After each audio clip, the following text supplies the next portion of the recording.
kind of scary, like, oh no, I'm not gonna have a straight life. Oh no, what am I gonna do? It was like it was radioactive. It's kind of scary, like, oh no, I'm not gonna have a straight life.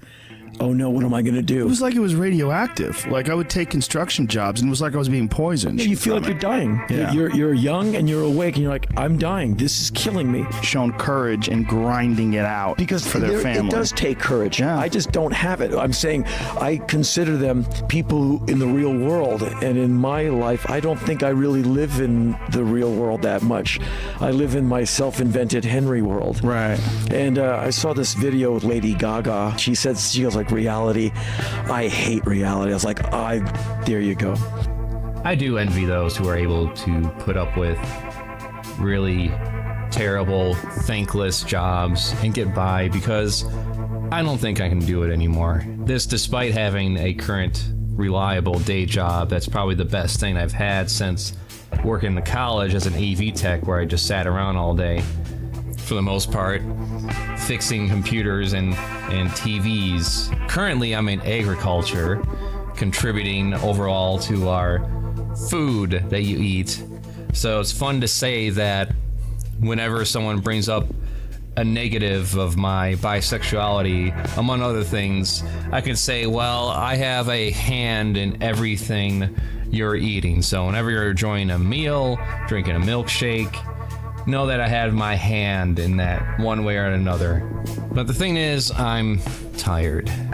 I'm tired of writing scripts that gather digital dust, tired of projects being completed at a snail's pace, if at all, tired of people expecting everything from me to help their vision but not giving anything back in return. To clarify, that statement does not apply to anyone I am working with currently, quite the opposite actually. The people I'm working with now are the enablers of this next step in my life, paired with my continued support from both my husbands, one who has always done a better job networking and communicating with people, which has led me to working with the likes of TJ Kirk from Onion Nuggets and Malcolm from Channel Awesome, along with other things such as the interview with Frederick Fox, who's behind the Star Fox, a Fox in Space animated show. These people have motivated me to take that risk and move forward into becoming my own self-sustained creative. Not that I intend to fly off and be independent. The plan is to build up an audience and be able to collaborate and combine forces with other like-minded people at that level. Ever since the incidents involving other successful people such as Illuminati and James Somerton, I no longer see YouTube or creativity at all as some competitive landscape. And to give all those would-be influencers and video makers a reality check, including myself perhaps, 0.3% of people on YouTube make more than $5,000 per month. 0.3%. 48% of influencers make less than $15,000 a year. While we're throwing numbers around, 97% of independent films do not make a profit, and only 4% of indie games are profitable, with more than half making less than $4,000 in revenue. There is no possible way I can even attempt this in my position at my age without outside support. Unfortunately, I wasn't born rich, and I didn't have the awareness to live as some neat and make Call of Duty videos in 2006, building up my audience from there, spewing verbal diarrhea for the sake of it. Fuck you! Fuck you! Nor did I make a series of erotic furry fan comics to gain notoriety. Instead, I went off to work jobs, have life experiences, get married, and form a family. Ooh, so terrible life. Haha. Getting back to being tired of waiting though, I just don't care about financial success or fame.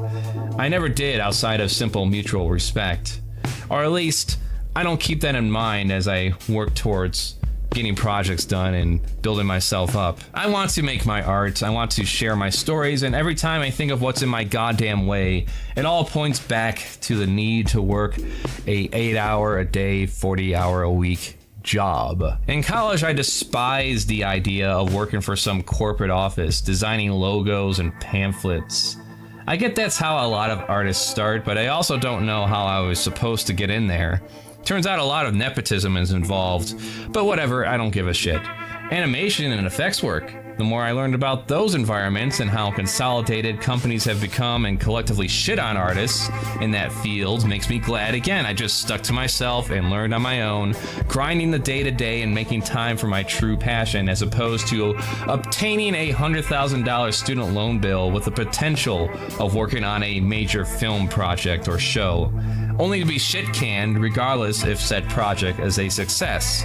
Recently, for example, DreamWorks had a huge hit with Kung Fu Panda 4 and Wild Robot, yet the reward was a series of layoffs. Plenty of similar examples in the video game industry too. The only difference between me and a lot of other creatives, it seems, is just that I haven't and can't seem to find any sustainable success with it. I get compliments from strangers online, over videos and chat rooms whenever I do show my work, so I imagine it can't be that I just outright suck. There has never been much of any breakthrough, and even when there is, the momentum can never be kept up.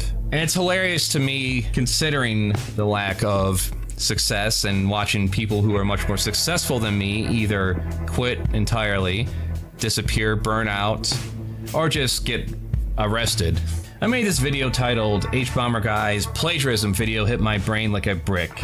In response to the James Somerton situation in regards to the plagiarism video H-Bomber Guy made, since I was a financial backer of James for nearly half a year at that point, that nearly pushed me over the edge in terms of watch time and getting my art channel monetized finally.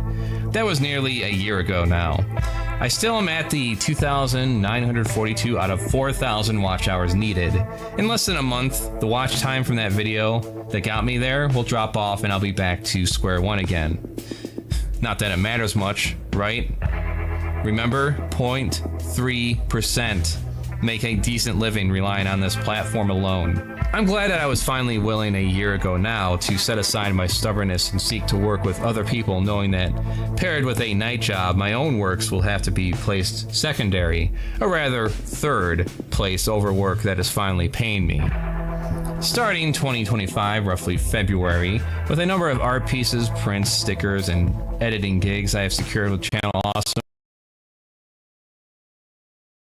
even to the void here, because it puts you on the spot to do it. This can be disastrous. However, it's my way of being more personally fulfilled as opposed to what I'm doing now. I need to take this risk. I need to make some kind of fucking effort. Else everything that came before is for nothing. It's better to burn out than to fade away. I guess this is what happens when you have unlimited access to knowledge about the history of the country you live in, and in my case, the United States. You can't just show me how much power and control is held by those born in generational wealth, how bleak and unlikely it is to rise above that lot you currently exist in, and expect me to just work the same place for the next 35 years, making someone else richer. Cooperative workspaces should be the only legal way to conduct a business. Anything else is just a mini dictatorship. Let's be real, though, and get back to reality. Oh, there goes gravity. Most people do this when they have huge followings and or big bucks in the bank. I have very little of both. However, I believe unless I do have the extra time to create the works I want to see, it's going to move at such a slow pace, I won't see much of anything realized.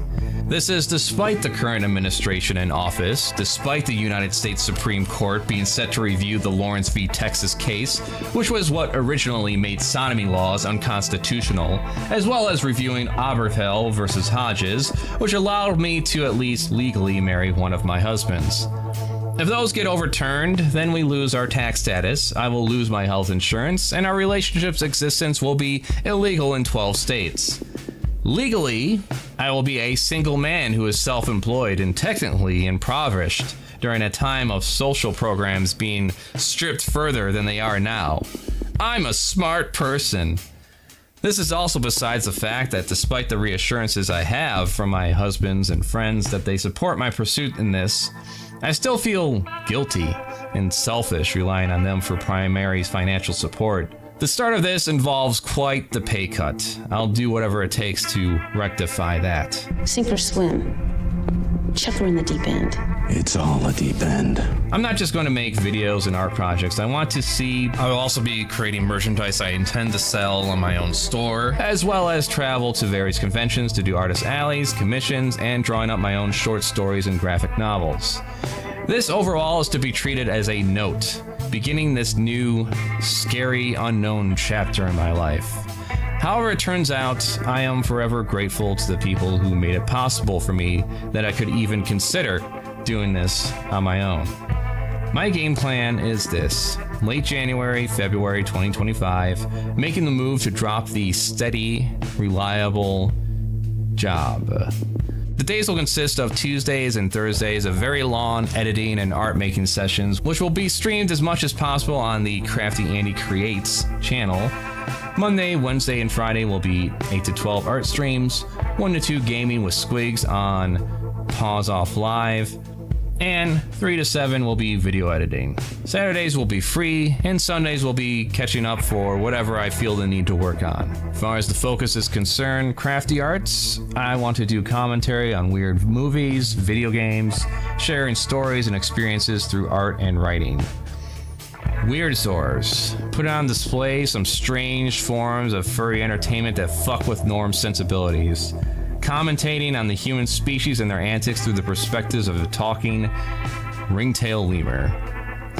Pause Off and Pause Off Live. Streaming gaming moments of retro, indie, mainstream video games, and board games played by a horny cartoon weasel, Squigs. Whoever is here listening to this ramble, thank you. Good luck out there.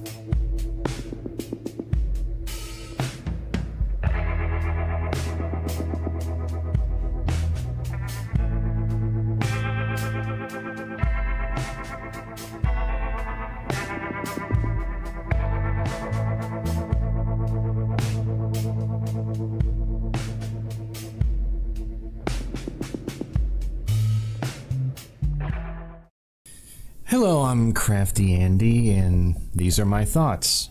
I was not aware that this person behind a lot of charming animations involving D&D and Monster Hunter was Joe Cat. Much like many others now, I became aware of him through the announcement of him quitting. Is this going to include his creative endeavors entirely, to the point of a career change? That may be possible. For the sake of clarity, Joe Cat was an animator, live streamer, and a man who doesn't suffer from masculine insecurity, leading to overcompensating cringe. Speaking of cringe, that leads us to the video behind all the grief he got, which is not cringe, but a true banger. Sad that there's no muscly girls in here. Well, I mean, yeah, but, you know, sure, I like to joke around and talk about how, oh, I'm strong women all the time, but that's not the only girls I like. I like big girls, pretty kitty girls, really witty girls, singing ditty girls. I like the leggy girls with the nice thighs. I like a good chest, no matter what size. I like the belly folds, I like the six packs, really tall queens, and the short stacks. From the mild girls to the wild girls. You got style, girls, make them round, girls. Yeah, I just really like girls. Apparently, a lot of people took issue with this, even though this was inspired by a song done by Lizzo about liking boys, that itself was turned into a brief animation as well. I like big boys, itty bitty boys, Mississippi boys, and the city boys. No, well, not that one. That's Durble Doodles. I like the pretty boys with the bow tie. Get your nails did, let it blow dry. There we go, from Hakim Animation. Double standard strikes again? From what I gather, you have some who think stating your attraction to girls as a cis man is rapey, creepy, and worthy of death. Then you have people who think stating your attraction to girls as a cis straight man is gay, emasculating, and worthy of death. And you have the people who find this short animation as cringe and worthy of death. Weird enough, this statement is all in regards to this video. A year later, it seemed to have reached outside its audience, and ever since then I have seen and received many assumptions about my character, history, beliefs, and my relationships, and all those of my partner, as well as threats of violence to me as well as my family, doxing attempts, and mocking from people I even looked up to and respected. All from a single 30-second video out of 200 other ones. No small amount has leaked into other parts of my regular day-to-day that is harder to ignore. Private DMs over Discord and Twitch, suspicious packages being sent to my family, But I've always kept quiet about it because speaking out about it publicly, defending myself, any reaction to it would just encourage more and be presented as my own fault as well. Let's focus on those noteworthy reasonings people had for stalking and harassing a stranger and his family. It's safe to say at this point the term cringe has peaked and it's starting to lose meaning. Cringe used to be something reserved for secondhand embarrassment, things you see people do or experience and would never want to share around and emulate. Like making a review hating on Lord of the Rings because Sam and Frodo are totally gay. You make him sick, you will. Behaving like that. Leave my boyfriend alone. His cock is mine. Nice ass, Mr. Frodo. Or being a outspoken believer of God.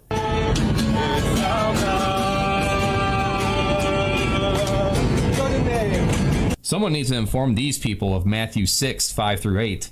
Instead, it's now once again for anything I don't like, paired with hyperbolic internet screen.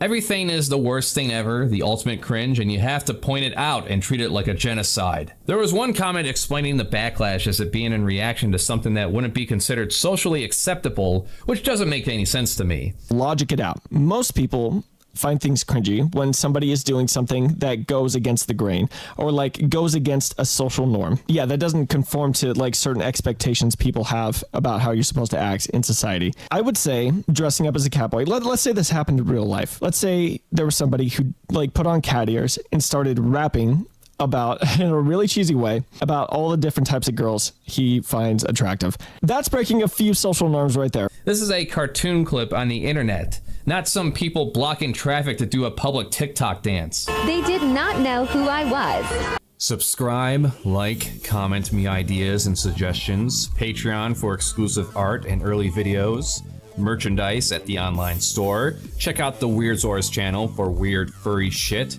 Pause Off for gaming skits and highlights from live streams that can be found on the Pause Off Live channel. Work in Progress is streamed at the CraftyAndy channel. You heard what I said, now see it done.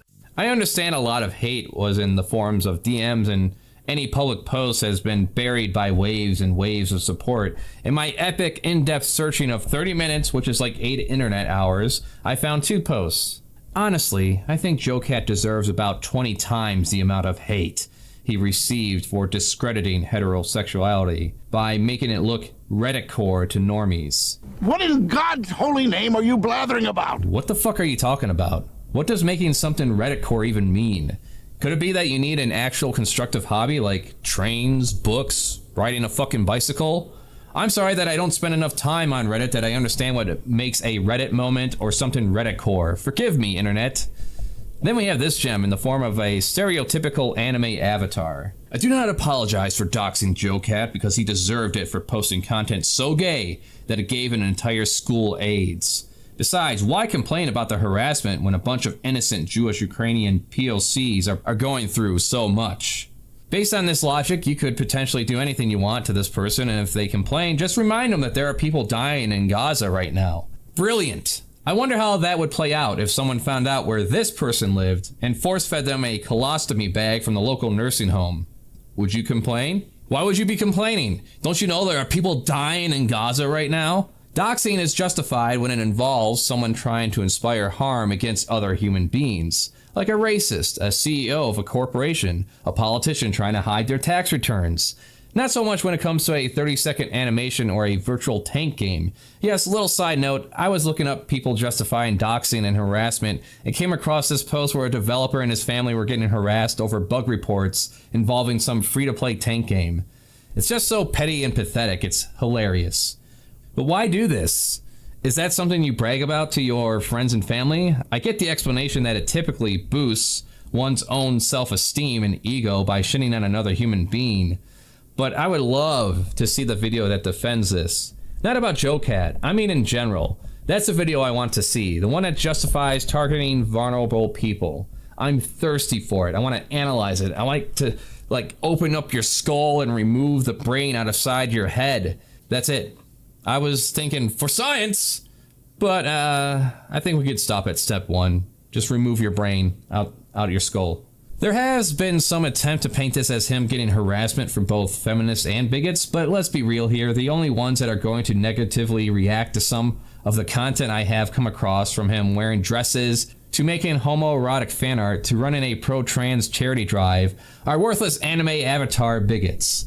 I have yet to find any posts that confirm the narrative that a bunch of feminists are even angry at this video. The only ones I continue to come across are the ones that accuse him of being a pedo because he did some gay art or some shit. Now, there has been talks over this very outspoken group of Puritans that Gen Z is getting slapped with right now. People just very adverse to anything sexual and hostile to anyone expressing it as some kind of rapist or groomer. That's where a lot of this "it's cringe" accusation comes from. This is nothing new. When I was in high school in 2000 to 2004, casual experimental sex was something many of my peers were having, while at the same time treating it like some holy thing, especially me, while I wasn't getting any. All this importance on who wants sex and who is having it. Being a believer of Jesus, I had my chance to get laid at 18 when my friends hooked me up with this girl who gave me a lap dance, whipped out that condom, and with me being hard and ready, I got up and left the room. Because, you know, it's so important to wait until marriage. My personal reward being a false sense of superior morality based on faulty teachings, assumptions, and lack of life experience. Next year, me and my official first girlfriend would bang each other's brains out.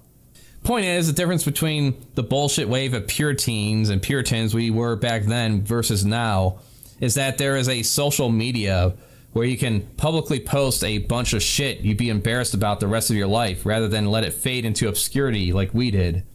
All this fuss over a fucking animation. You want cringe? I'll give you some cringe. Bring on squigs. Alright, playing Fear and Hunger here, you know, it's all good with the penis waggling and monster fucking, but I'm not really into the humanoid figure that much, you know, humans in general. I prefer furry, so, you know, I was thinking of that Joe Cat song, and we need a furry version of that. I like my girls and boys, but really, the thing I like the most is fuzzy butts and scaly rumps, the cuddly bears and the short hairs, to the horsey dicks and spiky pricks, bird tits and cookie slits, long tails to wings like sails, degenerate as fuck, we got some big cocks to suck. Yeah, I just really like furries. And paws. I really, really, really like paws. Anyways, let's get back to attacking this big penis monster.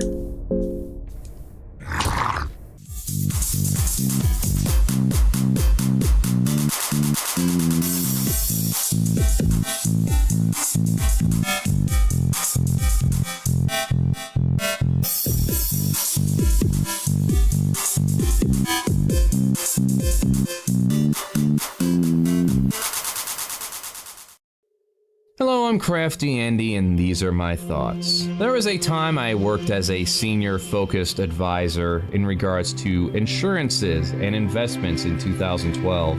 And during that time, I must have sat down and heard the stories of over 100 different people. You see, I worked in sales in a network marketing company, and it involved meeting people in their houses and sitting down with them and discussing their retirements. I get this as anecdotal. I'm not here to argue some definitive case, just sharing some of my experience. I'm not going to bore you with all the nitty-gritty details of how things worked. I'll save that for another video. All you need to know for this is that we focused on life insurance, health insurance, long-term care, and protecting investments from market volatility for retirees between 55 to 75. There wasn't a tally being kept, but one thing is for certain is how devastating a medical event can be for a person or a couple. It doesn't seem to matter when we start to fall apart either. Eventually, all our monetary gain and value is destined to be whittled away. In a capitalist society where money is God, you are dead without it. Before Medicare, the insurance you have, if at all, will only cover so much. So many people wind up being on Medicaid over a heart attack, an accident, or some other emergency they can't afford. And for those who don't know, in order to qualify for Medicaid or poverty status, depends on the size of the household, but generally with just one person, your assets have to accumulate to roughly around $2,000 a month, depending on the state and location you're in. One of my work partners used to complain whenever a person brought up Medicaid taking care of them. First off, they would be too poor for us to help them in that regard anyways when it comes to sales. 3 types of people you can never sell, as I was told. the poor, the sick, and the stupid. But being stupid doesn't mean you can't be the seller, which led to my partner for the day saying after the encounter, "Well, yeah, of course they don't need our help when the government takes care of everything for them." Like, alright, if it's so great, why don't you go on it then? Sell your shit, dump your investments, get on Medicaid. See how well it works out for you. What do you think cutting off benefits to some 60-year-old man or woman is going to motivate them to start some career at McDonald's working $12 an fucking hour to pay for their $800 prescription glasses, let alone their medications and other bills? And we were working in northern Michigan where there are no buses, and a gallon of milk will pinch you for $8.50 outside of the 25-mile-away major cities. There was one retiree I met who owned a distillery, and he shared his story of one of his workers, while in his 20s, suffered from a freak heart attack. Guy was stuck with a $100,000 bill. Who the fuck can afford that shit? Don't get me started with how many people were diagnosed with diabetes. I swear to fuck. Every person was on some sort of pill or taking insulin. Other times it's freak exceptions. One couple couldn't be outside their home for too long because they required a special air filtration system due to chemicals used on their farm that contained Agent Orange. COPD was a interesting condition for all you smokers out there. One client I had described it as a life-draining disease. And sure enough, I did meet quite a few people who had their life drained from it. One such individual we walked in on.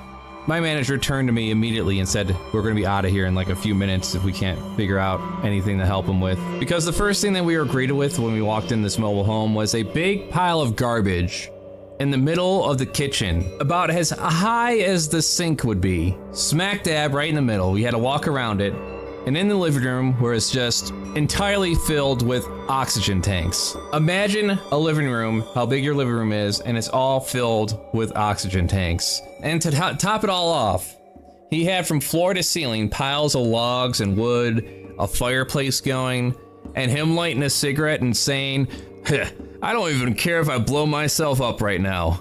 He went on a rant about how you can't even have a nativity scene out in the open anymore.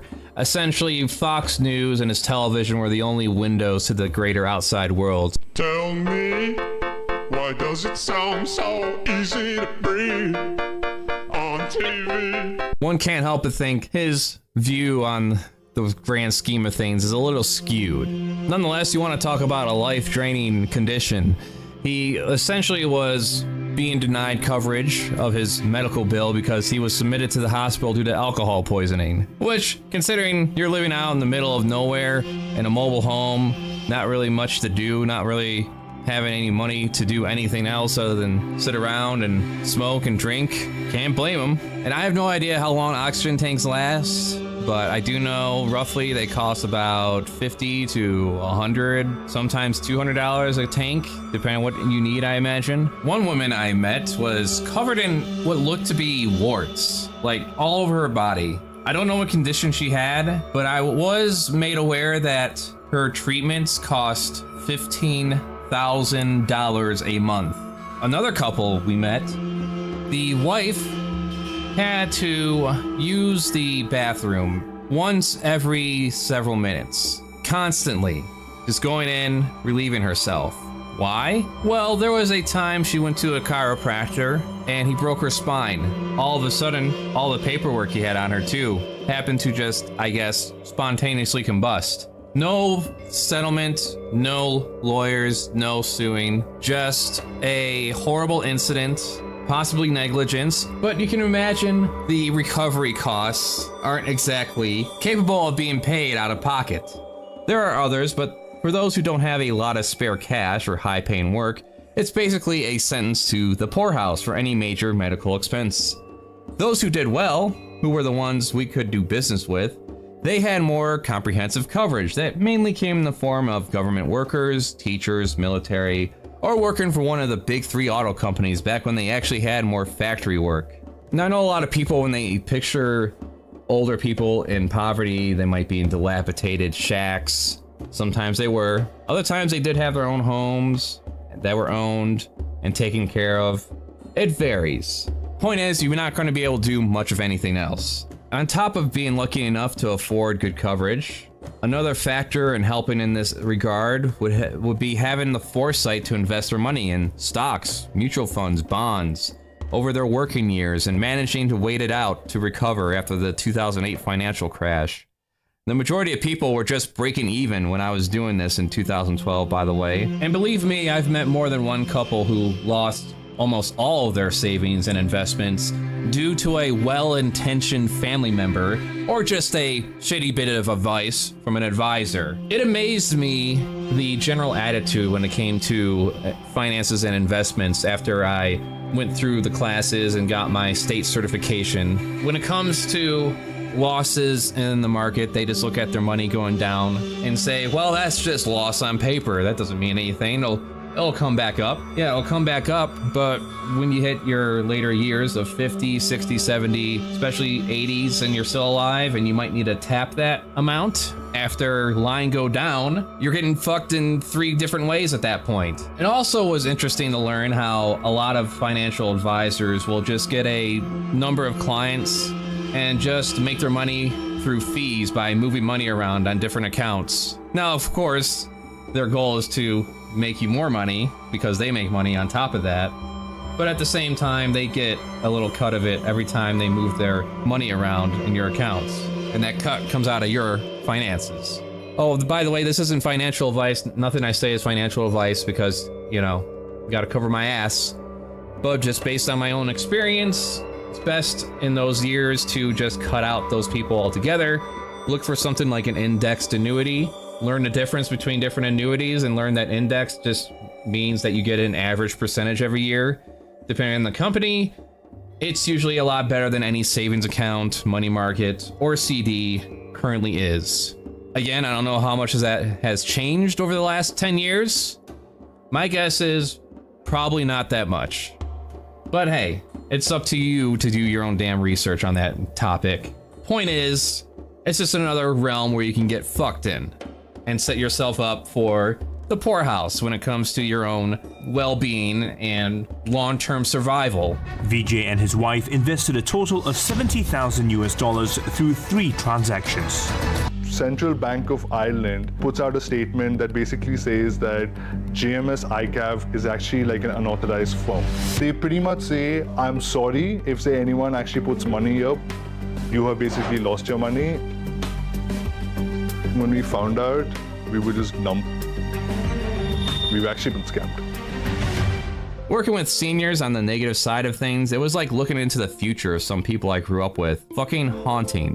While I try to be mindful of spending and how I take care of myself, it is frustrating how a lot of people have this attitude of, I can eat and drink and do nothing, because in the end we all die. True, but depending on how you take care of yourself makes the difference between walking around like normal in your 60s or needing a walker at 45. Maintaining a quality life is something you should be mindful of, right? Already in their early 60s, some friends my dad has had are dying off from years of heavy drinking, and one of my former coworkers is now in an assisted living home in their early 50s because they insisted on continuing to party like they're still 25. They suffered from some kind of aneurysm. Point is, just be mindful of yourself and limit as best as you can. My dad, for example, has the occasional beer, but he does walks for exercise and has quit smoking for over 20 years now, heading into his 70s with my mom close behind. If you do manage to survive this period of time and reach Medicare age of 65, there are plenty of other ways you can still get fucked into the gutter. First, I want to touch on these Medicare Advantage plans that are still around. Oh, in the sales job, we were good at getting people out of Medicare Advantage plans. These were an attempt by the Bush administration to privatize Medicare, something that's being pushed still to this day. They enticed people with very low monthly rates, some even with no monthly rate, but compared to regular Medicare paired with a traditional coverage plan, they were shit. It's better than nothing, but basically it extends the shoddy coverage we get from health insurance now into your senior years. So despite the place I worked for being a scam network marketing company that has changed its name, I think 3 times now, again, details will come in another video. I'll give my boss and managers all the credit for having actual principles when it came to running the business in this area.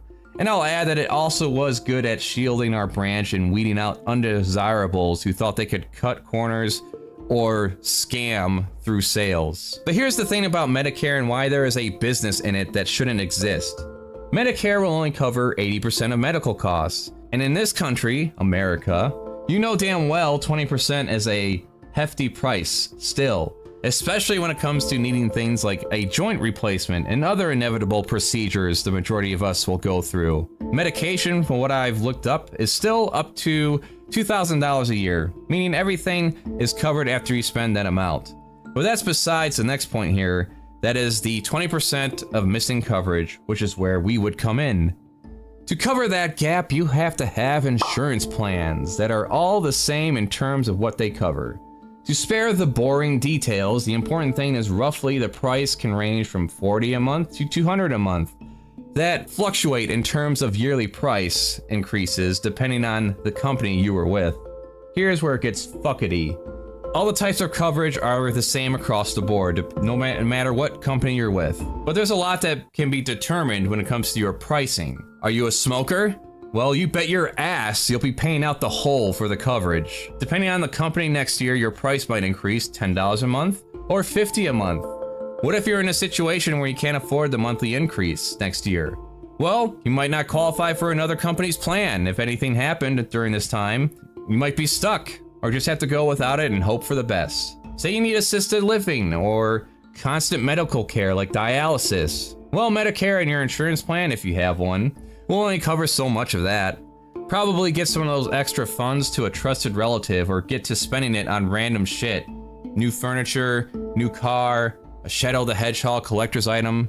Because Medicaid can look back a number of years to determine if you qualify for those benefits. Finally, we're at the one ultimate way you are going to get fucked in the end, and that is hitting the age where you can no longer reliably take care of yourselves, whether a married couple or individual. A side note on this first, I think is interesting. When working with seniors, there is the same set of attitudes from each one.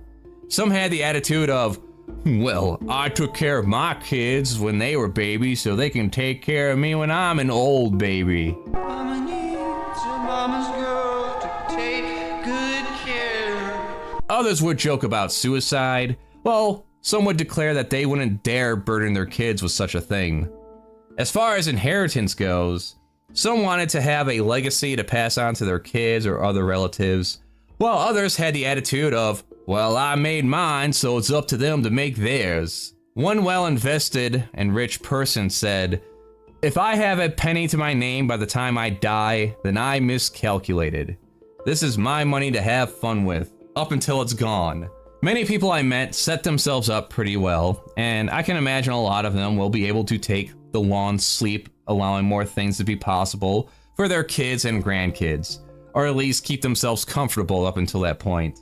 However, there are many who end up needing help. Help that can't come from moving in with their kids, either due to space, cost, or some underlying trauma they cause leading to family cutting them off. Who knows? One way or another, they are off to the home.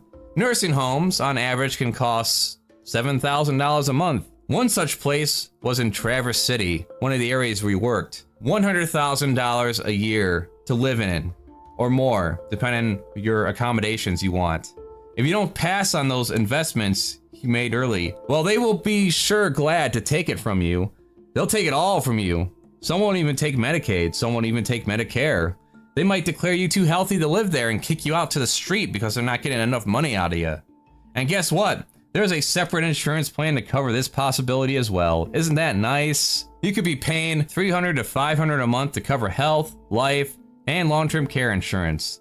Now, I didn't deal in anything regarding nursing homes. If you were in one of those, you wouldn't qualify for any kind of health insurance plan nor life insurance, much less investments, because you don't have any at this point. Can you afford $100,000 a year to live anywhere? How about some nightmare stories? Long-term care insurance hasn't been around that long in terms of insurance types. It started in the late 70s when people started going into the system and making claims in the early 2000s. And turns out that the cost was underestimated.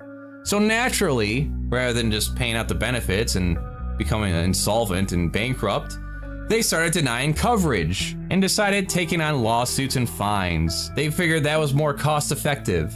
Now keep in mind, insurance companies, in order to exist, they have to put some of their assets in a pool so that if they do go bankrupt, that pool exists to pay out benefits. Because what's the point of insurance if you don't get the benefits out of it, right? So in other words, there is no excuse for them to prolong their existence by deciding to just pay fines and lawsuits by denying claims. One of the managers I worked with was with a company she would later resign from at this time.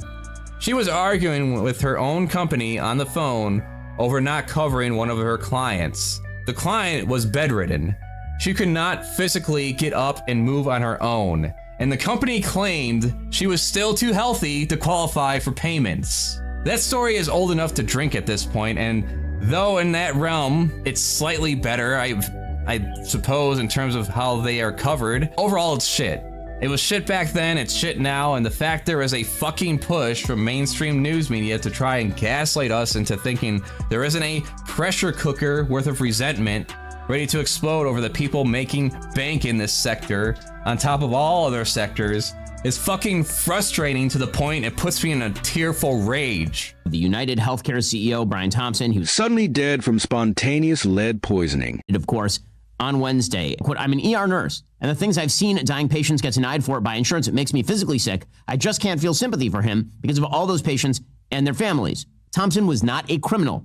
He wasn't even an advocate of death, the way, for example, abortion or euthanasia advocates are. Brian Thompson's great sin, according to these people, is that he was the head of a company that exists within a mixed private-public healthcare framework, and that he did his job. Because that's how health insurance actually works. Some things are covered and some things are not. And you may not like the application of the coverage and it may be bad. That is not an excuse for murder. Witnessing this all play out myself sure as hell makes a good case for the right to die with dignity. Now when you bring this up, for some reason, a bunch of fucking morons can't help but picture a Logan's Run type of society where you get to be executed at age 30. If you think that's what it will lead up to, then you're already too dumb to function in my mind.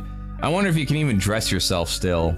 Maybe I should put you in a home. Anyways, my grandfather was able to peacefully live out his final days in his home with my dad and uncles taking turns cleaning out his bedpans for almost an entire year. I'll never forget the smell. It reached across the entire house. My grandmother would later suffer from Alzheimer's disease, and before being moved to a nursing home, she would stay with me and my parents on occasion, along with other relatives. I remember when my parents were out one day, she broke down, crying, saying, "I just need to kill myself. That's what I should do." My other grandmother would essentially fall to pieces suddenly one day. From what I gather, it was due to just not checking up with doctors, and so her body just lost most of its normal function. My other grandfather would then later get dementia, and I like to think he comfortably lived out his remaining days in the nursing home before he too died. You know, whatever inheritance and assets they had at the time were divided up amongst the family. Houses were sold. Everything was taken care of by everybody else because they had that support structure. To me, though, it just comes off as a fucking racket. Like, there has to be a point where I should be able to request that I get the big sleep. I don't plan on having kids. The idea of having a stranger change my bedpan, wipe my ass, and feed me when I'm basically a vegetable doesn't sound like a real existence to me. There are plenty of examples I don't need to get into on here of court-assigned conservators taking advantage of the elderly, and the fact nursing homes are so expensive and overpriced already are now being bought up by private equity firms who seek to cut staff, training, and materials so they can try to make these places profitable. Ambulance companies, hospice care, nursing homes, urgent care centers, specialty clinics, fertility centers. All of them are increasingly being purchased by private equity. One study from 2021 found that when private equity takes over nursing homes, the use of antipsychotic medication increases by 50%. I guess if you keep the patients sedated, you don't need as many staff to take care of them. I can only imagine the hell conditions that await for us down the road, if we even get that far. I want to stress this is a personal decision one makes. If it comes down to it and I end up taking on some responsibility, taking care of my own parents, I'm not about to complain or argue with them like, "Thanks for everything, Mom and Dad, raising me and shit. But you're on your own, see ya." Unless you manage to squirrel away $5 million by the time you hit your senior years and seek retirement, one way or another, we're all going to end up in the poorhouse in the long run, because I can promise, from what I'm reading up on, the millennials out there who think they got some big inheritance coming that will allow them to finally purchase a new home that starts to crumble after 5 years ain't likely going to happen. Yeah, new home conditions, those are another story. Gas valve, and I was like, whoa, wait a minute, this cannot be turned off. That valve is up against the wall. Problem number 2 is I smell gas. You ever turn the handle on the shower to cut the water on and the whole wall moves? The big question here is, what kind of system will be in place for us when that time comes? One that takes care of its seniors and aging population, or one that drains it for whatever monetary worth they have left, forcing you to live when you can't physically function?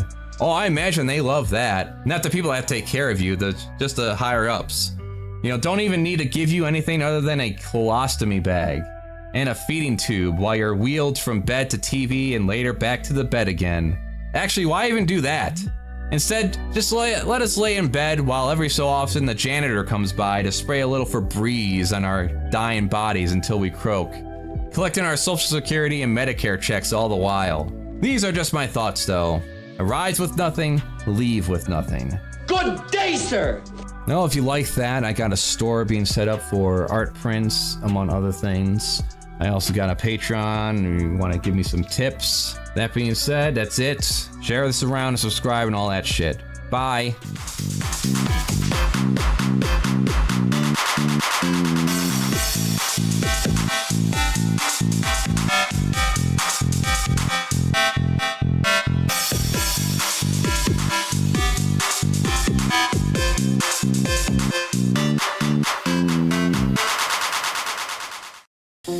Hello, I'm CraftyAndy, and these are my thoughts. I really hate how a lot of online video commentary has boiled down to becoming podcasts or posting stream clips. We went from well thought out scripted skits and commentary to elongated segments that include all the stumbling of words and repeating the same shit over and over again. I get that's the price of a live show you can potentially interact with, assuming your schedule coincides with the streamers. But it's obvious a lot of them lack focus. Or worse, they just give up entirely and just play video games all the time in a live stream, making the chat a placeholder as a person to talk to and milk whatever little fanfare they have left. I've seen almost half a dozen YouTubers do this. They make elaborate videos, either animations or commentary, well thought out, focused, driven subjects. And then they just turn into video game live stream channels. The other gripe I have is the topics a lot of these podcasts focus on. So many over-examinations of petty internet drama involving people who could only be interesting if they lit themselves on fire and jumped in a pool full of kerosene. There are a few exceptions to this, which I'll touch on later. The main point is comparing the overall landscape I witnessed compared to one of the only podcasts I've ever been able to keep up with, and that's Onion Nuggets, also known as Deep Fat Fried, hosted by Scotty, Paul's Ego, and TJ Kirk. First off, when they cover events, they are events of consequence in regards to the news. What's up? Isn't there a question that you have failed to ask?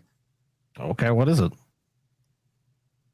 Just how many Gaza citizens are entirely innocent, Scotty? How innocent are they? I bet you that child might have stolen some cookies out of the cookie jar. Which, granted, comes by suggestions from patrons, but we're not going over tabloid garbage, like what YouTube personality said a dumb thing recently, but things that inspire serious discussions about things that are affecting many people's everyday life. The news can often be a potentially depressing subject as one bombards their eyeballs and ears with tragic tales of individuals and overall state of the world, but it doesn't come across into doomer territory, despite it being perceived that way by some of the audience. It generally gets more lighthearted with various articles of interest, crazy videos, and challenging the viewpoints of highly paid mouthpieces that spew the worst ideas to ever grace the planet. transgenderism must be eradicated from public life entirely. I could never tolerate watching Ben Shapiro, Matt Walsh, or the rest on my own, but colorful, passionate commentary being spouted on the fly makes it bearable. It's nice to have someone yell at the internet for me so I don't have to.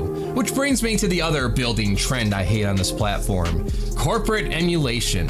The Angry Nerd, Nostalgia Critic, and the rest grew in popularity due to the fact that when it came to media commentary, everyone on television that did it generally was squeaky clean. Never getting too worked up or swearing.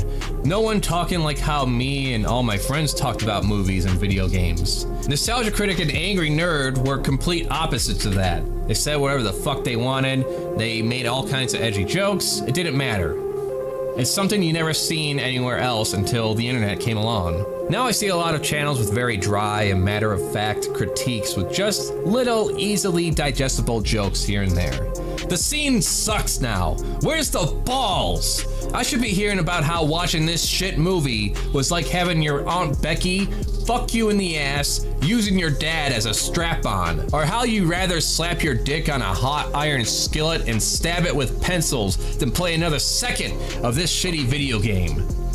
Then when it comes to publicly debating ideas and things of actual consequence, it's as if after being called a slug-molesting sentient turd, they can't hear anything else being said. I just can't get over the fact that they were called a bad name for the sake of online entertainment.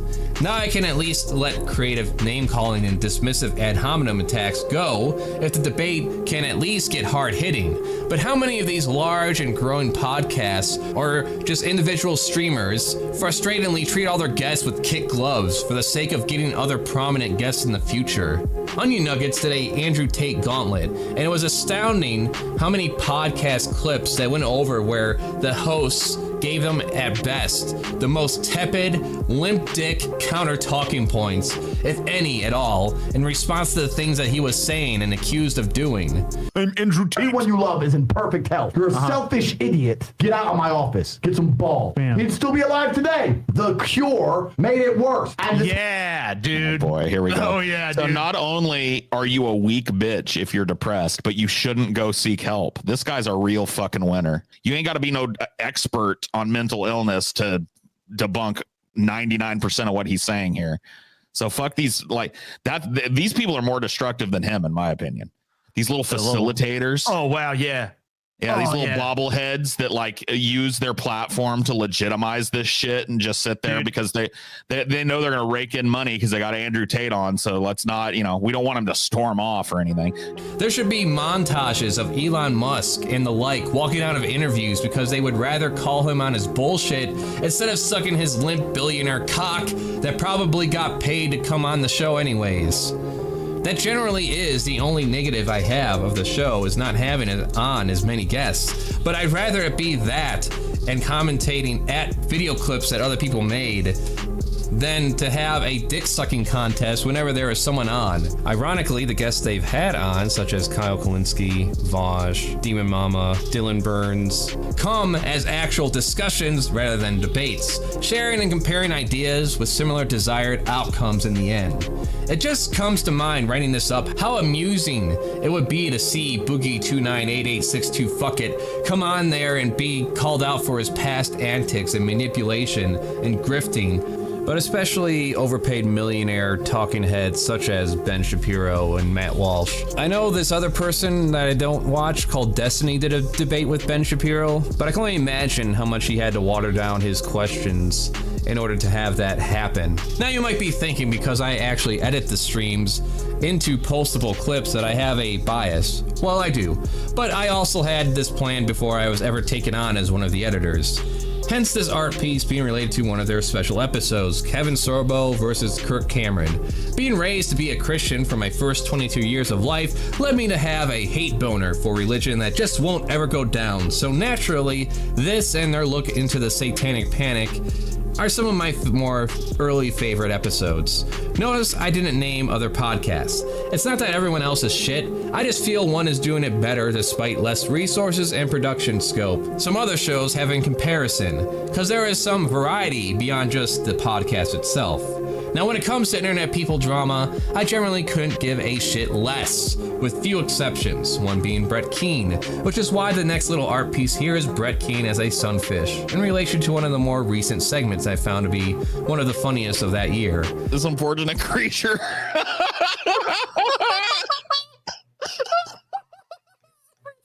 It's worse. Unfortunate creature. I get that it's a joke confined only within the circle involving fans of Deep Fat Fried and drunken peasants, so all I can say without going into another long essay is look him up and maybe you'll find yourself amused by his Keenisms as much as I am. Definitely a man that has a brain running on all four cinder blocks. There's no claim here being made that these guys are the authority on things. As it's touted, this is a show for the uneducated by the uneducated, which is pretty funny considering I don't remember any of them taking horse pace during the pandemic like one of the most popular podcast hosts did, nor having complete utter shit takes on trans people like overpaid millionaires do on the Daily Wire. That aside, there are plenty of hyper-focused podcasts by related experts in their field. This is about pure entertainment, and as this scene just starts overflowing with over 9,001 fucking podcasts emulating what everyone else has already done, making inside jokes only they would get referenced to, Deep Fat Fried Onion Nuggets is on top for me. These are just my thoughts though.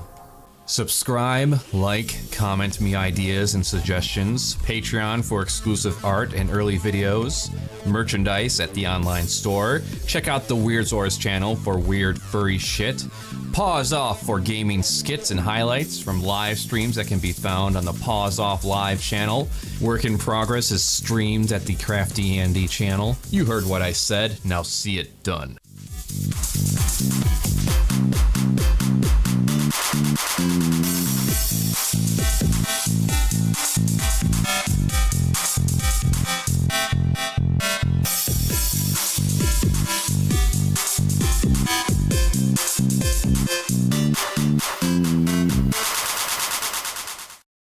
Hello, I am CraftyAndy, and these are my thoughts. I'm not about to give you baby's first history lesson on Iran and the United States. The only context for this piece you need is that the United States has undermined this country's sovereignty since they attempted to nationalize their oil, which went against corporate interests, which is why it's such a theocratic hellscape. And it's astounding how much amnesia people are suffering from when it comes to the narrative that Iran is a week away from getting a nuke since 1995, apparently. If not stopped, Iran could produce a nuclear weapon in a very short time. It could be a year, it could be within a few months. They have the wherewithal, the stored up, preserved knowledge to make a bomb very quickly if they wanted to do it. Iran is so dangerous. Weeks away from having the fissile material for an entire arsenal of nuclear bombs. They're very close. They're 6 months away from being about 90% of having the enriched uranium for an atom bomb. Iran is gearing up to produce 25 bombs, atomic bombs a year, 250 bombs in a decade. Ladies and gentlemen, time is running out. Iran will be capable of producing alone, without importing anything, nuclear bombs within 3 to 5 years. Now, if you even care about the complex geopolitical history, there are these things called books, and in them contain words. You read those words and learn things about the world so you can attempt to not look like an idiot when commenting on military conflicts, Ethan Klein. But today we got a lot to talk about. For example, chiefly war. What is it good for? Absolutely nothing. Well, deposing tyrannical... That's not exactly true, though, is it? Deposing tyrannical governments, right? I mean, that's a good use. That's been historically a pretty good use for it. You know what comes after war? More war. Peace and love. The only thing I have right now to add to this are questions. Give me your well thought out, big brain responses only, high caliber. Assuming the disdain for the current regime in Iran is as big as it is being portrayed on the mainstream media, and yes, that also includes Joe Rogan and Tim Pool, does dropping bombs on their buildings in general make them feel liberated, let alone bombing their schools and killing their children? When it comes to those black clouds and rain that's happening right now, are they breathing in the fumes of freedom? The black rain and the the acidic rain coming with it is indeed a danger for the population. The Iranian authorities have issued an alert advising people to stay indoors, even in light of the attacks on oil warehouses especially. If you hate the current administration in the United States as it is right now, or before with Biden, or any other time period, would you feel like we are in the process of being liberated if China, Russia, or hell, fuck it, Great Britain, one of those countries come in, kill our current leaders, and plant their own more favorable leader in its place? Would you think, overall, the American workers here would feel like they're being liberated? Would you feel like we're being liberated in some fashion towards a more free society? Now, involving the other actions of the United States, the embargo on Cuba, from when it started up until now, how has that elevated the American working class here exactly, let alone the current blockade that's going on right now? As I mentioned, how have we been elevated as a class of people? I'll wait. Speaking of material gains, what have we seen after the wars in Vietnam, Iraq, the numerous proxy wars, too numerous to memorize, Iran, Iraq again, Afghanistan, Venezuela, and Iran again? What are the material benefits we've gained for that? As individuals, as working class people, you and me, working full-time, what have we gained? Our country is winning again. In fact, we're winning so much that we really don't know what to do about it. People are asking me, please, please, please, Mr. President, we're winning too much. We can't take it anymore. We're not used to winning in our country. Until you came along, we're just always losing, but now we're winning too much. And I say, no, no, no, you're going to win again. What are we winning exactly? What have we won? Is it in my investment portfolio? I do have one of those. Is it in there? Is it in my bank account somewhere? Is it in my paycheck? Is it in my business? Can I find it in my business that I'm running? What are we winning? Pretty sure when this is all said and done, when it comes to Iran and whatever other forever war we get thrown into, the working class, us, will all see as much benefits as the Italians did after Columbus's raping and pillaging, as much as the working class saw after the raping and pillaging of the natives. That is zero, by the way. Nothing. Nada. Zilch. Even the American Revolution was a mere power grab by those who were in charge of the territories.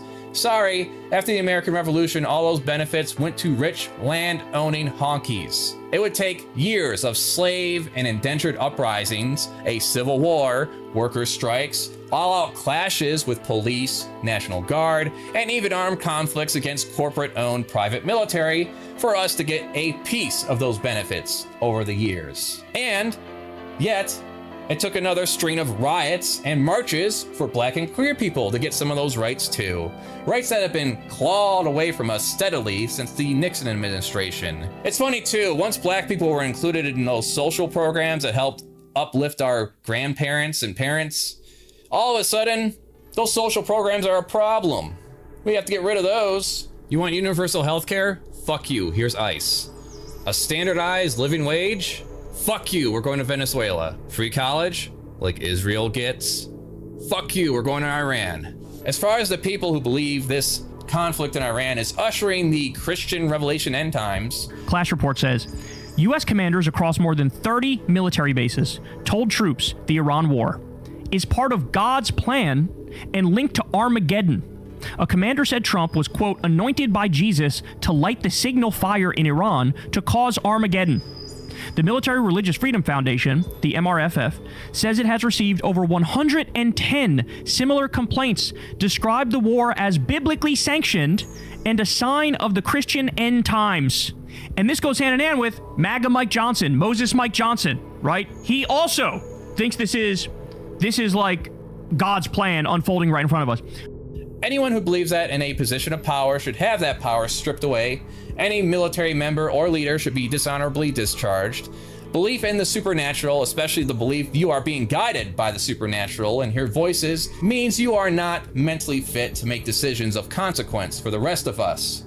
If you believe in an afterlife, that means you have a bias against making the one life we have here on Earth better. Because why care about the government murdering children and sending us to die in the Epstein wars when you believe a merciful God is waiting to sort things out after our meat bodies are all dead.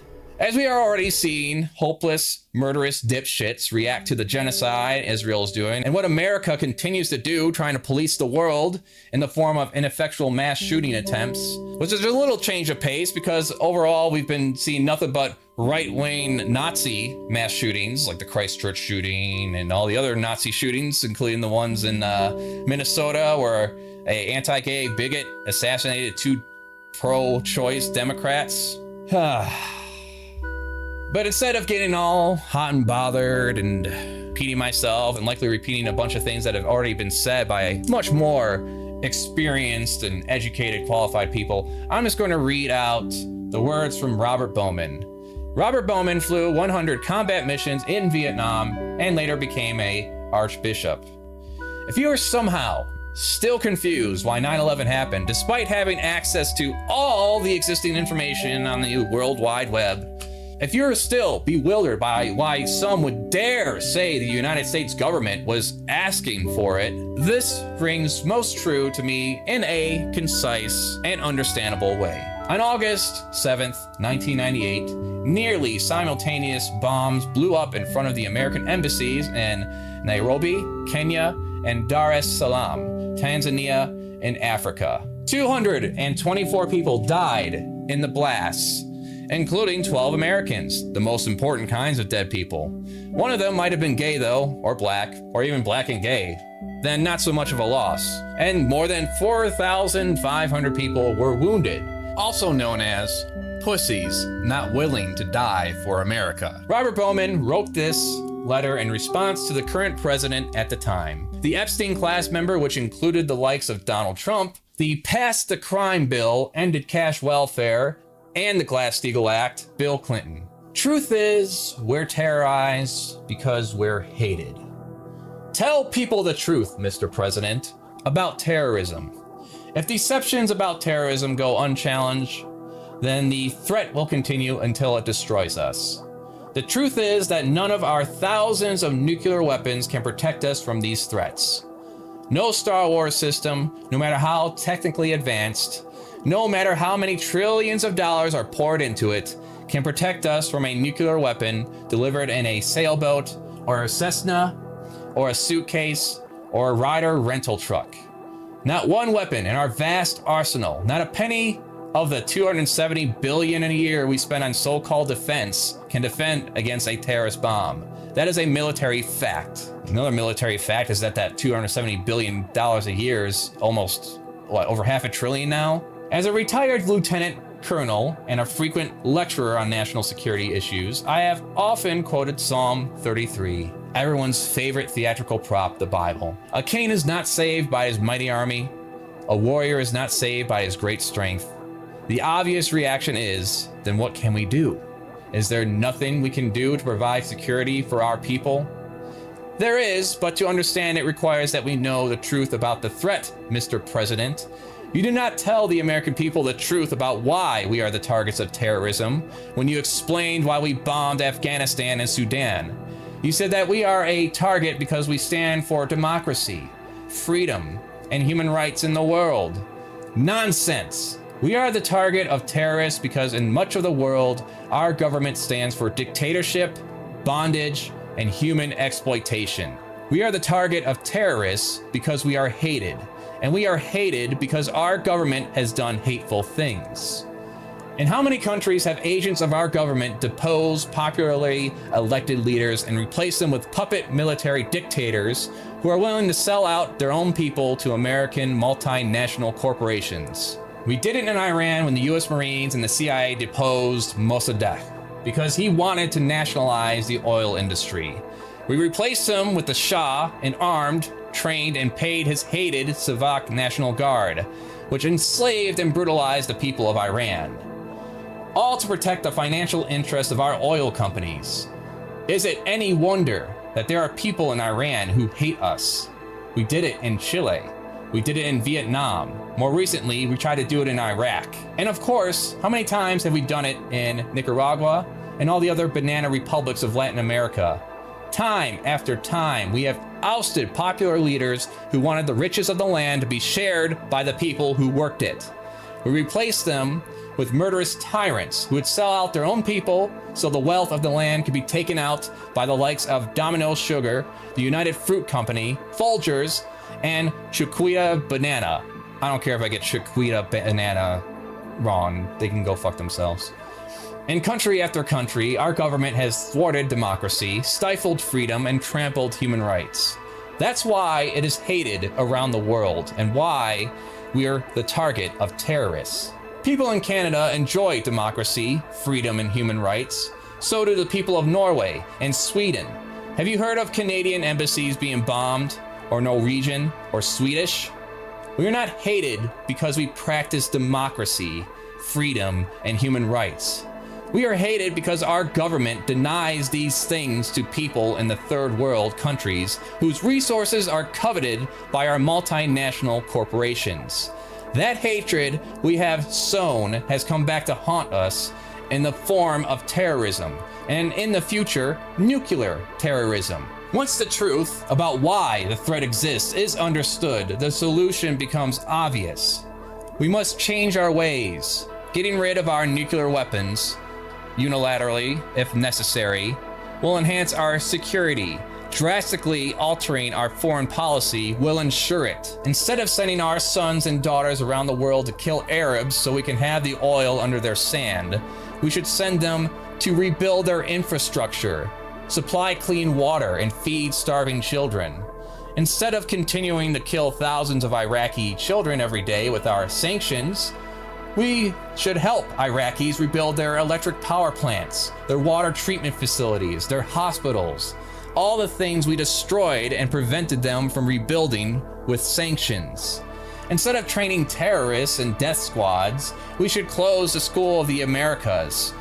Instead of supporting insurrection, destabilization, assassination, and terror around the world, we should abolish the CIA and give the money to relief agencies. In short, we should do good instead of evil. Who would try to stop us? Who would hate us? Who would want to bomb us?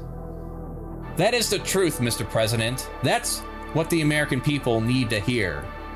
October 1998. Now, I'll often say that being politically aware is a part-time to full-time job, but seeing this shit play out repeatedly on reruns makes one glad that they're not immortal. And if I had to live twice as long, I don't know if I could take the flat circle that we're on right now. But those are just my thoughts. I have new stickers for sale at the store, along with slots for Your Character Here commissions. I got 4 of those left. If you want to get your own character or some other character in the Anti-Fascism is Okay sticker. I also have 2 comics for sale right now, The Furry Menace and Skull Kid. Share this video around. Also got a marathon running right now, trying to get this channel monetized at its watch hours. Thank you. I support ICE. That's crazy, bro. I don't know what's crazy about this. Yeah, I'm going to punch you in the face. You're gonna punch me? Yes. And you're gonna get in trouble for that. Okay. Patreon to get some extra perks and also get a store discount. Paws Off Gaming Channel with a talking weasel. And Weird Source for cringe furry shit you love.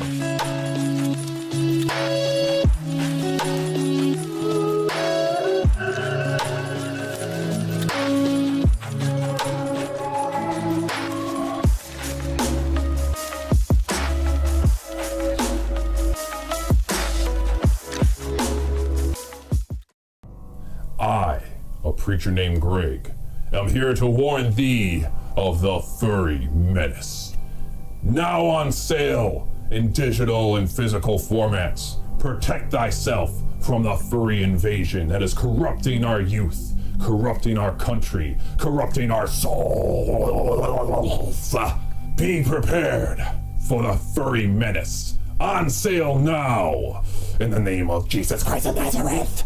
And in the name of God, protect thyself, for the furry cometh.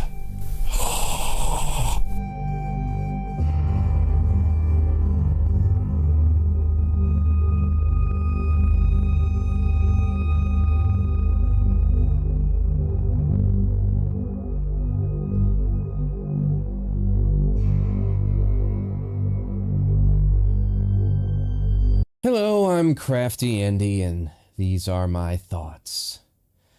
Imagine watching an American football movie with a pivotal moment where the main character is running in for that winning game touchdown.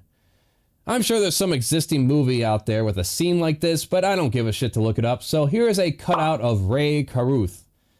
Imagine watching this murderer running to the end zone with the football, only for a character we have never seen before come out onto the field and shatter Ray's kneecap with a crowbar. A Deus Ex Machina.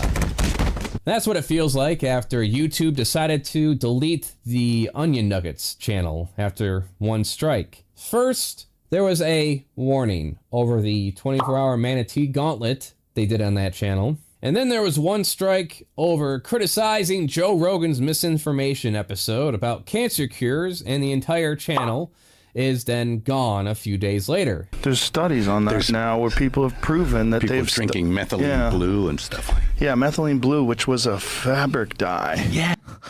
This is what... Dude, this should not be allowed. It was a textile dye that cures cancer. It's like, no, it doesn't. My second husband linked this to me recently, too. So this YouTuber is scamming kids out of thousands of dollars, and YouTube hasn't done anything to stop it. See, this is Boca Boys Fishing, who has over 1 million subscribers. Boca Boys has been going live every single day and telling his viewers that whoever donates next via Super Chat will instantly get 1,000 subscribers. And that's where the scam actually comes in, because he'll show off a random channel that only has a couple of subs, then turn the camera to his face for a second, and then show how the subscriber count magically goes up by a huge amount. But what's actually happening is that Boca Boys is using Inspect Element to change the numbers on the webpage and fake the subscriber number, which then motivates more people to keep donating to the scam. One of the worst cases was a viewer who donated over $150 because Boca Boys kept targeting them specifically, and there's even a clip of him telling his viewers to go ask their parents to pay as well. But the craziest part is that people have already spoken directly to YouTube about this, and the policy team has known about the scam for weeks, but they've done absolutely nothing to stop it. So let's break this down. A channel tricks people into donating money for subs, only to have it give the illusion that it boosts your channel by doing the inspecting element on the webpage and not actually doing anything at all to boost your channel for real. That's fine. YouTube gives that the green light. YouTube Kids is still as scary and poopy as ever, with rotting, algorithmically generated videos mislabeled as AI.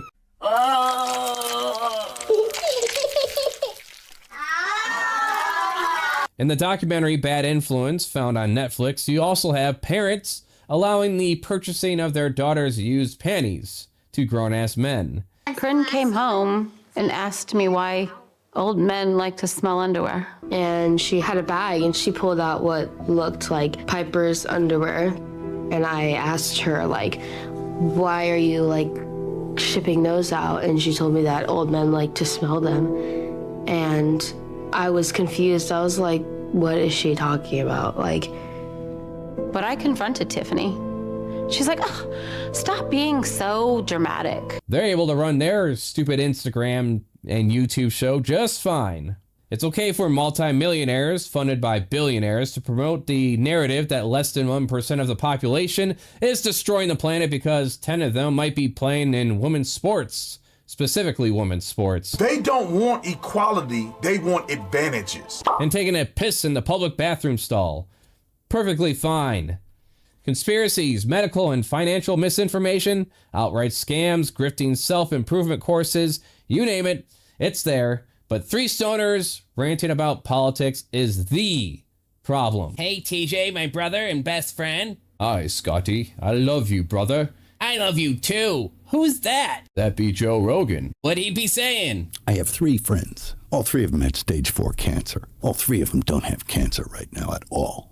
What did they take? Bendazole? Yeah. Yeah, methylene blue, which was a fabric dye. Yeah, this stuff works, man. Wow, that's amazing. Joe Rogan does have some great points about curing that cancer. He sure does, TJ, my brother, who I love very much. I love Joe Rogan. I wish he was our dad. What about you, Paul?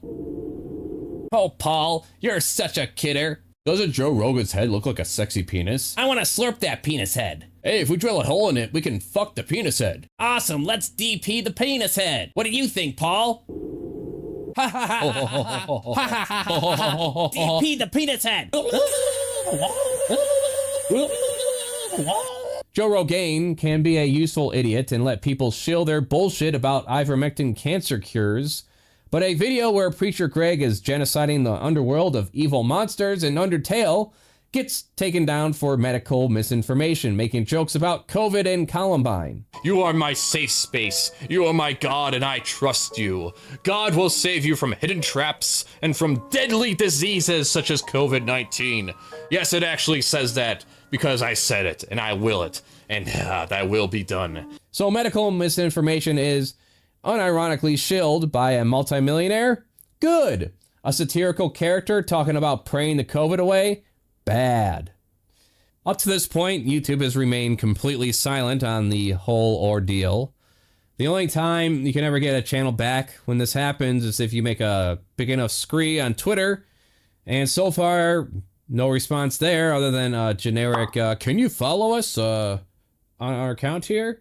And that's it. I've seen it done as actually earlier the year of 2025 when Crimes New Roman had their channel deleted after one strike. Because my channel was unfairly terminated, wiped from the face of the earth. Naturally, I appealed this as soon as I could, but because YouTube's appeal system is complete fucking dog water, my appeal was rejected by the AI bots that run the system within the hour that I sent it. With the appeal rejected, I was given literally zero other options than to go fuck myself.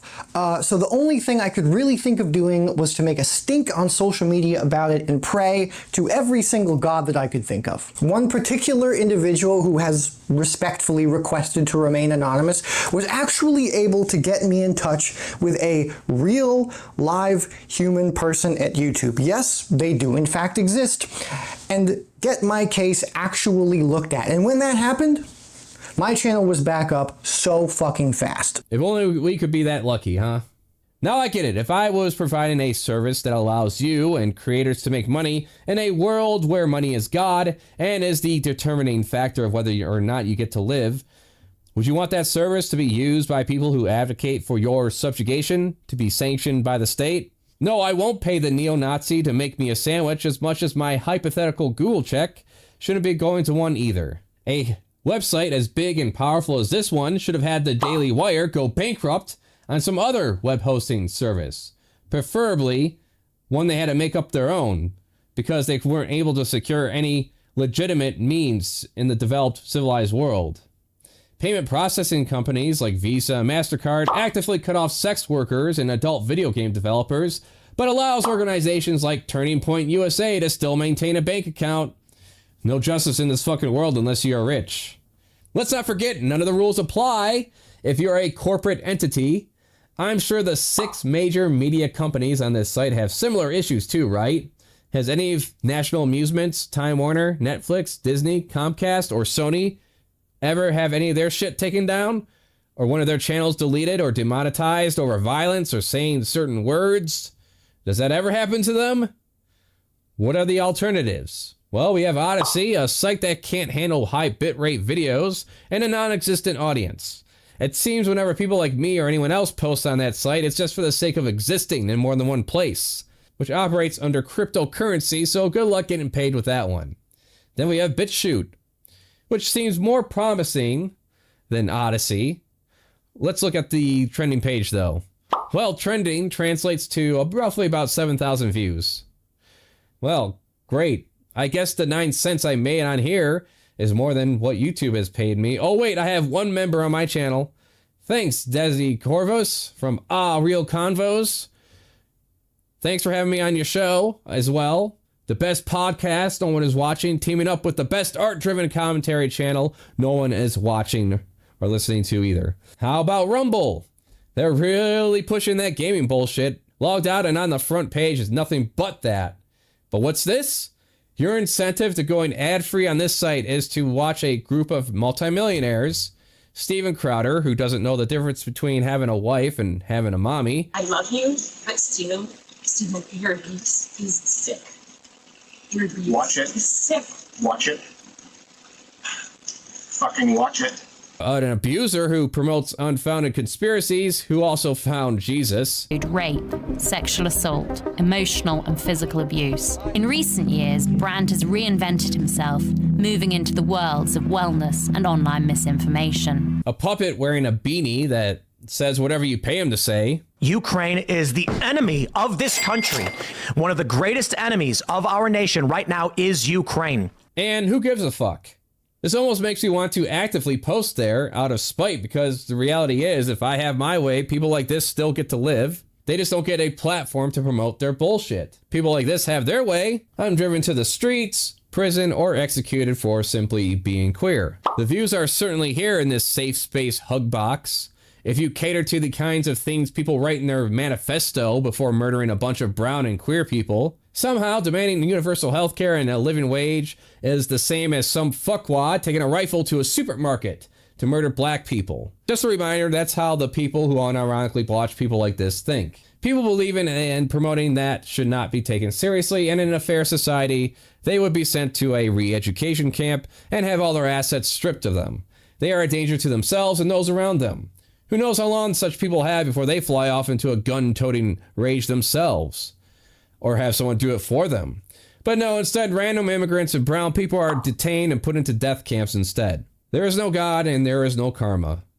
Where was I? Oh, yes. Onion nuggets. I'm going to miss that channel and promoting it. What led to me even being a part of that was, after not trying to take up an offer to prove my ability to work with YMS's gaming channel, I regretted that move, or lack thereof a move, and I vowed next time something like this comes up, I'm jumping on it. October 2023 is when I heard that the current editor on Deep Fat Fried quit. When that editor quit earlier, I was very mad at you too, TJ. Yeah, one of the things they said was like, I made this spinning onion asset and you never used it. Well, here's the thing. I never asked them to make that. I never asked them to make anything like that. You didn't? But they wanted it. No, I never asked for it. And then why they get mad at you? Why didn't you pay me for it? It's like, I never asked for it. And he's like, well, your logo sucks and making a better one is just good business. Surprised you don't understand that. That was the night I first realized I was not giving myself enough credit and leapt on that opportunity. All those years making videos for myself and a few others paid off, and I made a note to myself that I was going to go beyond just doing the bare minimum. When I say that, it doesn't mean you overwork yourself, putting aside other interests or projects you have, nor I understood this would mean I would create more work than is necessary for myself and the pay. They let me promote my own channel on their community page. This led me to getting to work on a short-lived series on Channel Awesome, thanks to Malcolm selling me to them. They schooled me in how to improve my thumbnail game, and I mean, they went through the trouble of putting together an instructive document, and I would like to think that the lesson stuck. Let me know how much better I am in that warm piss pool that is the comments section. They paid me as promised and paid me well without issue. To give you perspective, I've done many design works where the supposed client ghosted me. I've done shit for free for upstarts without even a fucking credit being allowed in the description. I worked on an online movie review series after my former best friend came up with the idea to do so, leading me to eventually having to do all the work, the script writing, and up until the point of actually watching the goddamn movie and not getting too drunk to the point where I can't even fucking function long enough to get through the movie. Eventually having to work on my own and getting no back-end support or promotion at all. On the bigger side, there are multi-millionaire influencers who have trouble paying their workers when they aren't abusing them outright.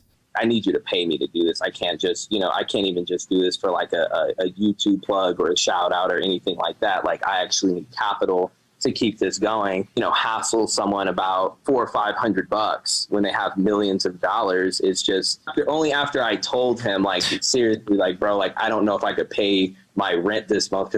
So they offered you $2,500, and then he's like, oh, by the way, I'm not even paying you.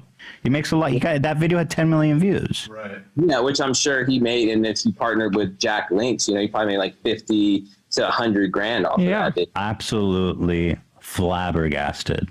And I literally had to grab him, and I was like, bro, like, I can't walk. If I walk out of here and you don't send me that money, I will literally not be able to have a home. Yet here is a small business, Pessimist Productions, comprised of Paul Zigo, Scorpion Scotty, and Frey Chaos Wizard, actually being communicative and reliable to the point I would consider as friends I'm working for.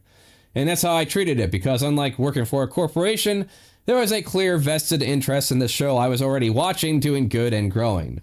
And I had that mindset it wouldn't do as well if I simply just took out the swears of a segment and posted it for monetization. And so when I felt it appropriate, I added things to them. I was proud of some of those more elaborate segments. Feet fetish finder? That's what I would think it'd be. You know what it is. Stop playing. Are you talking about dude, CraftyAndy, step your game up, dude. I want weasels to come out of my fingers when I go pew, pew, pew, pew, like Shaggy has. I want you to zoom in randomly for no reason and then zoom all the way back out again. Next time I'm being boring, lasers need to come out of my eyes, right? Yeah. Animated dragon needs to bite my head off. Right? Guys, gentlemen, a wrinkle. What? CraftyAndy there. Gotta pay me more, though. I mean, man. Oh, man. Oh, my. All right. I guess just keep editing the way you do that. And I would like to re-upload some of those since they were more timeless than others. Community-wise, I could say always felt more legitimate. One of the reasons I don't like to hang around general forums or chat rooms is because it tends to be full of strangers where you can't ever tell for sure if the one you're talking to is completely full of shit or not. At least here, there is the potential I'm talking with others I may eventually hear or see at some point. Conducting oneself online as you would in person, you think would be a no-brainer. It's been a long time since I stopped seeing this scene as a competition when it comes to online entertainment. There isn't a pool of money I have access to in order to astroturf my way to popularity, and I may never make anything of what I'm doing here. But what I am doing is mine without chasing trends, without getting hung up on the view count, with the entire focus on creating and getting better. I try to be mindful of what might be popular, what might work, but reality is by the time I put together anything on a hot topic, it's usually already cold and buried. So the bright side of this, for me, is I get to focus on more of my personal projects in the meantime. So this year I plan on playing a more long game. Anything I make for this channel and my two others, Paws Off and Weird Zords, will be members, patrons only, and when I get a nice big catalog together, then I'll start unleashing what I have and proposing moves to get on sites like Nebula or Means TV. All in all, what else can I say about 2 years of my work being erased? Let alone how much effort and energy Paul, Scotty, and TJ had to have put in to get this channel up to 800 members, up to the point it was on the verge of replacing their neutered Deep Fat Fried channel. Let me clarify, I am under no illusion that me being there or not would determine if they're successful with that channel. Just that it was nice being involved with a bigger operation than myself. To interact and engage with a huge, active, and most importantly, genuine audience and hosts. Sorry I couldn't do better.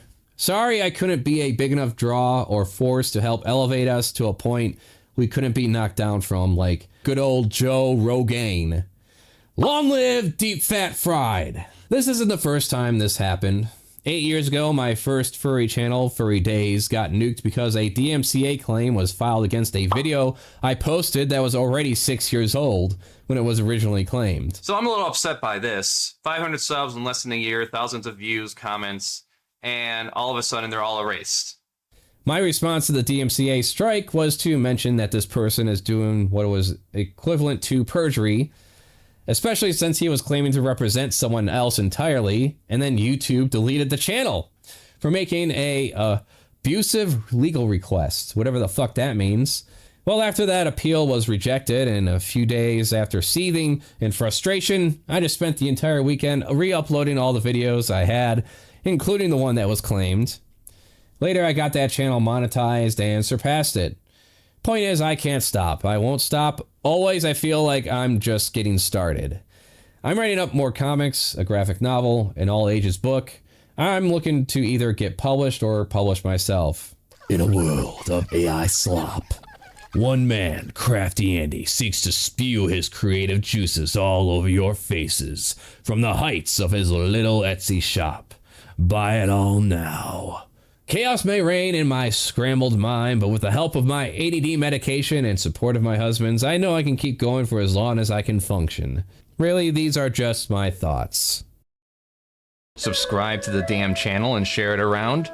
I got a store for art and other creations of mine. Patreon to get some extra perks and also get a store discount. Pause Off gaming channel with a talking weasel. And Weird Source for cringe-free shit you love.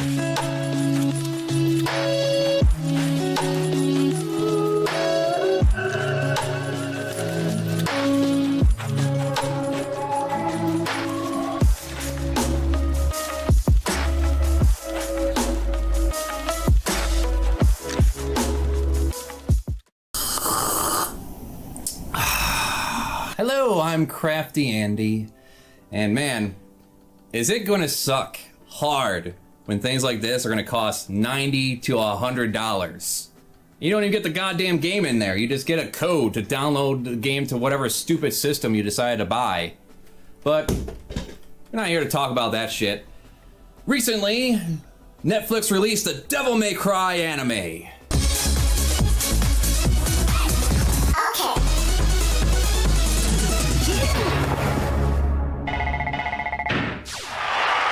Game over! And you know, after watching something heavy like Scavenger's Reign and Common Side Effects, it's nice to have something that's a little lighthearted and just plain old fun to enjoy. I mean, when you take the narratives of the Devil May Cry games themselves, take out the gameplay and just leave the narrative, whether it be the third game where they actually started to get good, the superior 2013 reboot, the fifth game, because I guess the fourth game was rather shitty too in terms of narrative there, even for video game standards. Overall, what is the plot of these games? Giant big bad guy want power, and then good guy smash bad guy because human special because they cry. Okay, yeah, their bodies lack the physical ability of a demon. But humans possess something that demons don't. What? What is it the demons lack? Please, for the sake of my research, please tell me! Right? I mean, there isn't some crowd of weirdos in the Twitterverse or social media trying to elevate these things on some kind of pedestal that, like, they're untouchable, sacred garbage, right? Right? Anyways, the Devil May Cry anime is fucking awesome. Just got done watching the Devil May Cry anime on Netflix and then, in turn, watching playthroughs of all the original games for further research on this and comparison. Summary of the anime. Doesn't take itself too seriously when it doesn't have to. Gives us great characters that are as eccentric to a level of 11 at times. I can picture something like this fitting in with a crossover of Bayonetta someday. Can we get that? Maybe? Anyways, so overall, definitely worth watching. And there you have it. Now you know. Anyone else saying otherwise, including journalist sites like Screen Rant, they are full of shit and can be ignored for the rest of eternity.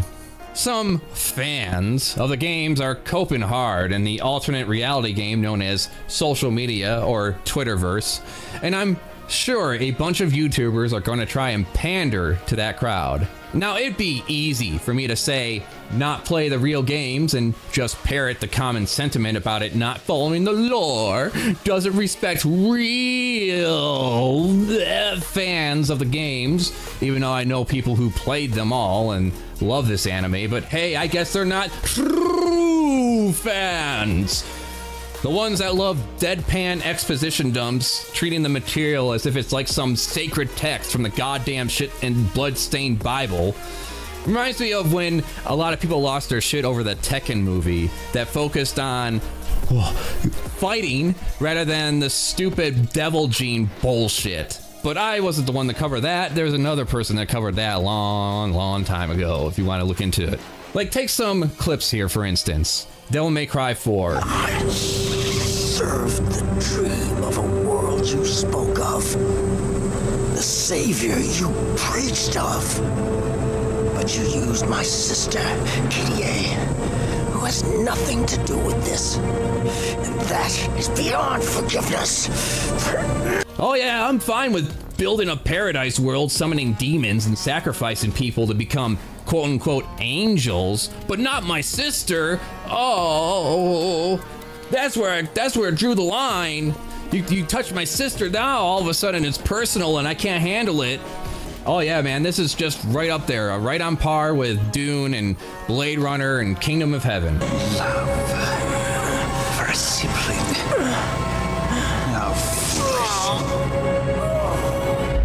Oh man, look at that. The big daddy can't comprehend love for another because he's so evil. I mean, I at least went through the trouble of looking into the playthroughs of 1 through 5, actually, and personally played through the superior 2013 Devil May Cry game.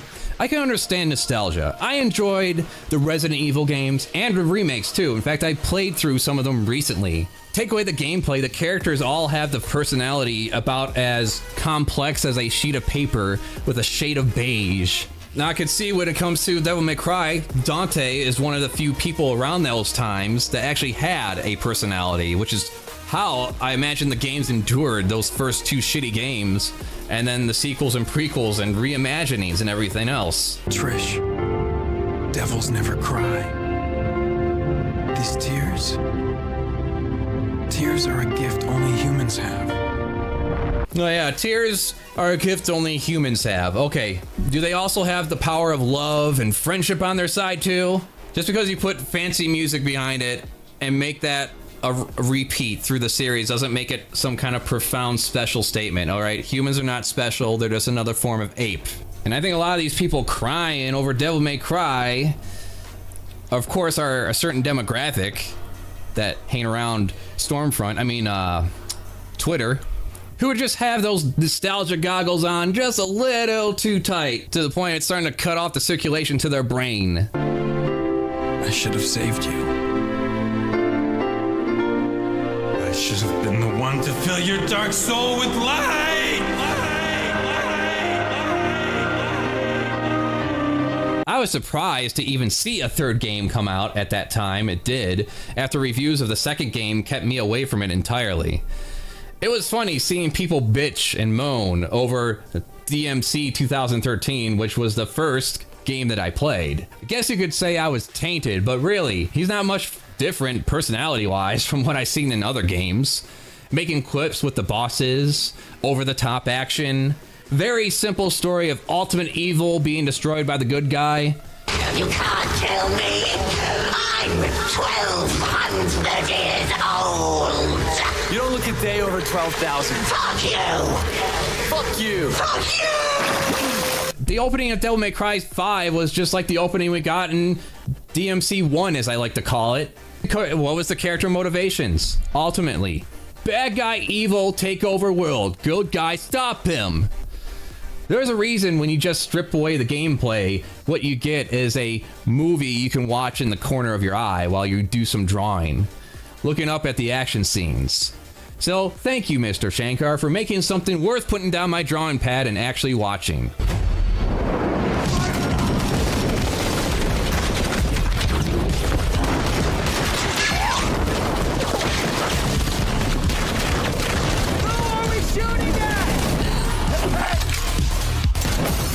A little side rant, but another complaint that keeps coming up is cursing. This is another common complaint that came up when it came to the series of Hell of a Boss and Has Been Hotel. And it was also one of the complaints I kept coming across when it came to the Vox Machina anime. Oh, that's right, I called it an anime, because fuck you, that's why. Cursing. It is just a weird complaint that keeps coming up. Can we stop with this cringy, prudish critique? I know this is online brain shit, but it's amazing how much it comes up and I come across it. Where did this too much swearing and too much sex crowd come from all of a sudden? Pussyvania? It's bad enough we can't even get any kind of nudity scenes in anything outside of porn anymore, but people curse in real life all the time. Watch your words! Just as foul-mouthed as I had heard concerning your demise. Don't you think that's a little harsh? Killing me because of the way I talk? I get so many of you out there are trapped in work environments that deem such language as unfucking professional, but the reality is no one gives a flying fuck. Regardless though, in this anime series of Devil May Cry, no one is cursing like a sailor at all. But I guess when you say fuck for the second time in an 8-episode first season, it's excessive now. Speaking of morons, a bunch of people on the Twitterverse are mad that the vice president justifies wanting slaughter of the Makai people trying to seek a better life outside of the realm of hell, as it's been labeled. And the vice president justifies this through his faith in the Lord. Man, using religion to justify torture and slaughtering of innocents? Psh, that never happens. Except all throughout recorded existence. God has never asked us to sit idly by and await his kingdom on earth, but to build it ourselves. Where even if the absence of a proclaimed God is then replaced by a belief of some kind of force that convinces the people in power that they're serving some greater good overall through their heinous actions. It was a running joke for the longest time when it came to JRPGs and fantasy animes to have the ultimate goal of killing God in the end, so why the fuck is it all of a sudden surprising now? Why? Because it has American flags on it? It's not some completely made up religion like it was in Devil May Cry 4. Now that it's tied to, obviously, Christianity to be more relatable to the real world. Now it's all of a sudden a problem? Now you're gonna have a fucking contention with it? Give me a fucking break. It's only when it comes to the online brain mentally crippled people who live only in the world of safe spaces like the Twitterverse, YouTube, and every other social media platform that can't handle narratives that reflect the real world that we live in. I didn't have a choice. He was watching my daughters. If I didn't do what he said, he would have... So, you agreed to help him unleash hell on Earth. You think hell on Earth would be that different from my life now?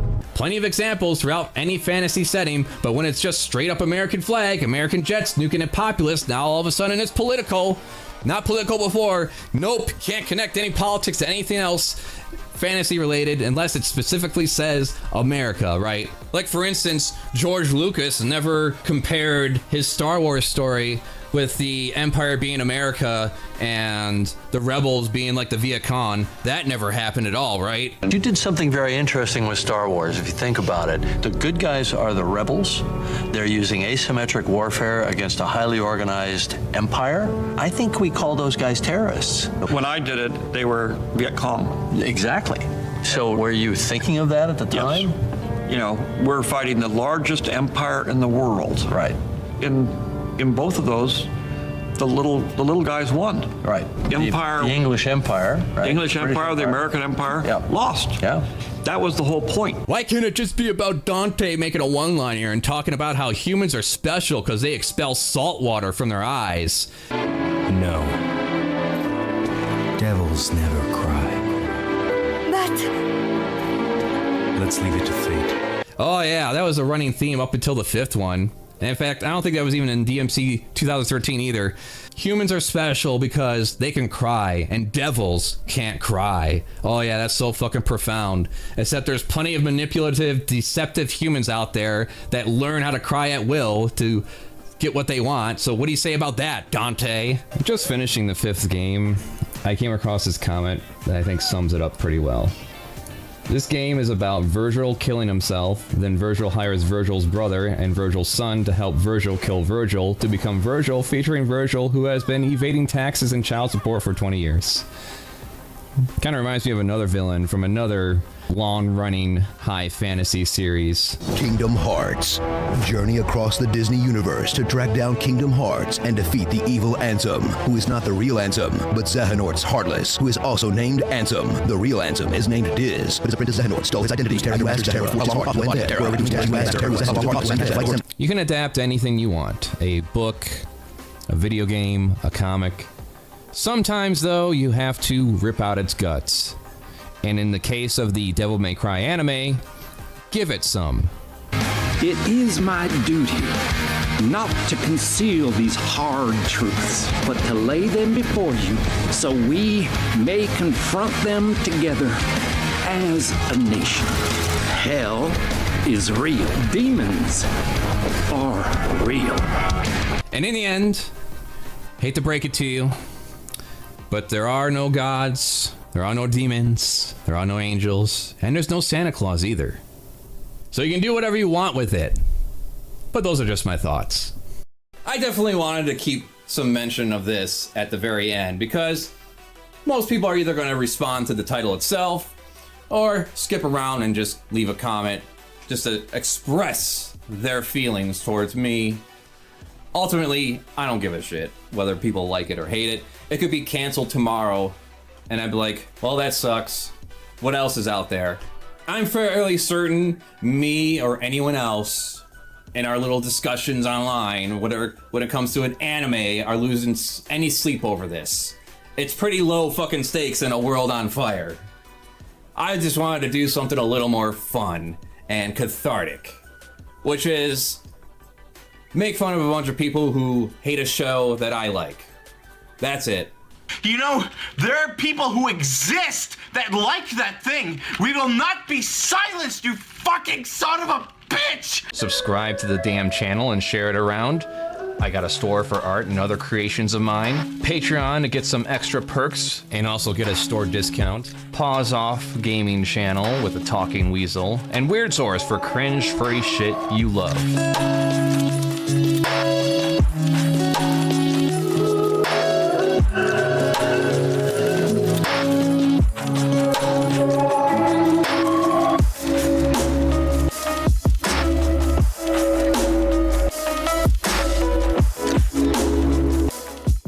It's worth to have a cost of some gun deaths every year so that we can have the Second Amendment to protect our God-given rights.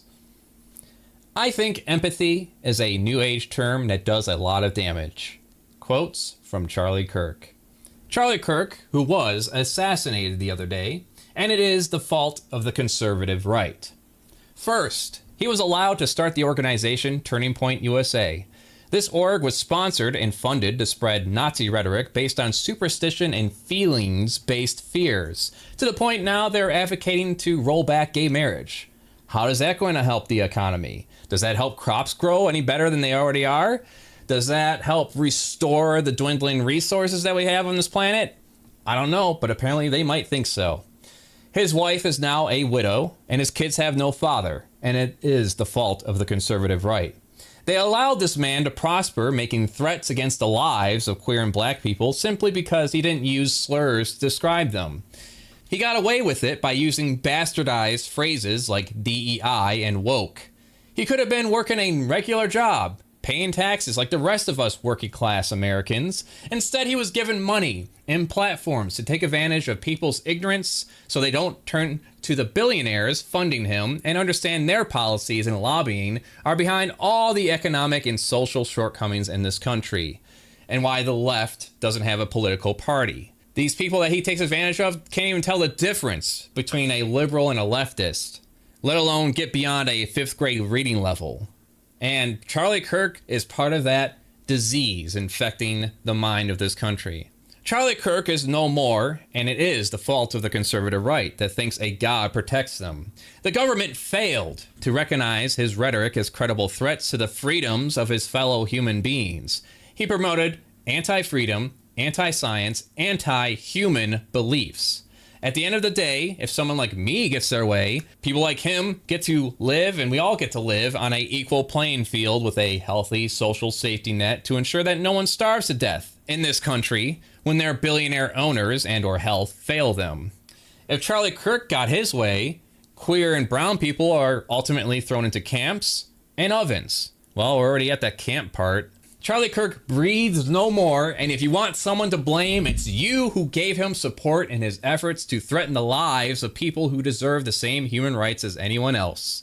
This man was allowed to become a Nazi that believed in race, believed that homosexuality was a sin, that belief on faith alone makes it real. I know the reality is this event will be used as an excuse to strip more of our freedoms as Americans and make the lives of minorities especially harder, and embolden the conservative right even more.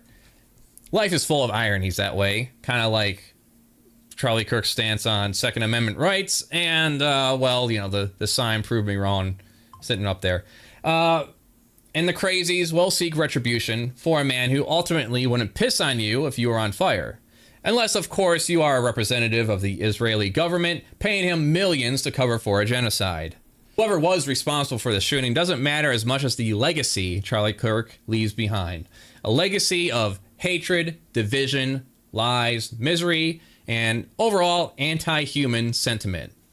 If there was a hell, you would be there. Here are some helpful Bible quotes you should take to heart. 2 Corinthians 11, 13 through 15. For such men are false apostles, deceitful workmen, disguising themselves as apostles of Christ. And no wonder, for even Satan disguises himself as an angel of light. So it is no surprise if his servants also disguise themselves as servants of righteousness. Their end will correspond to their deeds. And Romans 16:18. For such persons do not serve our Lord Christ, but their own appetites, and by smooth talk and flattery, they deceive the hearts of the naive. And Colossians 2:8.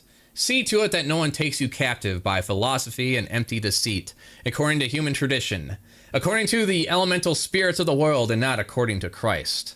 When it comes to our ideas and beliefs, mine can be backed up through science and ethics, history, while Charlie Kirk's is mainly based on feelings, vibes, confidence. But let me know down below, in that comment section you love so much. Am I right or am I correct? Looking forward to your answers. You all have my thoughts and prayers. If you like this art piece, it should be on sale as a print in the store. I'm looking to possibly sell the original as well. Next, I'll be working on a sticker, unrelated to the events, of course. Something named Charlie Cutthroat Charlie. I think that's the name I'm going to go with. Well, we'll see how that turns out. Also, I'm working on other videos in the meantime. And I plan on having some kind of catalog together so that I can start posting things a little more regularly. So until then, sit tight, subscribe, and share it around. You know what to do.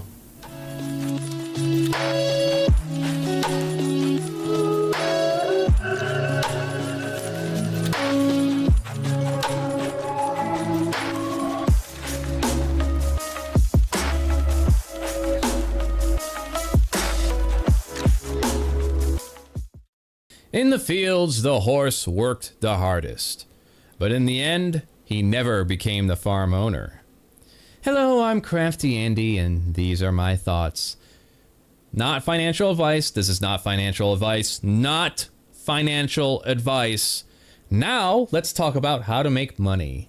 We live in a world dominated by the pursuit of capital gains. Your worth and leverage of power as a human being is determined by how much money you have. The main key is to simply pursue the correct fields in order to do so. Any other choice makes you a sucker. You don't want to be a sucker, do you? First is the degree you pursue in college. Despite what you may think or be told, keep in mind, according to sources like Coursera.org, the top 10 degrees are as follows. Number 10, communication and journalism.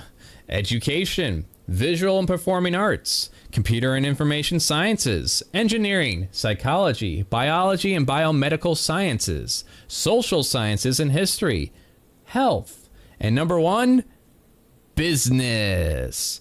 Wow, look at that. Despite all the rhetoric and hysteria over people supposedly pursuing useless degrees like underwater basket weaving, number 1 is business. 1/5 of all bachelor degrees are business related. Go fucking figure.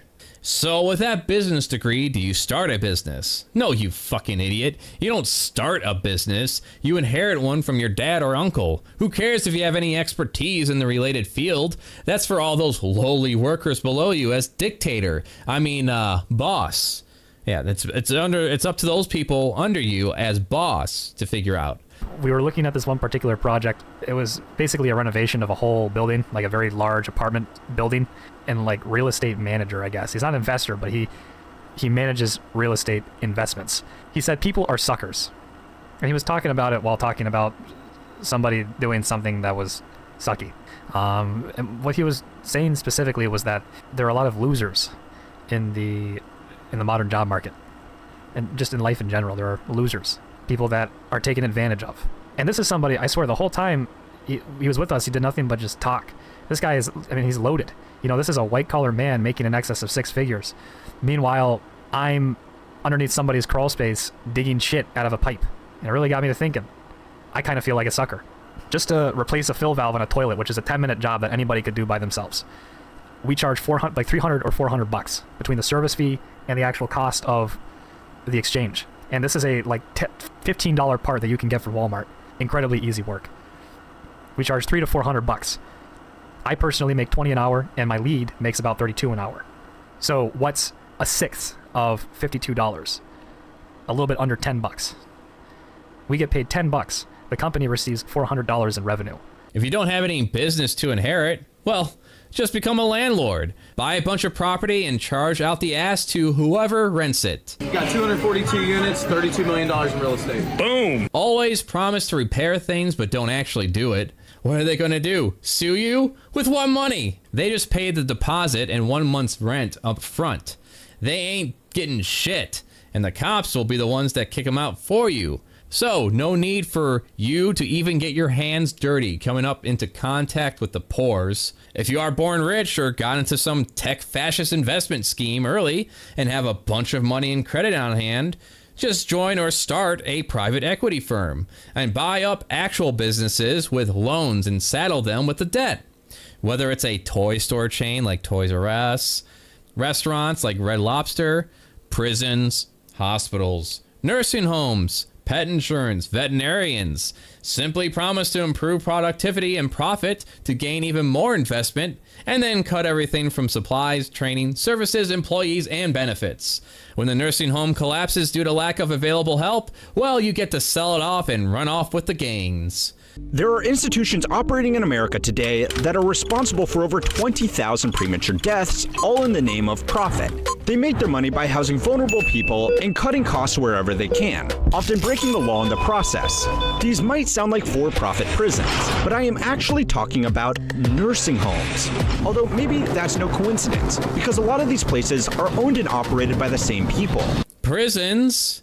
Keep them locked up as much as possible, and then set them up to go right back there once they get out. This industry enters into contracts with the government agencies to make as much money as they can by locking up as many human beings as they can in cages. Basically, the more people they lock up, the more money they make. They actually cost more money and harm to our society in a variety of other ways over time, which is partially due to the fact that private prisons have higher recidivism rates, meaning prisoners detained in private prisons are more likely to reoffend after their release and go back to prison, which is not that surprising considering the fact that a formerly incarcerated person going back to prison is good for a private prison's profit margin. They have literally no incentive to rehabilitate a prisoner or set them up for successful reintegration into society. Because again, I don't know if I can stress this enough, but I'll try. They make profit by locking up human beings in cages. We don't deal in redemption. There's no profit in it. Punishment. Now that's where crime truly pays. The trades. Learn a trade? Yeah, maybe if you're the type of person who wants to be a disposable peon. No, you get into a contracting company for that. As in, working for the contract company, or better yet, owning the contract company. Be the middleman agent hiring out workers for temp work.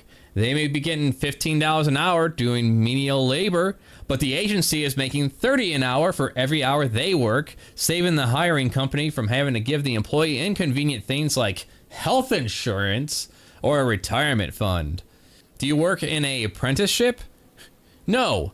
You become the owner and underpay a group of people to do the work for you, even if they are not even certified.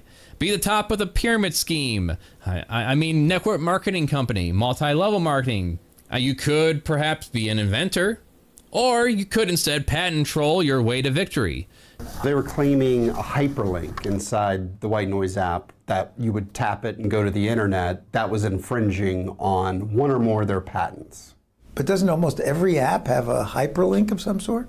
Yeah, if you're using the internet, it does. So secure the concept of an invention, and you could strong arm small businesses through settlements like mafioso without any need to get your hands dirty. Common theme here. Law and government tend to do all the work for you. Doctors make a lot of money, right?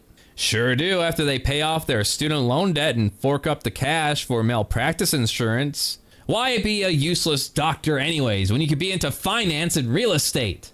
Doctors are getting creamed. Oh yeah, they're making more money, but the take home is less. Sure. You know, my doctor just yelled at me. He's happy. He says, "Oh, guess what? I finally made $1 million." And I said, "Yeah, this was just 3 weeks ago." And so I said, "Yeah, well, how much you pay in tax?" He says, $750,000 in taxes. So his net was about $400,000. That's not bad. But when I make $1 million, I keep $1 million. And the reason is because I don't make it by working for money. See, if you work for money, you're taxed. So that's why lesson number 1 in Rich Dad, Poor Dad is the rich don't work for money. What we do instead is we create businesses as entrepreneurs. We acquire real estate. I don't invest in the stock market. Okay? So the reason is because as entrepreneurs, I have more control over my income, how much I make, and how much I pay in taxes. And because I'm an entrepreneur as well as an investor in real estate, I pay 0 tax. Just be a complete leech on society and give nothing back to the people you drain, including those that take care of your medical needs. The rich pay no taxes. They cut funding to programs that help people, and then when they falter due to funding cuts, they use that very thing against them existing entirely. But hey, if you insist on being in the medical field, get into medical sales. Here's a great example. This scam is simple. You slap synthetic skin grafts on people who don't need them and who are so terminally ill they're expected to die that day. And then you charge the government $900 million. There's a few bribes to pay along the way, there's manufacturing costs too, but if you don't care about treating dying people like objects, it's all gravy. Some had wounds that were infected and wouldn't respond to grafts. Some were wounds that had already received grafts. Some of the wounds were old and had already healed. And still, others were applied to people who were terminally ill in palliative care. Some of those people died within days of receiving their grafts. Others died on the same day. Then there is veterinarian clinics. Remember those? I mentioned those earlier. They take advantage of people's love for their family members, I mean living property, and charge them out the ass for unnecessary medications and procedures. Nothing will get a person to open up their wallet more than being under the threat of euthanasia. Please, doctor, I'll do anything to save my fuzzy buddy. Take all the money, all of it. This year, when my pet insurance renewed, the yearly premium increased by $300. I had to increase my deductible to the point it is effectively useless unless it involves an actual emergency that would range in the tens of thousands of dollars. And yes, I did look around and all the pet insurance companies are effectively just as expensive, if not more, than mine now. Almost like they're in cahoots. And when it came to my own dog recently, I had to go out of my way to find a private veterinarian so I wouldn't risk getting gouged when I took him in for a possible skin infection.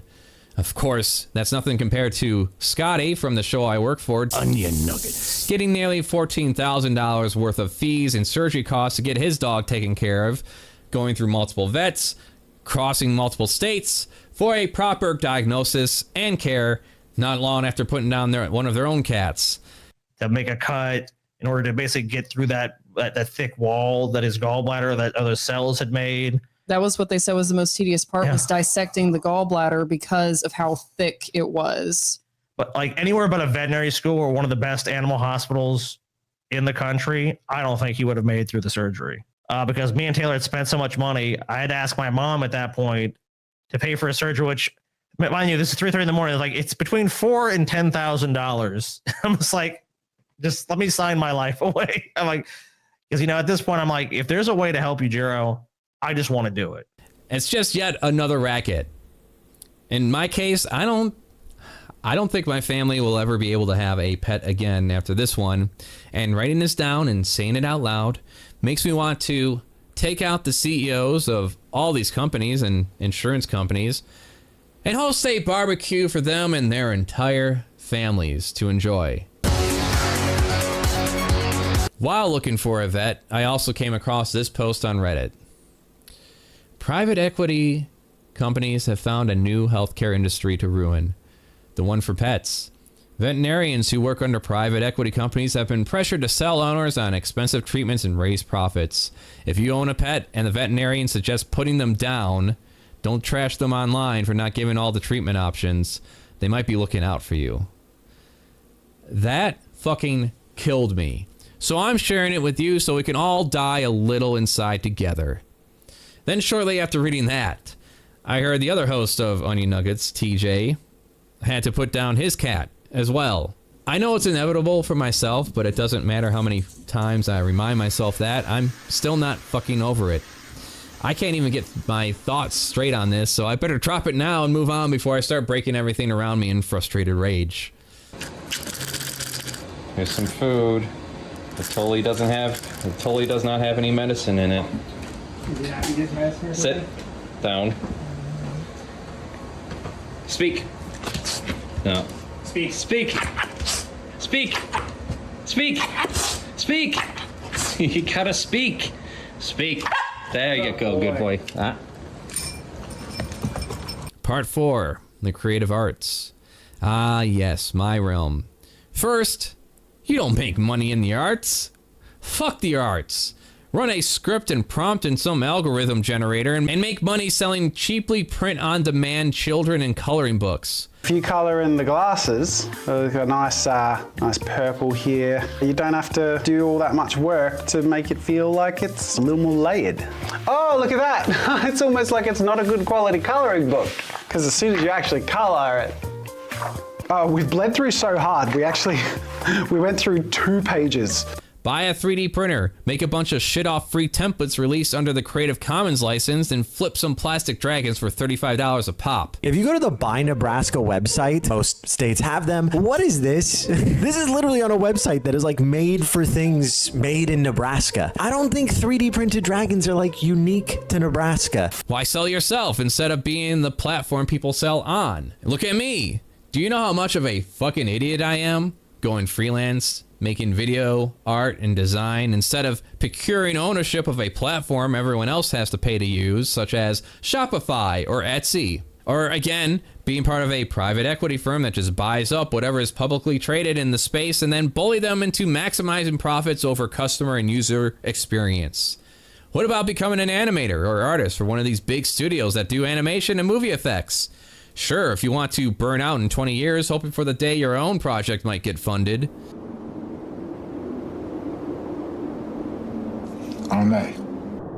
映画の本当に素晴らしいのかどうかわからないじゃない。呪われた夢なんです。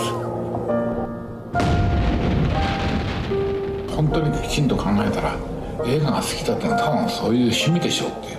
金を稼ぎたいとかそういうのは全部論外。有名になりたいっても論外。そんなクソくらいでそういうことじゃない。かつてそういう映画が作られたことがあったかもしれないけど、今も映画の価値があるわけではない。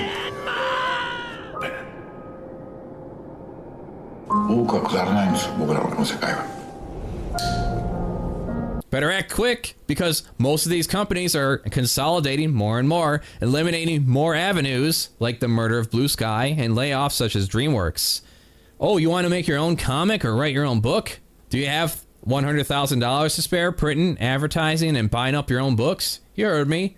Some of these ghost-written books, especially by politicians, are artificially inflated in sales to look like it's selling, to trick retail stores into buying up some of their copies. What am I doing here? Wasting my time expressing myself. There are so many shortcuts I can take to getting something mediocre done and just market the hell out of it. Fuck integrity. Why even do that? Just be rich, you fucking idiot. Be a producer at one of these major corporate umbrellas and hold intellectual property hostage and milk it forever with each new generation replacing the fatigued generation before them. Everything is a scam. The game is rigged. Abolish all copyright. Abolish all patents. Good luck out there. These are just my thoughts. More is coming. Subscribe to the damn channel and share it around. I got a store for art and other creations of mine. Patreon to get some extra perks and also get a store discount. Pause Off gaming channel with a talking weasel. And Weird Source for cringe free shit you love.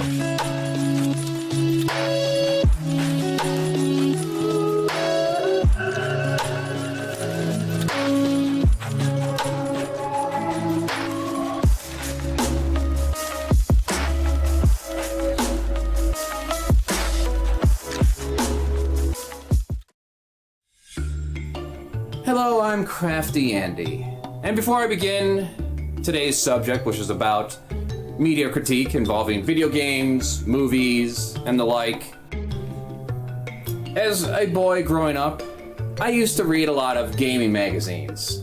I mean, when you don't have a lot of video games to play, you tend to read about gaming a lot more than you actually play them. So I had a lot of GamePro and Computer Gaming World magazines. The thing is, as much as I like to read about the new and interesting video games that are out there that are good, the ones that drew my attention the most are, of course, the reviews of bad video games. Like this one, for instance, from Computer Gaming World, June 1998, Star Trek Pinball to Boldly Blow by Jeff Green. Star Trek Pinball. Just the thought of it gets your Vulcan blood boiling, doesn't it? Yeah, me neither. But Interplay, apparently on a mission, I hope it's not a 5-year one, to boldly milk a franchise as it's never been milked before. Maybe they're figuring that all 5 people who thought their Waterworld game was a good idea will buy this one too. Appeal. People who speak fluent Klingon. Pros. One of the bumpers says, "I, Captain," in Scotty's voice when you hit it. Cons. Uninspired tables, unimplemented multiplayer support, shameless milking of a franchise. 1.5 stars. On top of Mystery Science Theater 3000 for riffing on movies, we would have X-Play, which of course the most entertaining reviews that Adam Sessler and Morgan Webb would do would be involving the bad video games, because that's where all the most entertaining jokes would come from, as well as hilarious bugs and other bad gameplay. I have to warn you, this part may make your eyes bleed. I'm not sure what I like better, the fact that the water behaves like a solid sheet of fabric, or the way it occasionally clips through the nearby ground. There was one thing though, when it came to magazines, TV, early days of the internet, things were strictly professional. You wouldn't swear, you wouldn't be too crude with your jokes, you wouldn't exaggerate how terrible something was for entertainment value. Things were pretty reined in and dry until Angry Video Game Nerd and Nostalgia Critic came along. Now here were a couple of guys talking the way we would with our friends, cursing up a storm, screaming at the fucking video game for being unfair. Look at this pandemonium. There's a fucking ceiling waiting to come down and kill me. There's a guy throwing an oil drum. If I try to get out of the way, I get hit by these rotating blades and shit. I take the guy down and then I try to set off the ceiling trap and I'm dead. Shut up! Fuck you, motherfucker! Laying into the more ridiculous aspects of certain movies that disappointed us growing up. That could have gone better. Mr. Critic, is that what happens when Pepe Le Pew makes whoopee with Ronald McDonald? Yes, it is. Now, yes, they were exaggerated performances, but there was a sincerity to their sentiment when it came to the quality of the media that they were reviewing. They didn't take themselves too seriously. Unlike today, where a bad game is somehow a call to action for a lot of people to find out where the developers live and directly involve themselves in their lives and harass them, send them threats, and act like the fucking fandom police.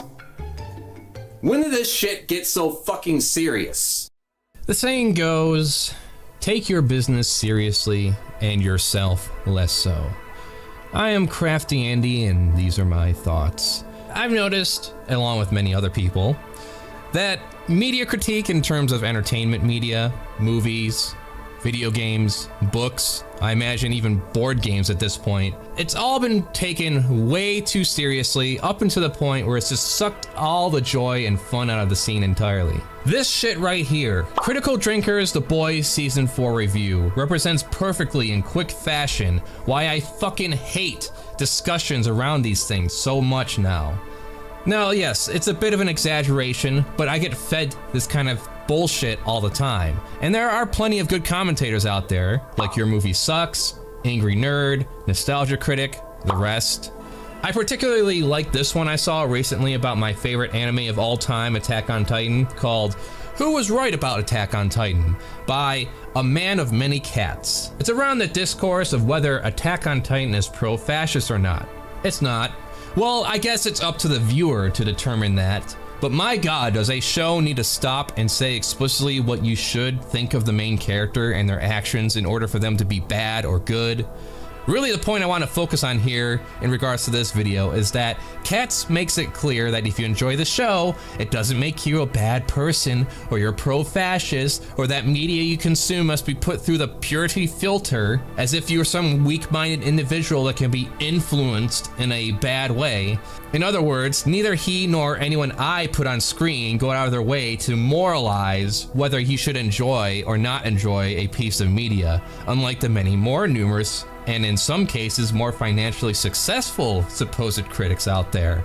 Thing is about these people, at least for certain, AVGN and Nostalgia Critic, they never take themselves too seriously.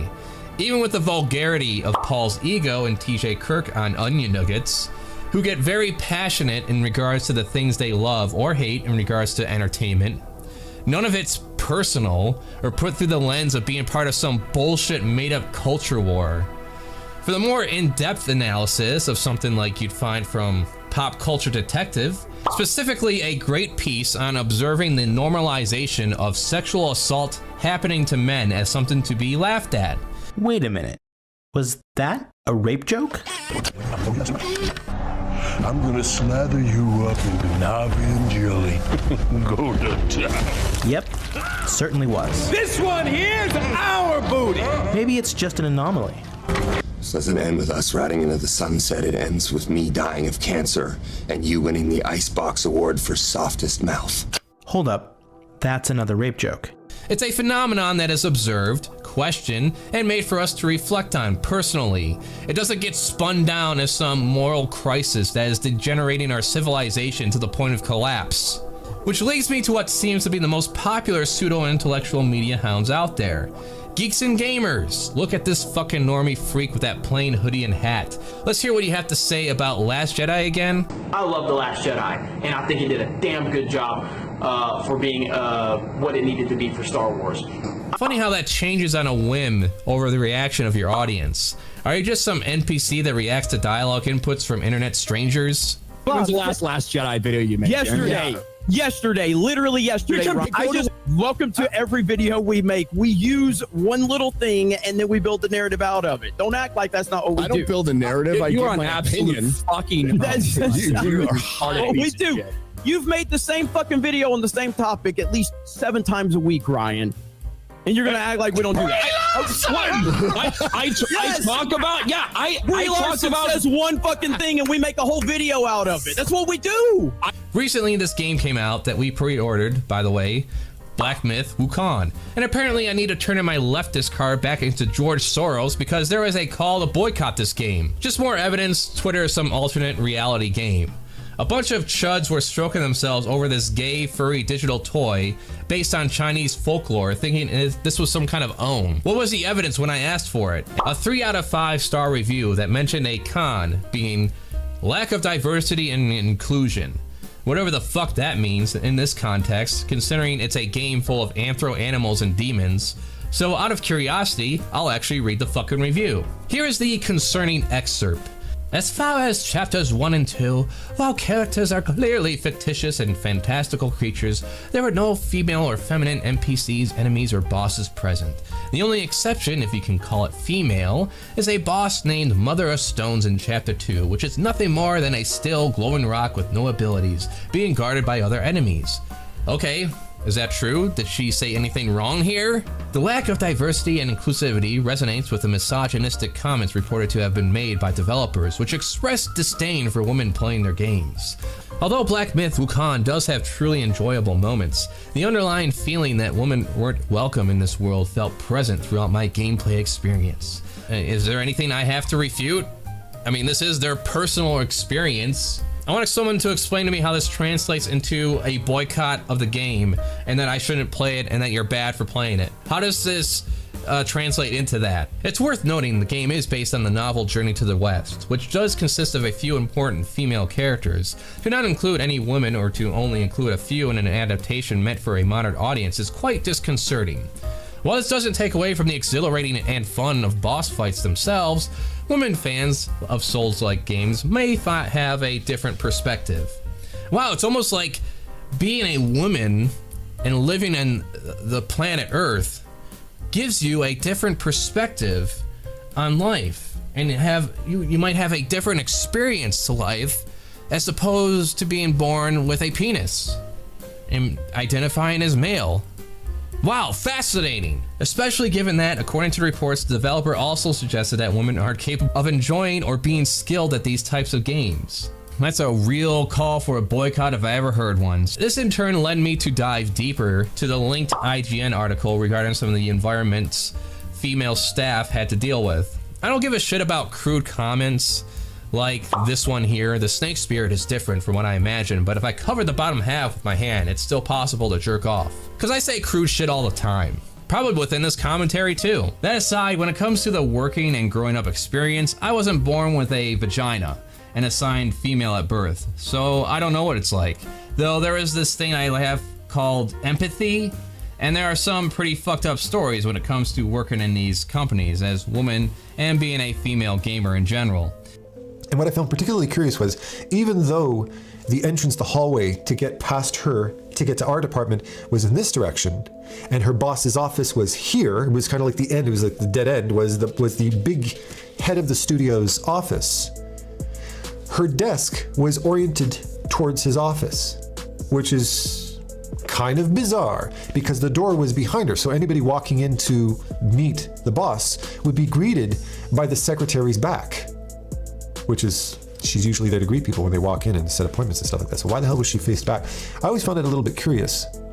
She started to open up to me about how uncomfortable she was about the big boss, her direct superior.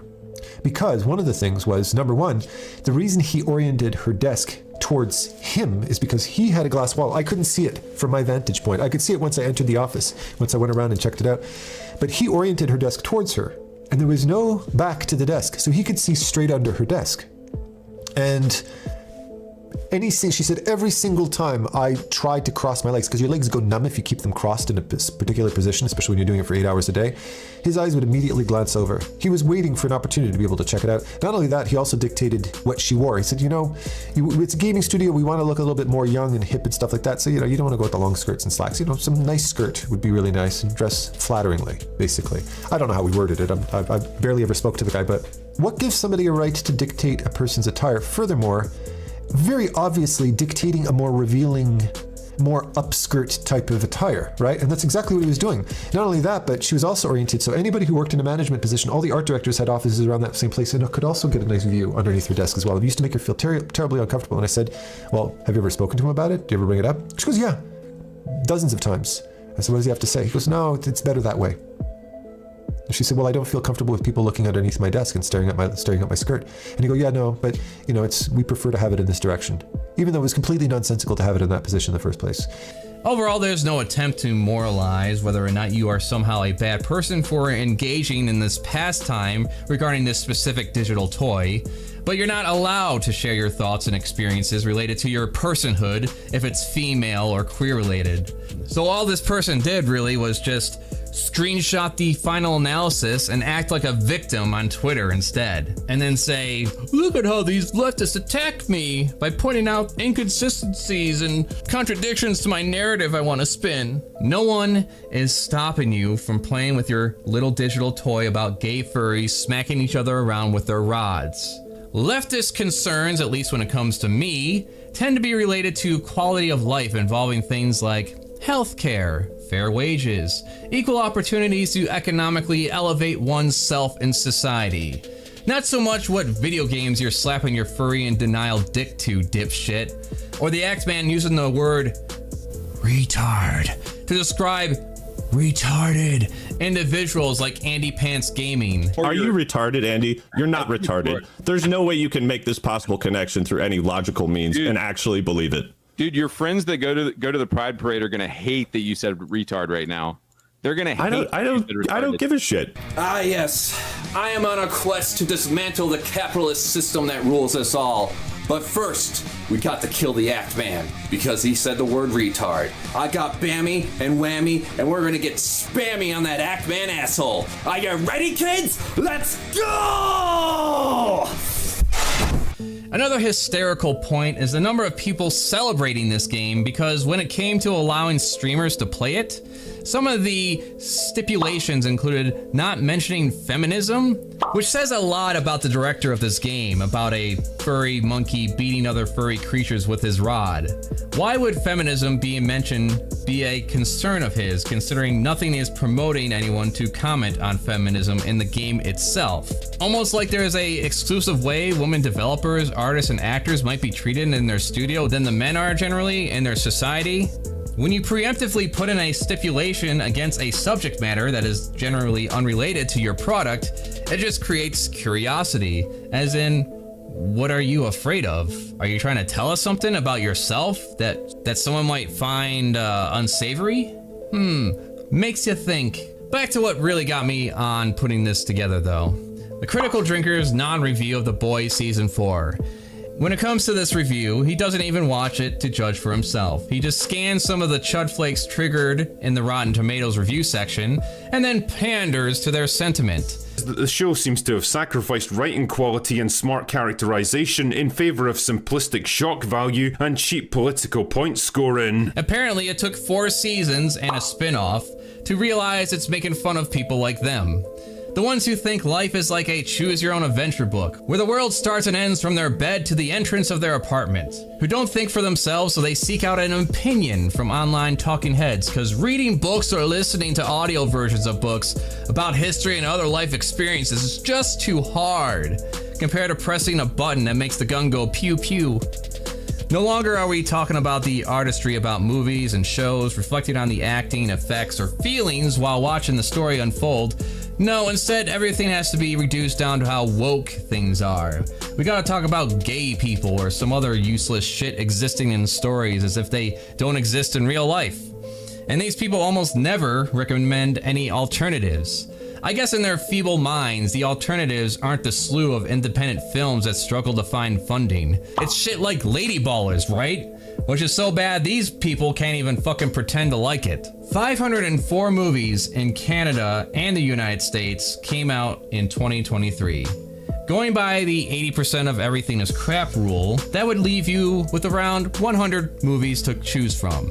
It's not fucking possible for you to not find something that tickles your taint from now or anything before. It was a sad fucking display seeing Shadiversity, a couple of guys defending the acts of hate watching as if it's needed, as if it's some special service they are doing for mankind, like they're on the level of Doctors Without Borders. And the concern that people have who hate these shows, right, is that is giving them support. A hate watch is just as valuable as a fan watch, and it's helping prop up terrible shows. If you really want them to die, ignore it.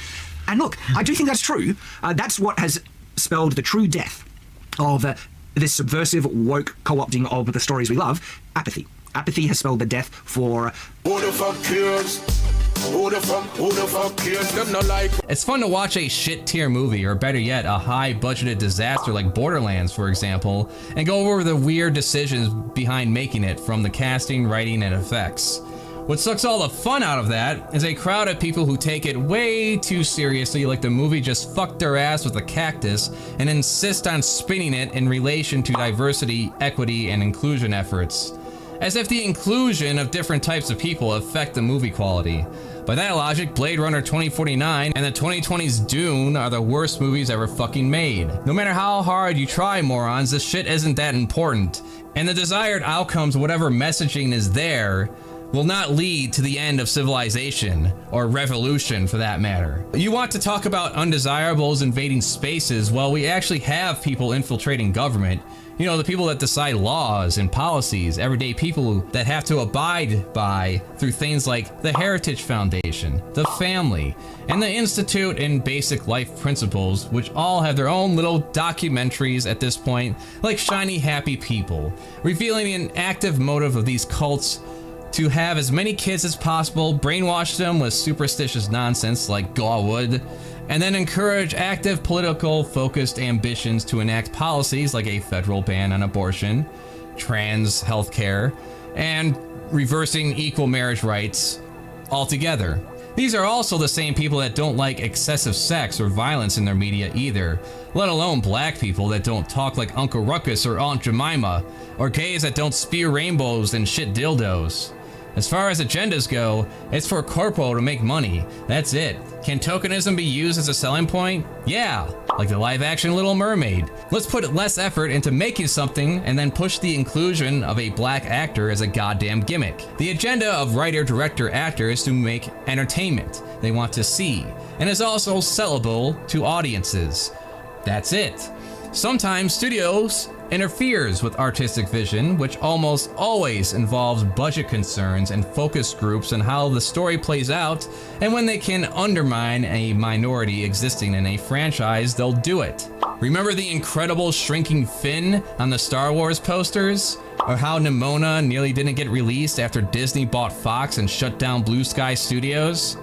There isn't a gay person or black person or woman that can be allowed to exist in a movie or video game that won't immediately be labeled as forced.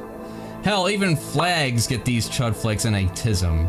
Instead of doing some self-reflection on why a rainbow flag triggers them so much, they rather take the effort to mod it out of the game, which is a totally normal thing to do, fucking weirdo freakazoid winker worm fuckers. I remember for myself, this turn started years ago. I think with Ciri from the fantasy series The Witcher being played by a black actor. There were complaints all over the fucking place, and as I decided to have my own take on it, I asked myself, why does it matter either way? If the showrunners want to specifically find a black actor, okay, it's their fucking show. Explain how that affects quality, or affects you directly. Then there are other things to consider like gatekeeping, systemic bigotry, and glass ceilings. But that shit is too complicated to explain. That shit be hard like algebra. Might actually have to read a few books to understand it, which unlike a hardcore gamer, I can do. Here are some of the books I got through over the year. Transgender History, People's History of the United States, Atomic Habits, Extremely Online, Manufacturing Consent, The End of Policing, White Flight, Dying of Whiteness. I'm not some genius, I just read some shit that's sourced and has examples within real life and not a movie or a TV show. So I don't end up something like Synthetic Man. Do you read? Not really, I'll be honest, no. I have a very low attention span. I've thought about it. I've thought about it. I've thought about reading. I've thought about reading like it's rock climbing. Much easier to say woke bad and make money off being a reactionary little crybaby and do 20 videos on one show I claim to hate, covering every little tweet and article. So yeah, fuck Disney. I mean, fuck these grifters, fake outrage. Chuds and the chud flake audience that only seeks to be pandered to. And also fuck Disney. But at this point, if a show, game interests me, I'll engage and judge the quality for myself. If I want to talk such things, it's going to be in the form of commentary on the artistry that elevates or sinks the work. If I want to discuss these things further, it's going to be with friends and not some anonymous chat room. If it's going to involve watching online critics, it'll be ones making me aware of things I may never have considered or heard of otherwise. And I don't take it personal in regards to people who are able to take a critical eye towards the themes, ideas, and tropes found in media in relation to social issues and human experiences. That gives us something to actually think about. In other words, lighten the fuck up. It's only entertainment at the end of the day. The greatest sin a lot of these chudflake commentators make is just how fucking boring they are. Have you ever tried watching any of their videos? The quarterings or the neurotics out there? It's like watching flies fuck. There's no personality behind them. All they do is just pander to some fan perceived perspective they have on a piece of popular media or an actor or video game company. And for the last decade, it seems it's all just been reduced to how many minorities are in a certain property. Somehow, looking beyond different people outside of a white, cis, straight male, that's somehow bad and takes away from the story, whatever the fuck that is. And it's to the point where they don't even give a shit about actually engaging with the media they supposedly care about.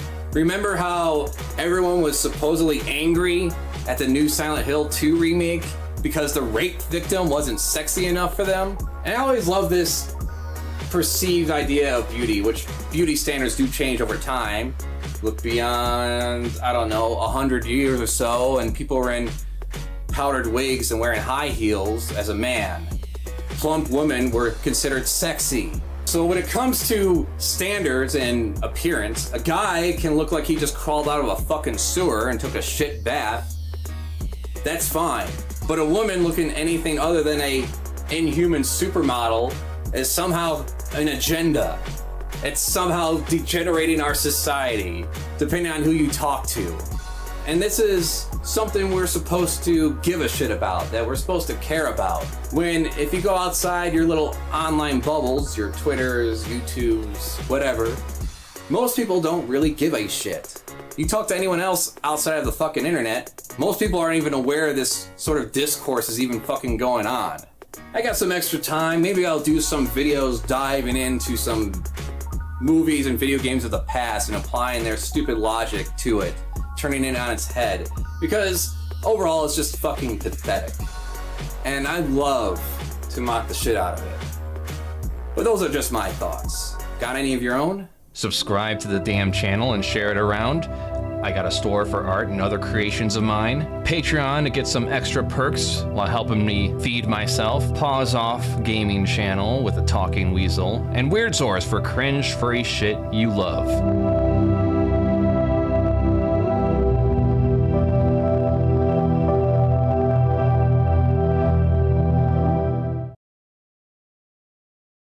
Hello, I'm CraftyAndy, and these are my thoughts. Alright, by now you have decided whether or not to go see the live-action Lilo and Stitch remake. Can we stop now? Imagine how much more enticing it would have been if Disney decided to do a live-action sequel to Lilo and Stitch instead of what we got here. We had a TV series, there was a couple of sequels. Why not just continue on? For the sake of context and explanation, if you have yet to see any other review or coverage of this movie, and you are familiar with the first, I'll just break it down in a few sentences. Gantu is gone, Jumba is turned into the main villain. I sure love having no accent. Absolutely not! Nani decides to leave Hawaii to pursue college for marine biology, turning Lilo over to the state, which has been memed at this point, about how Hawaii has one of the most prestigious schools for the one of many sciences that will be ignored by those in power as they poison our oceans and privatize the water supply. It'll start getting cooler. You just watch. I wish science agreed with you. Well, I don't think science knows, actually. This movie is making its money back with a much more modest budget in place, are there not any good movies out there to watch instead? Such as Flow. I still have yet to see Sinners, but I hear that's a good one. Mickey 17 had Aliens, too. Heard that was pretty good. I did see Banshees of Ishmira. Terrifier 3. Okay, we're getting off from family movies. Fuck it. Go to G-Kids on YouTube or Deaf Crocodile and try to tell me honestly with a straight face that there isn't anything interesting to watch on there.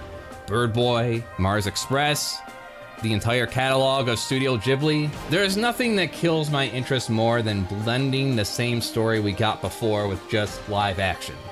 I was lenient on the last Airbender remake, but goddamn, the more I think about it, the more I think it would have served better as a continuation of the overall story than a retelling. Especially with this How to Train Your Dragon live action remake coming out. If I want to see How to Train Your Dragon, I would just watch How to Train Your Dragon 1 and 2 and pretend the third one died in a fire. With its phoned in acting and cinematography and storytelling. You know what would make me happy? Is if they did something that would just completely upset everybody. Either kill Toothless at the end of this movie, or have Hiccup hook up with, I don't know, fish legs. Look, Astrid, you know, you're hot and all, but you made me realize my love is with fish legs. It's not that I'm gay, I'm bi, and I like them thick and juicy, you know what I'm saying? And maybe we could make it a polyamory. Or a foursome if you get Toothless involved, huh? Can we just let things die and fade away while we're at it. I was at the Walmart the other day, and I'm seeing toys for Barney the fucking bloody dinosaur. Let me die! Oh yeah, he never died. That was an interesting movie with Henry Rollins. Probably should give that one a chance too. It's probably good that the Speed Racer movie didn't do well in theaters and remains a hidden gem, because if it was a mild success, we would have had at least 10 movies and 2 seasons slop fest on Netflix by now. Movies are the most complicated, expressive art forms, and despite all the money and power behind it, the highest promoted pieces are just regurgitated shit we have already seen in better forms. It's all getting recycled. And when this peters out in another 5 years or so, we'll probably start the whole process all over again. New Indiana Jones, Goonies, Ghostbusters, reboots of Teenage Mutant Ninja Turtles again, Batman, Transformers. What's the newest original idea we're going to get? A Skibbity Toilet movie? Oh hell yeah, I'm down for that! When I think of a good remake of a movie, it better be on some level, like John Carpenter's The Thing, or the 80s Blob. One of the key factors that made the new Hellraiser movie so fucking enticing was the fact it wasn't an all-out retelling of the same story again, which is ironic because it could have been done better at this point, unlike How to Train Your Dragon, or Lilo and Stitch, and the rest for that matter. Whatever, I'm just feeling a need to vent over just the missed potential. How big and rich these media companies are to the point they can print money, and the world is on fire, and we just want a little more original entertainment. And instead we get more Star Wars, more Marvel, and whatever Max is shitting out. So much being let out that we can't even keep up on it. To the point, some of these fucking chud reviewers are just making reviews out of the comments they see on Rotten Tomatoes rather than watching the damn thing themselves. Meanwhile, people with a small percentage of funds are able to crank out far more engaging projects. I managed to entertain a small crowd of people with hundreds of beavers, and that had a massive budget of $150,000. And I would watch it again a dozen more times before entertaining the thought of giving any of these lazy, cheap remakes a shot. Never Ending Story getting remade? Okay, yeah, I'm down for that. It can be done even more grandiose than it was the first time, considering the tech that we have now. And that's the other major point I want to make. If you can't do anything that adds to the original, then don't fucking do it. In Stitch's case, it not only removes the existence of characters, but butchers the original themes and ideas presented within, which is explained in much greater detail within Naya Wright's video, How Disney Sanitized Lilo and Stitch's Hawaiian Message. Those are just my thoughts. And if you like this art piece, limited prints are on sale in my Etsy store, along with many other stickers and t-shirts. First come, first serve. Subscribe to the damn channel and share it around. I got a store for art and other creations of mine. Patreon to get some extra perks and also get a store discount. Pause Off gaming channel with a talking weasel. And Weird Source for cringe furry shit you love.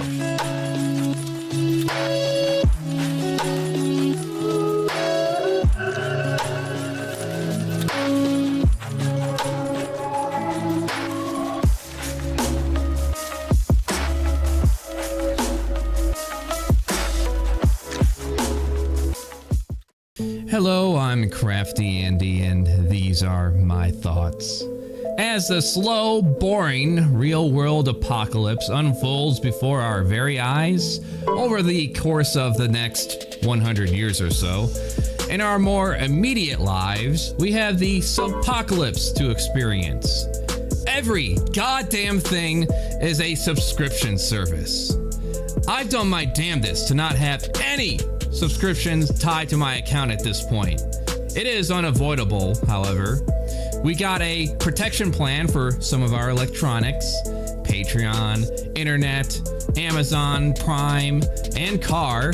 Ah yes, even functions involving your car have a fucking subscription service now. We already pay a yearly fee for remote start, updates, and climate control. Why not heated seats as well? In order to avoid the constant drain on finances, I do all my art on Procreate and Krita. Video work on DaVinci Resolve as opposed to paying Adobe nearly $70 a month. Are you fucking me up the ass with a clown's dick? I use OBS for live streaming. You've gone mad! Our only subscription service related to movies, as I mentioned, is Amazon Prime and Netflix we get through a friend. I sell my merchandise through Etsy online. which has renewal fees, but isn't a monthly cost like some other web storefronts are, which I've seen ranged from $60 a month, if not more, depending on where you look. We have an Innova, a thing that just makes water hot and stirs it for slow cooking, or as they call it, sous vide cooking. And the company behind that tried implementing a monthly subscription service for its stupid app to new buyers. A sound booster to make your audio louder on your phone? Monthly fee. Voice recording? Monthly fee. Want to turn your phone into a teleprompter for script reading? Monthly fee. I used the trial version of Live2D to make an avatar for Michael Ringtail so I can use him for shows and videos. I can't remember how I did it at this point because it would have been a monthly fee if I wanted to continue the program. You want a vector art program for your tablet? Subscribe and slowly die, please. I just used it for the one file I needed and then quickly ended the trial version. I almost forgot that your PlayStation and Xbox Desynced, or whatever the fuck it's called now, has a monthly service you pay to play games you don't get to keep and to play online on top of your internet bill. Your printer, your little printer that you have, can now include a subscription service to simply function, as if they don't easily break down as it is. And the reason it's not printing says payment method needs updating. And my printer is like keeps printing out a page that says I can't print. I won't print. I won't print, exactly. HP had enrolled her in their ink subscription service called Instant Ink. It turns out that when your Instant Ink subscription expires, or if you cancel it, HP remotely kills your cartridges. You don't even get what you pay for. In the case of Amazon Prime, for example, I sure do love paying those fees and not being able to watch 4K movies on my PC because this $1,000 hand-me-down monitor I have is just not HDCP compliant. Considering sites like Amazon, even purchasing a movie with your account doesn't give you actual ownership, how about you just let me watch the movie the way I want, how I want? I swear to fuck you, Christ. I and everyone watching this knows there are at least methods to circumventing all of this. And why not? Are these companies hurting for money? Buying isn't owning? Pirating isn't stealing then? Of course, I would never, ever admit to pirating. That would be bad. What'd I do? You know it's illegal, download copyrighted music. I'm taking you in.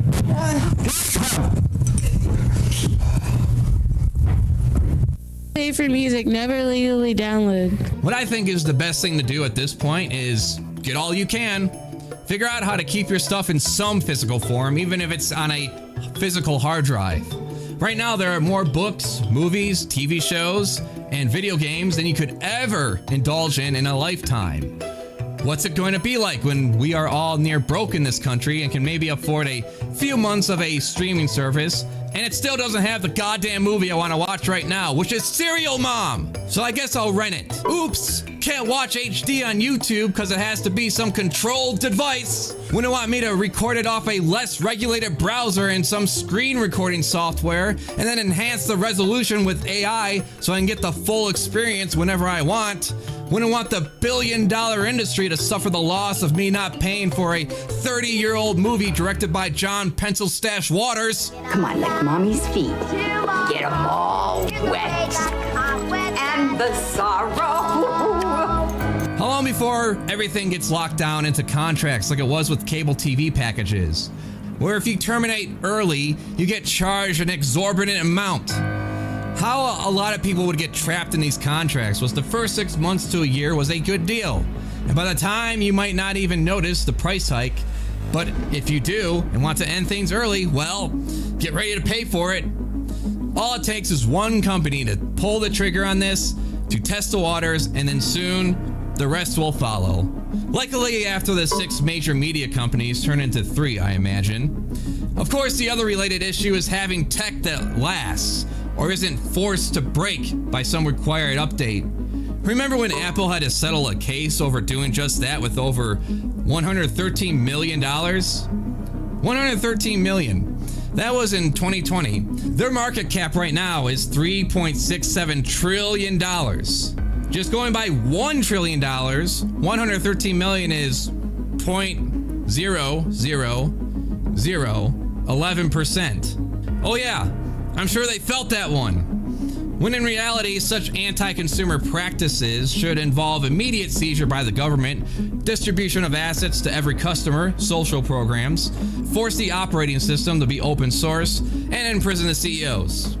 In Minecraft? Where were we? In just 1 year since purchasing, our Z1 Extreme has had the following issues. The micro SD card slot never worked and seemingly burned itself out. The left joystick on the X-axis stopped working and began drifting, which you can see in some of our footage showing mouse cursor movement on the desktop. And the battery has already lost 8% of its lifespan in just 1 year of extremely lightweight use. Oh yes, shit breaking super fast now, and we have had the real world experience in my case. My parents and I had the same TV for almost all the 25 years I lived with them, and some time after. Even survived me sticking magnets to the side of it. I have a rig I use for streaming art, and it is old enough to drink now, along with this Wacom Cintiq tablet and these physical platter drives.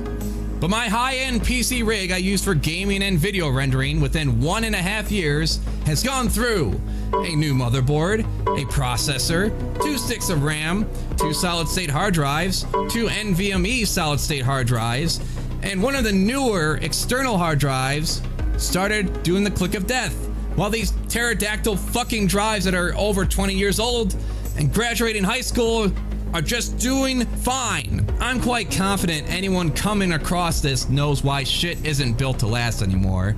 It's because it's cheaper to build and keeps the consumer consuming. The old Boots theory, a poor person has to buy subpar products that don't last repeatedly, costing more than the superior, expensive ones. Except now it's creeping forward to everything else. How long before enough companies consolidate and decide that warranties and extra costs and protection plans are just not worth having anymore? Can't help but picture the cyberpunk future we all imagine with high tech but a low life. I don't think that's how it's going to be. I think it's going to be more low tech and low life. We start reverting to CRTs and Frankensteining machines together while the 1% receive the shit that just works. It seems like we're already getting a taste of that future, considering Nvidia's having $2,000 graphics processors melting power cables. Both viewers had used stock daisy-chain PCIe connectors included with their power supplies to power 300-watt plus GPUs. Silverstone's warranty sheds some light on the issue. The company doesn't cover what it calls connector overuse. Actually, hardcore overclocking gets into the nitty-gritty details on how this is happening. And if you're looking at that and going like, man, that looks incredibly stupid, that's because it is.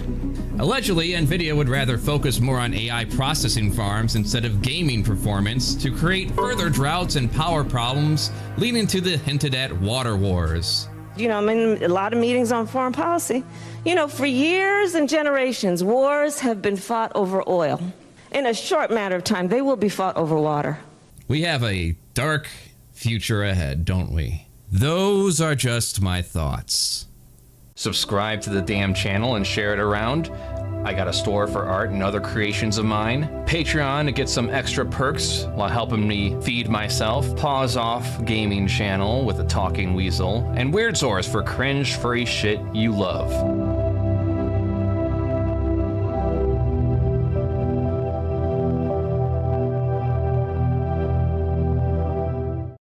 Hello, I'm CraftyAndy, and I'm here to show you the installation process and running of a board game.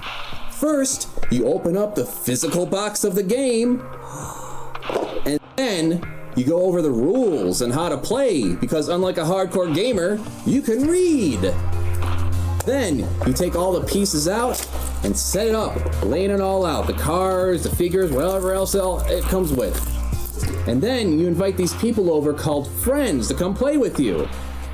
Well, ironic in this case because this is a one-player game. If you read and memorize the rules like a human that has graduated elementary school, you should be able to easily explain to your friends in a few sentences on the goal of the game and then lead them through a few turns, getting them acquainted with the rules in quick fashion. There will be no crashes, no bugs, no system requirements other than maintaining a body temperature roughly around the 90s. It is a complete game with no required DLC, pointless grinding, and most importantly, like all good stories, it has an ending. Somehow, the setup is less hassle than getting a new game to operate efficiently, runs at a consistent frame rate, doesn't come with the anxiety of having to deal with openly hostile anonymous players who might try to find a way to murder you with police if they don't stalk your whereabouts instead, and it won't require years of programmers to work for free making mods to make the game function the way it was promised originally. And unlike digital goods from a store, this I own forever, until the day I die. Amazing how things are circling back to the physical realm in more ways than one. There is, at this point, a good year's worth of hours one could watch in regards to shitty, so-called AAA video games that overpromise and underdeliver. Even when a game limps far enough to survive in glorified early access dreck, you got downloadable content that used to just be part of the whole experience.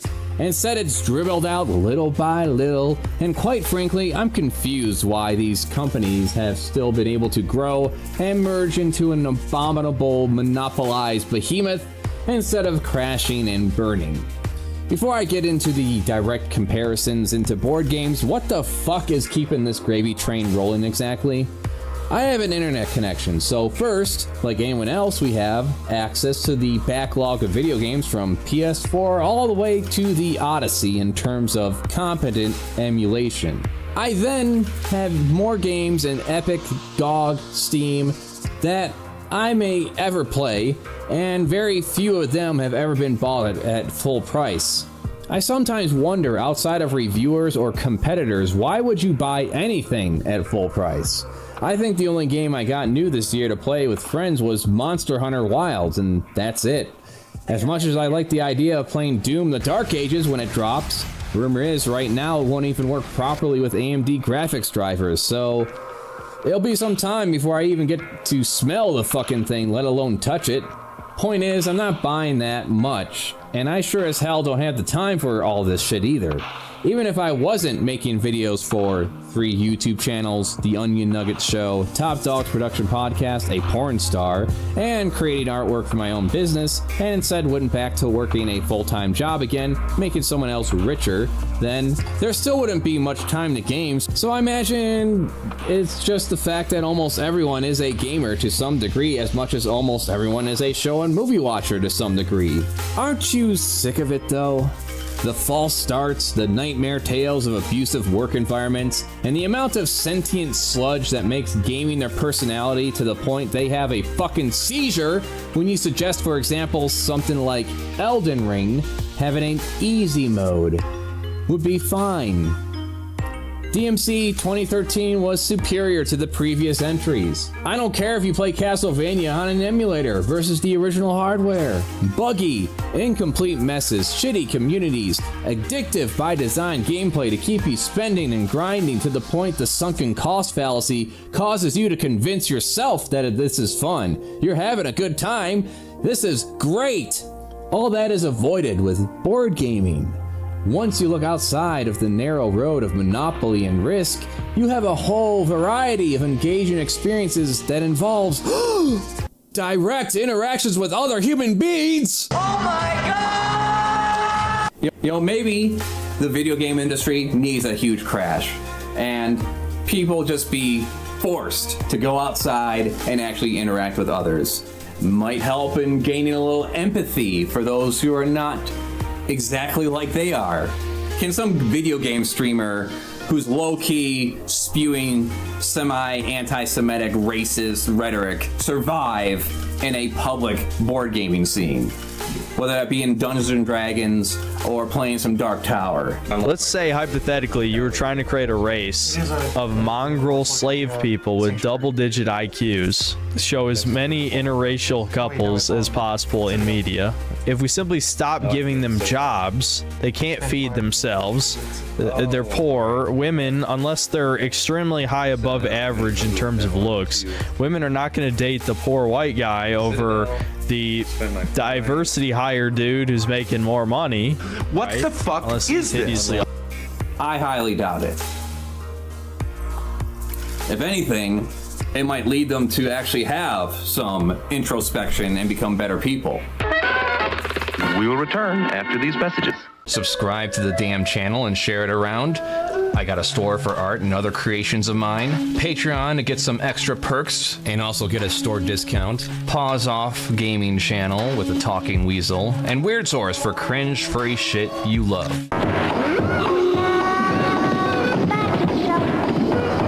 I'm going to introduce to you some that we've played with brief descriptions. Dark Tower. Up to 4 players work together to defeat the adversary hidden within the tower by completing quests, dungeons, acquiring items, and other companions. Shovel Knight. Ironic, I know. 4 players compete to acquire the most gold by defeating enemies and the boss at the end. 5-minute mystery. Out of this deck of suspects, one of them has stolen the MacGuffin from the Museum of Everything. You have 5 minutes to find clues in the scenes and find out who done it. Gloomhaven. Up to 4 people can quest through a campaign of over 100 scenarios with an overarching story with multiple paths to choose from, 17 to 28 different classes to choose from as well. Wonderbook. Up to 4 players quest through a literal pop-up adventure fighting monsters and completing quests. And Wingspan. 1 to 6 players compete to have the most points hatching and attracting various birds to their aviary. All these games are a complete package. There is not continuous needs to buy new cards like Magic the Scammering, acquire more army men because the rules change, game scam shop. The time frame of a game from any one of these I listed, aside from 5-minute mystery, can take between 45 minutes to 2 hours at the most, and like any good story, as I mentioned before, it has an ending. You're not required to check in every day, grind for skins that artificially are made scarce. You play, you have fun, you leave, and come back when you're up for it, and no obligation. Isn't that nice? Even if you have no friends because you have the personality of a dead warthog, or you simply ate them all. A lot of board games have a single-player option, like the one you're seeing me play right now. You might say, but Crafty, what happens when you get bored of these board games? Geez, that's a good question. You might actually have some extra time to take up a constructive hobby, interest, or maybe even stop and take some time to think about things. You ever do that? Just turn off the noise of phones, computers, radio, and just sit in the dark, thinking about things that don't involve masturbating. Setting aside delving in deeper into the hardcore gamer mindset, I think ultimately the best video games I find tend to be simplest in terms of scope. A beginning, middle, and end story. Pick it up and put it down when it's over, whether it's 100 hours or 5.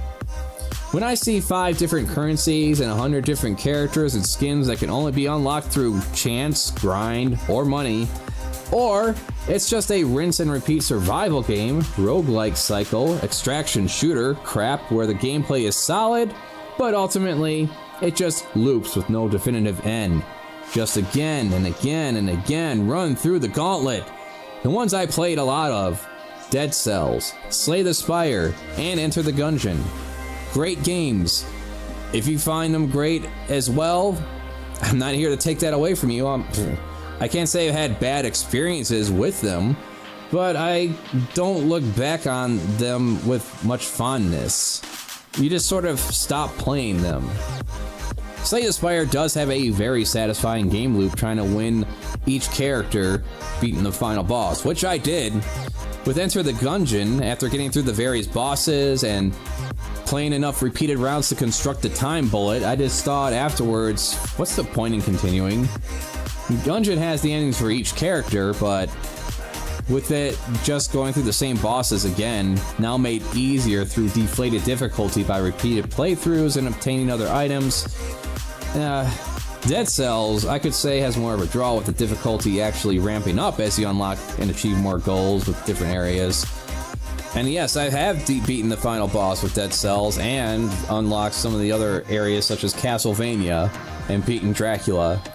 I don't know, maybe it's my age, or rather becoming jaded over the amount of games I played through the 38 years of life, but overall the roguelike games just come off like a bottomless pit. The other categories of bottomless pit games would be extraction shooters like Fuck Off to Tarkov, whatever it's called, or Fortnite, and those seem as appealing to me as a bowl full of fly jizz.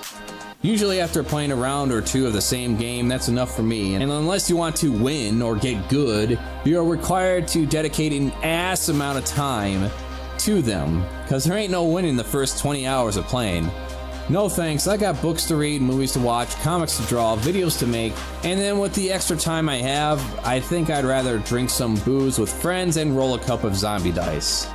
At least that game is for certain optimized for smooth gameplay, assuming a decent brainstem connection. What is interesting to me, though, when it comes to gaming is that there seems to be this class of gamer that just hates and despises video games and yet can't stop engaging in them.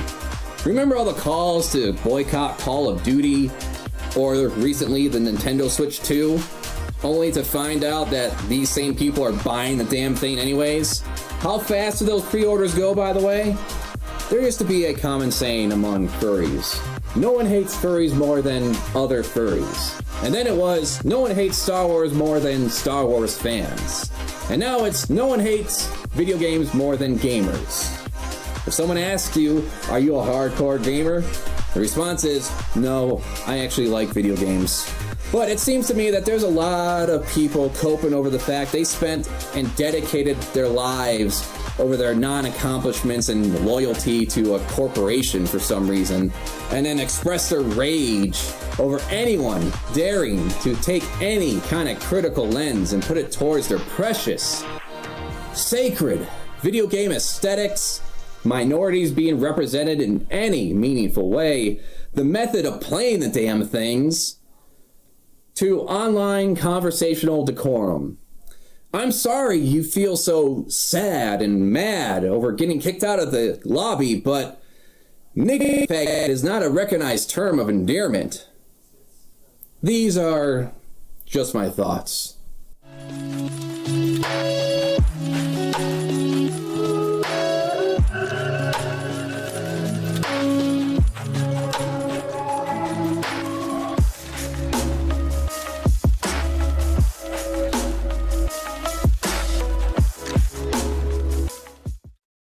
I do not condone violence in any shape or form.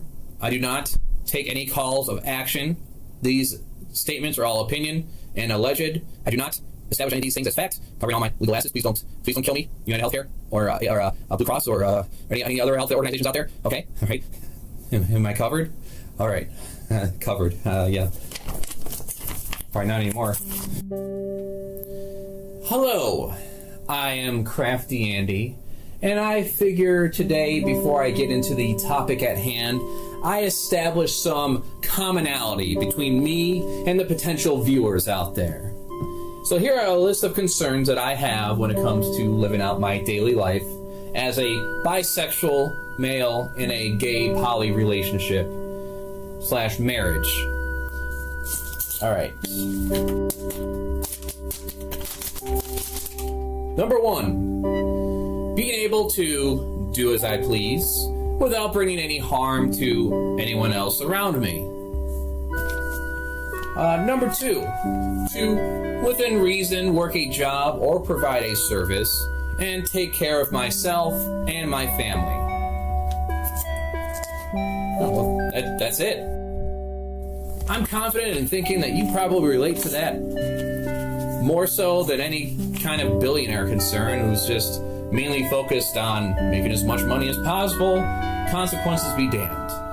I'm glad I was able to destroy the artificial divide that was wedged between us as a people, and we can unite as one species of humanity and start making things better for everybody else. Alright, well that's it. Oh wait, or maybe I could get into the actual topic at hand, which is a story about 2 shooters, Luigi Mangione and Dylan Roof. Dylan Roof walked into the Charleston church in South Carolina. He shot and killed 9 people, injuring 1. The people in this church were targeted by this Eugene for the crime of living while black. According to his manifesto, his hope was to start a race war. There is a personal website he owns sprawling with neo-Nazi imagery. The website discovered over the weekend shows Roof in dozens of photos. It includes a lengthy statement criticizing blacks as, quote, inferior. And as a side note, it doesn't seem like his beliefs fall far from the tree because his sister was arrested for making similar threats. This Eugene was tracked down by the Popo and arrested alive. There was no walk down to the courthouse by the arresting police force and filmed by the media as a display for all to gander at. There was no concern whether or not this Eugene's human rights were being violated or right to a fair trial was being undermined. There was no reason for the NYPD and everybody to have these big assault rifles that, frankly, I had no idea was in their arsenal. And what was the New York City mayor doing at this press conference, Your Honor? That just made it utterly political. And as Your Honor knows, under Lauro v. Charles, the Court of Appeals for the Second Circuit has held it to be clearly established that these staged perp walks to the media unrelated to a legitimate law enforcement objective is unconstitutional, and I submit there was zero law enforcement objective to do that sort of perp walk. There's absolutely no need for that whatsoever, and frankly, Your Honor, the mayor should know more than anyone about the presumption of innocence that he too is afforded when he dealing with his own issues, and frankly, I submit that he was just trying to detract from those issues by making a spectacle of Mr. Mangione. The rhetoric that often inspires these actions was dismissed. After all, throwing the name George Soros around in DEI isn't the same as throwing up swastikas and Sikh Heils. I'm sure they'll eventually switch to Bill Gates and America First chants instead, but I digress. Despite discussions, this Eugene was charged for hate crimes but was not charged as a terrorist. There may have been talks, but never any effort to propose funding to, say, mental health programs, education, gun reform, discussions regarding the perpetuated made-up idea of race. That was nice, but we instead ultimately get distractions after a quick dismissal of this person being a lone wolf. Like there wasn't a number of people who cheer this on within their own little echo chambers on the net. There would be many other bigoted, motivated shootings that happened, but in the end, what legislation do we see effectively get passed in the states though? Anti-trans laws, and just flat out anti-queer laws wearing the disguise of child protection. As if it's so hard for a parent to control what their child sees on the internet. The trans people are coming to trans your kids with their ideology and cutting them up. What ideology? What kids are being cut up? So a force comprising of less than 1% of the population and no legislative power is just magically turning kids trans. Almost similar to what they used to say about gay people turning kids gay. I am convinced most self-proclaimed conservatives don't give a shit nor believe this shit, despite how loud it may seem on the internet. But those are just vibes. The point of this is to lay out the groundwork on how this all played out compared to Luigi Mangione. And one person every minute and a half is dying in this country because they're being held hostage by the health insurers. Every person that dies does not just die. They are killed by the health insurance system. They are assassinated.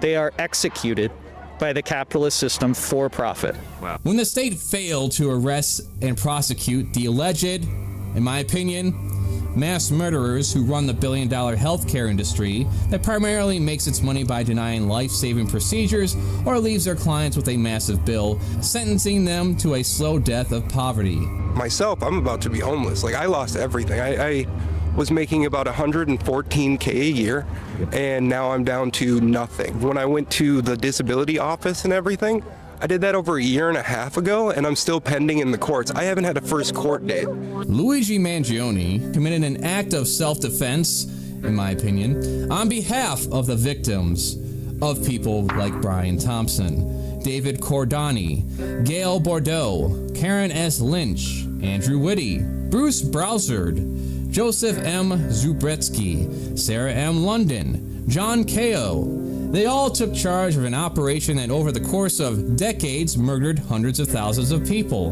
And the ones who came before them, starting with the Nixon administration, which allowed healthcare companies to put profit over giving people a fair chance at a comfortable life. Allegedly, my opinion. And I went into it with some depth. All of the incentives are toward less medical care because the less care they give them, the more money they make.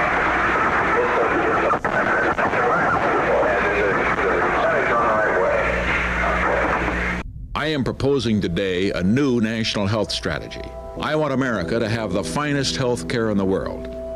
The plan hatched between Nixon and Edgar Kaiser worked. In the ensuing years, patients were given less and less care. Bigger log jams at the nearby public hospital and less quality medical care. Been in by 18 hours. While the health insurance companies became wealthy, the system was broken. 37 million Americans are without protection against catastrophic illness. The losers are the poor, who may now postpone urgently needed health care until it's too late. These allegedly mass murderers, who made themselves millionaires through the lives they stole, are allowed to walk free despite their crimes. Is this the world you want to live in, where if you have enough money by virtue of being rich, you receive legal leniency by the state to the point of being able to commit murder through the stroke of a pen? Ooh, they have families? Well, so did a lot of the Nazis. So did Osama bin Laden. Should we not have stopped Osama bin Laden because he had a family? Luigi Mangione was charged as a terrorist. He was paraded around the city like a Gotham City villain. There are talks of setting up a hotline exclusively for executives and CEOs to call for support. In the fallout from the murder investigation of United Healthcare CEO Brian Thompson, the office of New York Governor Kathy Hochul is convening a safety summit tomorrow between nervous business leaders and law enforcement. CNN has learned the safety concerns among executives are so widespread, New York State may create a special hotline just for CEOs to call in threats. Alleged human abuser Elon Musk all of a sudden wants to look like an actual father and uses his baby as a meat shield during meetings. Blue Cross reversed course on limiting the amount of time they will cover surgical anesthesia. Almost like direct action does inspire change, not just ineffectual online anger. The message is clear with how the media reacts to Brian Thompson's death, compared to all the other mass shootings that include thousands of dead people and business practices that murder more people a month than the Twin Towers falling after a terrorist attack that was also a result of foreign United States policy. How many times do we look back at mass shooters and see all the warning signs? Yet all of a sudden we are locking up mothers who repeat the words deny, depose, defend over the phone. Seems a little inconsistent. Seems like there's a imbalance when it comes to priorities. Look, the reason most people don't take direct action, let's be real, it's because we got too much to lose still. Who knows at what level it has to get before people actually take action? Up until this point, when it was racists and other weirdo bigots terrorizing people for doing drag shows, or their god emperor lost a fair election, it was all fun and games for those who in charge to watch. I think one can make a whole comparison to the reaction to Wall Street protesters to supremacist rallies. I'm talking about the real owners now. The wealthy business interests that control things and make all the important decisions. They don't want a population of citizens capable of critical thinking. Now they're coming for your Social Security money. They want your fucking retirement money. They want it back so they can give it to their criminal friends on Wall Street. The thing the owners don't want us to realize is that we are the running man. We are the Squid Game contestants. We are the point system in Death Race 2000. We are in the Hunger Games. We are to be a good shoe and provide obedient, ignorant workers. Know your place. Keep your place. Be a shoe. The real owners of this country and world at this point are fine with the idea of us killing each other over superstitious nonsense, immigrant status, color of our skin, but when it's aimed at those who run the system, all of a sudden violence is never the answer. Baba Shakti today held a public prayer for victims of the ongoing land disputes, advocating that violence is never the answer. Violence is never the answer is a privileged statement by those who never had to fight for the right to exist. The great God Emperor is president again, and octogenarian is going to run our country with co-president Elon by his side. Think we'll get some healthcare reform? Think there won't be taxes on tips? How about we abolish the tip system and put in place the living wage at $20 an hour at least? Think we'll get that? How about Roe v. Wade being returned? Instead, what we'll get is a bunch of more rhetoric, demonizing immigrants, and trans and queer people in general. There's a quote from Lyndon B. Johnson I think resonates pretty well today. If you can convince the lowest white man he's better than the best colored man, he won't notice you're picking his pocket. Hell, give him somebody to look down on, and he'll empty his pockets for you. It applied when he said it, and it applies today. While we're all distracted and fighting over each other in regards to superficial differences, queer, straight, cis, trans, immigrant, legal and illegal, the owner class are just making off with the coffers. Now, there are many laws and rules in place that do make sense, like calls for violence are not acceptable, especially if it's against a vulnerable type of person. A state that takes care of its citizens would recognize this and apply a response accordingly. It's also a hefty fine for dumping oil down a sewage drain for many good reasons. For any billionaire, though, human rights violations and fines are just the cost of doing business. And promised to use it as a non-hazardous landfill. But instead, they dumped PFOA byproduct straight into the Lands Creek, which led into the Ohio River. He started a class action suit against DuPont, representing around 80,000 people in the Ohio Mid-Valley area. In 2005, the EPA settled with DuPont for $16.5 million for withholding information, which is something like 0.1% of its revenue. At the same time, this was the largest fine in the agency's history. Now that we are aware of how much we have in common, we can ignore and look past all the fake fear-mongering promoted by media and leaders in regards to immigrants, queers, atheists, Jews, blacks, Palestinians, religious people, as in, it doesn't fucking matter what you believe in as much as the why, and if it influences your viewpoints on governing policy. Alright, so now that we put that aside, I think maybe we could say enforcing some of our monopoly laws. Break up the 10 companies that control almost all our food and the 6 companies that control the majority of our media. I mean, are we all okay with that? As I open this video up, I imagine the poorest illegal immigrant, poorest white, black, to the average middle-class person, and even some of the lucky millionaires falls in line with nearly all of that. Maintaining the present and seeking a better future. Everything else is just superficial nonsense, like, I hope this new video game isn't a flaming pile of buffalo diarrhea. When it comes to ants like us, the owners will always have the same kind of fear. All throughout history, there are examples. Indentured servants and slaves uniting and fighting back against their oppressors. Blacks and whites joining together in meetings when it was illegal to fight for better working conditions. And so on. Instead of getting angry over some song lyrics regarding fudge rounds or letting yourself believe in conspiracies that have no evidence outside of a biased source with a conflict of interest too lengthy to list off here, maybe keep in mind that at the end of the day, the working class have a lot more in common, and there isn't a billionaire who would piss on you if you were on fire. We are all part of the working class, cogs in the system, blue collar, white collar, black, white, queer, straight, cis, and trans. What are the owners without their workers? What kind of society will we have with no artists, entertainers, doctors, teachers, laborers, farmers, tradesmen, garbage detail, sewage maintenance? They convinced us janitorial work is paid what it is because anyone can do it. Can you do it? Can you physically get on your knees, scrub shit off toilets, and carry garbage all day for 40 hours a week? What would things look like if janitors went on a general strike for several weeks? What use are executives anyways? It's not like the machines stop running when they're away. How did they convince us that it was okay for them to get paid 300% more than our average salary? I mean, the means of production are right there for us to grab. Those are just my thoughts. Once again, I do not condone murder. I do not condone any kind of violent action because that would go against YouTube's TOS. Subscribe to the damn channel and share it around.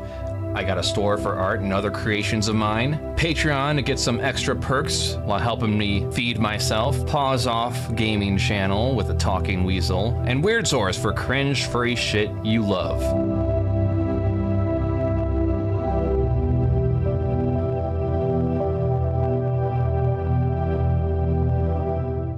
Hello and welcome to Cute History.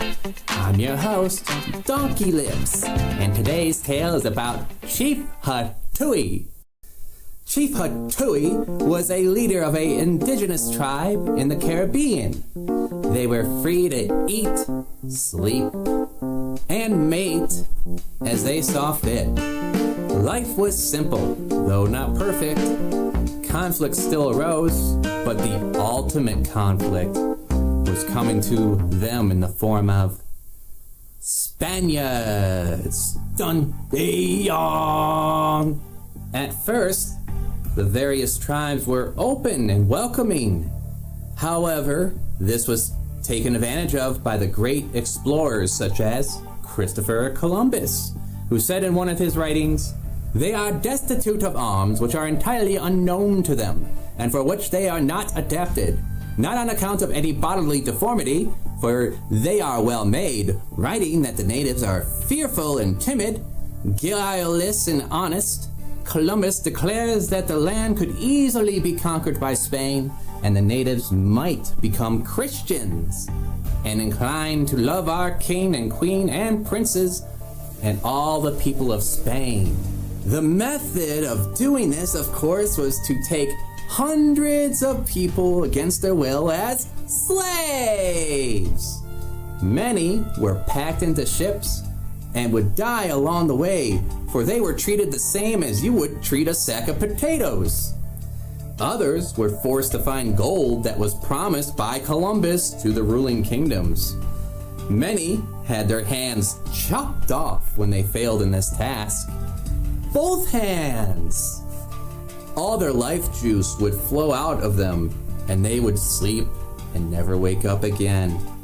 Other incidents included women smothering their babies to spare them the pain of the sweet release of death, throwing themselves overboard to drown rather than become slaves, mass self-ending actions throughout many tribes if they didn't die of diseases introduced to them by the Spaniards in the first place. Chief Hatui was one such leader who became aware of what the Spaniards were doing, and he did not like that very much. No. The murder, the forced insertions of their penises into the women, the pillaging and such. And so he came to his neighbors with a sack of trinkets containing the things they were really after and said, "Here is their god. Useless golden nuggets and plastic Funko Pops, Beyblades and all.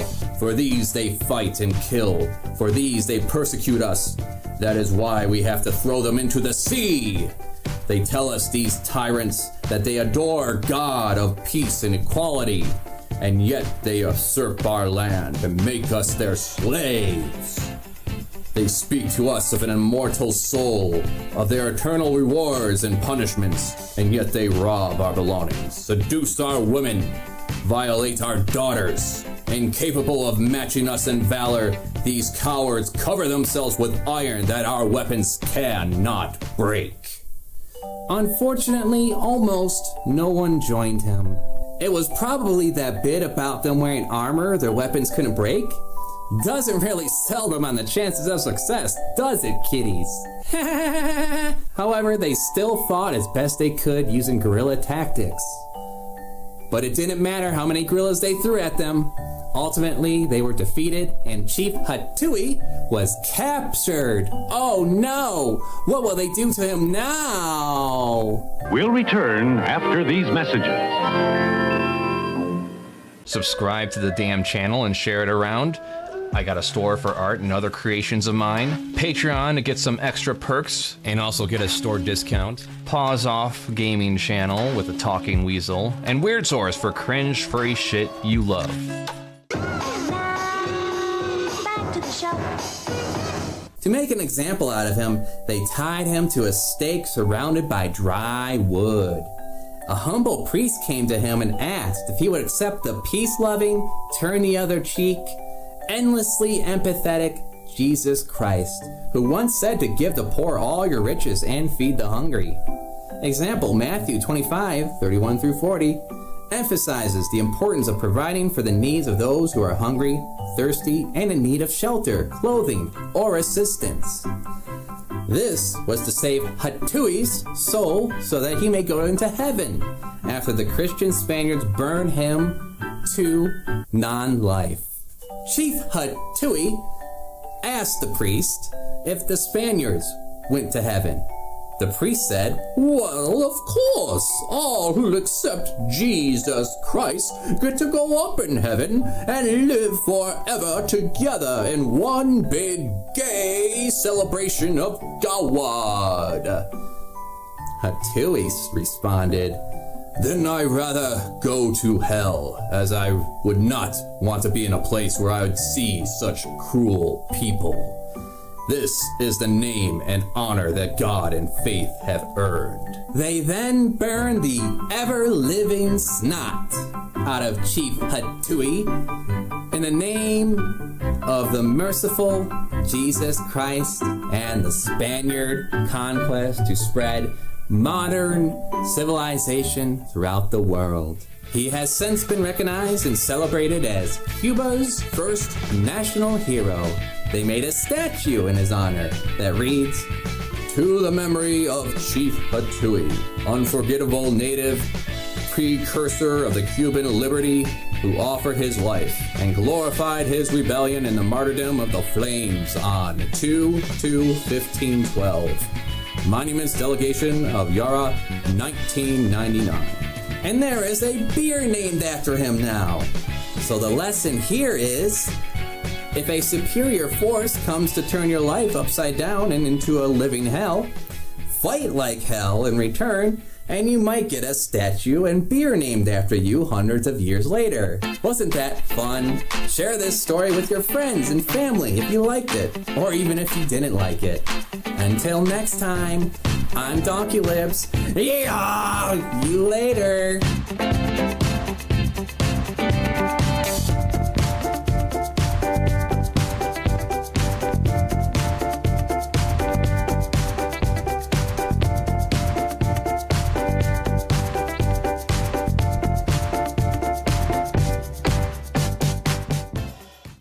Hello, I'm CraftyAndy, and this is Crafty Arts, where we art.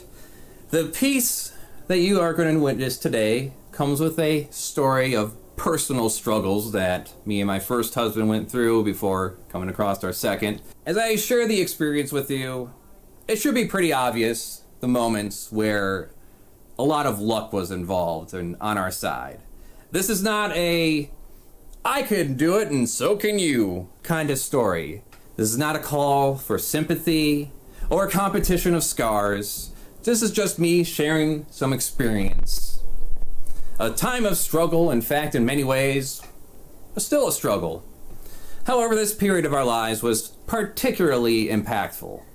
Our years of hell. This piece of art you are witnessing is a representation of going through struggles. It all started for us when we moved in together. It was me and my later-to-be first husband, Neshoba, living in a cold basement of his stepbrother's house in a small village up north in Michigan.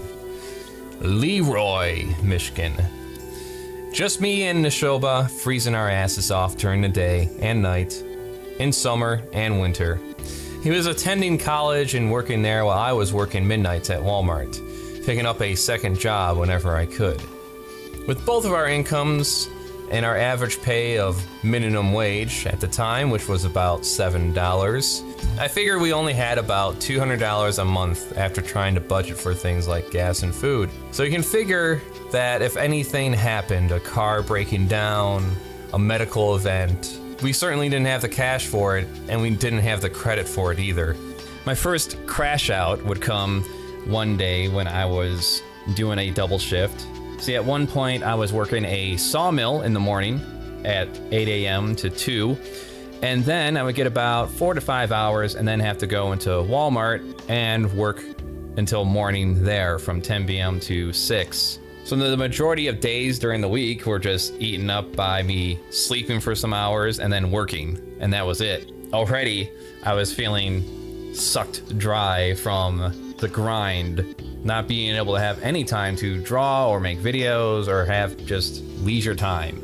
I was also in the process of consolidating a bunch of credit card debt that I obtained through food, college books, and just dumb spending. My future husband comes home one day after going to school and work, and I'm just here bawling my eyes out, wanting my life back, and him feeling responsible for it. On top of the hours I was working, I was seeing a lot of the money that we're making just being sucked up by the debt consolidation.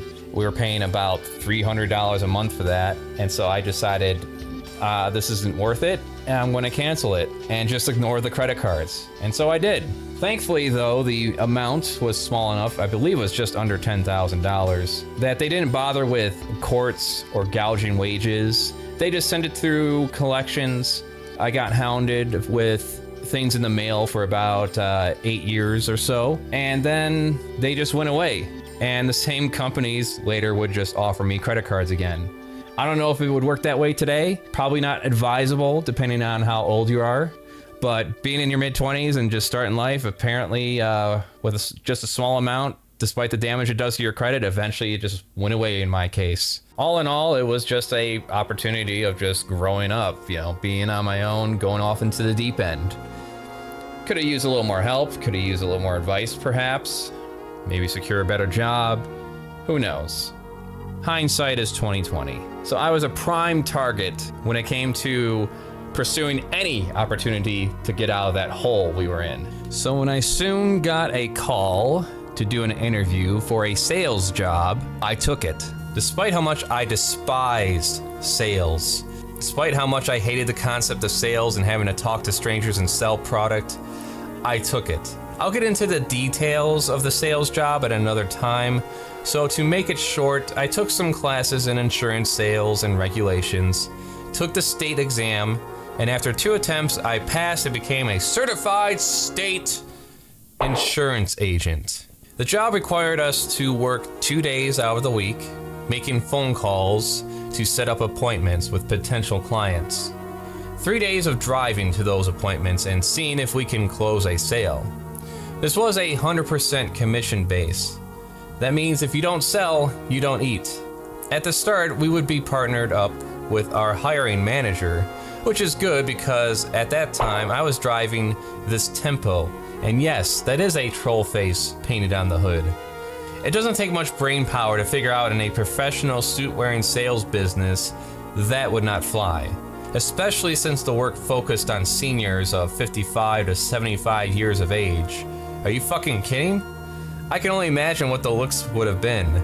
I made sure to park that thing in a dark corner of the parking lot so my boss didn't comment on it. It was a struggle from the start, having to survive on $250 a week. But after a little negotiating with our landlord, I managed to hold out and start getting some sizable commissions paid out. Thing is, it was around when my troll car died. Fuel pump failed. It wasn't getting gas, so with no money to fix it, I turned it over and now we only have one vehicle between me and my husband. So this is our routine. Tuesdays and Fridays. Get up, 5 a.m. Get my husband 28 miles south to the college, 30-minute drive. He didn't start work there until 8. So he gets roughly 2 hours to do fuck all until then. I would immediately have to start driving up to Traverse City, which is now an hour-and-a-half drive for 90 miles. Now, our work was scheduled to have a meeting at 8 a.m. to be on the phones from 9 to 5, selling people on making appointments with us. Remember, we don't get paid hourly for this either. However, we were required to reach an appointment goal of 10 on Tuesdays and 5 on Fridays. If we did not reach this goal by 5 p.m., we were required to be there until we reach that goal or until 9 p.m. My husband's classes and work schedule ends at 3 p.m., so he would be stuck there at the college or sitting at a restaurant with only an iPad to keep busy with. Uber and Lyft didn't exist back then, and even if it did, we would not be able to afford the cost to bring him home every day. Many times I wasn't getting there until 10 p.m. to pick him up, making it a good 6 to 8 hours he'd be stuck down there. We would then drive home and then immediately have to go to bed in order to wake up in the morning for the rest of the week and those Tuesdays and Fridays. Things were not much different the other 3 days of the week. Ideally, our first appointment with a potential client was 9 a.m., so a little more leeway, but I'm still having to drop off my husband at Big Rapids, driving hundreds of miles to meet up with my work partner. On a good productive day, meetings with clients might have us ending the workday at 6 p.m. Other times, appointments run later. My latest time was 11 p.m. Now, we would be all over the place up north in towns like Everett or as far as Empire, adding more drive time to pick up my husband so we could go home and sleep. We spent more time together in the car and bed than at together for the next year and a half.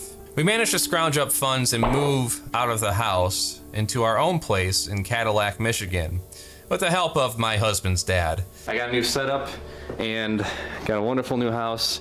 Look at this. Look at this setup. Oh yeah. Oh yeah. Oh yeah. Hi, honey. Oh yeah, look at that. Oh wow. Money overall was a constant struggle still. Some weeks I got $800. Some weeks it was $50, and many other weeks it was $0. Appearances had to be kept up. Hygiene and keeping the clothes clean at the laundromats took more free time. If I failed to reach an appointment goal on Friday, I was required to drive into the office on Saturday to try and reach it, making it a 6-day work week for only the potential of making money from sales. Oh, and I almost forgot. Every month, to help cover the bills of the lease regarding the office that we worked at, the materials and applications, all insurance agents and managers were required to pay a $250 office expense fee to our vice and president of our place of work. I had no time to whine or complain. We ended up selling our Wii U, thank God we got rid of that while it was still hot, our graphics cards, some McFarlane Dragons I had before I moved up, keeping up with the overdrawn bank accounts, late bills. It was getting all kinds of ugly. During this entire period, if there was any major issues with our car, we would have been fucked. And there was a few that almost did. We were driving that Kia to the point where the tires were starting to bald. And we had an incident where we took it to the only reliable auto shop in the city. They offered me to either get 4 used tires for less money or 2 new tires. And I figured, well, it makes more sense to get the 2 new tires to start, even though they're more money because they'll last longer in the long run. Well, turns out that was a mistake, as my husband brought it up, that all those tires were balding, and they were balding. Like, you could start seeing the metal coming out from the treads. They were just completely gone. So I left a message with the mechanic telling him to just put the used tires on. They did not. And I had to work that day, so I signed off on it. We would spend the entire night arguing and going over how I was going to confront the mechanic that next morning about putting the used tires on there like we wanted, because they would not take back the 2 new tires since I drove off and drove on them already. And the reason I signed off on it was because I didn't want to have another day where I was possibly not making any money. So ultimately, we ended up taking the hour trip to Traverse City and having a different tire shop replace the balding tires with 2 used ones. This was all coordinated throughout the workday with my work partner that time, in between appointments. It's just incredible to me how a relationship can be so strained because of the anxiety of your finances. But when you live in a country where it's either work or die, I guess it fits. If I were to put a number on it, I'd say 90% of the stress involving our early years in our relationship was just financial related. And off the cuff, I don't know what to make of that. I just think it's kind of fucked up. But I guess everything else is how we're able to overcome it in the long run and move on from it. Because as my parents put it, who have been together for over 40 years now, when you marry someone, or marry more than one someone in my case, you're marrying your best friend. During one of my first relationships, my mom told me one night that she sees my dad as her best friend and my dad sees her as his best friend. And it makes total sense to me because you're living with us. If you're going to be married to someone and living with them forever, it better be someone that you relate to in terms of taste, values, and just being able to trust each other enough to communicate fully with the other person. As I've seen a lot of relationships fail, the key factor in a lot of it is just the partner hiding things or just being dismissive or unable to empathize with the other person when they're having a bad time. But coming from there, we started to reach a little bit more of a higher point. And I remember the day the next incident happened, I was thinking, yeah, things are looking good now. Things are going great. And then I got a phone call 2 minutes later as my husband went to Big Rapids to go to work. The hood latch failed and the windshield was smashed and roof dented in. Our poor Kia, the cup holders would fill up with rainwater from then on. The deductible on our insurance was way too high because, again, money problems. So we just ended up paying it out of pocket. Even after the windshield got fixed, the dent on the roof was still there, so the car continued to leak anytime it rained. Don't even get me started on snow and ice, and having no vehicle for several days, relying on coworkers to come take me to the office. Still, within the week, we recovered, and we were back to our normal routine of getting up at 5 a.m., driving down to Big Rapids to drop Neshoba off, and then me driving an hour and a half up to Traverse City. And this went on for about 9 months, up until Neshoba graduated college with his psychology degree, before he quit the job there to join me in this venture in insurance commission sales. He passed the exam first try, and we started to make very little headway still. Because of course we did. This is a network marketing company relying on sales and draining every dime you have with only the ones on top making bank and a lucky few below them. The only difference between this and many other network marketing companies was that this did not focus on recruitment. In fact, you could not even recruit other agents on your team until you survived on your own for at least a year, working with other agents as partners and under your training manager, who also paid to have you on their team. My husband was always more social with people, and he was keeping in touch with friends that we had and making new ones all the time. Through that kind of networking, he managed to find someone that could help him get an actual job in the tech field, something he initially was interested in before psychology. The catch was that it was in Ohio. I told him to take it. This could be our way out of this poor area with no real opportunities in sight. Aside from this sales job, our only other options was either retail, restaurant duty, or some other odd job, contract-based job that involves a lot of heavy lifting and machine working. After getting him down there in Ohio, I was now on my own in Cadillac, Michigan. I didn't want to move everything down there with no job of my own yet. There was a really big payout happening that month too. Because I was able to help close a deal where we rolled a senior's assets out of the market into a indexed annuity fund, guaranteeing them some kind of return every year and no losses when the market has a downturn, I earned my little golf shirt. Isn't that nice? Look at it. I still hang on to it for that sentimental value and the memories of possibly the best worst job I've ever had. The commission sale totaled out to about $13,000. except it would take 3 weeks to pay out, and I had next to no other business lined up. There was absolutely no fucking money left. Our bank account was so overdrawn, it got closed out that week. I was expecting the payout, and so I had to scramble and open up a new bank account, leaving me with $20 to live on. I was just done asking for help. I felt like a loser. In fact, I consider myself a loser at that point. And I lived in an area where almost everyone else was just getting by. No one was on any kind of like higher level in terms of finances. So there's no way in hell I could have asked any of my even local friends at the time for help. We were all fucking struggling as far as I was concerned. I should also mention that up until this point, there was a number of occasions that one of my best friends lent out some money to me in order to save my ass. And so did my parents early on when I moved out. Thing is though, it's extremely hard for me to ask for help in that way. And I got sick of doing it. I just said to myself, living alone, if I fall and fail and become homeless at this point and I can't afford the bills, so be it. Let's see how this plays out. So with my little $20 and trying to last throughout the week, here I am trying to tread water in the deep end.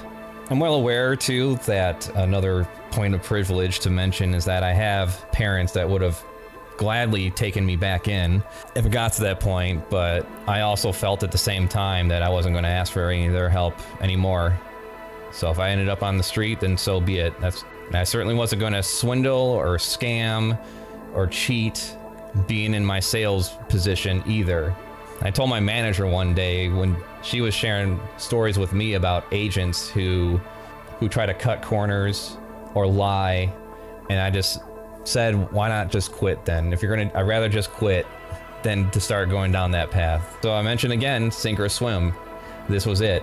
My friend Bandit came by with a big bag full of leftover turkey from his family reunion, and that was my first source of sustenance. I held on to it to the point it was turning gray. I took my chances picking out the good parts to eat.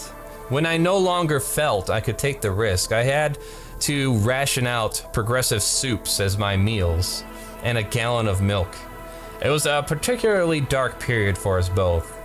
The friend Nash was staying with had a rather strong verbal temper, and you see, the dark fact was, when my husband moved down there in Ohio, there was no job waiting for him like he thought there was. The person that took him in was also just in the middle of contracts. He did eventually get a job, but for 2 weeks he had no work, and I didn't find out until later because he was embarrassed over this fact. The person that took us in, we'll just call him Bob, was under the impression that Neshoba was going to be a potential boyfriend, and when he made it clear that wasn't going to happen, that's when the sparks started coming out of Bob. Very short-tempered, very fly off the handle, verbally abusive. At the same time, very lenient on rent when we moved in. In fact, I would say he mellowed out when it was me and one other person that was also living there. That's a longtime friend of ours. And it's just one of those points where, once again, how many which ways could have things went wrong, right? How many bad decisions could have been made? And there were not any spare funds to help either of us out for the time. I was looking up ways to accidentally forget to pay for gas and filling up my car. I couldn't afford insurance. I couldn't afford registration.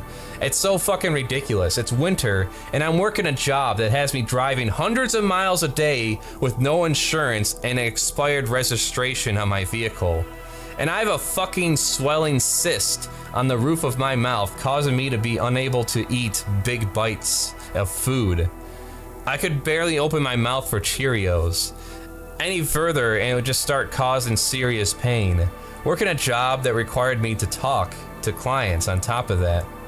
One night, coming home, I got pulled over by a copper. In the middle of writing up a ticket for no proof of insurance and registration, the cyst in my mouth popped. I didn't want to open my door and spit out a bunch of shit in front of a cop, so I just swallowed the salty goodness. The bright side is I got functionality back in my mouth and I didn't need to see a doctor. I couldn't afford to see a doctor and have him drain it. The bad side was I still had to go to court.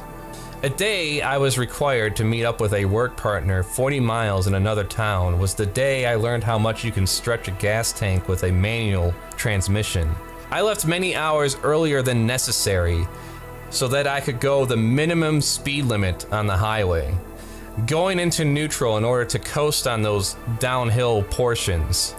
I had to borrow money from my partner that day in order to afford gas to get me back home. It was embarrassing being pushed into a manager position at the insurance job because I was there for over a year now, but I could see the floor falling out from under this whole operation. Clients were not getting set up by a lot of people. Sales were slowing down a shitload. There's no fucking way I'm sticking around with this constant struggle. Always on, never being able to slow down and have time to think. Always going 100%, let alone keeping up with videos and artwork I wanted to make. I got one painting done over the course of 2 years. Then the payout happened. And you think 13 grand is a lot? Well, not when you have a $4,000 overdraft at the bank caused by bounced checks, electronic rejections from PayPal, needing to put a down payment on a new car, also getting my husband his own computer since I took his. I bought insurance for the vehicle, paid for registration, and luckily, when I had to meet with the city prosecutor, she dropped the case against me after seeing everything was taken care of. Paid back some of the money one of my best friends loaned out to help get us by, and within the weekend, it was all gone. All of it. Just like that, in one weekend. It was all but nearly gone. I still had some sizable payouts coming, but until then, that was that. My one and only manager meeting consisted of one of them asking me, what the hell do I do with my money? You just had a huge payout and it's all gone? Thankfully, she got interrupted before I had to try to bullshit an answer. During this monthly time I was living alone too, I would make the 6-hour trip with the Kia to Ohio, Columbus, to visit my husband over the weekends. Sometimes I could make it, sometimes I couldn't, and then I would have to make the trip midday Sunday in order to get home for a reasonable night's sleep. At one point I was so exhausted driving home that I was dozing off and almost hit a deer. I spun out of control and smashed a headlight on the front of the Kia. So not only do we have leaks coming in from the roof, now there's leaks filling up in the broken left headlight. The trips down there were also to take job interviews, which nearly drained all hope from me. Because insurance sales was on my resume, that was the bulk of the offers I got. Fucking sales and more network marketing jobs. Network marketing jobs up the ass because this is around a major city of Columbus. It was a goddamn nightmare. I nearly broke when I interviewed for H.H. Gregg, which was a retail store focused on appliances and beds, only to find out that they don't pay hourly either and work on the draw system. The draw system, for those who don't know, works like this. Say you work 1 week in H.H. Gregg, and this is a 6-day work week, by the way. That's right, a 6-day work week, not being paid hourly, being paid by the draw system. You have to sell either a mattress or a washer, dryer, whatever section you're in. So let's say you sell a mattress for $1,000. The store makes it $200. You get $800 worth of commission that week. Great, you made $800 that week. Now let's say you have a week where you don't make any sales at all. Okay, well they'll pay you minimum wage of like $250 for a 6-day work week. And then let's say the next week you make another $1,000 sale. $800 commission. Well, thing is, that $250 they paid you the week you didn't make any sales, that was not for free. You have to pay that back. In fact, if you quit the job before paying that back, they would actually go after you through collections to get that back too. So you have to pay that back, and instead, you make $550 instead of your $800. Isn't that wonderful? Isn't that fantastic? I left that interview thinking to myself, this is hell.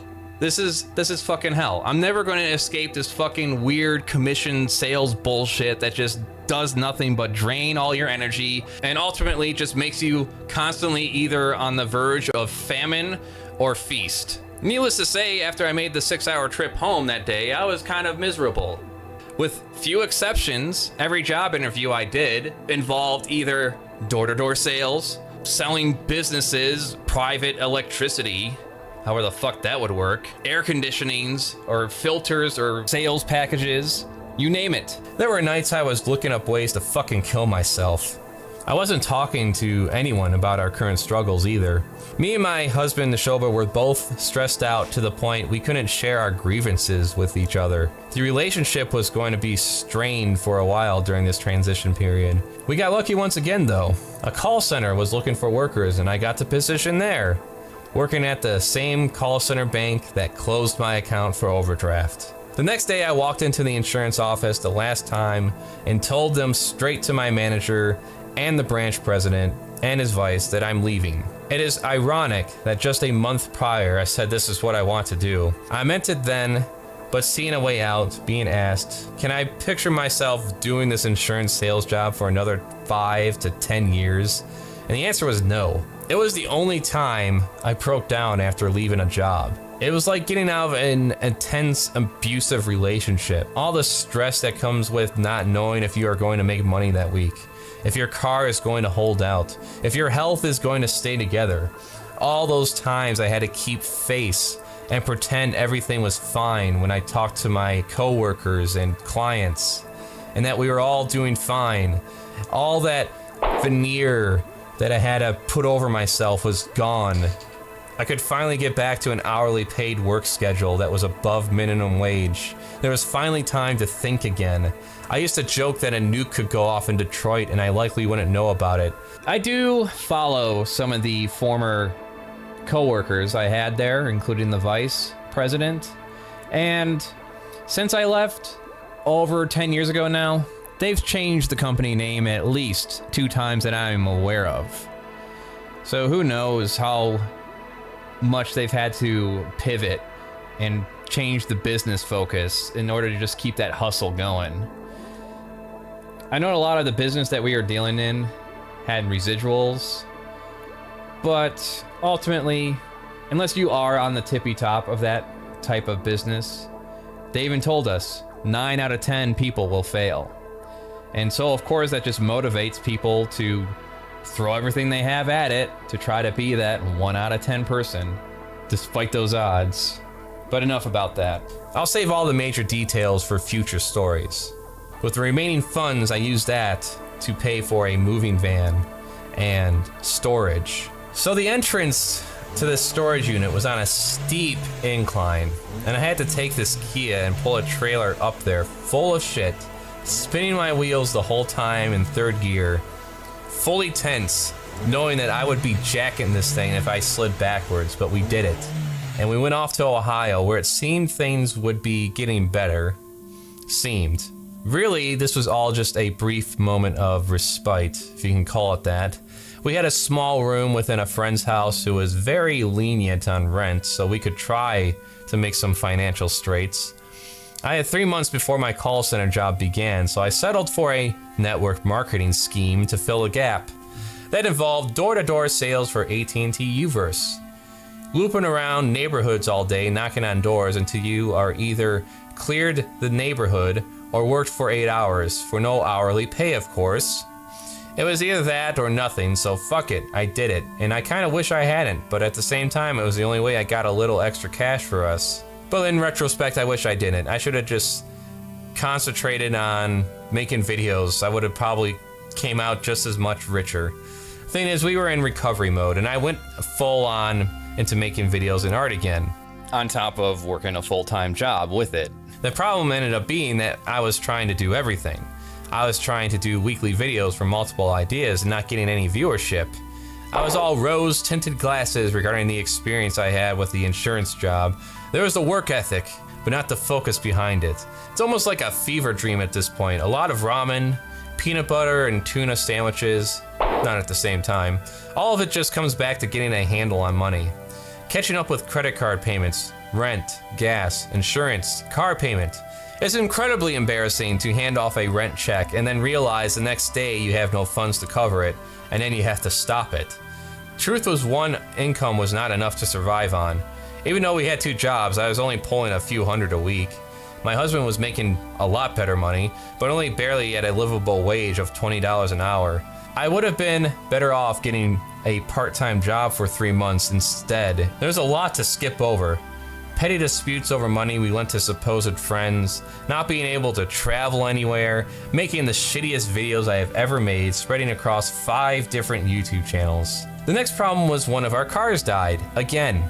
So now we were left with one vehicle, again. It was at this point I got to discover the joys that are the public transportation system. What would take a car around 15 minutes took a bus 2 hours. I couldn't even draw on the bus because strangers would bother the fuck out of me when it came to what I was drawing. Or could I draw this? Could you draw Mickey Mouse? Could I draw Mickey Mouse? Fuck your Mickey Mouse. Mickey Mouse gets fucked in the ass. You don't want to be rude, so I just sat there and often played a game or wrote some script for a video that may or may not get made. Had to pay attention though, else I would miss my stop. By the time I got home from work, with another 2-hour plus ride, it was past midnight, so it was off to bed. One of the worst moments though I had at the bus was forgetting to go on the right one. How it worked was that at 10 p.m. when I got out of work, I had to immediately get to the bus stop to not miss the last bus arriving to Columbus. I had no time to dilly-dally. I had to get there right away to catch it. And once in Columbus, there's one chance to get on the right bus, otherwise you have to be waiting there until 8 a.m. before the next one arrives. So I got on the wrong one, the opposite direction I'm supposed to be going. And about 1/3 of the way there, I realized my mistake and panicked and talked to the bus driver who directed me to talk to the manager of CODA, the bus service. Unfortunately, my cell phone wasn't working, or I didn't pay the bill, one or the other, or just didn't have a signal. So I had to borrow another person's cell phone that happened to be on the bus. That was nice of them.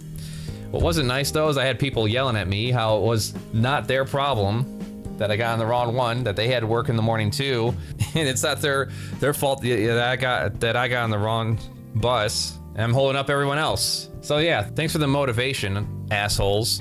Like I'm supposed to just step out and take a 8-hour walk home, right? Fucker. Anywho, I got a hold of one of the CODA managers and they took me home. So I made a note to never let that happen ever again, because that was a fucking nightmare, and whew, thinking about that time makes me want to gouge out my own eyes. It was not even a year before we ended up finding a place of our own so we could move out of the closet that was our room. I'm always going to be thankful for the leniency we got from that friend that took us in. However, our near tipping point would happen within the same year. Within the week, actually, of leaving. There was an accident. The brake line on our STI Subaru broke and the car was totaled on the road. Luckily, my husband and the passenger sustained no injuries. This is what it looked like afterwards.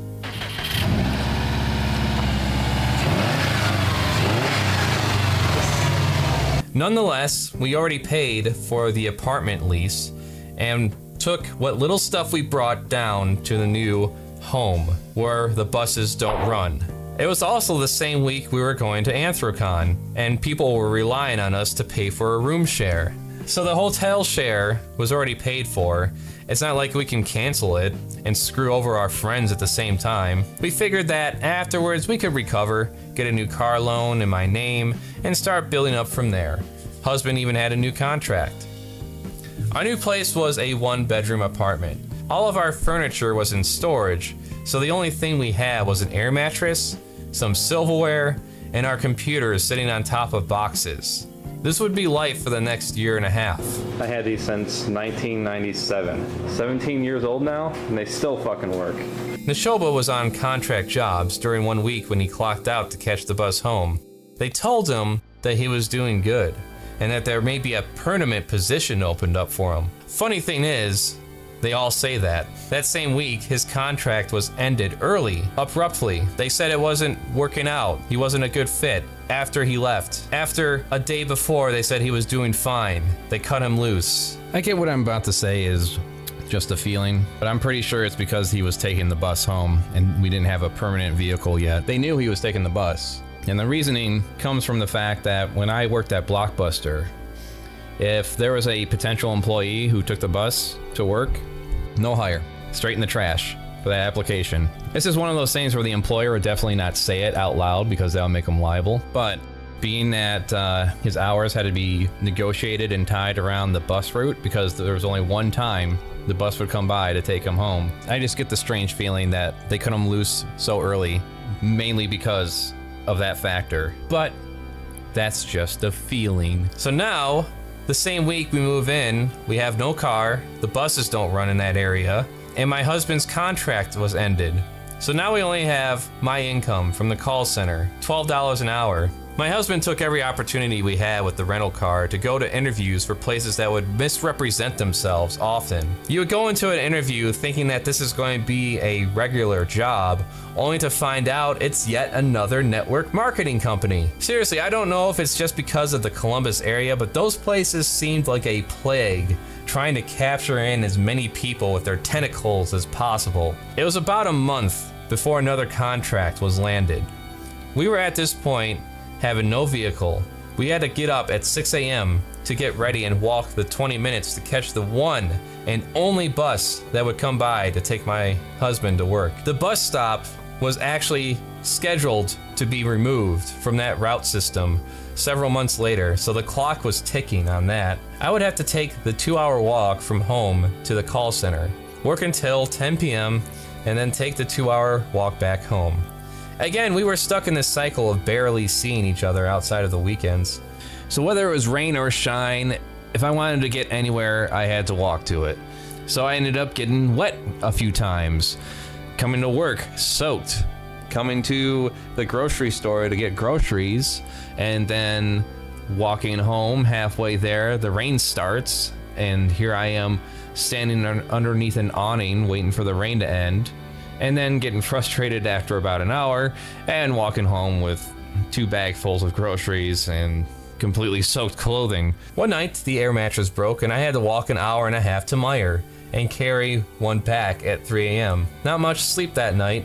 The walks to work were, again, about 2 hours, and a lot of the times there was no sidewalk to walk on. So here I am at the side of the road trying to navigate between either falling into a ditch or possibly getting hit by a car.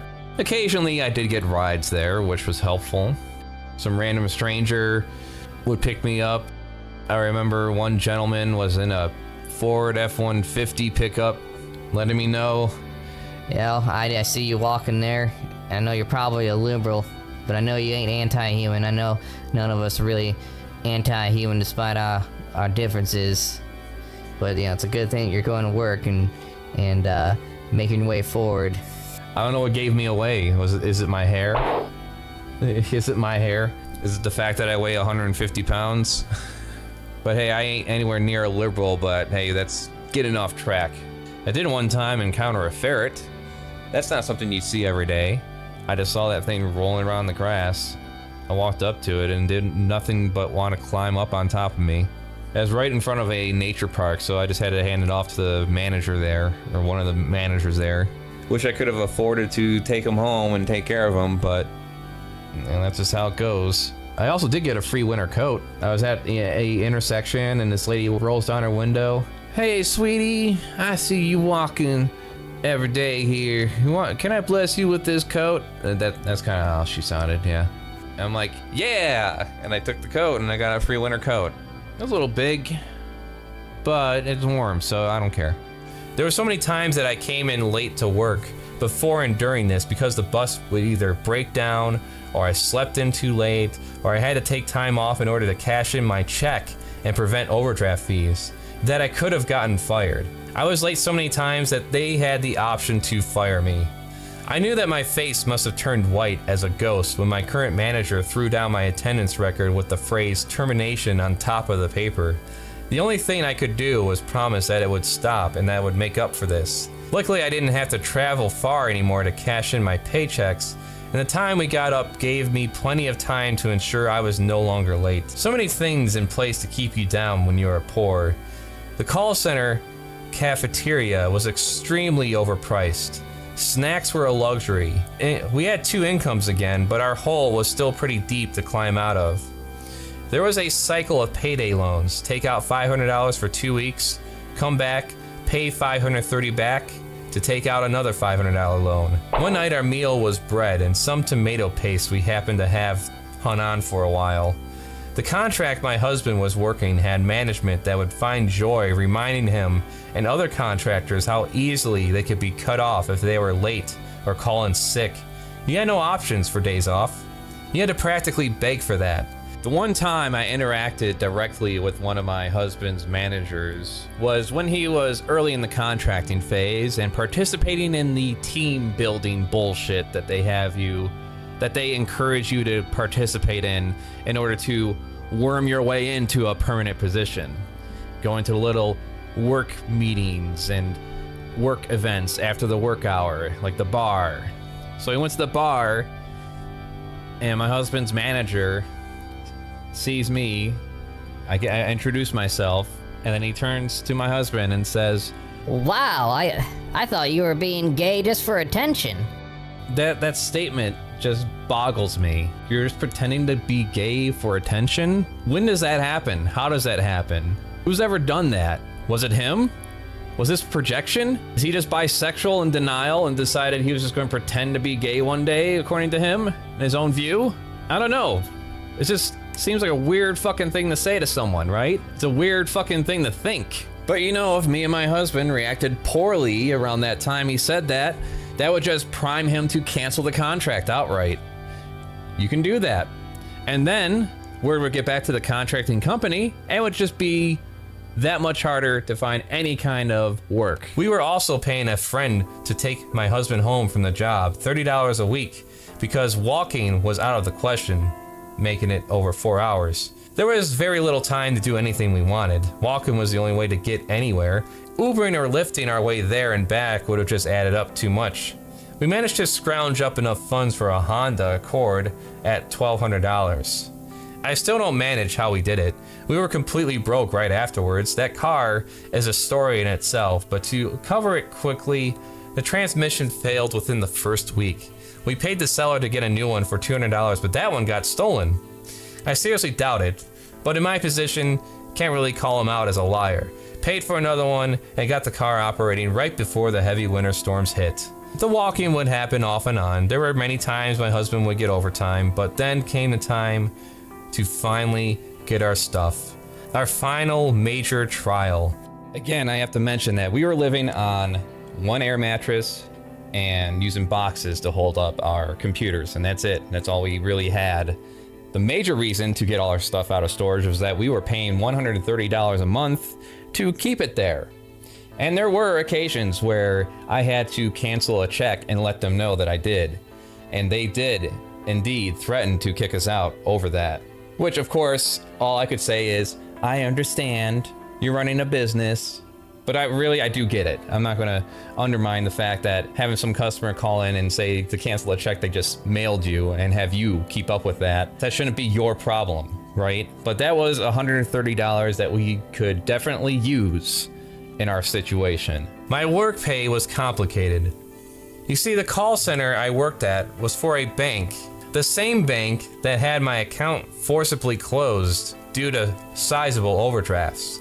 They were paid off, but they could not direct deposit my check to any other bank account, and they refused to reopen a new account under my name because of those past experiences with the overdrafts. I had to wait for my check in the mail, and sometimes it didn't come when expected. This was one of those times it didn't come. My husband took the only day he could off so we could drive to Michigan and get all our shit out of storage. I had to make a risky decision, so I overdrew my account $500, the maximum it could go. The most they would let you take out at once. I would later have that account closed, leading me to live with no bank account for the next 3 years. I would then have to take my checks to the bank I worked for and pay the fee of $5 to have my paycheck cashed out. It was mainly because I did not want to risk having a joint account with my husband, because if collections came after me or collections came after my husband for his student loans, how that works is it doesn't matter whose money's who. If both your names are on that account, they'll take the money forcibly out, period. We already had the moving van reserved up north, so our combined incomes, we were ready. We rented a car knowing that the Honda Accord would never make the trip. A 6-hour drive that day to my husband's parents' house so we could sleep. Next day, we made brief visits to our past friends at War Games North to pick up our bookshelves. another friend's house who was holding onto a dresser that had all my comics, but more importantly, my Berserk collection. After paying $530 to get the damn moving van, we loaded it up with all our stuff from storage. Tables, chairs, game systems, TV stands. That same day, it was another 6-hour trip, down in separate vehicles. By the time we were near the end of our journey back, we were shouting at each other on our phones to try and keep each other awake. Everything had to be timed accordingly because we could not afford the van or the car to be late going back. The final morning was unloading everything ourselves into the apartment. We managed to get a loan for a better car, so at least this time when the shit Accord that loved leaking clutch fluid died, we were able to sell it off and work around having the same hours at our jobs. There were still nights I had to walk home, and there were a lot of personal issues about our relationship that went unchecked. Another half a year and we would free ourselves from the payday loan cycle. There were little bumps here and there with our finances, but for the most part, we finally reached stability in our life. With this new stable position, my husband especially was able to help me explore my creative endeavors and focus a lot more on that too, in order to improve myself and get better in terms of video editing, commentary, drawing ability, and with his social ability, making connections and getting interviews with people like Frederick Fox, and later hooking up with Malcolm, who helped me do a bunch of videos as well. And without him, without each other, none of this would have been possible. This would eventually lead to our second husband, who's still currently with us. We are a threesome, and I'm at the point now where I'm freelancing, editing for the show Onion Nuggets, and done some work with Channel Awesome, things that I never thought would happen, let alone doing this full time and making a full concerted effort to pursue this as my own business. It never would have been possible without my first husband and my second husband. I know this story is long enough as it is. I'll just say for now that we essentially helped each other achieve our dreams and goals in life, and continue to do so to this day, to the point where I'd say if this is a peak, it's a pretty good peak. As far as I'm concerned, I won life, and no matter what happens after this, too late to stop me. I told a lot of what I had to do to a few of my managers of mine and coworkers, the walking, the waiting at the bus, walking in the cold, walking in the rain, and I'm actually kind of taken back by one saying that this would not have been a job they could keep if they had to do that. That I did it without complaint. That we pulled through when we had the situation of deciding what bill would be late that month. I'd have to ask, what would the alternative been like? Well, the thing is that the answer is easy for me because the alternative was just unacceptable. What would the alternative been like? We could have stayed in Michigan, where we would inevitably be rendered broke because of the network marketing job. Relationships with friends and family would have been strained over our financial failures. What if I gave in to my suicidal thoughts over the course of those years? Thoughts that only I knew of until now. Again, I emphasize there was a lot of luck involved. An example being, if I got into a car accident in Michigan with no insurance, it would have been a $5,000 fine and me losing my driver's license. How would we move out then?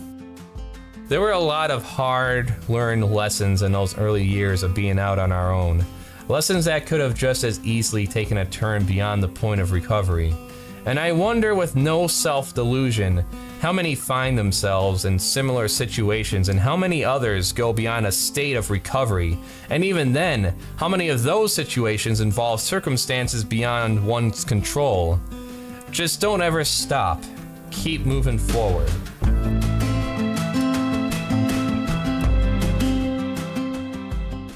I know with this story, I'm not likely to reach a lot of people. There isn't a play on algorithms that control our online viewership this time, and I'll be lucky if 100 people even see this. I think given the time on here creating stuff that I've demonstrated that what really matters to me is that I make something. I make things because I have to. I know why Dwayne makes art, because he has to. I think that's what it comes down to really for any artist, is it's a compulsion. You have to. You can't not do it. Here's a piece of our lives, full on display. I think it is important to share such things with as wide an audience as possible, given the opportunity that we have here with current technology. Because really there are millions of others out there who are going through similar situations, if not a lot worse. Oftentimes, if they're able to even share their experience, they might not even have the energy to, or rather not relive those experiences. Let's be real.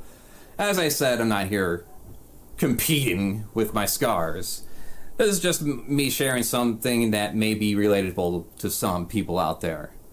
Whoever you may be, if you got some entertainment out of this, or touched you in some way, thank you for stopping by. Subscribe to the damn channel and share it around. I got a store for art and other creations of mine. Patreon to get some extra perks and also get a store discount. Paws Off gaming channel with a talking weasel. And Weird Source for cringe furry shit you love.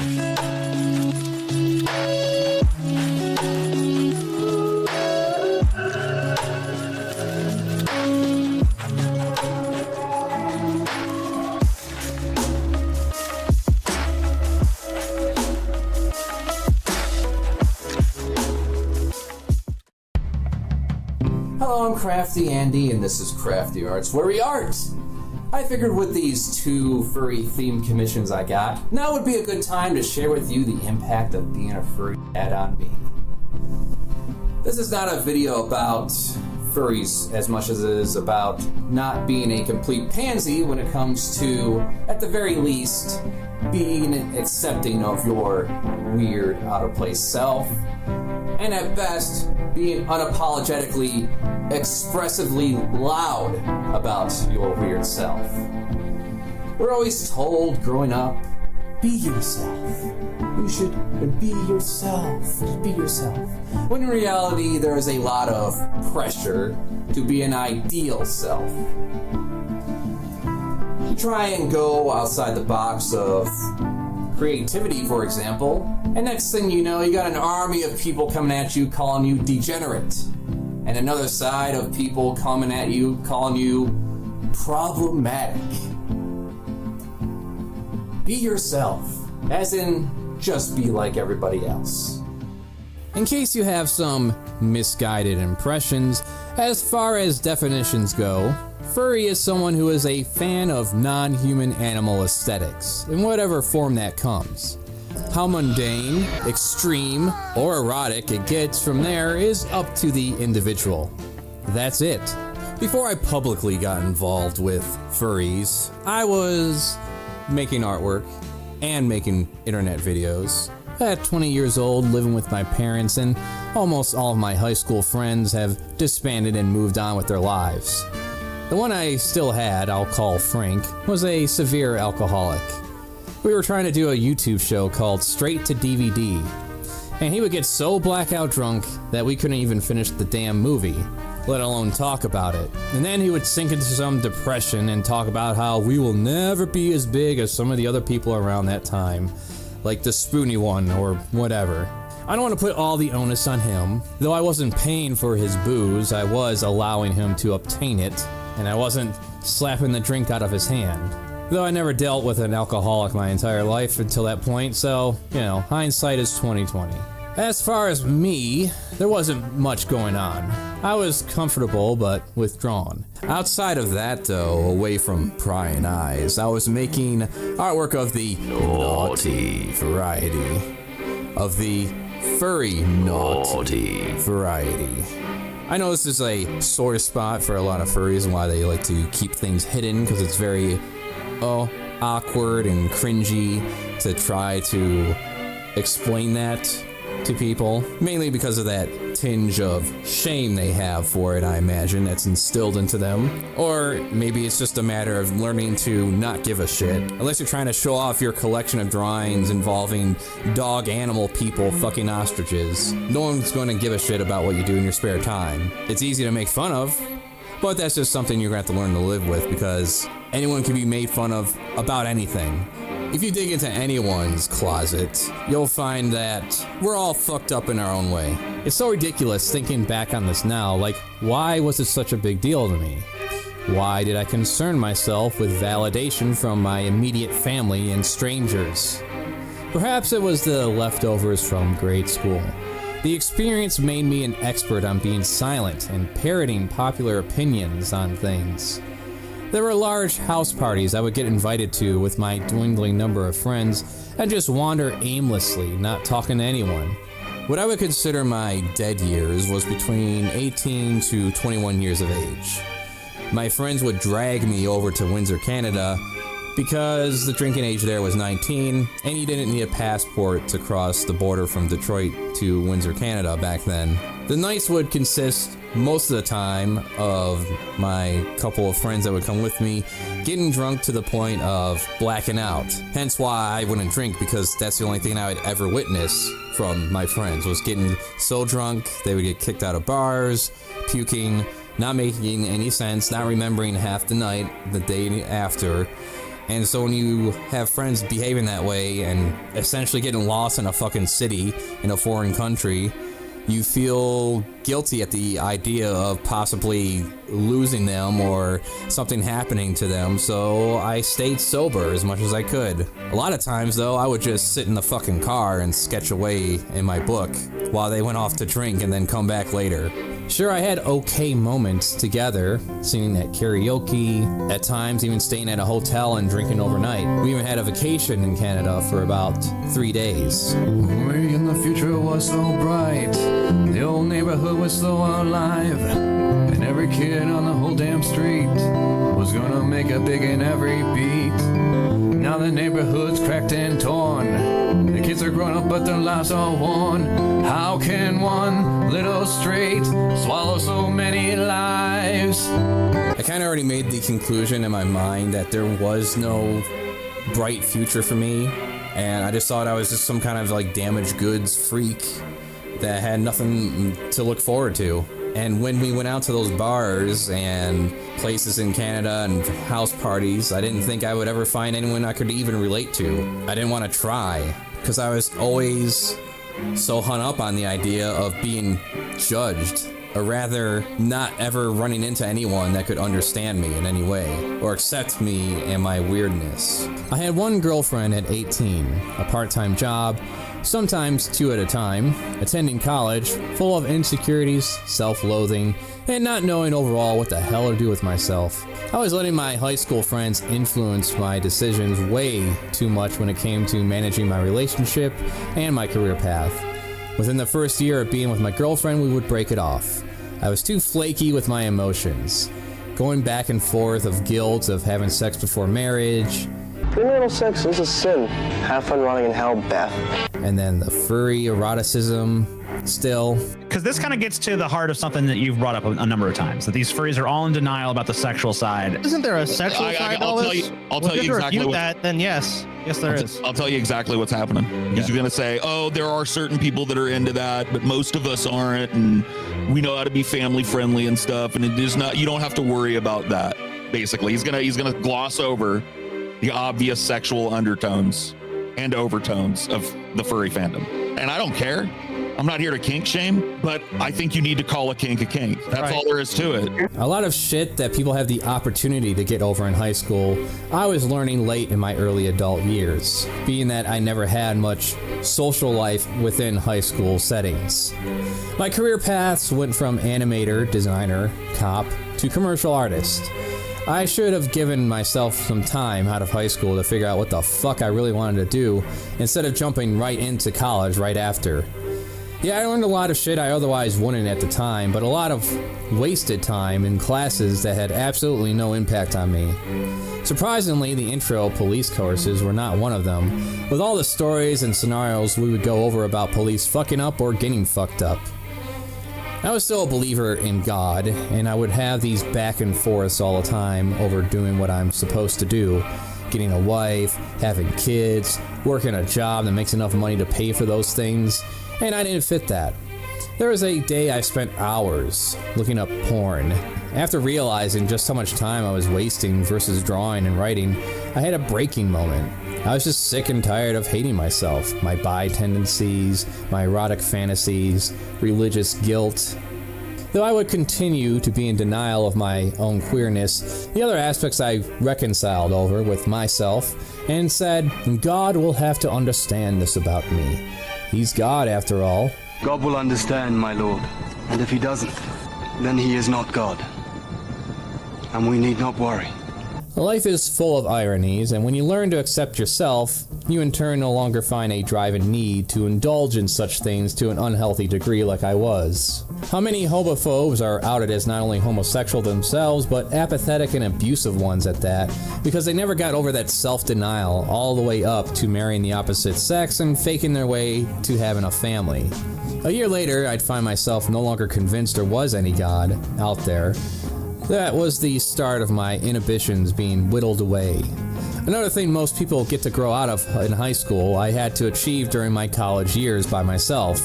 Considering there was so much tied to having faith in a God, monogamy, marriage, the gays, and well, almost anything else you can think of that involves personal freedom while doing no harm to others. If you're happy and you know it, that's a sin. What real reason was there if not God? Irony strikes again. I want to be as much of a queer, furry anti-theist if it wasn't for the first 20 decades of my life being raised a Christian and the strong, loud push for creationism being taught in schools around that 2008 to 2009 period. Proponents of intelligent design claim that many features of living organisms are too complex to have evolved entirely through the natural process of evolution. They claim some aspects of those organisms must have been created, fully formed, by a so-called intelligent designer. On top of the shame placed upon me indirectly by the church preaching against homosexuality and other forms of sexual deviancy within your own mind even. So your thoughts were enough to send you to hell. That can tend to fuck with your upbringing just a little bit. So to reiterate and to reinforce the fact that I am more of a furry bisexual deviant due to my religious surroundings and self-shaming than any fellow come-for-blood atheist furry could have ever hoped to make themselves. I still had a great fear instilled into me by past traumas of bullying in grade school and reading comments online regarding furries. Fear of my erotic tendencies being found out and used against me like I was living in a perpetual middle school environment. Fear of losing my job, career aspects, friends, family. So much energy and time wasted over inconsequential concerns.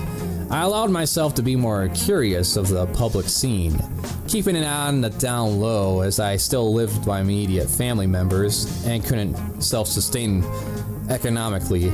I was surprised to see a number of videos online showing them just hanging out in public, outside, dressed up, being cringy, and not giving a shit. Then I came across a local convention, Furry Connection North, happening in Novi, Michigan. 2009 was the event. They were having Tracy Butler as their guest of honor. Tracy Butler is a published author and artist of the Lackadaisy comic book series, later to be turned into an animated show entirely fan-supported in 2023. Here they are, being hosted by a furry convention of all things. While this person obviously isn't fearful for their future career prospects and becoming a living human pariah, maybe there is more to this sort of thing. There were some reservations in going still. I already had 10 years of bad experiences involving my peers in grade school, and I didn't want to risk having that paired with the amplification of the internet. I almost never interacted with strangers on forums and chat rooms. In fact, not a single person I interacted online was a person I hadn't met beforehand in the flesh. Very early on, I saw people on the internet as full of bullshit, and I didn't want to add to that. So with the very little presence I had, quietly posting artwork on DeviantArt and Fur Affinity, I made sure to not put myself in any position to lie or cover my own ass. No better way to do that than to not say much of anything at all. Well, the push to go to this convention would come in a very unexpected way. Frank was in trouble again over his alcoholism and started to talk of suicide due to the fact his lawyer lied to him in an attempt to scare him straight. He told Frank that he was for sure going to jail over this second DUI he picked up. It was just a matter of how long. This later admitted lie drove him to drink himself even more stupid in hotel rooms, ditching his work, thinking this was the end of his life as he knows it. He was also disappearing from his parents, who were coordinating with me to try and find him. After some convincing over the phone, saying, "You think your life is screwed up? I got something to show you." I got Frank to tell me where he was. The hilarious and hyperbolic shame that I carried with me over the years involving drawing sexy animal cartoon people was going to be brought to his doorstep. Here I was showing off my dirty little secret to him. You need to understand, this is one of the few people that knows everything about me since high school and before we knew each other.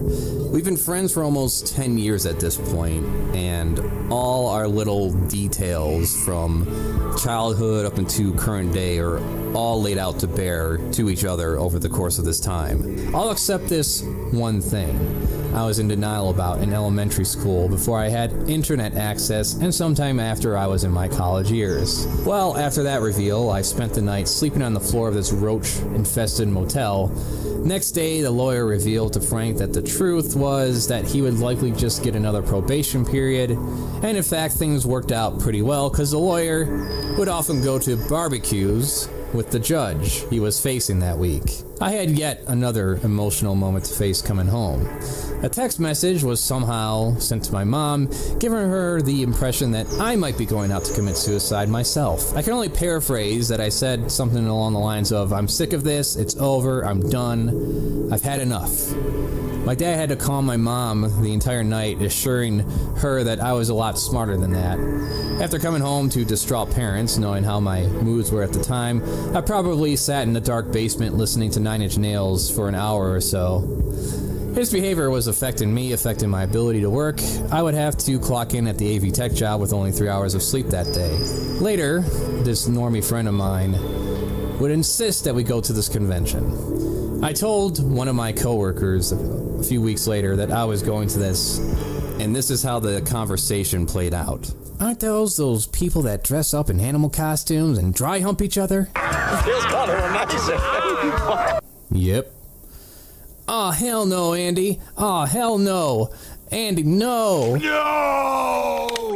No one better than to openly express it. My excuse was that I was going there just to film video for the internet.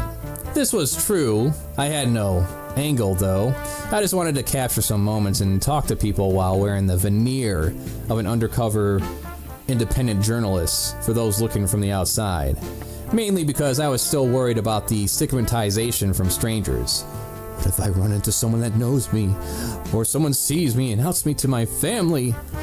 What if they see what I recorded? Don't make fun of me. Don't make fun of me. When people make fun of me, sure.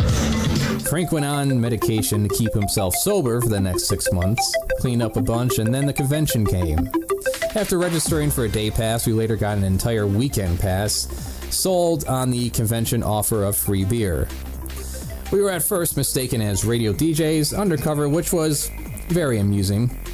Previously, there were attempts of some local radio jockeys trying to get on the street interviews who were ejected from the event, so a couple of mildly out-of-shape guys with button-down shirts fit the description, I guess. After we upgraded our passes, one of the operational managers came out and apologized for their assumption, to which we didn't even have a clue.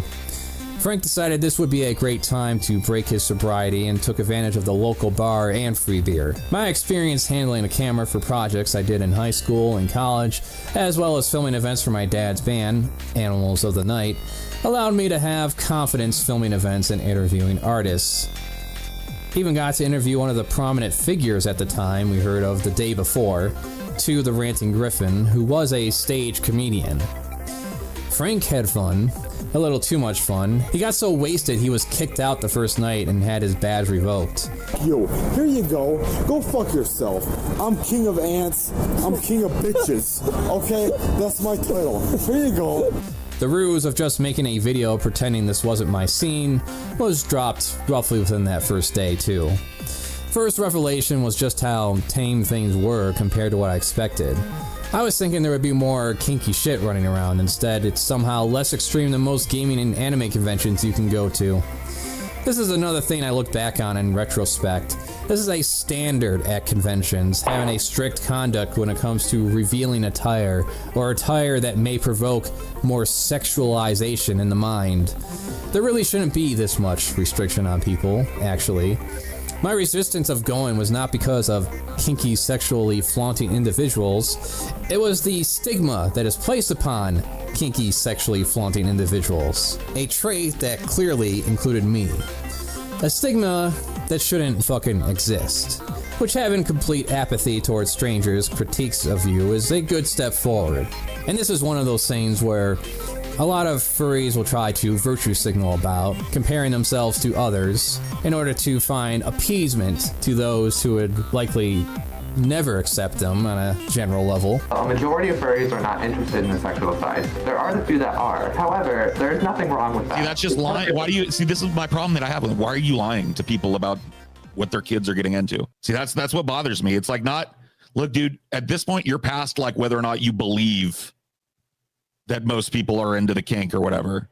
Like, you're giving you're literally saying, hey, parents, I'm the guy to look at if your kid becomes a furry, and then telling them it's not a fucking sex dungeon. Like, you don't think parents need, oh yeah, there are some people who are into it. Or no, he just said, he even used even more qualifying language. There's a few, bro. Come on. There's a couple people might stumble in there and be like, you know what? It's like, just be what you are, but don't lie to people about it. Like, don't do that. That's just scummy. I think there are furries that are somehow desperate to be like accepted on a level they're never going to get accepted anyway. It's like, what are you going after, the Christian conservatives?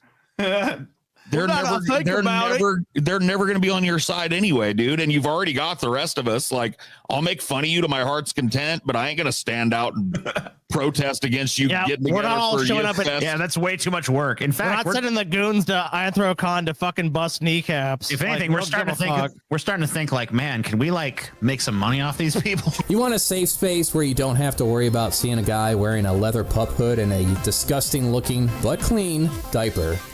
All right, stay home then.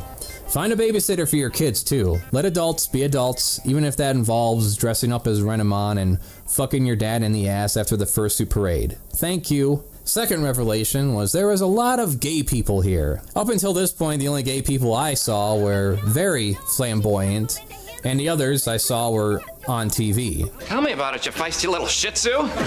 It certainly didn't lead up to anything else, and I don't know why you think it would. I was already experienced with Adobe Premiere thanks to my dad getting a specialized rig for himself back in 2003. Wielding that privilege, I got myself some attention with convention videos, memes, and artwork I was doing for people. I was invigorated. Some of my final projects in college and my video and art classes were just unapologetically furry-based.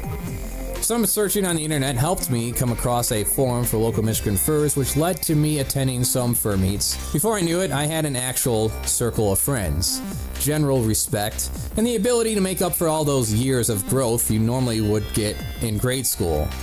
Got into my first poly relationship with a girl, later figured out my bisexuality, leading to my first boyfriend, and then overcoming my last remaining insecurities I had holding me back as I found more new people I could be fully honest and open around. The next 2 years were a rush of partying, convention attending, and video making. Get down, you little boy with a fool in a sense tonight, Kimochi.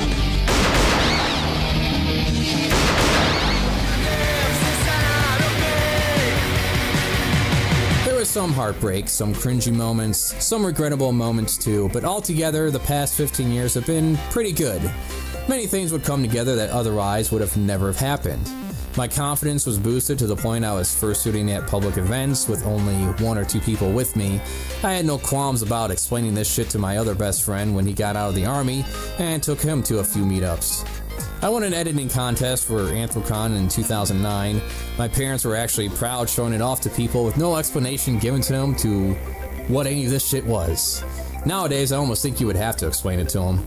But nonetheless, I was never confronted about it in any negative way, probably because I didn't make a big deal about any of it, and I wasn't disappearing or getting hooked up on drugs or whatever. It was hard to do, but all of this sparked a new founded ambition in me. There would be a number of growing sacrifices in terms of where I spent my energy and time, improving my art, video skills, work, college, pursuit of a meaningful romantic partner, and focusing on getting out of my parents' house to live life as I please. After a few more failed relationships, I found my first of 2 husbands in 2011. I would come out officially in person to my dad and mom, who would be accepting despite their misgivings about it.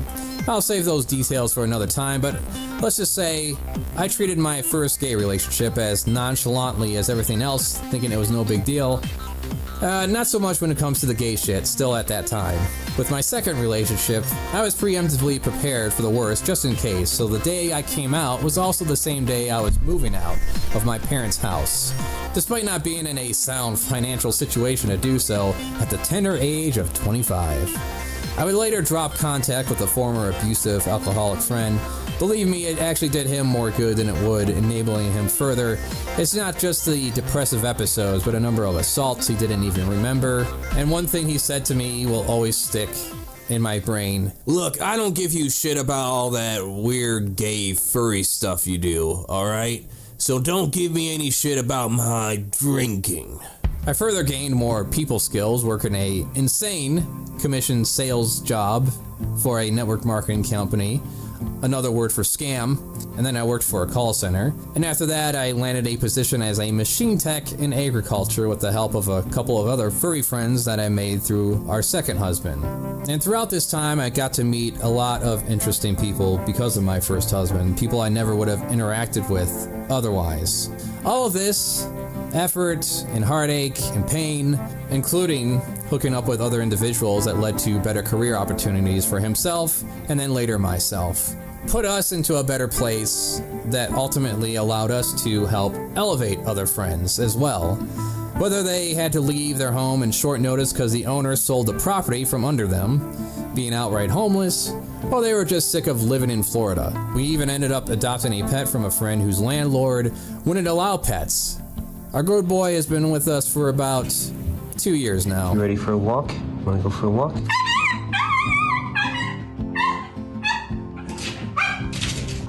Come here.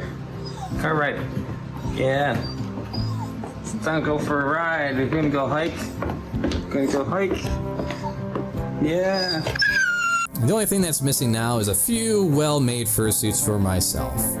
Instead, we got a house and a new car! A life I otherwise wouldn't have had if I didn't go to that convention all those years ago. Despite my fears, despite not knowing a single person in that scene, literally the second and third nights, I just went there by myself, recording everything. There are many times I can look at the paths not chosen. I could have easily married the first woman I was with and gone down the path of denial and practicality. To me, I see it as nothing other than that. How much of a bitter, sad life would it have been? I can thankfully say we will never know. Summing all of this up, what is this ultimately about? Many moments stepping out of my comfort zone led me to a better place. In grade school, it was the dances and parties my best friends brought me to despite my protests. I was basically dragged there, kicking and screaming to social events. As a young adult, it was going to that freaky, deaky, furry convention. My fears of outside judgments were unfounded. I ended up meeting and being part of things I will never forget. Relationships with people that were involved in building each other up and reaching a better place. Ended up working with people who served as a great inspiration to my own drive over the years. Now, despite my numbers on this mess of an online entertainment scene, I am able to pursue this passion full time. Fuck you, Mike Rowe. You got to live your dream as an actor and host of a long-running TV show, but apparently no one else should, right? Dream jobs are usually just that. Dreams. Prager, you sellout motherfucker. Yes, a lot of it was luck, some of it was privilege, and some of it was hard work. To make it clear, I am under no illusion that this doesn't happen to a lot of people. Many who are far more skilled and intelligent than me often don't even get to attempt what I'm doing right now, all due to the circumstance of their birth, if that potential is even painfully realized at all. How many of us are trapped in drudgery to the point our brains just rewire itself to be an autopilot, going through the same routines and in order every day just for the sake of mere survival. We could have just as easily ended up in a similar position at many key points of our lives. But that's a story for another time. I know, right now, this could be a peak before a sudden downward spiral into the gutter. If this is a peak, it's a pretty good peak. And none of it would have ever happened if I didn't go the fuck outside and touch some grass. Subscribe to the damn channel and share it around. I got a store for art and other creations of mine. Patreon to get some extra perks while helping me feed myself. Paws Off gaming channel with a talking weasel. And Weird Source for cringe-free shit you love.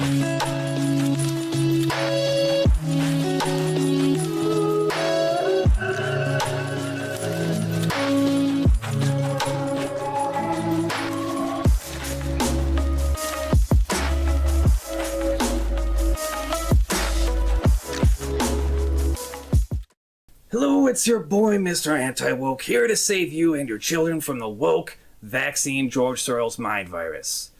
And what a glorious day is for the culture war. Sure, there's some shit burning in LA and people getting shot and stuff. I don't know what that's about, what's going on there.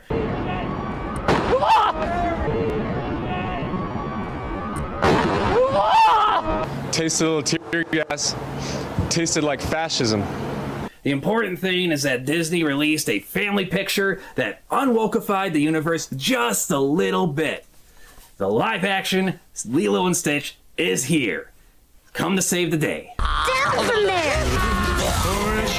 Now you might all be thinking that after Snow Woke came out this year that this movie would be in the same vein.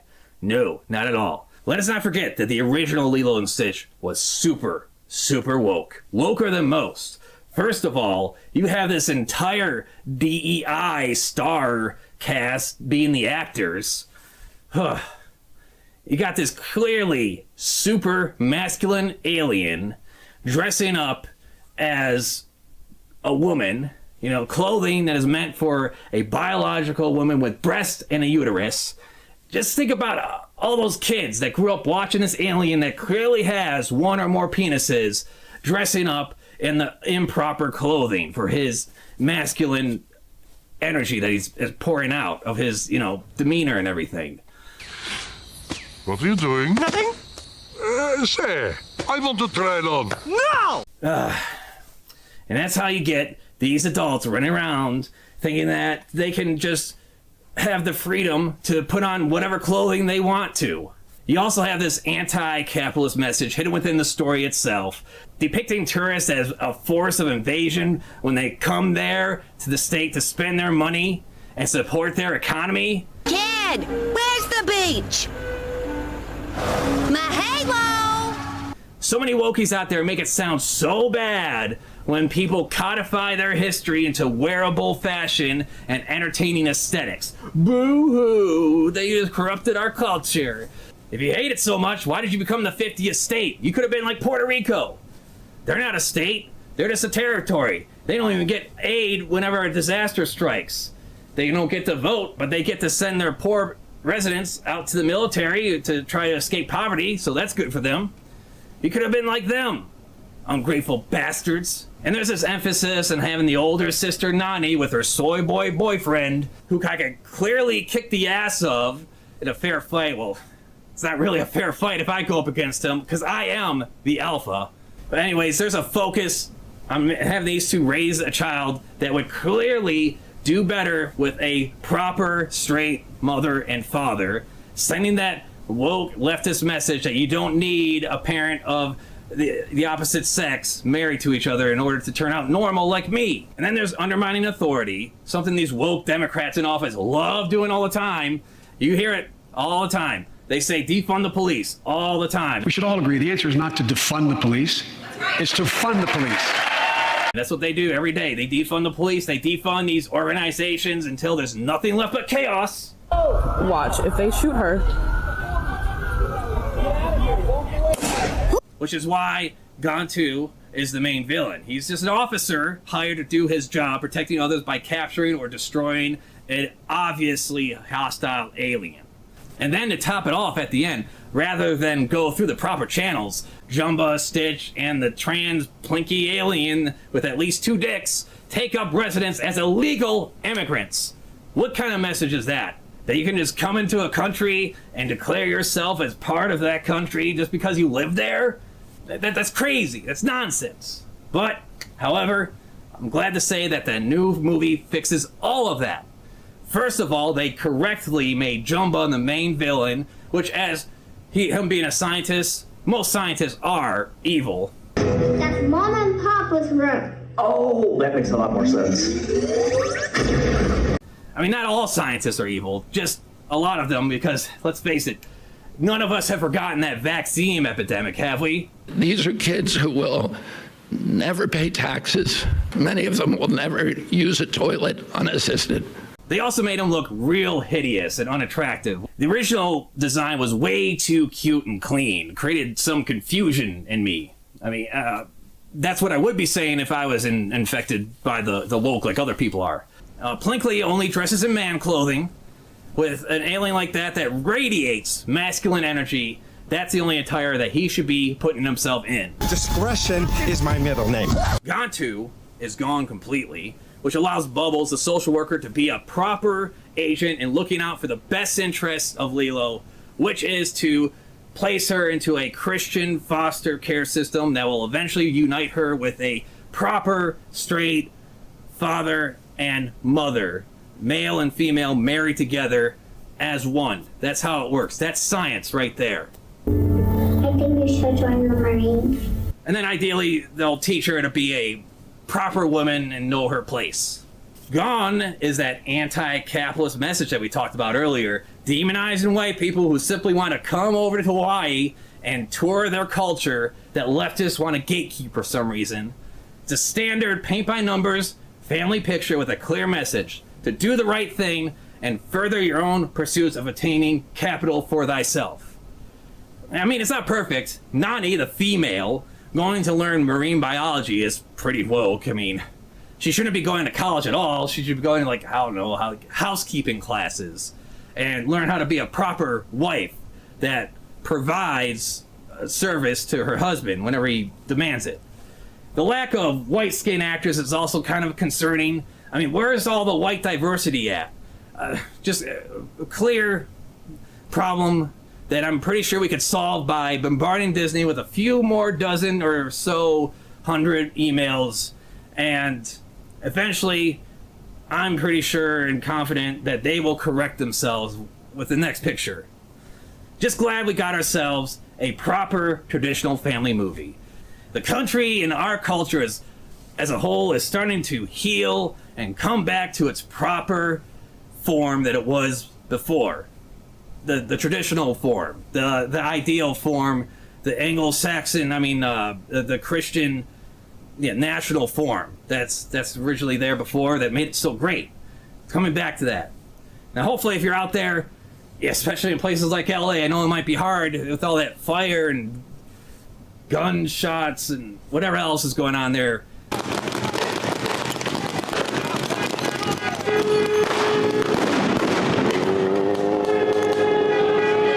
It's important that you get to the theater and contribute your efforts against the woke lefties that are trying to destroy this country and the world as we know it.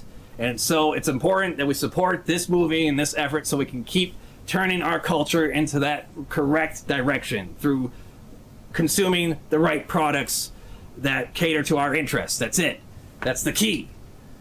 I mean, hopefully I'll get to see it myself. I mean, I already did see it. Hopefully you'll get to see it yourself. That's what I meant to say. Yes, I wouldn't review a movie without actually watching it. That would be disingenuous. Well, okay, that's enough though. Remember, my heart goes out. Oh shit! At the time, I was supposed to mow the lawn before Mom got home. Fuck.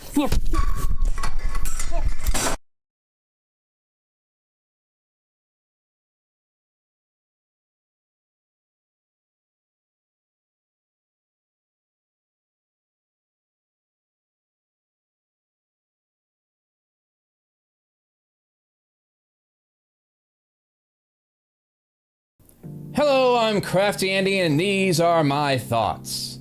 People are super upset over the long list of comedians that are out performing in Saudi Arabia Riyadh's comedy festival, which includes people like Bill Burr, Dave Anti-Trans Chappelle, a bunch I never heard of, and Chris Tucker. As I see video after video from many people I watch calling them out, I just feel a little underwhelmed by the overall attitude of it all. This just comes off as a lot of lefties falling into virtue signaling, liberal style hand wringing. Reading up on books like White Flight, Manufacturing Consent, The People's History of the United States, no country is innocent. What does this affect one way or the other for them to show up and bring some laughs to the people who happen to live there? Will them all backing out push the Saudi government towards more progressive ideas? Adidas?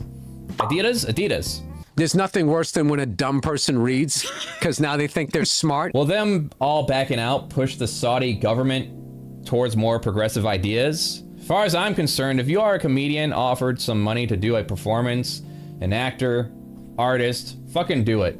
Because I don't see it as a sort of endorsement of government policy. Otherwise, why is anyone performing in this country, whether you live here or not? Right? By that definition, by that logic, any festival, any concert, any artist doing art gallery shows would then somehow, in a way, endorse the government policies the United States is enforcing right now when it comes to things like police and ICE. We live on a capitalist planet where money determines if you live or die. Now, to those that refuse, for whatever reason, fine. Ultimately, I could lie and say for sure one way or the other if I would take a bag full of money to do something for a country that's socially worse than the United States, that would have me killed if I dare say the wrong thing. I haven't been put into that position, so I'm not about to set myself up to be a hypocrite like Bill Burr did. Because no one ever raises money for terrorists, right? I guess, unless you do a comedy show in like Saudi Arabia. Isn't that what they do? You know, that's how they raise money with their filthy fucking oil money. The closest I ever came to something like that, though, was a producer for a company that wanted to do a documentary on furries for television. I emailed them some links to art and videos I did around the time, and the person I was talking to asked me a bunch of questions like, "Do your friends know? Does your family know?" Basically, he had no interest in who I was as a person or what I did creatively. They were more interested in manufacturing some drama for entertainment. No way in hell I'm going to play up some caricature version of myself for what? A little money? Recognition? And then have the eye of judgmental anonymity on me and everyone associated with me? No thanks. Back on this topic though, comedians performing in Riyadh's Saudi Arabia Comedy Festival. Instead of holding the workers to the fire, like when WWE had wrestling events in Saudi Arabia some time ago, I'm more for holding the organizations and powers that be responsible that make these things happen.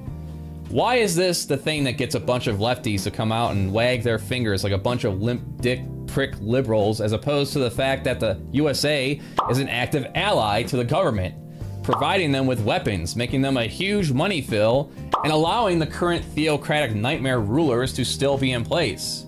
A prime example of pressure working is when Uganda had a kill the gays bill the first time. A bunch of financial aid coming from the United States was in line to be withheld, and then they backed off from it.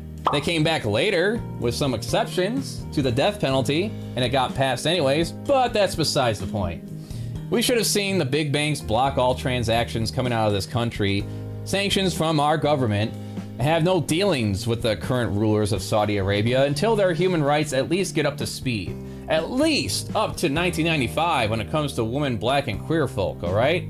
Just seems like a misdirection of energy from those who have a lot more influence compared to me, and I think the best thing right now would be to redirect those talking about it to the ones that allow the powers to be to afford to hold such an event in the first place. This is something that should have been called for a long time ago before this comedy festival was even a thought in someone's brain. There shouldn't be a single cent going to the current regime there from anyone until they improve. You want to participate in global trade? have some standards in how you treat fellow human beings. But no. Instead, we get embargoes on places like Cuba and bombings in Venezuela. You know, places that treat their citizens far better in many respects compared to the United States. But these are just my thoughts. If you like some of the art you see here, it's on sale at the store. I got more videos on the way in the works. I'm just trying to line up a whole catalog right now.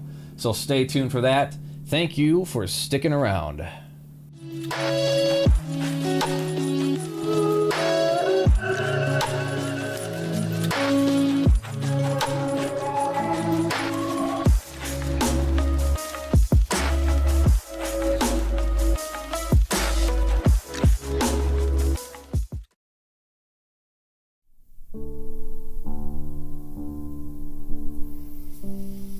I know you. You were too short. You had bad skin. You couldn't talk to them very well. Words didn't seem to work. They lied when they came out of your mouth. You tried so hard to understand them. You wanted to be part of what was happening, and you saw them having fun, and it seemed like such a mystery, almost magic. Made you think that there was something wrong with you. You look in the mirror trying to find it. You thought you were ugly, and that everyone was looking at you. So you learn to be invisible, to look down, to avoid conversation. The hours, days, weekends. The weekend nights alone. Where were you? In the basement? In the attic? In your room? Working some job? Just to have something to do? Just to have a place to put yourself?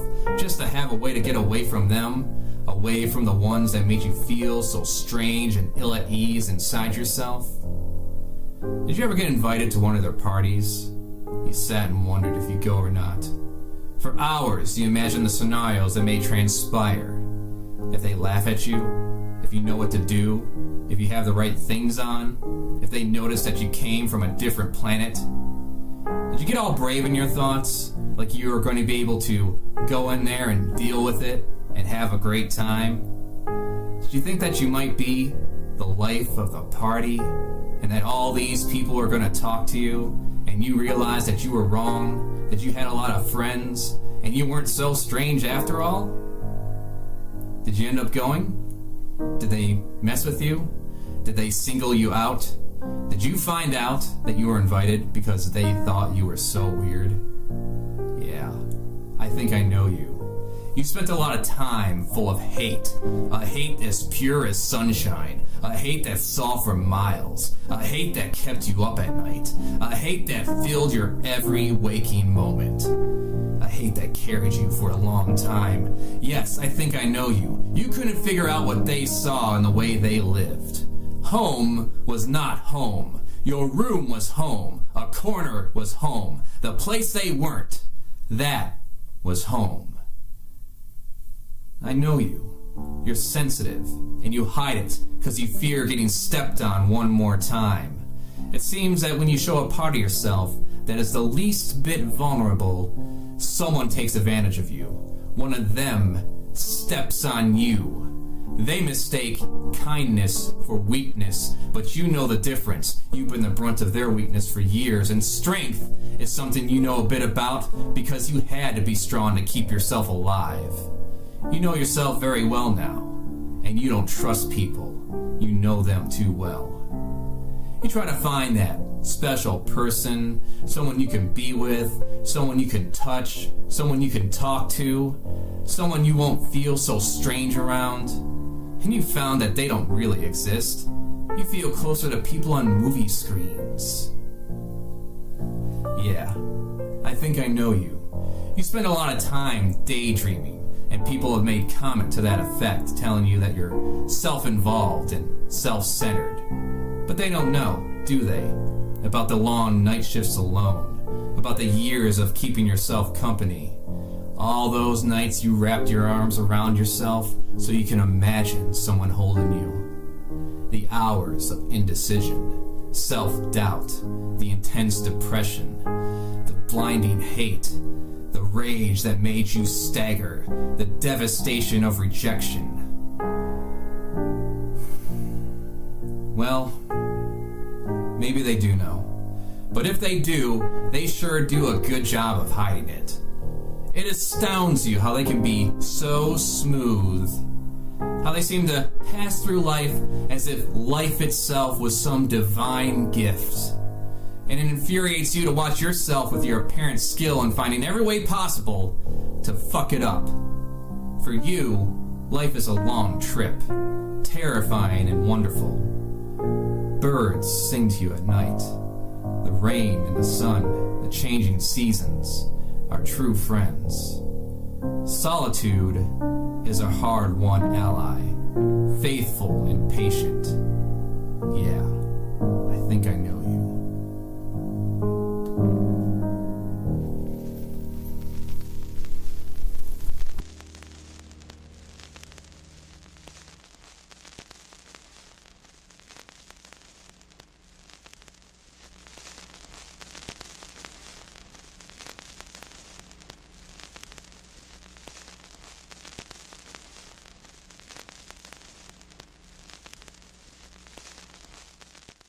Hello, CraftyAndy here, and well, these are not my thoughts.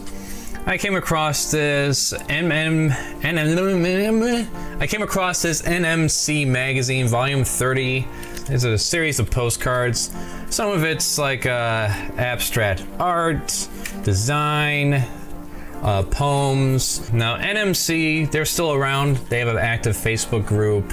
I know, Facebook, right? But they also have a website, Northwestern Michigan College. The theme on this was secrets. And one way or another, people reveal some secret that they hold. But it's just an opportunity for literary students to showcase their design and artwork and writing. I just happened across one that stuck out to me, and I figured I'd share with everybody, lest it be lost in time forever. And as you can see, it's, or you can't see because of the light. Nope, there you go. There you go. As you can see by the font, it's quite small. So yeah, let's get into it. Skip it up and that up. Secrets. Every day that I take the time to check the profile I have listed on one of my many social networking sites online, I wonder what I'm looking for. I have a list of friends that are not friends to me. Actually, only a few know something about me that is worth knowing. Looking at all the profiles of these friends is so depressing that some days I think maybe that's what I'm looking for. Do I search for the people who are in high school with me to make myself feel worse? Am I just looking in hopes that the information on someone's profile will make me feel better about myself? Maybe I'm just nosy. Most people will check these sites or put profiles up to keep in touch with people they care about, but not me. I put my profile up and set it to private, so I have a login to search for people I don't care about. I changed the settings so that people cannot search and find me. I've got an account under an email I don't use anymore. My name is not listed, it's just blank. My picture is not of me. It's a political cartoon I found somewhere else online. I search for the people I used to know, the ones I say I don't care about, and look at their pictures to see what they have accomplished since high school. I check them occasionally to keep tabs in my own mind about their lives and note how I measure up to them. I feel like I'm stalking the people I check up on. That's why I don't dare show my name or face. I put my feet up on the shelf next to the desk and compare my life to the lives on the screen. Most of the people I graduated with are married. They have at least one kid. Maybe 2 or 3. They have found the loves of their lives and they are right where I want to be. Even the girls who were never popular and still to this day haven't seemed to blossom into the pretty girl they always dreamed of being are engaged and look happy. I am all I have. Just a computer and me to wallow in my misery. Relationships do not work out for me. I reject people I should hold on to, and cling to the ones who are the worst for my well-being. I stay only to find out that I've been wasting my time for 2 years on a person who doesn't really care. The last ex that I had is on my list of friends online. His name is Terrence. I don't talk to him anymore, but I check his profile and his pictures every once in a while because it took me longer than 2 years to figure out that he was bad news and a year after that to get over him. Even after I left him, he would call and talk about things that were new with him, and he would say at the end, "I'll call you this weekend." And I would say, "Okay." even though I knew it wouldn't happen. So finally, after putting up with it for so long, I thought I didn't care if he said he would call and didn't. Would I ever be able to move on? No, I wouldn't. Not after what happened. Terrence was the cute new guy. I was single, he was intriguing. What attracted me to him was nothing important, but you can't compare attraction to relationship potential anyway. There was something in the way he walked and the way he talked. He was confident, and he had a great smile. The first day I saw him, I knew I wanted to know more. I asked one of my girlfriends if she knew who he was. To my surprise, she did. He was her boyfriend's roommate. He lived in our building right down the hall from me. As we got to know each other, I learned that he was older than I thought he was. I assumed he was no more than 5 or 6 years older than me, but in reality, the age difference was twice that. I told myself age was just a number. Yeah, so was 10 to 20. We started to get to know each other's habits, likes, and dislikes, and eventually talked about our families. Looking back, I feel so stupid for making up excuses for everything, because his age was the least of my worries. When I asked about the tattoo he had on his forearm, he said, "Oh, those are my kids' names." Normally one would think, "Oh, isn't that sweet?" But not when there are 4 names inked on a scroll that looks like a list that's only half unrolled. I confessed my worries about his children and about stepping into a family that was already started and broken. He assured me they would like me and I had nothing to worry about. I tried to believe him. Throughout most of our relationship, we both live in northern New York. He was from New York City and I was originally from Michigan. We met March 27th, 2005, and if you asked, he would be quick to say that I pursued him, not the other way around. Even though the shocking discovery of the age difference and the kids, all I could think about was being with him. I would like to say that our relationship lived in the honeymoon stage. I would love to say that I floated through the first 10 months without a care in the world. But actually, I must say the best thing he had going for him was his charisma. His ability to make himself sound wonderful, and of course his looks. He did have a stable, steady job. He had good manners, and he always let me decide on what to do for date nights.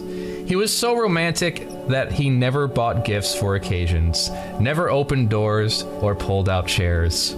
He never introduced me to his family, never held my hand when we walked. He even eventually denied his own child and lied right to my face when confronted with things I already knew to be true. We could fight about anything and everything. He would say I was overreacting or making me out to be the instigator, or both. He hid things from me. He lied about almost everything, and I stuck around. He told me he wanted to be with me forever, that he would never leave me, and I liked to believe it. I wanted to believe that the good times were only going to get better, and that the bad times would all but disappear with time. We talked about wanting to be married for the first time, and the second time around for him. We agreed that if either of us ever wanted to leave the other, that we wouldn't waste each other's time, that we could just end it.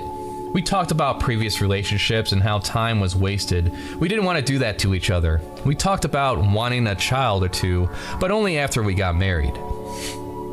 We talked about buying a home outside of New York City or moving somewhere warmer.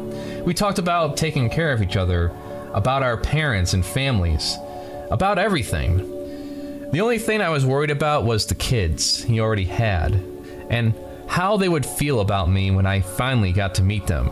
The things he didn't promise me should have been my signal, just as the age gap in children should have been. Our relationship was not built on truths or communication. It was built on selfish feelings and sexual chemistry.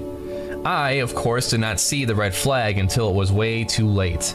I had to have been blind. My friends probably thought I was insane, but hindsight is always 20/20. People who truly cared for me told me that I should move on. They told me I didn't deserve what I was putting up with and claiming to love. They saw the problems, but people like me don't listen. People like me have to learn the hard way.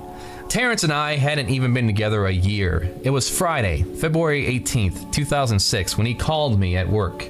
He never called me at work. We worked the same hours and we both had busy jobs. We would see each other afterwards and nothing seemed so important it couldn't wait until 5:30. I answered with my usual professional spiel, not expecting his voice. I asked what was going on, and he told me he was going home for the weekend. but he wanted to ask if I was feeling all right. What do you mean, am I feeling all right? I asked as my mind began to race through things that could be wrong with me. I was nervous and worried. Did he know something I didn't? He didn't waste any time getting to the point. Have you had your period? He asked. Great. Just great, I thought. We had been together for a while. We were exclusive. We both were clean and free of STDs, and I wasn't on birth control. We didn't use any type of protection. I trusted him to take care of me. We talked about no babies plenty of times, and he knew how they were made. No, I haven't, I said. Why? Well, I haven't felt like this in a long time, but I've been feeling weird lately. What do you mean you've been feeling weird? I interrupted. The last time I felt like this was when Natalia was pregnant. I feel kind of sick sometimes. Oh, well, that's real nice. I better not be. That's all I can say. A great combination of worry, fear, and anger was beginning to boil inside me. But I'll see you on Sunday. I'll call you later, he said. Fine, I said and hung up the phone. I heard enough. I knew he wouldn't call me later. Natalia is the mother of his fourth child and the third woman he had gotten pregnant. He knew I wasn't on any kind of birth control. He knew I didn't want any kids until I was married. He was probably feeling sick because he knew what he had been doing. But this is what happens when you trust a liar. I thought I was in love with him. I thought a lot of things. What I didn't know was how often he let it slip. In the throes of passion, all I concentrated on was how I felt. I trusted him not to let go inside of me, and without any other protection, he was supposed to protect me. He knew how to control himself, and he knew I would be scared and upset if he did let anything go, because I would have to be hoping and praying until the next month came. I hadn't even given it a thought until that day. It had been almost a year and nothing happened. He had obviously changed his method from careful to careless. That night I went to Kmart because I knew the store would be practically empty. It never seemed to have more than 20 people there at any given time. Typical Kmart. I was ashamed of myself. It was dark and freezing cold as I hurried in, head down and hands in my jacket pockets. I looked through the shelves and grabbed a package of first response pregnancy tests. There were 3 tests in each box. The bright pink box told me that the results were over 99% accurate with an excited exclamation point at the end. It said these tests could detect the early form of the pregnancy hormone 5 days sooner. After choosing the cherry pink box, I wished the Kmart had the self-checkout counter so I didn't have to face anyone with my shameful merchandise. They don't. You have to cope with a judgmental clerk woman who suddenly feels like your mother and you want to be dressed in a Halloween costume so she can't see who you really are. So she won't care about the thing you're about to buy. The woman who took my money didn't say anything to me. I don't know if she thought anything about me or if she wondered about my age or sensed that I didn't want to be buying little plastic hormone-reading future-telling sticks to pee on. I imagine how different this shopping experience might have been if I had been married, if I had wanted to have a baby. How different it would have been if I were as happy as the little exclamation point. I hurried back out of the store the same way I came in and drove back home. Once I got there, I read the instructions inside the box. The instructions told me I could test any time of the day, and I didn't have to use the first pee of the morning. But generally, that is when the pregnancy hormones are at their highest. I decided that I would wait. I had a roommate, but she was gone when I got up, off to whatever it is that she planned for the day, which didn't include a test of any kind. The instructions also said that I could go in a cup. So with my frazzled mind, I thought that would be the more accurate way of doing things, rather than try to aim and miss. I sat on the edge of the tub as my hands shook. I'm sure I looked like I had a mild form of Parkinson's as I held the test in the cup, then took it out, recapped it, and laid it flat to wait for the results. The results would come after 5 seconds in the cup and 3 minutes of lying flat on the countertop. One little pink line began to form immediately, which means not pregnant. But you have to wait 3 minutes for the test. 3 minutes is a long time to sit alone in a bathroom shaking and sweating over pink lines, 2 of which formed by the end of the wait. 2 little pink lines stared me in the face. I didn't cry about it. I had already made up my mind before I even took the test. I didn't have time to cry now.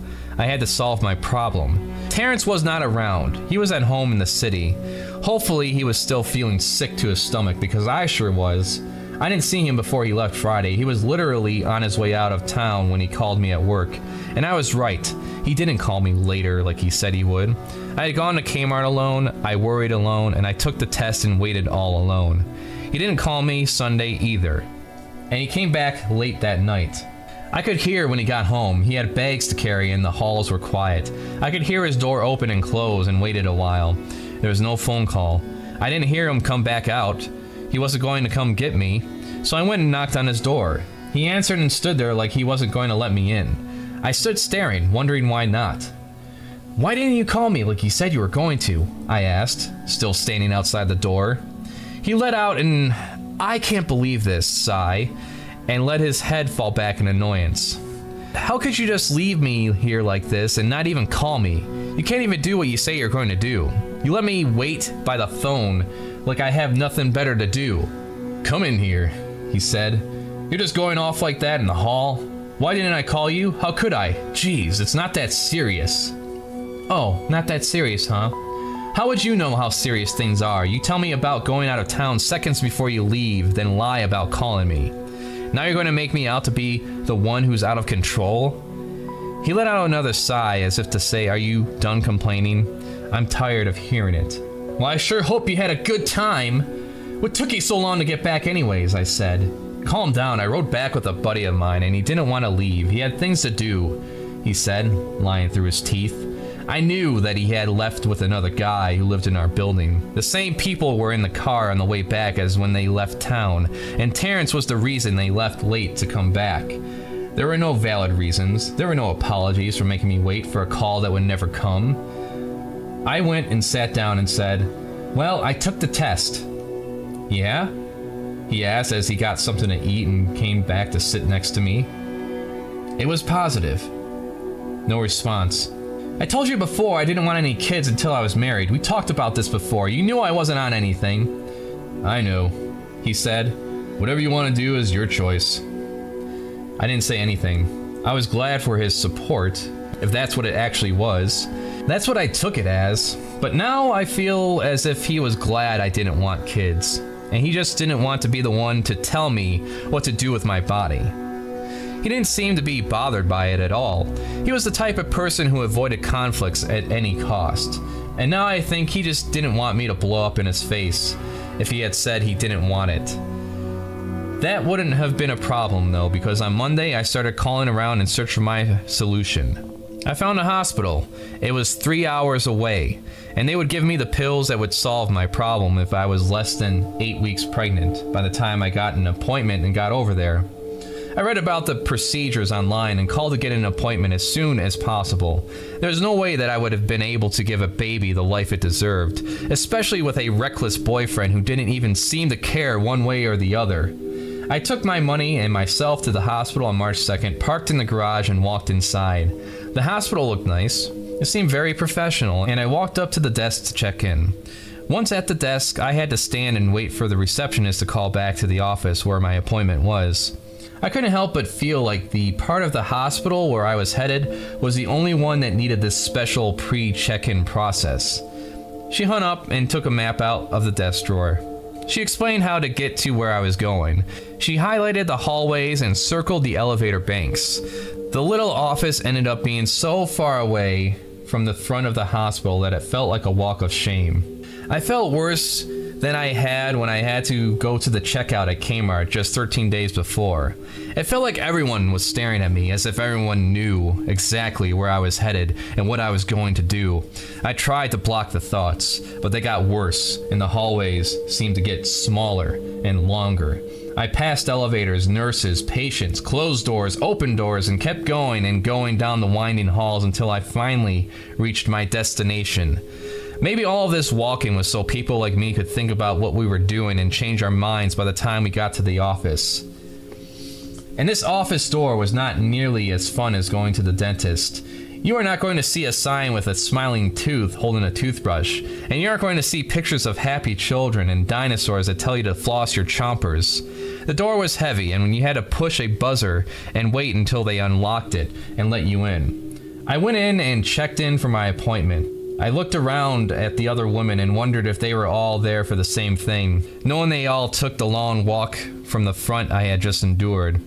I was called and checked. They discovered that according to their machines, I was only 6 weeks and 3 days pregnant. They explained everything to me, asked if I was sure about my decision, made me sign some papers, and gave me 2 small white pills. I swallowed them and that was the end. Or maybe it was just the beginning. I paid my $500, made the mandatory follow-up appointment, and left. I walked the long, winding halls back to the front of the hospital and out to my car. I spent the rest of the night feeling sad and guilty. I was alone and wishing I wasn't, at a hotel near the hospital. I didn't talk to Terrence. I wrote to myself in a journal and tried to watch TV.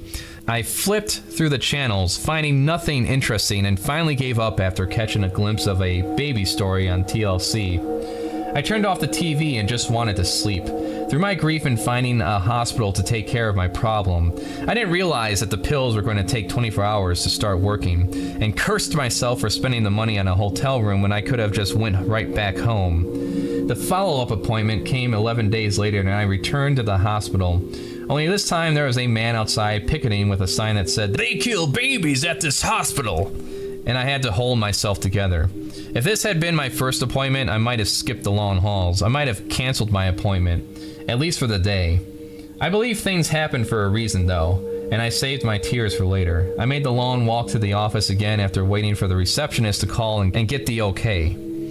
Everything had gone as planned. I was not pregnant anymore, and for the last time, I walked the long, winding halls back out again. I had time to cry now, and I had done plenty of it since the initial appointment. I had solved my problem, no thanks to anyone else. I cried through the cramps, through more than 20 days of bleeding, through the loneliness, and throughout the guilt.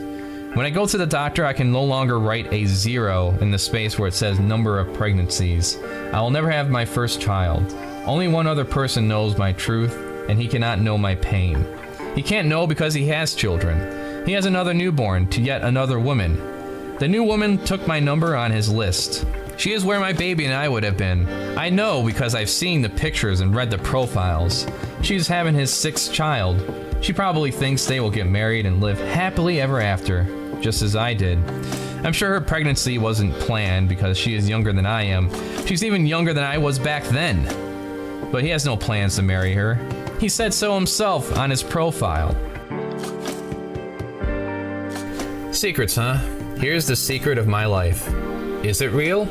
Will it be if you take time to read such a small font size? Well, I did take the time to read the small font. It was crazy. It put a lot of strain on me, and I think I'm gonna go blind in about a week.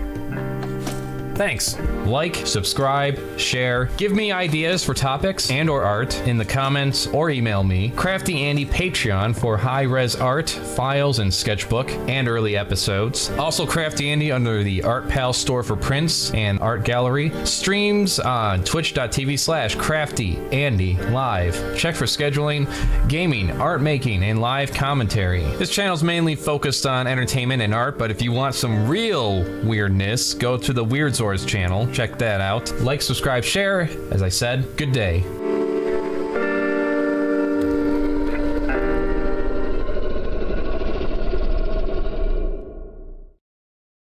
Hello, deep fat fried. I'm CraftyAndy. And besides sucking dick and fucking that ass, my talents include making pictures. Pretty pictures. Let's go make one right now. Now that we're here and queer in the proper attire, I'm going to show you how to draw a Paul's ego. That's right, Paul's ego. Let's get started. First thing you want to do is draw a circle. Just a light circle in order to keep the form, and then we'll work our way from there. God damn it, fucking Paul's ego. Why do you always have to be right? Why do you always have to be right? Don't you ever get tired of fucking feeding everybody crow all the time? God damn you, Paul! After making our circle, we want to go over to our computer Colby and become a Pessimist Productions patron. Just enter your credit card information here, and done. Would you look at that? I got a phone call. Your account is overdrawn by $7. And after all that, just want to add a few more touches here and there and correcting some of the errors and filling in some of the white spots, and there you have it. Paul Zico, riding his mighty steed of a capybara, carrying his Nuke Zuka, and cuddling up to his homemade Stingray plushie that has nothing to do with anything that's copywritten whatsoever. And we're just gonna place him right here, right between Squirrel Hitler and Jamie Hyman. That's all we have time for today. Next time, Steven Crowder gets a visit from Mr. Nibbles. Subscribe, share, like, comment me ideas for topics and art. Patreon if you want early episodes, sketchbook access, and high-res downloads. Discord group to interact with me and other creators. Under the group name Horny Jail Alliance. Prints are for sale at the online store. Live streams on the Rotten A Creations channel. Some real weird stuff on the Weirdzaurs channel. Share, subscribe, like I said, goodbye.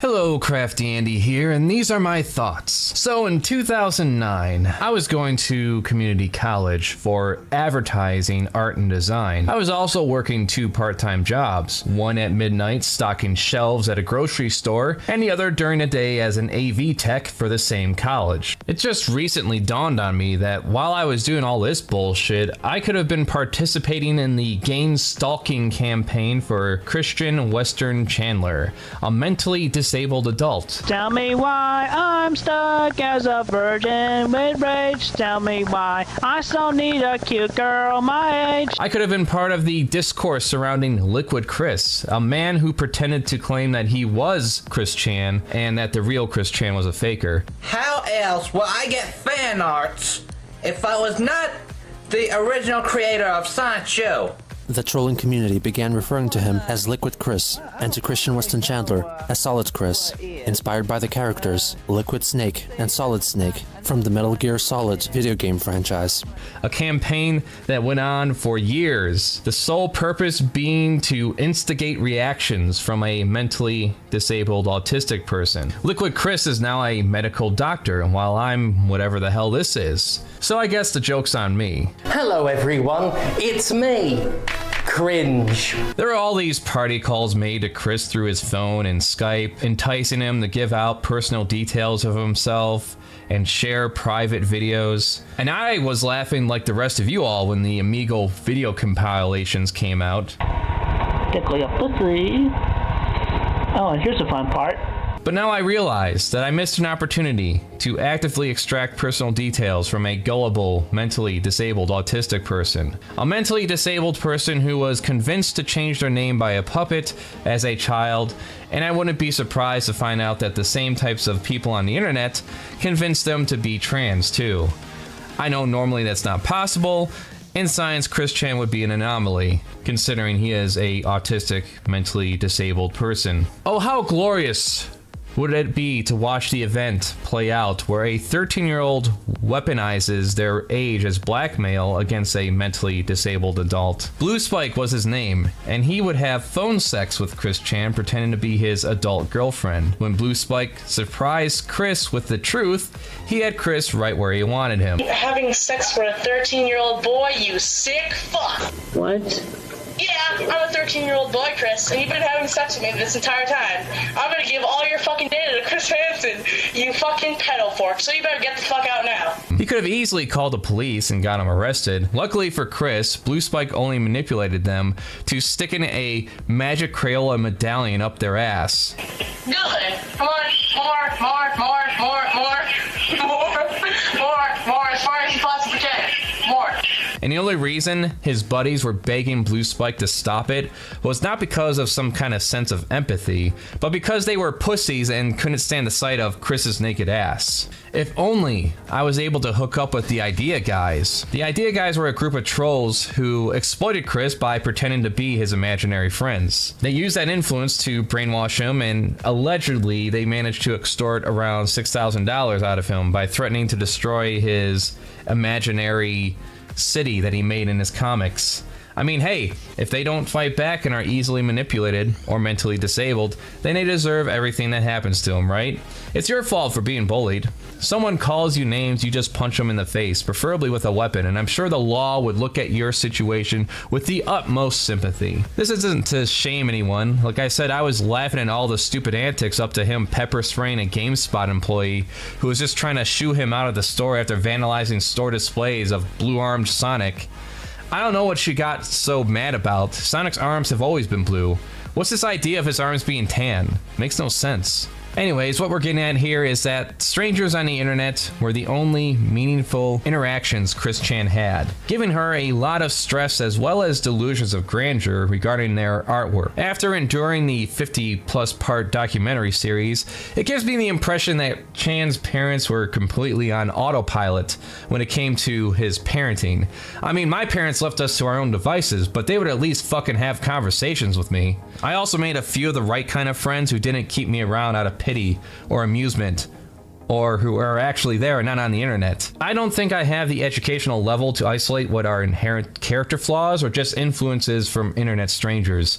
People are so focused on Chris Chan, but I honestly wonder why his half-brother Cole wants nothing to do with his family. In emails, he said even to let him know when his dad Bob dies so he can celebrate. And of course, there is a lengthy wiki on him. One thing that could be good is that for all of these Zoomers out there wanting to be influencers growing up themselves, just show them the types of views a relatively normal person like Cole gets compared to Chris Chan, and tell them that's what they would have to be like in order to get attention on the net. They'll soon delete those TikTok accounts and start reading up on genetics just so we can reach the realization of transhumanism. Hey, you may never be a popular online personality, but at least you can wake up knowing that you're not a mentally disabled autistic person named Chris Chan who fucks his 80-year-old dementia mother. Once again, the results of combining the fact Chris Chan's parents were very uninvolved with him, and the only connections he was making was kids and young adults on the internet who would either encourage his behavior, manipulate him, or instigate reactions from him. All the while, they justify it in their heads that he deserves it, like beating a legless man in a relay race. I emphasize, and I'm not trying to be on some moral high ground here, I just can't help but think that if Chris Chan was never on the internet like he was, then he would have just been yet another weirdo that quietly enjoyed his SSI money, living with his mother up until the point that she dies, and probably a few weeks after. But there is always some troll, some white knight, and observers like me who in one way or another contribute to the end results. These are just my thoughts, though. Also, my favorite pickles are Clausen, by the way. Like, subscribe, share, give me ideas for topics and or art in the comments or email me. CraftyAndy Patreon for high-res art, files, and sketchbook, and early episodes. Also CraftyAndy under the Art Pal store for prints and art gallery. Streams on twitch.tv/CraftyAndy live. Check for scheduling, gaming, art making, and live commentary. This channel's mainly focused on entertainment and art, but if you want some real weirdness, go to the Weird Zors channel. Check that out. Like, subscribe, share. As I said, good day.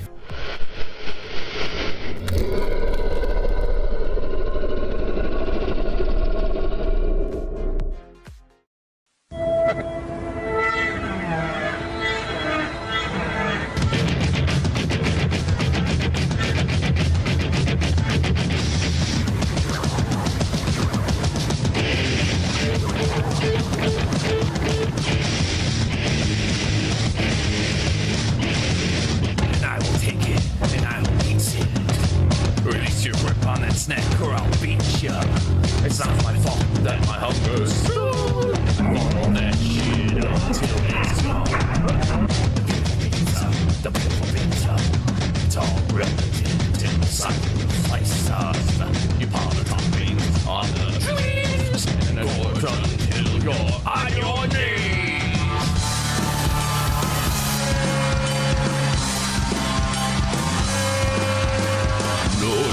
Will take it away. I'll eat every asshole that's in my way. Cowabunga. Hey, you! What do I see? A tasty treat and it's going to me. Hey, you! No need to be lean.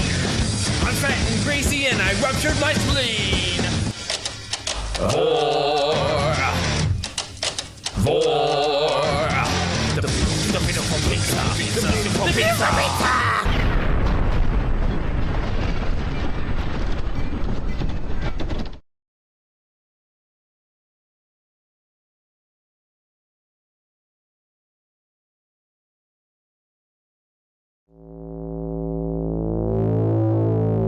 It haunts my every waking moment. This monster that dwells in the woods that surrounds my home, emitting the sounds and voices that sends shivers down my spine. Very little evidence exists of this creature. There have been many artistic renditions, very few photographs or videos that have not been scrutinized by skeptics.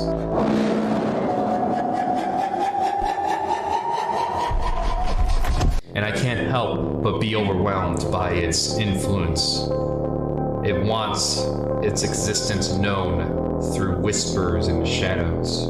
At night, it calls out. I fear it may come for me soon, adding my voice to its collection. This siren head, what is it exactly? How did it come to be? What god would allow such a monstrosity to exist? From the information I have, it stands at 40 feet. In place of a neck is a pole leading up to two sirens lined with teeth, emitting sounds one would hear in an emergency broadcast.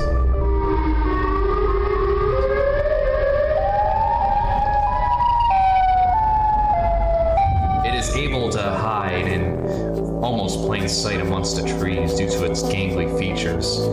It steals and imitates the sounds of those it consumes. I fear it may decide to consume me as well. Oh, yes. You said she was dead?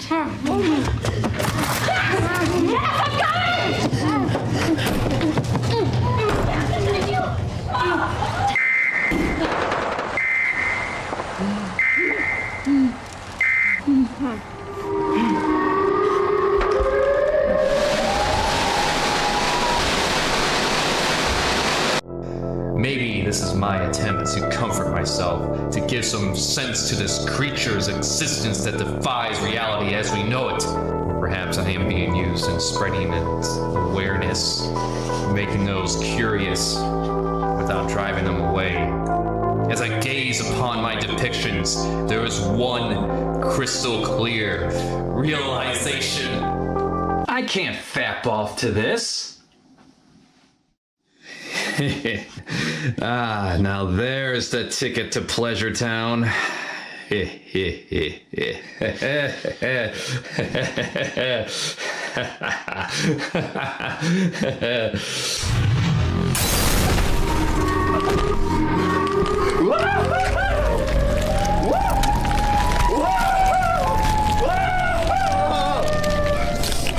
Come on, you!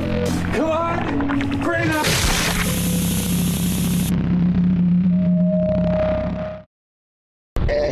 This much. All the girls that feel like this. Few times been around that dick, so it's not started happening like that. Cause it ain't no holler back, girl.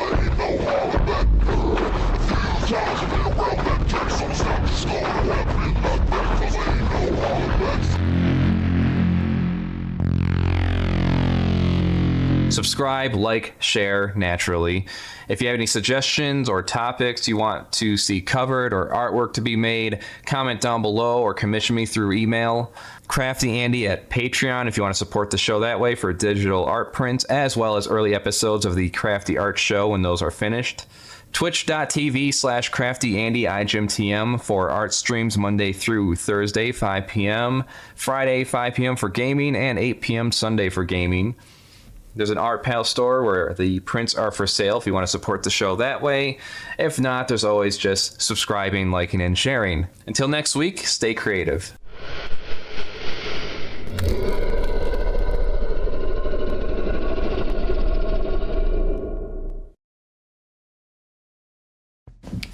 Hello everyone, CraftyAndy here, and this is Crafty Arts, where we art. So with the year coming to an end, I figure we'd do something easy, something fun. I am on Amino. I know. Amino. It's a joke. But there is one Amino app that's for Trevor Henderson. Yes, the brilliant creator behind such things as Siren Head, for instance. And I did a painting of Siren Head, posted it on here, and it got quite the stir. So that's what I want to go over real quick.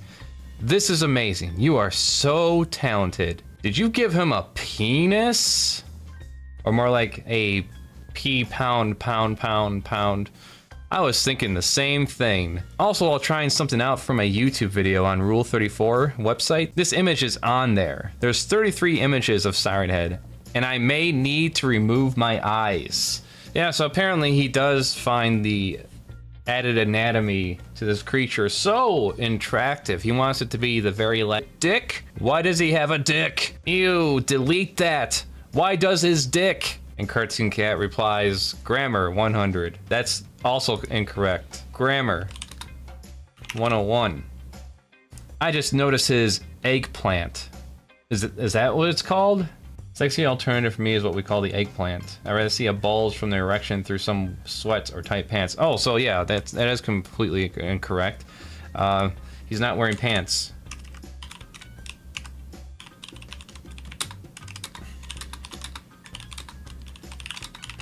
There we go.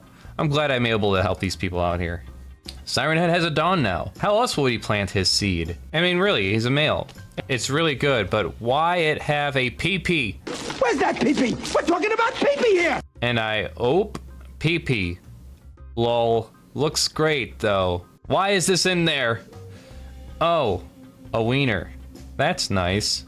Why is everyone freaking out about a naked creature having genitalia? It's anatomy, not sexual. Get over it. You look at a literal cartoon rip people apart and you can't handle the sight of a penis? Either way, lovely art. 10 out of 10. So why does he have a penis? I'm going to answer this question for all of you. It's because he's a male. And if you ever seen the movie Feast, what's more terrifying than a monster that can eat you? A monster that can eat you and fuck you. Now! Do it! God almighty!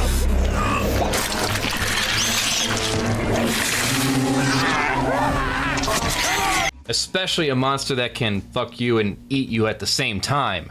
So yes, adding a penis on there makes it much more terrifying because now he has sexual urges. He probably wants to exercise those out. Who knows? Maybe a cat will do.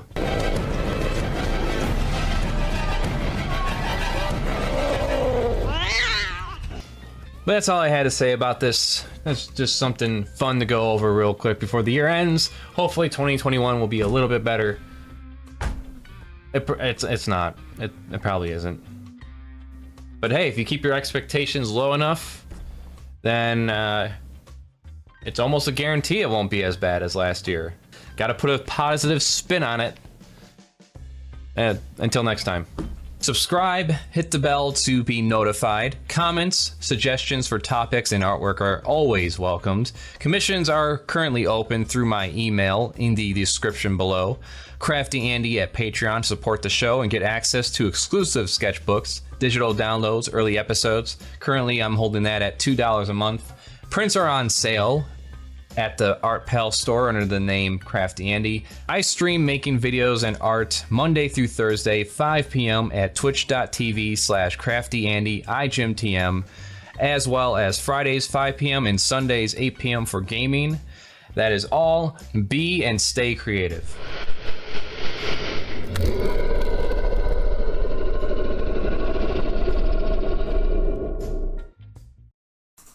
Are you feeling happy, friend? I'm very happy. Is there nothing in life that can get you down? Not even a box of drowning kittens. Well, then we have the perfect movie package for you. It's the We Live in a Society movie collection. Taxi Driver, Falling Down, God Bless America, and The Joker. Now you can have all that positivity and hope be drained away as you realize of each film that we live in a world full of problems. degeneracy. She's 12 and a half years old. You ain't never had no pussy like that. Gun violence. You get what you fucking deserve. Bad people. Really gotta take both those spots? This time, Yeah. we'll look at the Fuck you. Fuck you. Let's. And mental illness. This is the Bronx! This is the Bronx! Yeah! Yeah! Wow. I thought we all had a bright future ahead of us, but now I see we are on a downward spiral, and it's all the fault of the society we live in. That's the spirit. Feel the empowerment of Robert De Niro as he saves a teenage prostitute by murdering people. Stuck on this. Say no to the establishment with Michael Douglas. Far!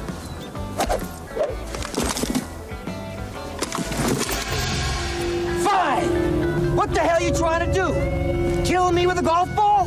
Nothing says justifiable homicide like a baby that won't stop crying. And drugs are for losers. I feel good. I start taking my medication. I feel a lot better now.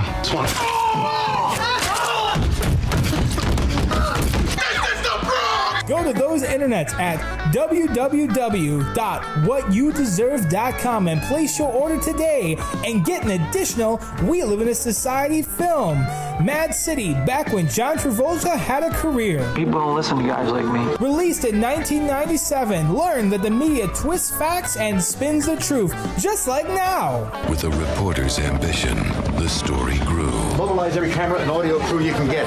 Big bucks, show business. With the media's power, it became a spectacle. Thanks to the We Live in a Society movie package, I now know there's no hope for mankind. That we live in a society full of filth that needs to be cleansed. I guess I'm being ironic.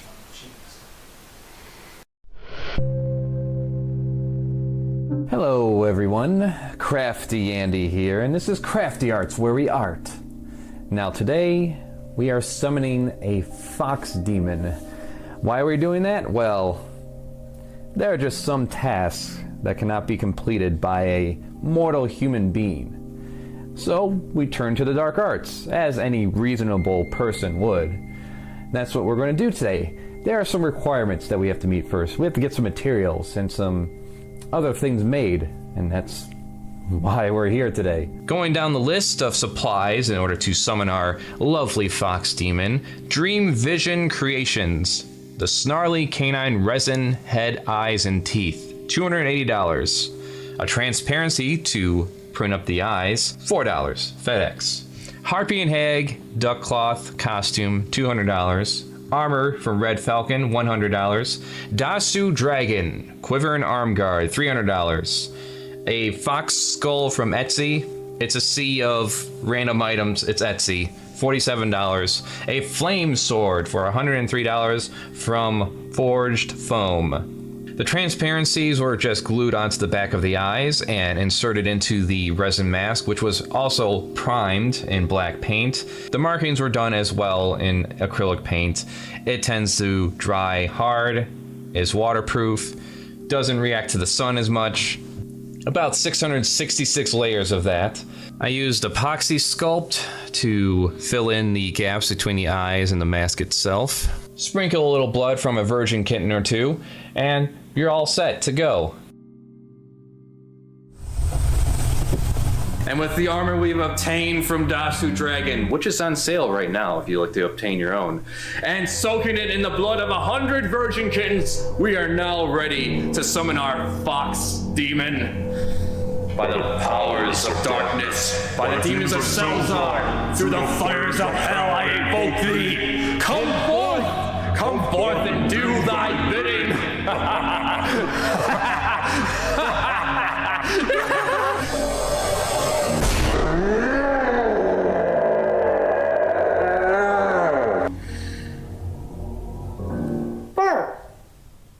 Yes, he who summons the magic controls the magic, and that means I'm in control of you. Now, cook thy frozen pizza! Bark. Yes. Oh, darling. Oh, baby, come to me. Oh, yes.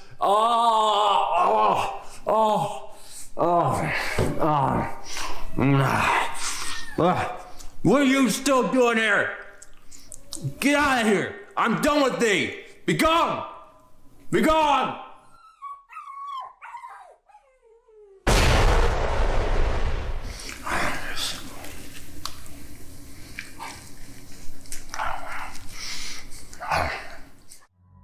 Subscribe, hit the bell to be notified. Comments, suggestions for topics and artwork are always welcomed. Commissions are currently open through my email in the description below.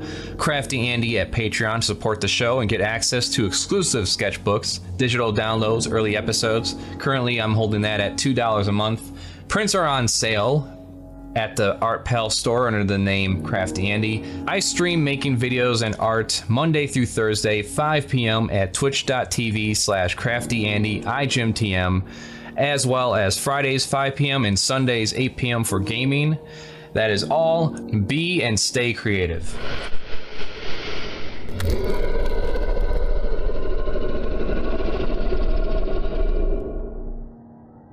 It's annoying, but clarification is needed. No, I do not hate Mr. H in every fiber of his being. I don't think he should get hit by a truck full of cancer over saying something completely fucking stupid within his video. This is in relation to some comments he made regarding Robert Englund's suggestion that the next Freddy Krueger Nightmare on Elm Street should try to be more queer focused. People, again actors as well, firmly believe that people weren't accepting. They're almost retroactively, you know, in hindsight, rewriting history. At least for the last 30 to 40 years, we've been pretty accepting. I mean, we're in 2020, right? Think about Boy George, you know, guy that came out, you know, dressing as women and all this kind of stuff. No issue. No one cared. Eddie Izzard, Rocky Horror Picture Show. You know, I could just list these things off. No one cared. Let's get started. I'm going to spell it out right now. This is the exception is the rule fallacy at work here. Think of this as like getting a wrong answer on a test. You can accept you are wrong given the examples in this video and other videos with articles I'm linking, ignore or pretend I never directly linked this to you, or just double down because you rather stroke job your audience instead of being honest with them. Like when Steven Crowder said that the polar ice caps were gaining more ice every year according to NASA, but not taking into account that they lose more ice every year than they gain overall. Just an example. So because Tim Curry, Boy George, and the entire 80s hair metal scene existed, overall, gay people were pretty much accepted. We've all been pretty accepting over the years. God fucking damn it. I didn't grow up with multiple people who said we should kill the fags and probably claimed they were homophobes in the 90s. Gay wasn't used as a negative pejorative up until I graduated high school. I didn't spend years worth of my time hating myself from the 6th grade until my 20s over comments made by the church regarding to gay people that I was destined for drug addiction, loneliness, and, well, hell to look forward to after I die. But that's personal experience. Let's look at the environments back then, too. The AIDS epidemic wasn't ignored until straight people were being infected.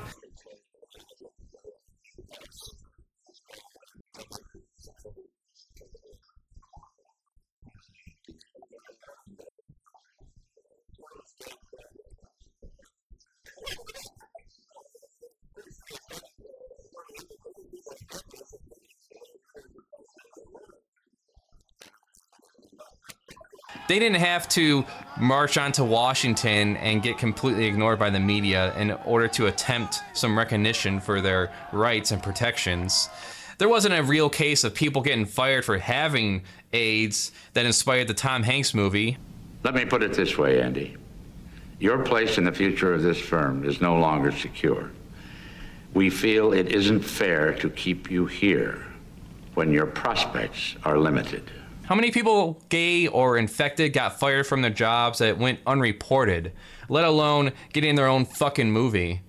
Defensive Marriage Act in the 90s, don't ask, don't tell when it came to the military. 40% of homeless kids, period, that is 40% of homeless kids overall are queer. This is where we end up sleeping. This is actually a bench I slept on, and across the street is the stoop I slept on when the park was closed. Pretty accepting overall, huh? Tim Curry existed. Wow, so how many trans people got murdered just last year? And the data we have is based on the folks who have reported. We don't know about the folks who suffer in silence. Hey, do you think you could get voluntary manslaughter for killing 2 elected officials in any part of the United States? I mean, that's what the assassin got who murdered Mayor Moscone and Harvey Milk got. Voluntary manslaughter. You don't have people that are worth millions of dollars saying things like this. Which is worse, slavery or homosexuality? Homosexuality by far. By far. Yeah, you hear that, kids? Remember, this is worse than this.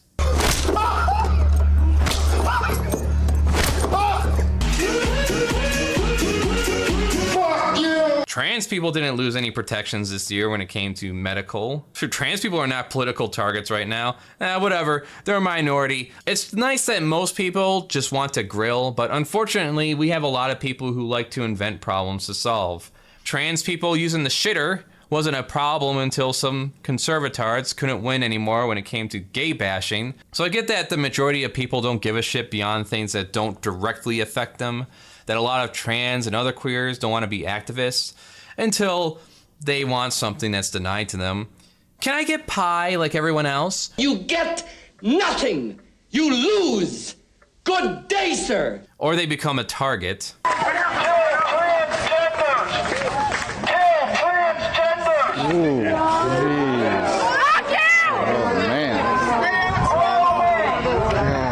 A transgender woman brutally attacked in Texas last month was found shot and killed over the weekend. Video from April's assault shows several men beating the woman in a Dallas parking lot.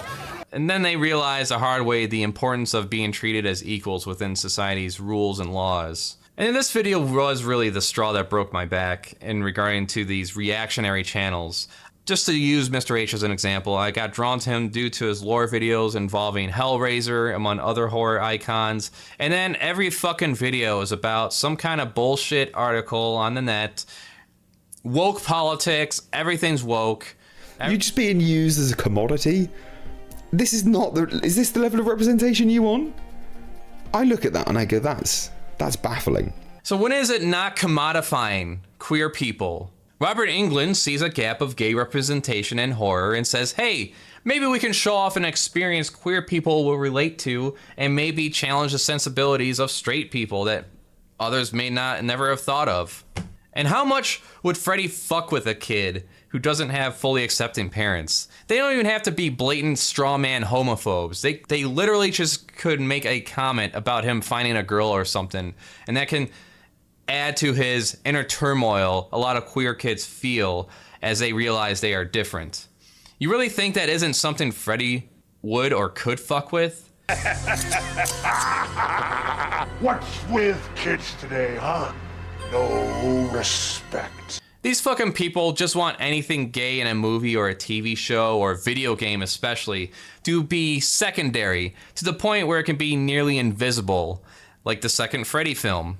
Or Disney's remakes. Really anything that can be easily cut out and get into the lucrative Chinese market. Yeah, the anti-SJW thing is done. You ran out of wannabe activists to poke fun at. I haven't seen a Trigglypuff in nearly half a decade, let alone run into any in my day-to-day life that fuck with me. I'm reading Facebook. And I attend at least 3 furry conventions a year, for fuck's sake. You think at least somebody randomly would run up to me and scream about my white skin or start some kind of fucking half riot in the convention center in the hotel, talking about how my white skin gives off racist radiation according to the narratives a lot of these channels perpetuate regarding everything within entertainment media. Oh no, guys! They changed the look of She-Ra. How am I supposed to jerk off to this underage girl now? Oh, they drew that female character as something other than a Barbie doll perfection hot fuck. Why can't they make it exactly like the original shows? Just another butt-fucking of history by lazy leftists. Actually finding out the original She-Ra and He-Man were made to be gay on purpose and not just by accident, that was pretty surreal. Aside from the fact that He-Man and She-Ra have been gay icons for decades, I'm the princess of power, bitch. In an interview with Gay.com, original voice of She-Ra and daughter of the show's creator, Lou Scheimer, said the show was created for girls and gay boys, that Filmation Studios was the gayest place in town, that she was an out lesbian and her father was into dudes himself, which is why when you watch either of these shows, you'll see nods and winks to the LGBT community all the time. And she emphasizes that it's a no-brainer how the characters have appealed so much to the gay community for decades because, well, it was kind of designed that way. That's it. That explains everything.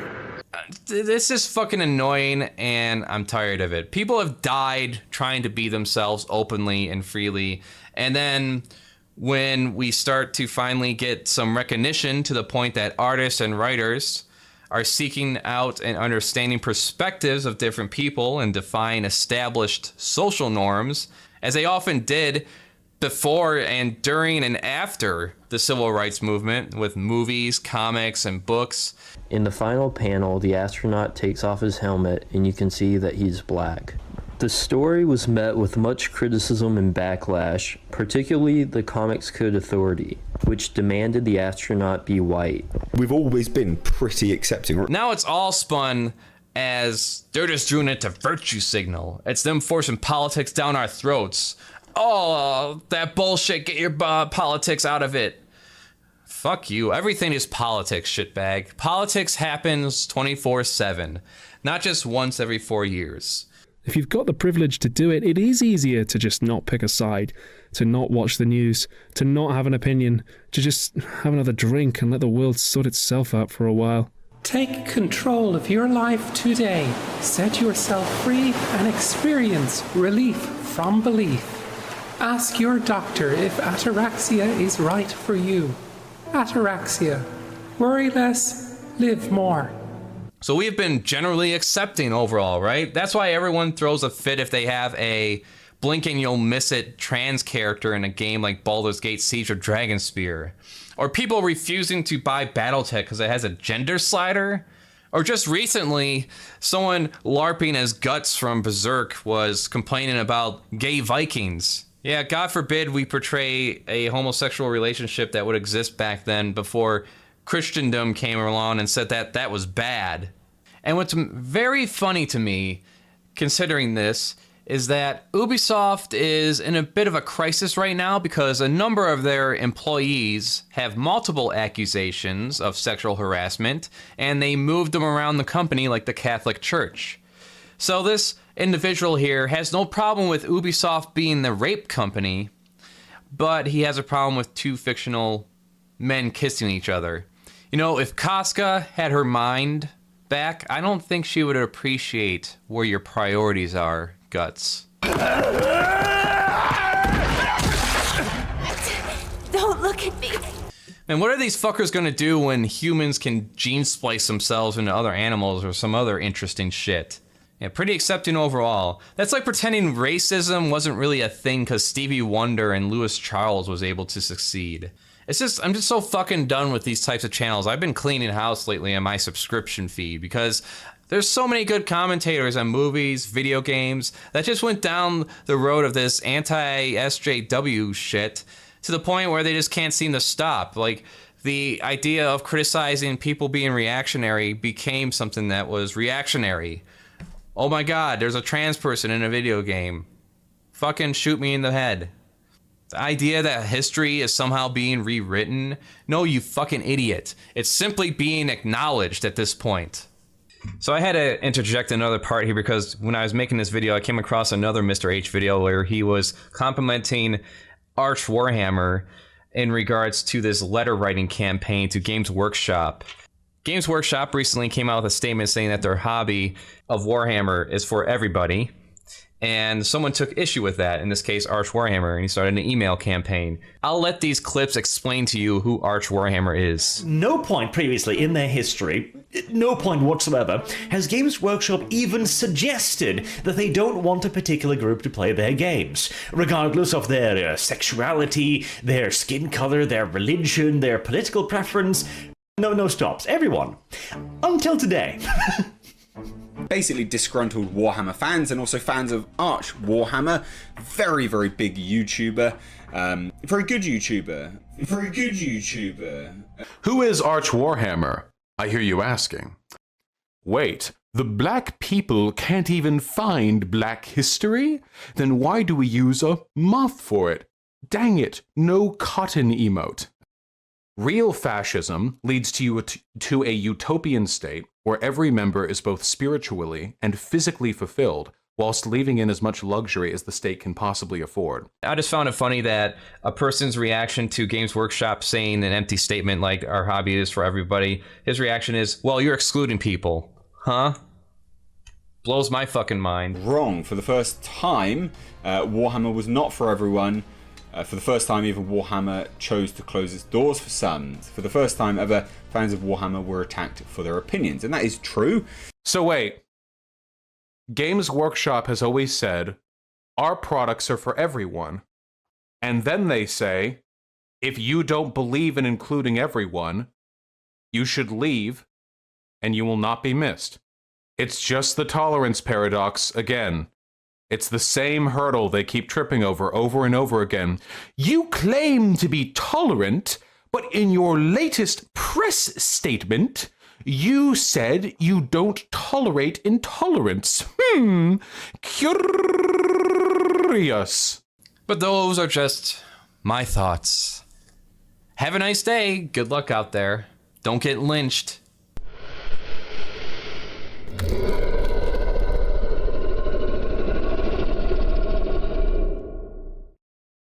The drawing you're seeing right now is related to a sketchbook challenge that my teacher Matt Bush is doing. He has his own YouTube channel that I'm linking in the description if you want to check that out, and other drawings that people have done. If you happen to be an artist yourself or appreciator, by all means share that around. And let's get on to today's video. Hello, CraftyAndy, and these are my thoughts. There are many people out there that know what it is like to be singled out by their peers early in life during grade school and sometimes college if you are unfortunate enough to join some frat house and have to continue pretending to like people you don't and do things that are degrading in order to be considered one of them. Are you gonna make this easy or hard? I don't know what you want me to confess to. Okay, hard. You'll get to experience the pain of being alone entirely. While today you can also find the worst friends you could ever make online that reinforce some bleak worldview or are some adult that tries to fuck you. Have you had something that big already? Do you want to play with it? Luckily, there wasn't an internet for me, so aside from a few friends outside of my school, during the year I was completely at the mercy of my fellow classmates, enduring constant insults, beatings, the usual. All the advice we would get from TV programs and adults was either being a tattletale, or ignoring them, or walking away. That's one way to avoid a bully, but not a very good one. None of that really works. Now, I'm not advocating for someone to commit violence in some retaliation, or for instance, wait for an opportunity to smash a chair in the back of a bully's head when they least expect it.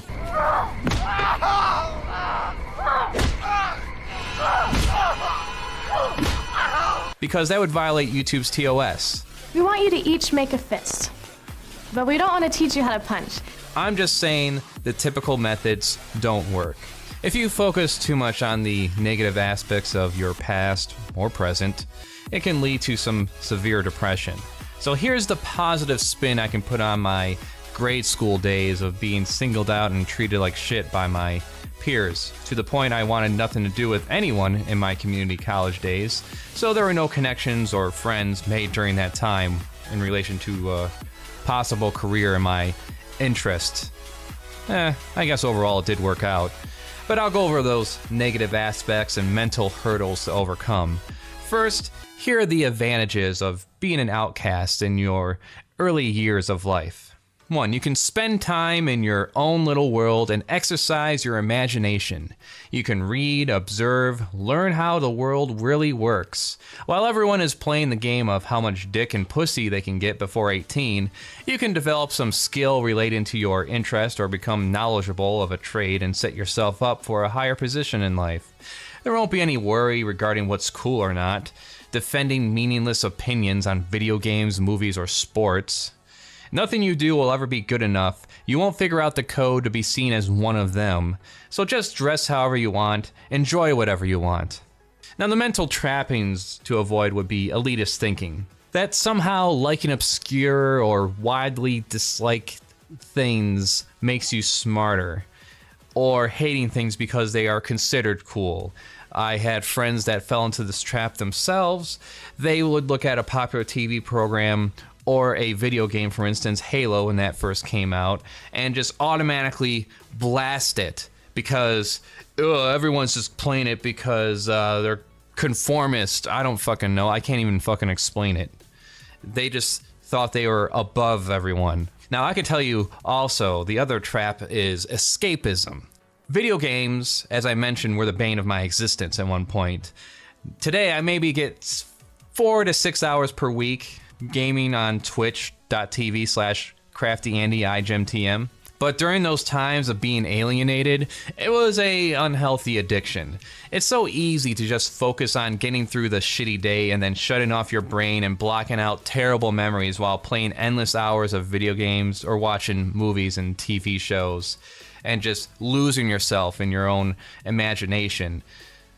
I know it's hard and maybe would require some outside help like I received, but your social skills and worldviews can become incredibly flawed if all you ever allow yourself to know is what your parents and teachers tell you.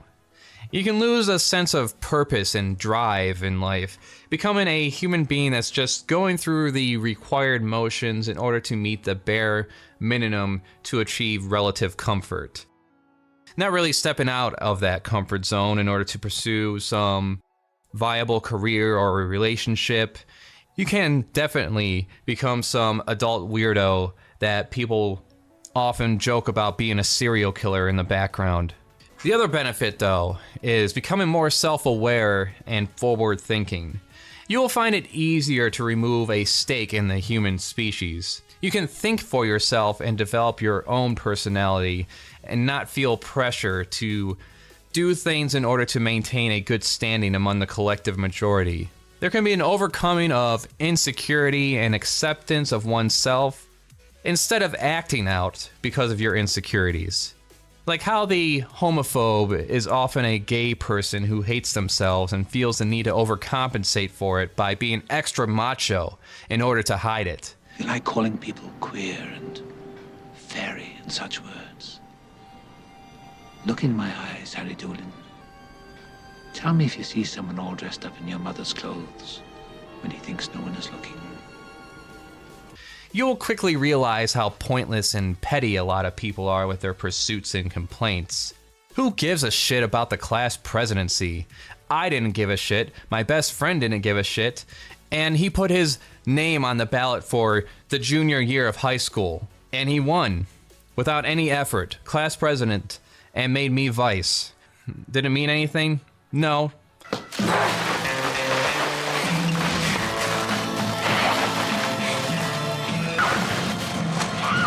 You no longer have a stake in things. You have come to know how to not give a fuck. A great example was how little we participated during the pep rallies, for instance, during our freshman year in assemblies. We gave too much of a fuck, thinking it was some conformist bullshit, I guess, to participate. But by senior year, we were screaming our heads off during the pep rally. We were being obnoxious as we could because we just didn't give a fuck anymore. In less than a year, we'd be done with this grade school bullshit forever. Nothing matters in the grand scheme of things regarding the universe, so don't waste your energy on people you'll never have to interact with again. Outside of some brief encounters at the first job you likely have, you'll be surprised how quickly you lose touch with anyone who ever gave you grief in life. The mental trap here, though, is a superiority complex. The idea that you're better than everyone else because you are able to see through all the bullshit. You're not. Given the right circumstances, anyone else could have wound up in your exact same position. It's important to keep in mind that it's better to align this realization with improving your own skills and planning out your future, because you know who else holds superiority complexes and thoughts that the world is going to shit and there's no way to fix it and that everyone's life is meaningless and they just don't realize it except for you? Every mass spree killer from Columbine, Elliot Rogers, to the Christchurch shooting, these people all had the similar mindset, the theme of no hope or I got it all figured out. It's pathetic in every case, so avoid that mental trapping and you're golden. The other benefit, though, is empathy and understanding. You can obtain a better sense of empathy for others. It's an unfortunate method, but those who are treated like shit early on tend to be the ones that have a huge sense of empathy, sometimes to a fault. Why would you save my life? After everything I did to you? I guess I see a lot of myself in you. Now this can go in the opposite direction, and we'll address that in a bit. Regardless, though, of what you try to do, other people will figure out that you have been through some shit, and will be willing to share their pain with you as a way to find some relief and relatability to someone else. And likely you'll be able to do the same with them. I went through the first 9 years of grade school before I found someone like that for myself. You might be able to find it on the internet, in a chat room.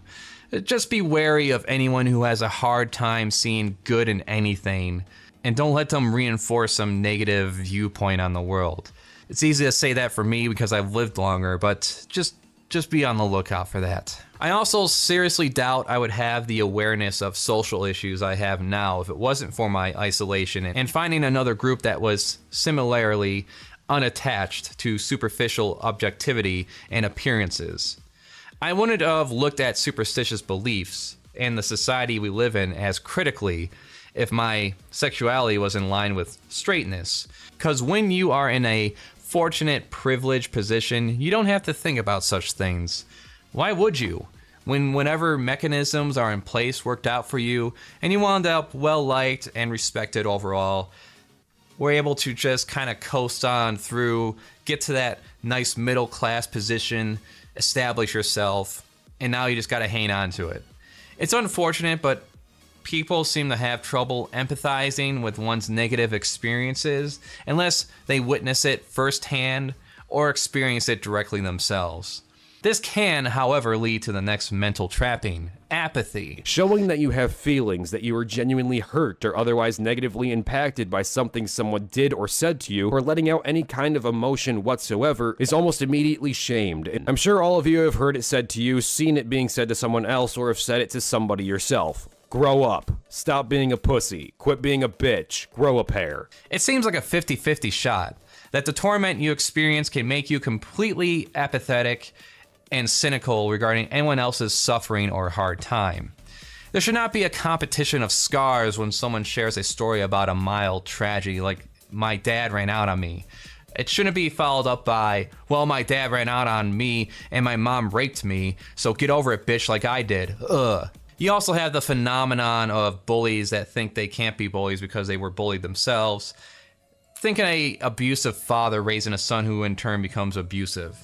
Then there is the aspect of because life worked out for you in some way, anyone else that falls short of your status just deserves it, with no thought or nuance.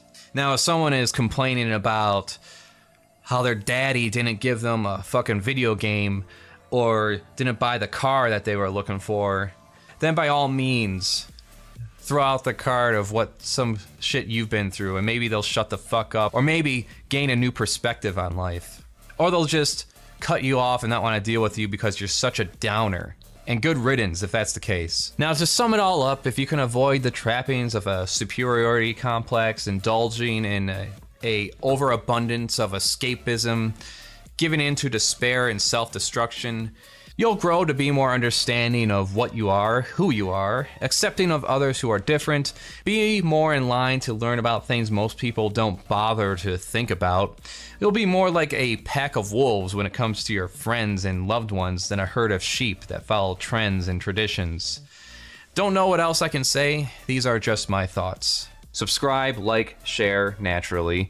If you have any suggestions or topics you want to see covered or artwork to be made, comment down below or commission me through email. CraftyAndy at Patreon if you want to support the show that way for digital art prints, as well as early episodes of the Crafty Art Show when those are finished. Twitch.tv/CraftyAndy IGMTM for art streams Monday through Thursday, 5 p.m., Friday, 5 p.m. for gaming, and 8 p.m. Sunday for gaming. There's an Art Pal store where the prints are for sale if you want to support the show that way. If not, there's always just subscribing, liking, and sharing. Until next week, stay creative.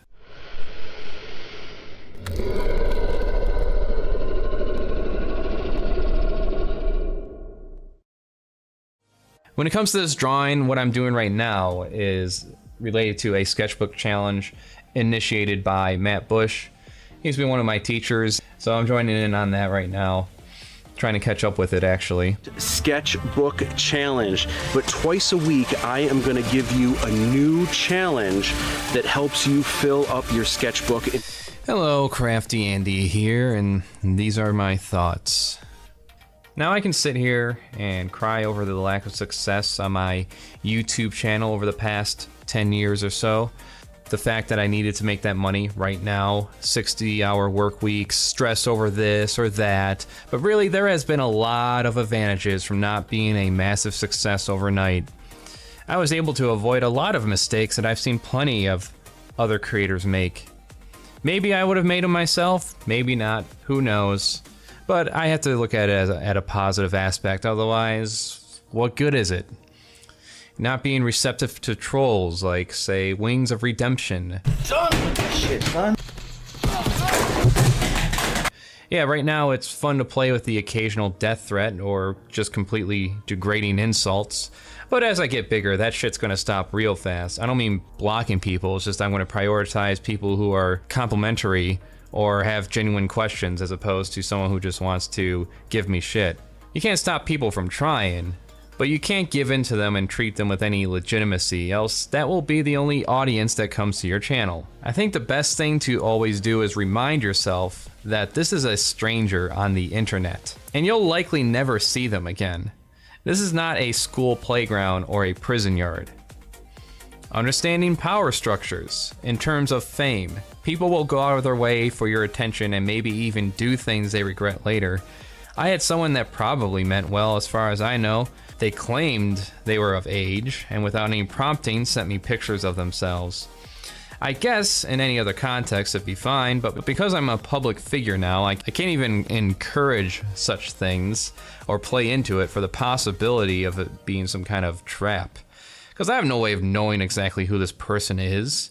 And when I didn't want to make any arrangements for public sexcapades and express a disinterest to do so, he later turned around and asked me how he could support me. I pointed him to my Patreon, and he hasn't talked to me since.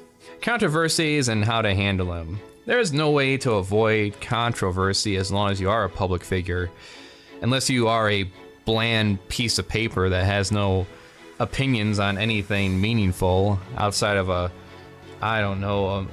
basic surface level when it comes to a movie or a video game, which is fine. But regardless, it can happen nonetheless. You can handle it by not going on the defensive for one thing. As long as it's something not true or at the most embellished, then for fuck's sakes don't even give them the time of day. I'm just one guy, but I had no idea of the controversies a number of big YouTubers were in until they made videos about them. Most of this petty drama shit stays on the web. Now if it does involve something wrong and it starts to grow, possibly own up to it and then move on, because ultimately if it doesn't involve actual criminal charges, no one will care in a month. Like, I hate to use this as an example, but outside of YouTube there was a situation with a news anchor. They kept saying that he killed a 8-year-old girl. He was on Encyclopedia Dramatica. Did he ever respond to it? No, he didn't even say no or yes. And people pushed it, but they got no response because there was absolutely no legitimacy behind it. Don't be a bigot. No shit. Don't do politics. Well, now this one is a difficult one for me, because I can't do fluffy cupcake rainbows all the time. I go fucking crazy. I honestly don't know how someone like AVGN, the Angry Nerd, for instance, can go on and not make jokes or not say anything in relation to any social issue in any way. The purpose is to have that escape. There's tons of horrible stuff going on in the world, but this is where you come to talk trivial, fun stuff, whether it's discussing opinions on movies or the history of some obscure game console, and hopefully have a good laugh here and there. This is not throwing shade at him. I'm generally curious about the how and why behind his ability to just do his show and resist to stand on anything serious. Then again, I can see how weird it would be to see someone who reviews games do a political debate and start saying dumb shit about such topics. I saw that post you put where you're like, the new left has to understand we can't live in a white supremacist West that is 60% white and allows, it has a black president. Like, it doesn't, like, I don't know if they understand, like, they're saying. And it's like, okay, yeah, please just do your show and let people that actually know what they're talking about explore these ideas, please. Thank you. I just want to make people laugh. That's really, I'm not trying to get back into this, but people always ask me this. I just put it to bed. I treat, my answer really, I just treat people with the same respect they give me at the end. Right. Don't want to hurt anyone. Yeah. It's just, that's me. I guess it's related to personality and life experience. I didn't go through the shit I did just to be a dancing clown. I want to be an outspoken and honest dancing clown. So even though I'm not exactly satisfied with my lack of audience currently on this channel, I am satisfied over the fact that I didn't have to resort to doing stupid, crazy, disgusting shit in order for some kind of intention. Yeah, I did a hot sauce challenge. He is drooling like a moco. Milk? Do you need milk? Here we go. So, it's not the one drop challenge, I guess this is the 2 drops of 9.6 million scoops. Oh, this is gonna be bad. It was at this moment Jackson knew. He fucked up. But we did that for fun. It wasn't like, oh yeah, oh no, I gotta do this. Oh, why we have to do this. No, it was just goofy, stupid fun. There's other people out there that try to take it that much higher. You know what I'm talking about. The jackass type of stuff. Getting kicked in the balls, fake pranks, reaction channels. I'll just say this, and I'm pretty sure a lot of people can relate to this who are making YouTube or gave up or whatever. If I had to get popular by doing something that Logan Paul does, which is pander to little kids, flex my wealth, make a 10-minute video where 7 minutes of it is plugging merch and tours and all this other shit. Tour, get your tickets in the description. If you guys come on tour, you're going to be able to get some exclusive merch that is only available on tour. Then he puts glitter on his face and jumps in the pool to entertain kids. Not an ad. But then in the very next scene, in his car, there's a merch plug. Got my new merch on. It's the new drop. Yo, check out the shorts too. That's 23 separate ad reads built into one video. Out of a 13-minute and 50-second video, nearly 7 minutes of that time is devoted to advertising products. 50%. Now, if that was the only way for me to get popular, I'm pretty satisfied with where I am right now, if that's the case. If that's how it's going to be, if that's how it needed to be, I would rather be where I am right now. Because at the end of the day, I still have people in my life that I love and that love me back, as well as having a decent job that I actually like to pay the bills for now. I'm also glad I'm not stuck in some kind of box where I have to play a character and not be myself in any aspect whatsoever. I'm not stuck that way. I'm not trapped into doing one type of video. I mean, right now I'm kind of doing something that's necessary in order to keep the channel busy and maybe draw on more of an audience. However, I'm still doing things that I like. I still am speaking my mind, discussing ideas, getting comments and suggestions, making artwork and presenting it. So I'm not really losing anything right now in my mind. Another advantage that I have not being a popular YouTuber for all these years and witnessing things play out is burnout. I've seen plenty of creators come and go who have overextended themselves, who have crashed and burned. It's one thing to move on. You're done with a character, you did everything you wanted to do with that character, you want to do some other things. That makes sense. It's a difference when you just stop making videos altogether with no word, or in one case just become completely self-conscious and depressed and leave that way. Two examples that come to mind are the Spoonie experiment. A guy who won a bunch of awards, who was extremely popular when it came to video games and movie reviews. The skits were entertaining. I remember I introduced him to a couple of friends of mine and they watched his Phantasmagoria 2 review, or Let's Play I should say. They watched it from beginning to end, all 5 hours of it, because that's how entertaining Spoonie has been. Contact your network administrator. Oh, crap, I changed my password. Oh damn, what was it? Phantasmagoria! Trying to remember your login! Oh, let's be basic here and guess it's the name of his stupid rat. Blah. Oh, wow. Man, that guy can really sneeze. Man, when you get your password wrong, it really lets you know it. And something happened. We don't know, no one knows. But the one thing that I noticed is that he was taking on a lot of projects, and this is all being done by him and maybe his brother.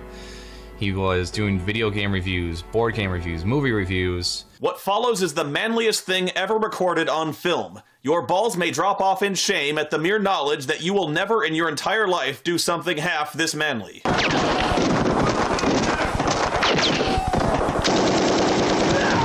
Holy shit, that's awesome!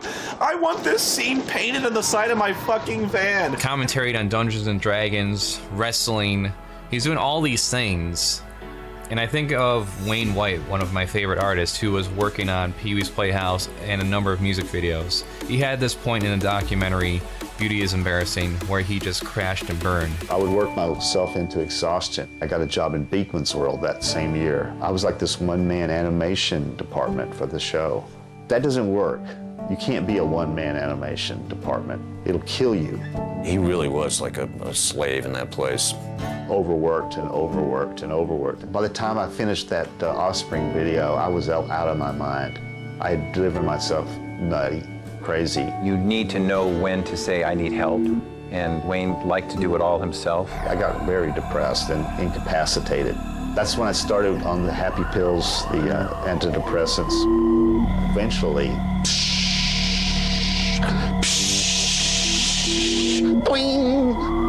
that to me is something that I make an effort to watch out for. Gotta balance that work and home life and a job that actually pays the bills. So you gotta balance all those things. You gotta remember that your loved ones gotta come first before you start that stream. So if they need something, they come first. Another example would be Dishonored Wolf. Dishonored Wolf was interesting to me because it sounds like he had some shitty friends that wouldn't give him the time of day when it came to his depression. He was tired of getting all the hate online and social media. He was very self-conscious all of a sudden when it came to his family, finding out any of his videos existed or watching them. So he deleted everything. He erased everything. The only video that exists online is his goodbye video, which I've downloaded, of course.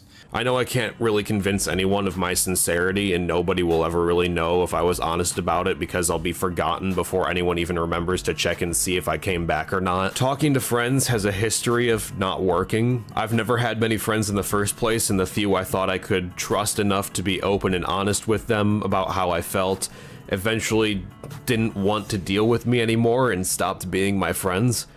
Now I just naturally never say anything to anyone because I don't want to lose the few friends I do have. I can't talk to my family either because they're willfully ignorant of the issues I have. When I had my breakdown in August, my parents just said that I wouldn't have depression if I believed in God. I don't want to keep being the lowlife who can't land a better job. I don't want to keep being an abrasive douchebag whose only redeemable qualities are the insults I can make up on the fly when covering some shitty video. Coupling that with my home life, my job, and my issues with depression, anxiety, and having Asperger's, all of which have plagued me my entire life, and I'm just emotionally and mentally unstable all day, all the time. I hate every video I've ever made. I think about them and I feel humiliated to have ever made them. I think of people I'm close to ever seeing those videos and it makes me feel physically ill. Even if I ultimately agree with the sentiment, which in the case of most of my videos I made, I do still believe most if not all of what I said in them, but they're badly edited, badly written, and badly communicated piles of shit that never did anything but make me feel worse about myself. And I just find that rather sad. I hope he gets better, but it's just one of those things. So it's just one of those lessons I learned, is to not put a lot of weight on this type of content and make it online entertainment. And these are just my thoughts. Got any of your own? Let's take a look at comments. So on my Done With Reactionary Channels video, I'll link that in the description. This is in regards to Mr. H saying that we've always been pretty accepting of queer people for the past 40 years or so now. Someone random responded to the video saying, I don't think we were pretty accepting of gay people in the fucking 70s and 80s. Gay subculture has had to rely on subtext and coding until at least the late 90s. What the fuck was that first guy talking about? And then my response to that is citing how one of the inspirations for V for Vendetta, the graphic novel and the movie, was there was a time in the 80s a conservative movement gained some power, and they were proposing the idea to put AIDS patients in camps. Just recently I found out that China's textbooks teach homosexuality as a mental illness. And that's today, that's this current year. So, and they're right now being sued over that. I'm not sure how the legal system works in China. Hope that works out. And someone random responds, exactly, Boy George, Rocky Horror are admittedly before my time, but even I know they had backlash from the pearl clutchers of the era. What I never really noticed at the time is thinking watching all the gay-friendly media really did help me empathize with the community from a young age. So I completely understand why people say representation matters. These chud reactionaries seem to actively resent minorities having an iota of spotlight or even not be presented to their liking. And maybe that's because they know the effect parasocial relationships can have on people. Empathy is antithetical to their political structure because they rely on othering the enemy. You have an environment that is created because of the bigoted sentiments of the society that we live in. So that's why you have issues where they try to remake a movie or tell a story and they try to tell it with a queer character in there, and then people flip the fuck out. Well, you created the situation in the first place that they can't be there, so it shouldn't be no surprise that it's a battle to validate your existence every step of the way when it comes to entertainment media. But yeah, I'll get into this in its own video.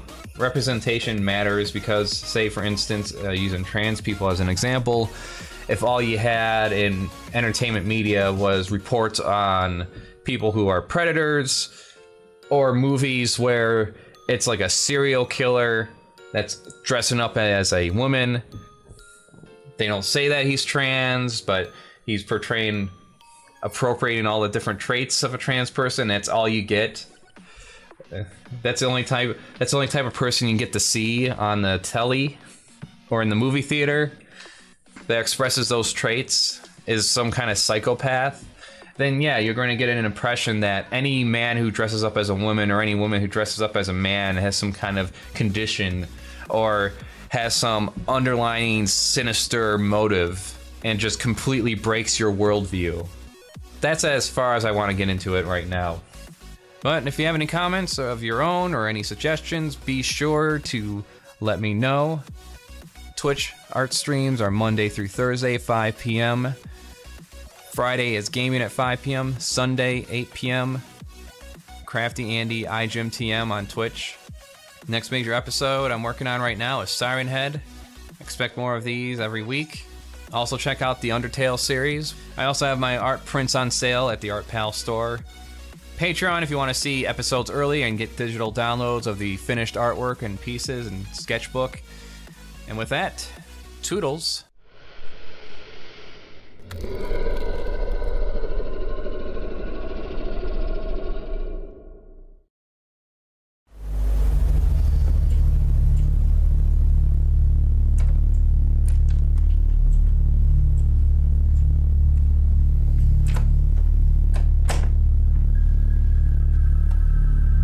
Hello everyone, CraftyAndy here, and this is Crafty Arts, where we art.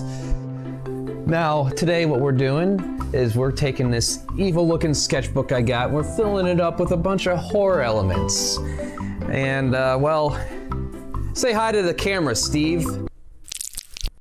You always were such a kidder, Steve. So, with this evil looking monstrosity we got here, you might be thinking, why are we doing a horror themed episode when it's past October, past Halloween? Well, it's always a good time for horror.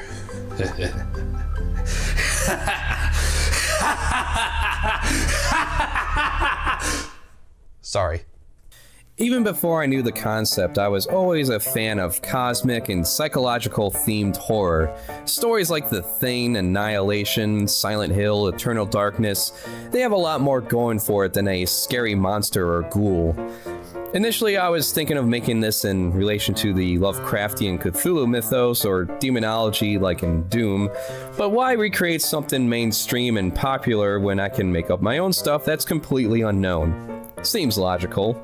Now for the drawings, the sketches themselves are just done with a simple lead holder and HB grade lead. These are all related to the prompts from Inktober in 2019, a call to artists every year in October to make one drawing a day for 31 days. Some of the prompts are being saved for future episodes, so to keep up to date and get notified when they get finished.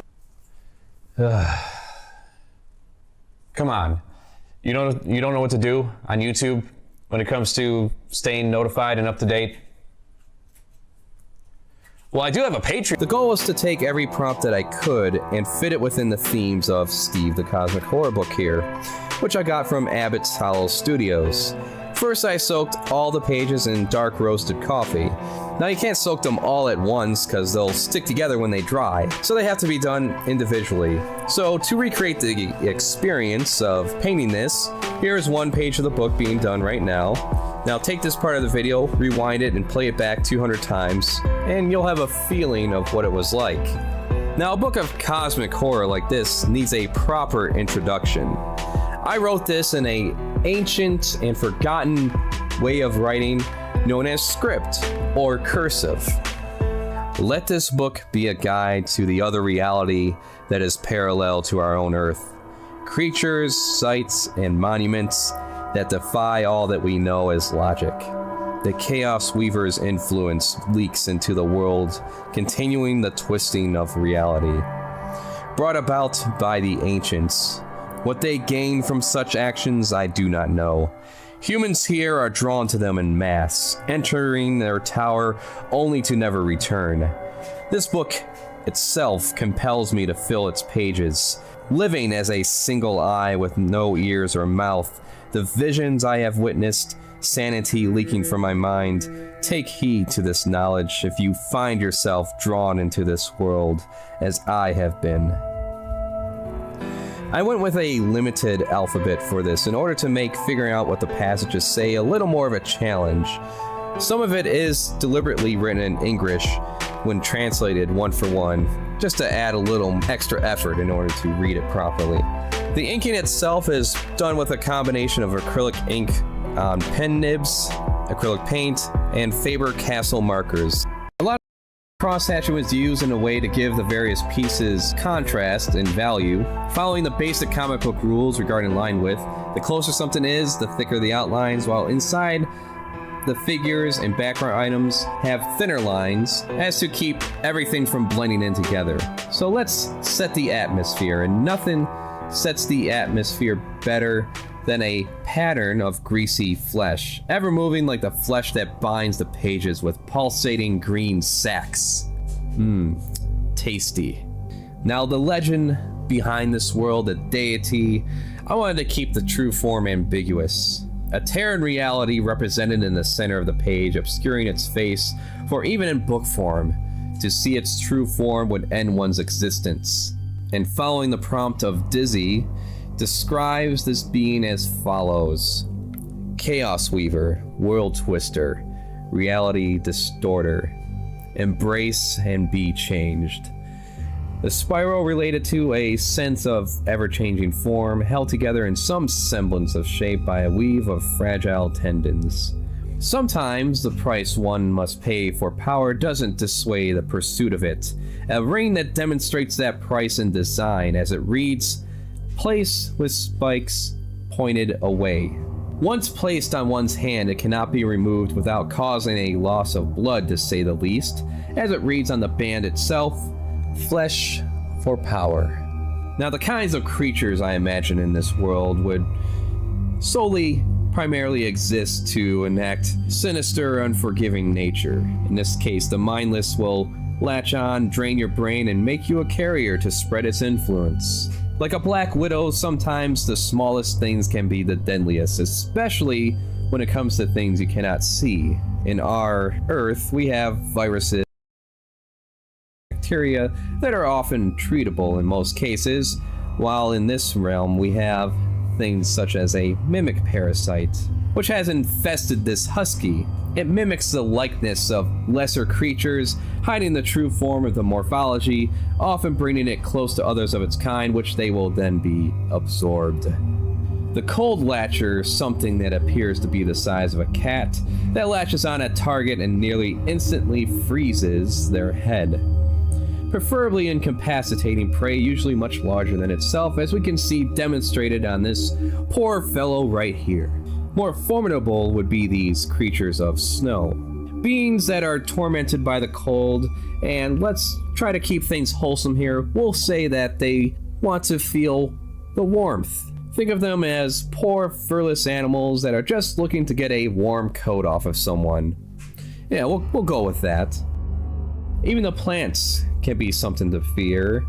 Some bait prey appearing to be something harmless, in this case a flower, hiding a massive tooth-filled trap below ground, waiting for some unfortunate soul to come across it. A mindless growth that exists only to consume, as does the swing tree here, which will swing you right into its trunk, which I'm sure is just filled with piles of cookies and candy.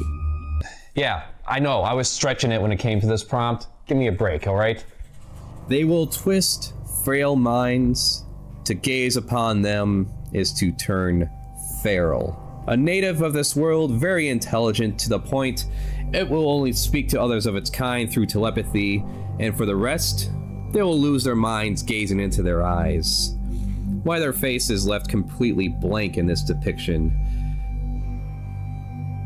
Man, this is getting kind of dark. We need to lighten up the mood here a little bit. How about a dragon?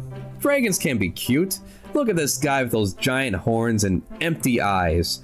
And it looks like there's a little friend he made down there. I think we have a pair of brothers gazing upon each other, ready to soul bond. Oh, well, I guess his friend had to go away.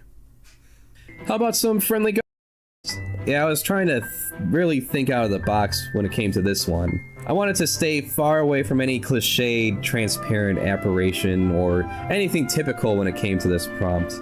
What I decided to do here in terms of detail involving a lot of repetition made me glad that I wear these compression gloves for my hands. They make extensive amounts of typing, drawing, mouse clicking, and controller handling that much more bearable. Now, where was I? Let's get back into the spirit of things here. Yes, the Ancients. Something not exactly monstrous in appearance, but their power is unmatched and their ultimate goal is unclear. Some have theorized whatever they are doing seems to attract the Chaos Weaver's attention. Now here we have a sight that has always led up to pleasant things in every story, a line of people in the same robes heading into a geometrically impossible tower, enchanted by the crystal resonating its energies on top. No one knows what happens in there that seems to make everyone that enter not want to leave. I'm sure it in no way involves something sinister, as if the ancients are using humans as some sort of commodity to feed their machines that no one knows how they work other than themselves, and what exactly it does to people in there. Now, here's another ancient at work right now, building a walking abomination made out of people who have recently changed their living status to non-living status. Hey, it's like an overcrowded swimming pool. Leave a little elbow room in there, terrifying ancient one. Jeez.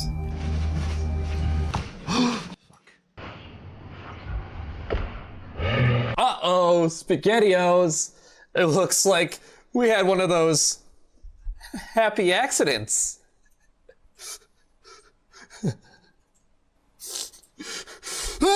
So to get real here, I thought this book was ruined. I had black ink all over the place, and it broke me. I just sat there sulking, thinking I just destroyed this thing. But after I gathered myself together and recovered from my emotions, I started thinking of a way to make this work and still fit within the theme of the book. So I went over all the black splotches with red ink, making it look like it came from sitting in someone else's plasma. Now the final step was just snapping pics with my Galaxy 8 phone and using Photoshop to make adjustments to the lighting using curve and selective color adjustment layers. And here we have the final rendered pieces. This was an endurance to finish. It helped me hone in my work ethic and challenged me in ways that I felt increased my artistic skill. And so I decided I'm going to make this a tradition every year in October, continuing to fill this book until it's full. And yeah, that's it. So yeah, it was quite the journey. Some missteps along the way, but so far so good. We'll see what happens next year. So if you want to keep up to date with that and future episodes, subscribe, there's a Patreon, yada yada.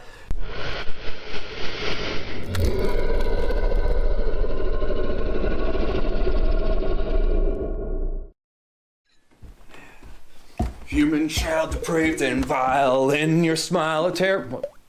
What's that sound?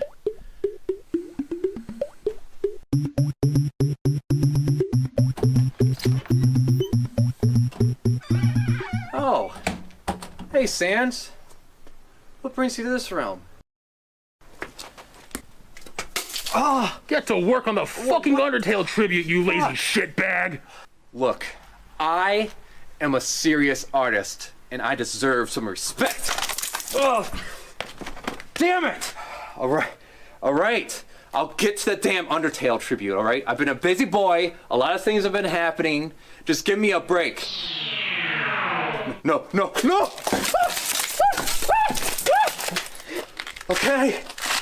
Okay. All right. Show me some mercy.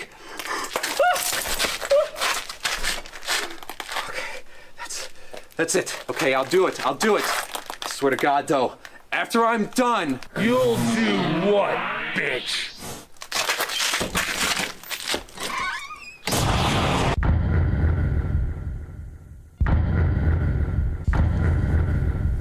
All right. Undertale. In a world full of $100 million shovelware that has the audacity to ask you for more money after buying the damn game. $100 membership! A collection of gray, faceless military shooters and floundering Kickstarter campaigns. Oh, hey. I didn't see you there. Please don't. Okay. We have a quiet little game that inspired an entire fan base. Music, artwork, and Rule 34 galore.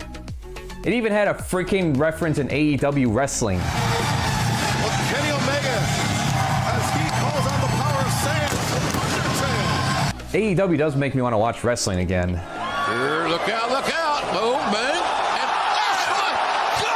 It's about as surreal as when I saw RoboCop show up on WWE. I digress though. So what's this game about? On the surface, it doesn't seem that special. You have to think of the gaming environment that we were in at the time and currently still in, with repeat garbage like Fortnite. Or more like Fartnite. Aha! Monsters had a war with humans, and humans drove the monsters underground. You played a main character who fell into the underground in the world of monsters and is looking for a way out. Under threat of being boned to death, literally, it's time I make a proper tribute to this wonderful little game we have here. I guess anything beyond this point is going to be considered spoiler territory. Consider this a spoiler warning for a 5-year-old game. I wanted to make something that would represent the characters and personalities you'd encounter. So many movie and game posters are just damn boring to look at, or just completely lazy. Through multiple playthroughs, it has been a breath of fresh air, even when considering the genre it's related to. Undertale remembers you, the characters remember you, some more than others. It keeps itself relatively short compared to most RPGs, not having you do a bunch of grinding or busy work to pad out the main quest. In a world of video games that indulge in microtransactions, it's gems like these that appeal to me more for the creative integrity behind them. There are no shareholders to please, no deadlines to make other than your own, aside from promises you made to your Kickstarter supporters. Did White Dragon get funded, by the way? Can we see Jason David Frank kick some ass, like in the good old days? White Dragon!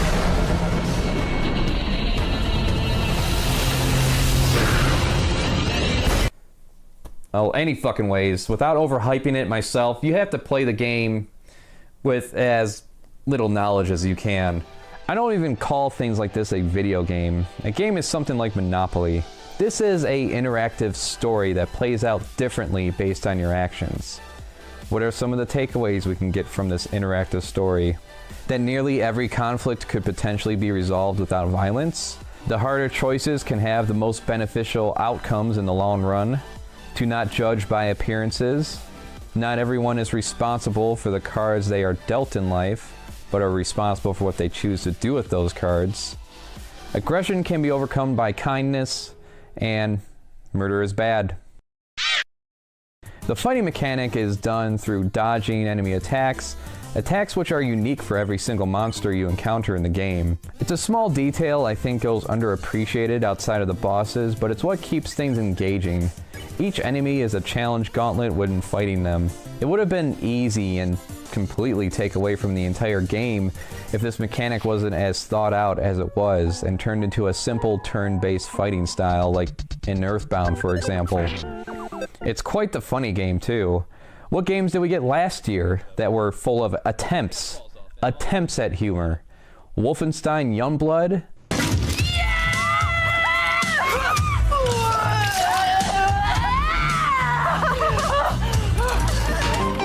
Didn't we just see this one? Yeah. Hell yeah, dude! Borderlands 3? It's stealth time! What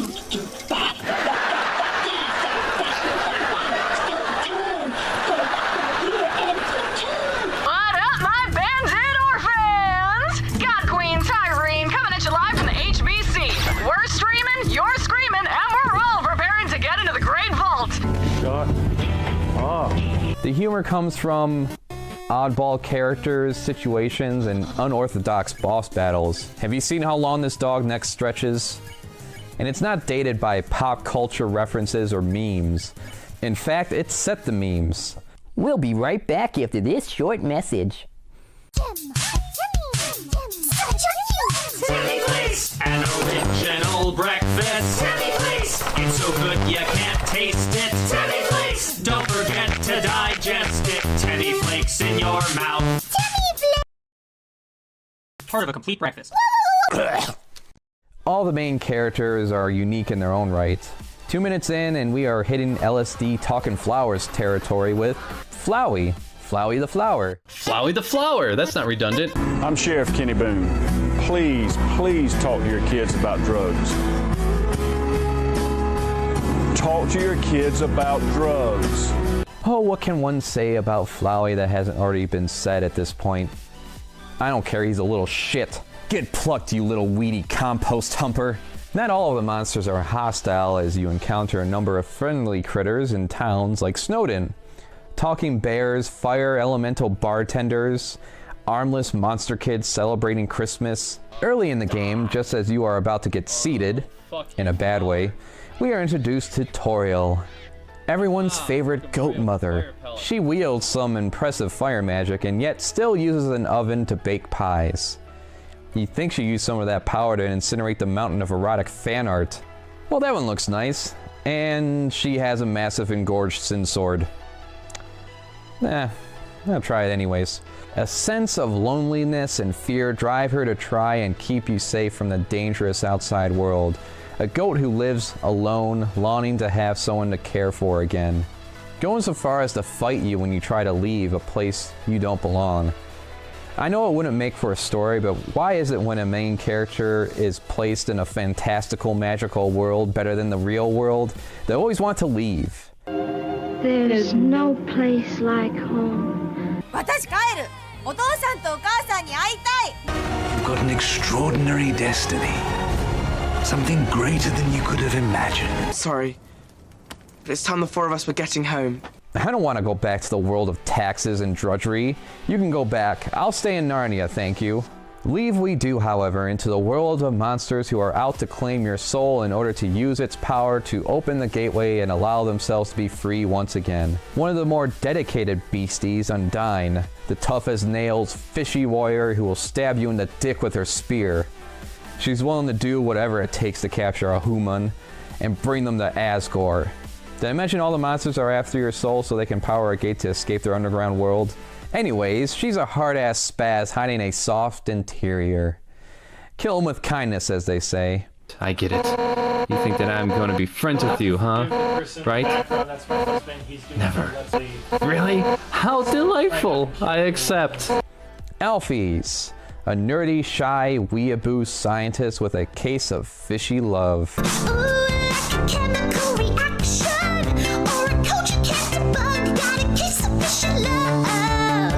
Among the number of abominations she has created, there is one in particular she has made a cut above the rest. Mettaton. Oh, what a character this guy was. Out for human blood while making a spectacle of it through a game show and dancing antics. One of the funnest bosses in the game to interact with. I hear that robot guy has become acquainted with a lot of females. Oh yeah, I've met a ton. Papyrus, the try-hard of the century. He's always thinking he's so cool to hide his incompetence, so it's appropriate that he would have the voice of Skeletor. No! I don't have time for that! I must stop He-Man! And yes, you can date the fuck out of him. Date him so goddamn hard. He's like a young adult still clinging to their teenage glory days while not making the effort to keep up with the times and trends of the present. He also likes... It's the red pasta the Italians call spaghetti. They serve it with marinara. Why does a skeleton like spaghetti? Fuck you, that's why. Little do you know, the spaghetti is a trap designed to entice you. You'll be so busy eating it that you won't realize that you aren't progressing. Let's play it for us again. It's so cold, it's stuck to the table. The brother Sans, laid back, full of puns, and keeps a unassuming presence. Oh, he may be humble, but lurking behind him is a massive power, which is having one of the most awesome theme songs to ever grace the fragile ears of our human bodies.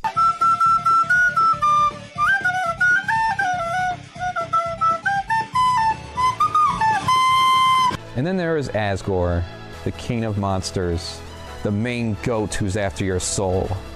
He is a very kind, soft-spoken child murderer.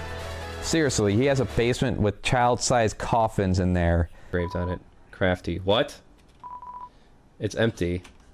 What? What? Why is there an empty coffin with my name on it? Consisting of the souls he's taken from previous children before you, looking for your soul as the last one needed to power the gate for their way out. Now, out of all the characters, really, Asgore is the hardest to show mercy to. Yeah, Flowey may be cruel and looking to cause pain for fun, a selfish opportunist, but even he didn't have a body count yet to speak of compared to everyone's favorite goat daddy child murderer, I guess. This interactive story is a testament to the indie game scene. Whenever you feel jaded over the hyped up letdowns that come out, look to the indie scene. Here we have a game with no extra fees to pay, no excessive grind, characters with a range of personalities that people can relate to. It got backed through Kickstarter and delivered, which is more than what happens to a lot of campaigns if they even make their goal. And there we have the final piece. Now, if you were a patron, you got to see episodes like this early.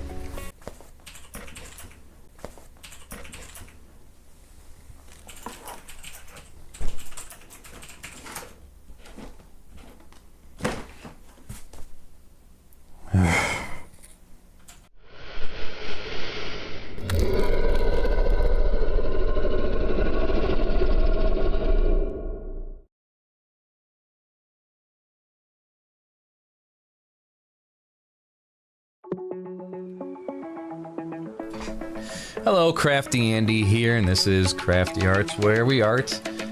This is easily over 60 hours of work just to get this Undertale poster made. It will probably be the biggest piece for a long time. There were a lot of hiccups that delayed this again and again and again, bringing this past over a year now. I actually had this planned out years before when I was working the dead-end job back in the day. I was thinking I could get this finished by July of last year, but then there was a contest to make a fan art of Daniel Craig and Ben Shapiro sharing a loving moment. I want to see a romantic picture of Ben Shapiro and Daniel Craig. Oh yeah. If you guys are fine with it, and I want to feel the love between them. I didn't win. Actually, I won so hard I got disqualified.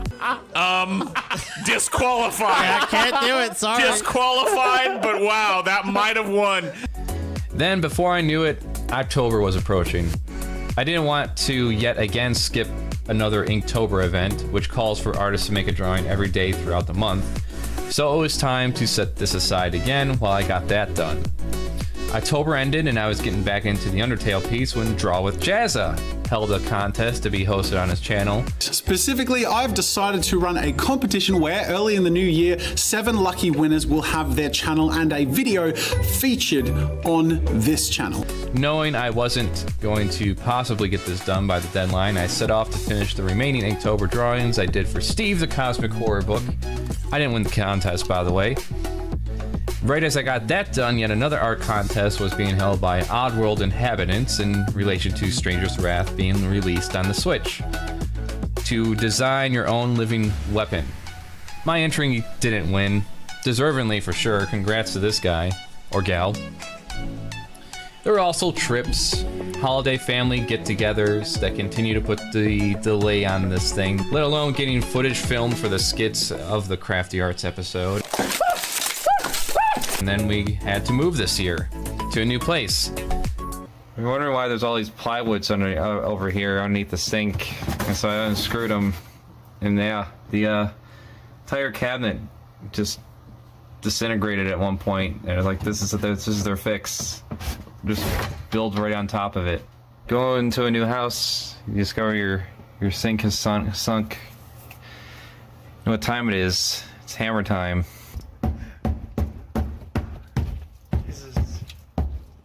It's just breaking apart. And getting everything packed and situated and planned out, that takes a lot of time in itself. Let's talk about this for a bit. I recently played through Deltarune Chapter 1, which is over 2 years ago now when it came out, I guess. And nothing new regarding the rest of the game. I look forward to what Toby Fox has planned, but I guess we just have to wait for them to release it when it's done. It's unique in its commentary on the RPG genre, the common method of slaughtering everything in sight in order to gain power, with little alternative options available. There really isn't anything like this that's around that I can think of. The attention to detail, how the game remembers your past actions, is acknowledged by the characters. Speaking of which, I'll be live streaming the game and other games every Sunday at 8 p.m. and Fridays at 4 p.m. on Twitch if you wish to join me. If you want a print of this, along with other art pieces that I finished, you can go to artpal.com/CraftyAndy. That's where prints are on for sale there. Or you can become a patron and you'll get future episodes early and download digital high-res images of the work I finish. A lot of people say the Undertale community is annoying and the game is overhyped. I never really understood that.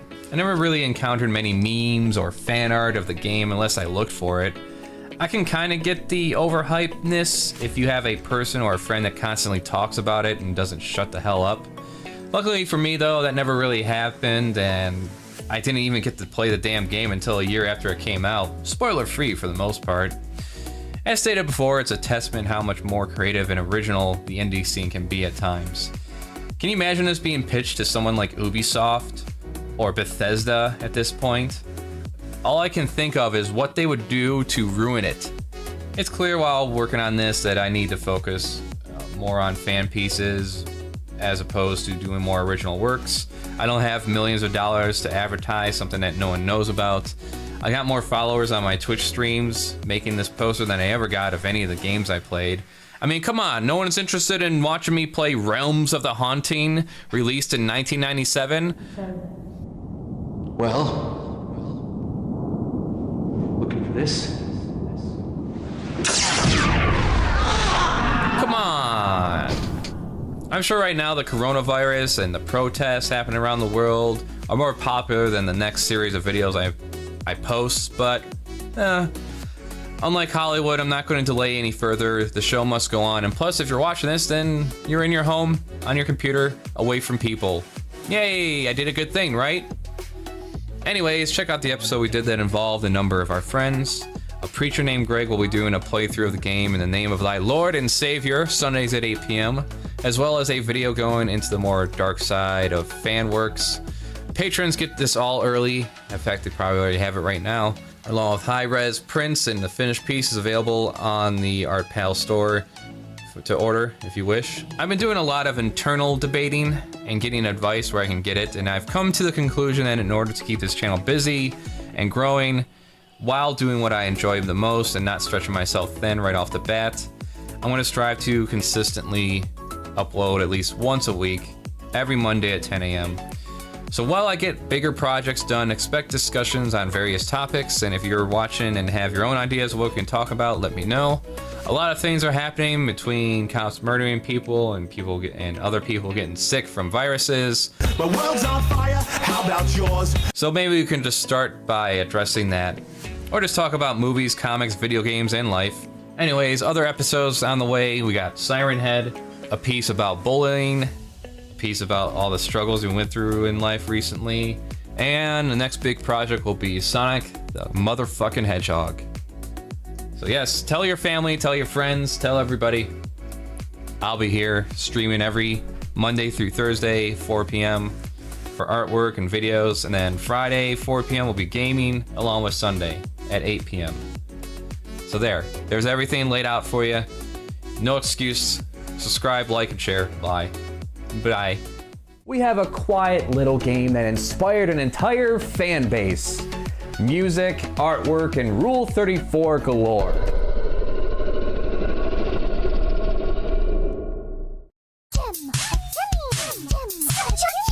Timmy Place! An original breakfast. Timmy Place! It's so good you can't taste it. Timmy Place! Don't forget to digest it. Timmy Flakes in your mouth. Part of a complete breakfast.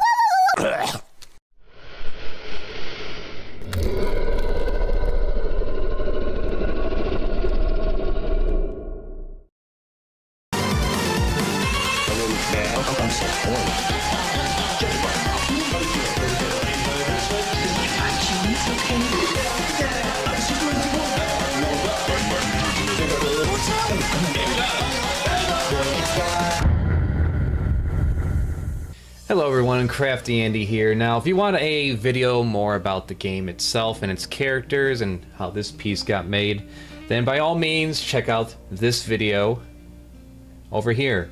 So, Undertale, A game with fans so hungry for content, they made up a sub-fandom called Underswap, where they take the characters' roles in the games, switch them up, but keep the same personality. While it's fucking stupid. Let's look at some really horrendous artwork. Now, most people, when they do this, they like to go to DeviantArt or Facebook. Pansies. No, we're going to go to the deep, dark web for some ugly shit. That's what we're doing here today. Don't get me wrong, though. I look at crude drawings like this, and it's hilarious to me. The fact that it's fetish-based tells me that the person who drew this was either 12 or 45. But we need something juicier. Something a little more repulsive. The worst of the worst. Or best, depending on who you talk to. I don't give a fuck. When I was 15, with the few friends that I had, we used to go on a file sharing program called Kazaa. And I saw all kinds of horrendous shit. Quite literally, actually. Scat marathons, supposed snuff films. You're not going to shock me with any kind of drawing or animation. But I know there's plenty of stuff out there that's going to be shocking the people watching this. Well, happy anniversary, Undertale. I can only imagine the lack of self-awareness someone has when they take a picture like this and start sharing it around thinking it looks cute. It's not. There's nothing cute about diapers. I had a younger brother and sister and a family member that was on their deathbed.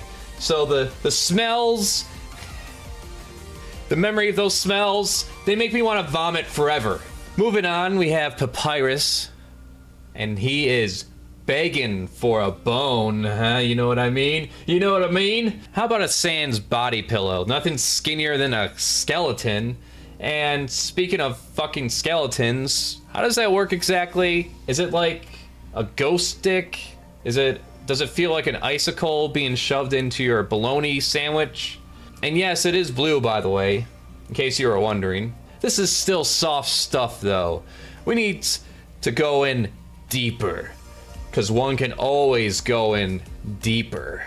Now this is the stuff that'll challenge one's sense of sanity. When we all saw the Spider Girl, who didn't think how hot it would be to have nipples so big you can penetrate them with your meat rod? I baked some butterscotch pie for you, my child. And yes, that is a reference to Toriel, the female goat mother you meet in the game. If your ejaculate tastes like butterscotch, I think you have a problem. Or a solution. I mean, this is amazing. It's so veiny and smell-shaped and gross looking. I wish I could show you the whole damn thing. Probably that would be more suited for Pornhub? Did I put my show on there? Yeah. Just gotta figure out how to get paid on there, I guess. I don't know. Let's get the hell out of here. You know, I was trying to come up with responses for this drawing, and I just kept typing random words on the keyboard, hoping something would come up, and I just can't. You look at this, and you know these person's bones are not attached anymore. They cannot move. And that package is so big, it could wreck an entire skyscraper. I'm pretty sure I should censor out these nipples. Considering these types of drawings, as far as we know, these nipples could be dicks, ready to plant their seeds into some unsuspecting passerby. Shampoo, pee, penis and vagina. Women with dicks and weak men with vaginas. So fucking delicate like mommy's fine china. But I think I found the granddaddy of them all. It's a 3D animation. Ugh, I'm so bored. There's got to be something around here that's mildly fun.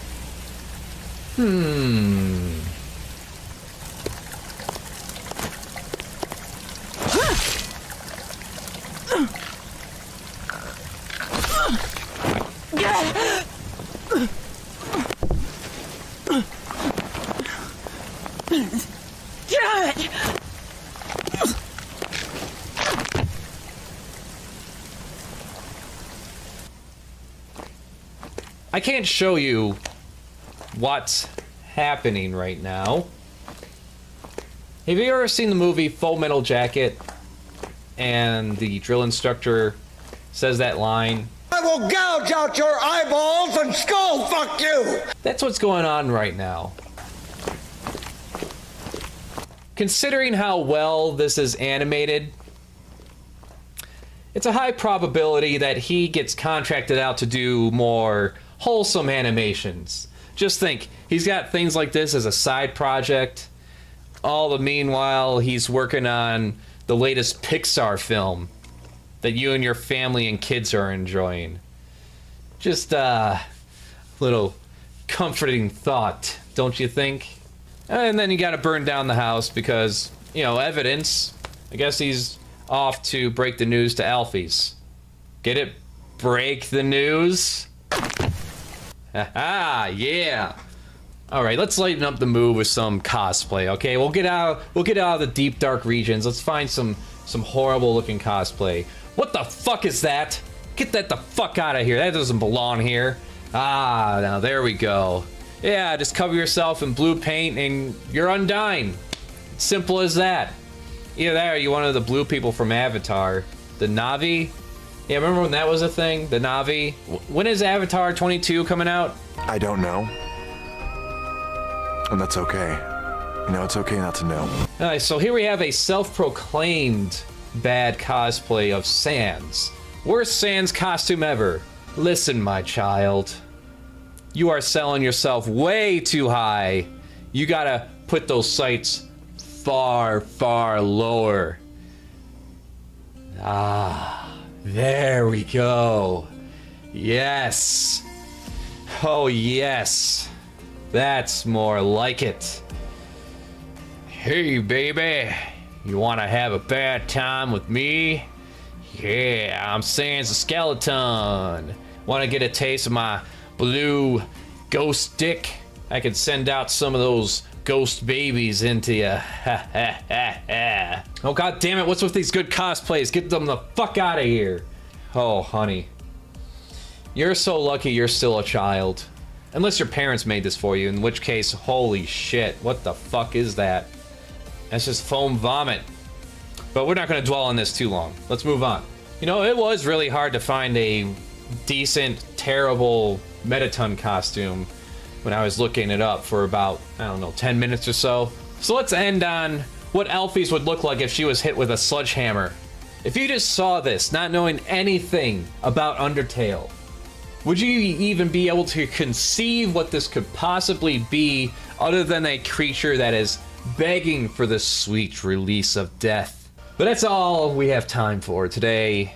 So get ready because there's more on the way. Not this stuff. No, we're doing a Let's Play of Undertale 8 p.m. on Sunday at CraftyAndy IGMTM on twitch.tv. A preacher named Greg is going to be doing the genocide run. It's going to be great. It's going to be bringing the name of the good Lord to the masses. And also check out some other videos that are in the playlist here. If you don't like this, then stick around. Maybe you'll like the next one. I also got a Patreon if you want to get episodes like this early, including high-res artwork of things I do like this. More is on the way. Sonic the Hedgehog is the next episode. Bye. We have a quiet little game that inspired an entire fan base. Music, artwork, and Rule 34 galore.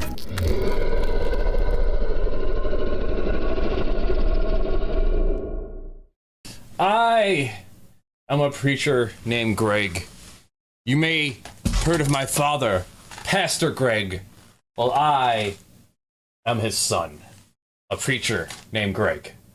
And today, my holy brothers and sisters, we are going to play Undertale. In a world full of monsters who have no soul of thy own, they wish to take yours. And so we will bring the word of Jesus Christ of Nazareth to these heretics. For I am my holy messenger from God Almighty himself. Now before we begin, let us all pray. Those who believeth in me shall not perish, but have life everlasting. I appreciate all those who show up. You might appreciate the t-shirt I'm wearing for this run of Undertale. Remember, murder is bad. I take a bold stance against murder. Unless it's in the name of the Lord, which is not murder, it's killing. It's different. It's totally different. When it's sanctioned by God, it's okay then. That's how it works. Let us read a passage. But you could just open up the book, the holy book, and find any insightful passage. Just a random spot, a random message. The Lord, the God of Israel, said this to me: my anger is like the wine in a cup. Take it from my hand and make all the nations to whom I am sending you drink all of my anger from this cup. They will drink my anger and stumble about and act like madmen because of the war I am going to send among them. Holy shit, could we not have asked for a better Bible passage at random? I cannot. Well, of course I can believe it, because thy holy Lord is so profound in his wisdom and oversight. I have to do. Ready? Here we go. Do not trust any beings that are not part of thy holy lineage. This is our soul, and we shall protect it. The Lord protects our soul, therefore we cannot lose. Thou shalt not pierce thee. Your soul starts off weak, but it can grow strong if you gain lots of LV. What's LV stand for? Why, love, of course. I shall challenge the actual voice of this creature through me, so thy viewers can understand. You want some love, don't you? Don't worry, I'll share some with you. Wink. Down here, love is shared through little white friendliness pellets. Aren't you ready? Move around, get as many as you can. I shall not take any gifts from thy unholy creature. Hey, buddy, you missed them. Let's try again, okay? I think not. This is my soul, and I do not need thy voodoo to infect it with your demons. No. It's not going to happen. You know what's going on here, don't you? Yes, I do. See? We saw through his ruse. These creatures may act friendly, but inside their hearts is nothing but sinister plotting. You just wanted to see me suffer. Die! Oh, Holy Lord, bring forth a savior. Aye, thy prayer was answered! What a terrible creature, torturing such a poor innocent youth. Alright, my fellow brothers and sisters, this creature looks powerful with its fire magic, so we shall play along for now. And remain there forever. Knowing this mouse might one day leave the hole and get the cheese, it fills you with determination. The only thing that fills me with determination is thy holy Lord and his holy book. Hopefully that mouse finds a Bible on his way to the cheese. Therefore, he can enter the kingdom of heaven. There's a holy creature waiting for us. Let us look for guidance on how to handle this creature in thy holy book. It's the good book. Take a look. It's the B-I-B-L-E Bible book. Let's go. Guide my hands to the Bible, and we shall find a passage that is so fitting for us.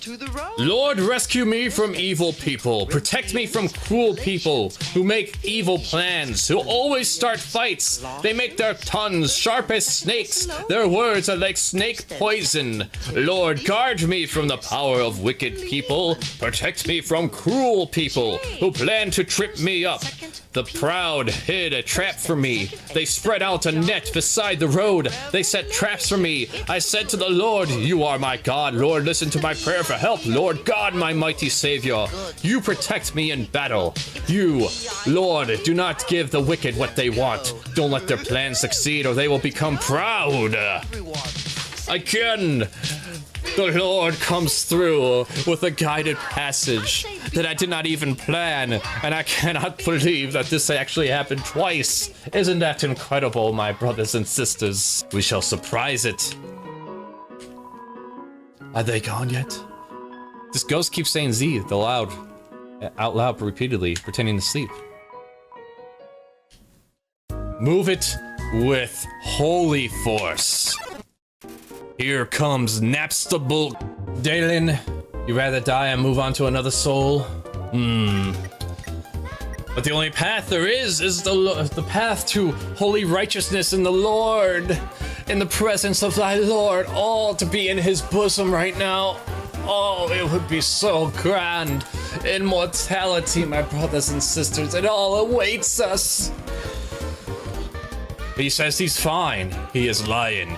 Oh, he's not up for it. This is just another way of demons trying to trick you into mercy.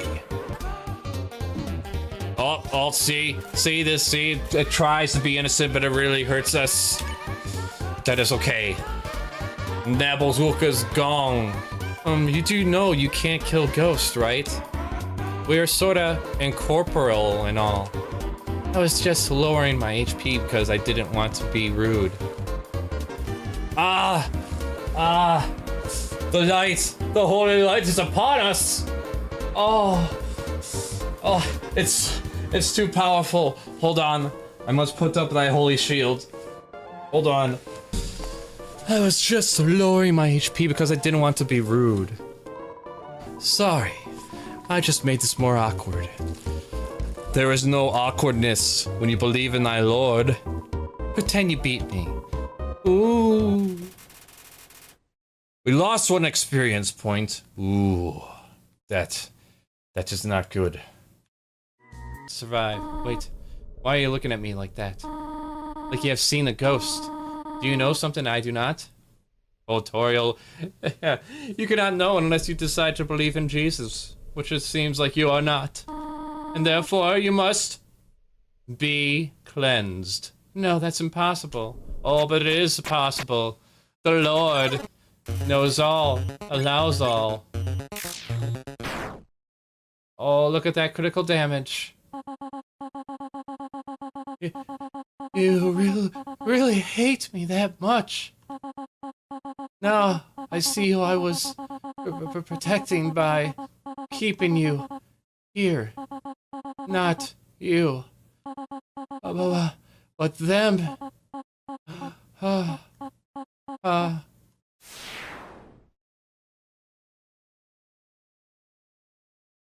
Goodbye, Toriel. May Lord Almighty show mercy on your soul as you meet him. Though I seriously doubt he'll show any mercy to you, because let's face it, you are not a fellow believer. You're only a sinner.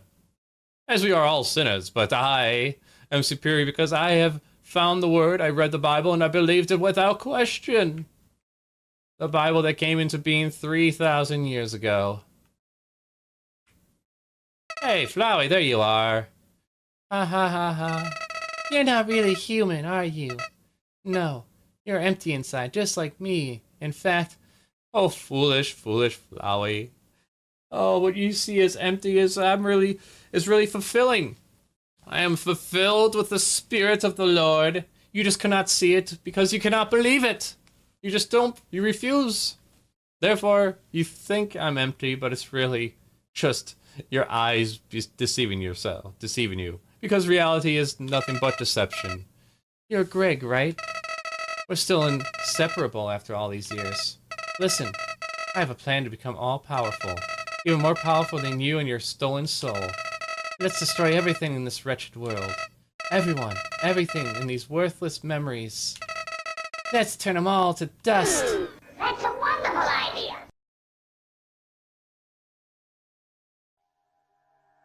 I wasn't expecting that.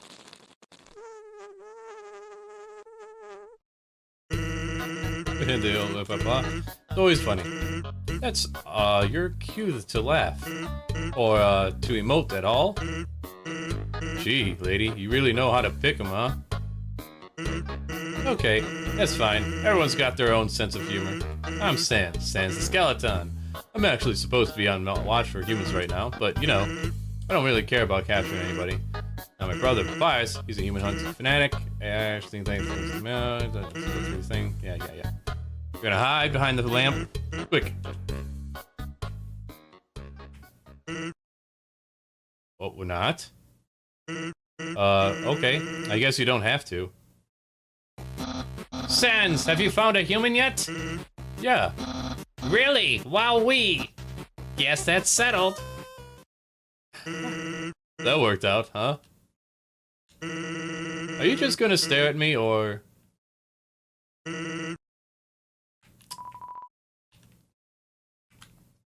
I find it quite amusing that we didn't even bother to play out the, previous actions. Well, I'll be straightforward with you. My brother really liked to see a human, so, you know, it really helped me out. If you kept pretending to be one.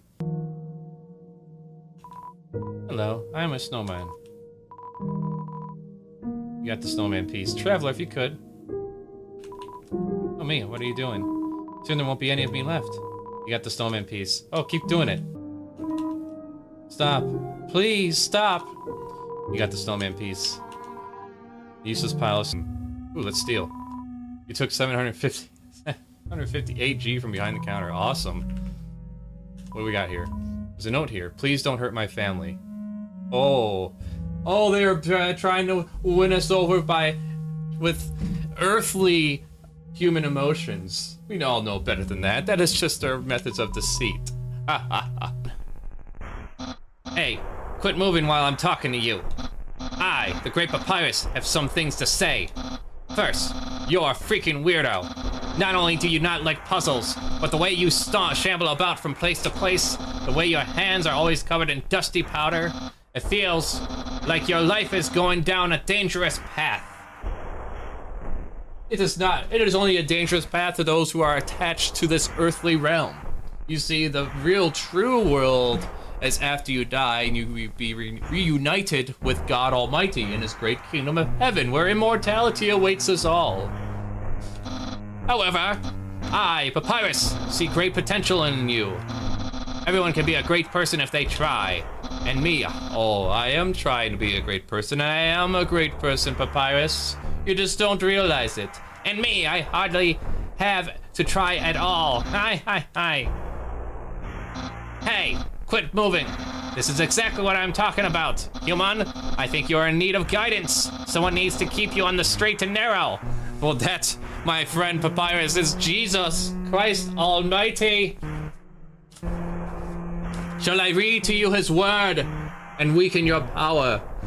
God, order up your power. Show the mighty power you have used for us before. Kings will bring their wealth to you, to your temple in Jerusalem. Punish Egypt, the beast in the tall grass along the river. Punish the leaders of nations, those bulls among the cows. Defeated, they will bring you their silver. Scatter those nations that love war. And I do not love war, Papyrus, but I love the Lord's work, and that is exactly what I'm doing today. But worry not, I, Papyrus, will gladly be your friend and tutor. I will turn your life right around. I see you are approaching. Are you offering a hug of acceptance? Wowee, my lessons are already working. I, Papyrus, welcome you with open arms. Papyrus is sparing us? Goodbye, Papyrus. You had your chance. Well, that's not what I expected. But, still, I believe in you. You can do it a little better. Even if you don't think so. I promise. Bye. Get out of here. Go. We'll track down the ones that ran away soon enough. It's just like you to run away. I am a ghost that lives inside a dummy. Yeah, we know. My cousin used to live inside a dummy until he came along. Yep. Now all of their neighbors are gone too. Ooh, ho, ho. Yeah, we drove them all out, huh? I guess they're that scared of us even though they're incorporeal or whatever. Despicable, despicable, despicable! You're the worst person I've ever met. I've never been more mad. Whoa, my mannequin levels are going off the charts. This feeling. Eureka! Eureka! Eureka! Human, that moment of unbridled emotion. It allows me to finally fuse with my body. I'm fully corporeal now. My lifelong dream realized. I'm returned. I guess I won't stomp you. How's that sound? Glad Dummy lets you go. Bye. Diane told me to stay away from you. She said you hurt a lot of people. But, yo, that's not true, right? Yo, why won't you answer me? What's with that weird expression? Oh man. Man, my heart's pounding right out of my chest. What would I do? Yo, you better stop right where you are, because if you want to hurt anyone else, you're gonna have to get through me. Got it? And in my way.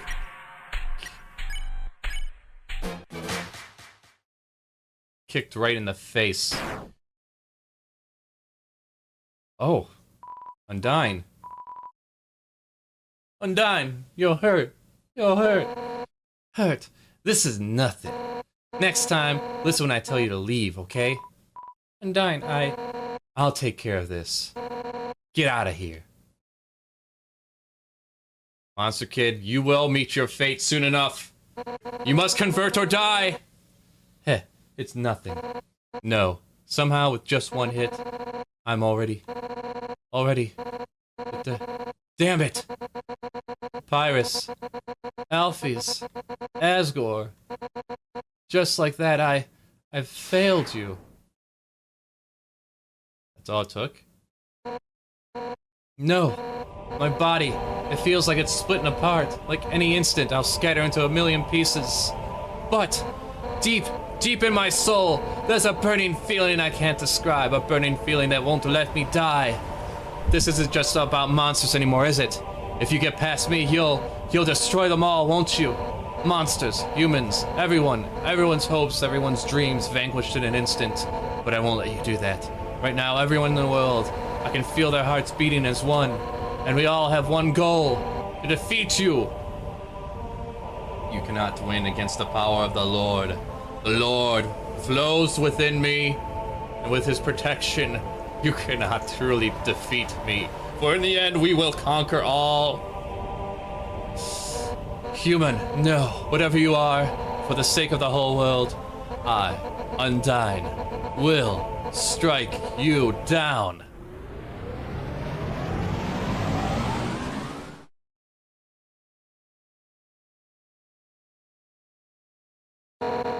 You're going to have to try a little harder than that. The heroine appears. Interesting. She is transformed. Her demonic powers have given her much greater strength, but we have nothing to fear, my friends. My brothers and sisters, we shall defeat her easily.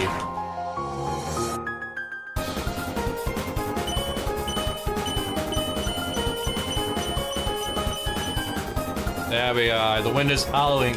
Yes, it carries the word of thy Lord.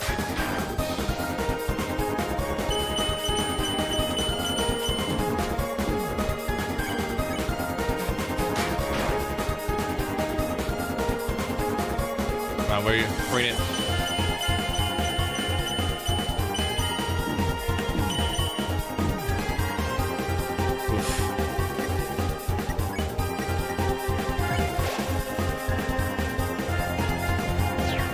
Shit.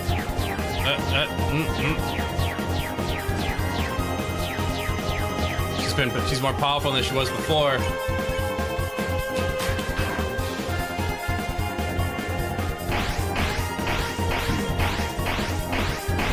Her attacks do much more damage too.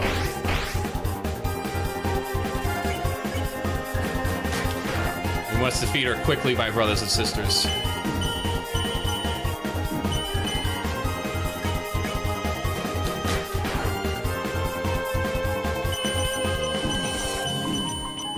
Holy shit.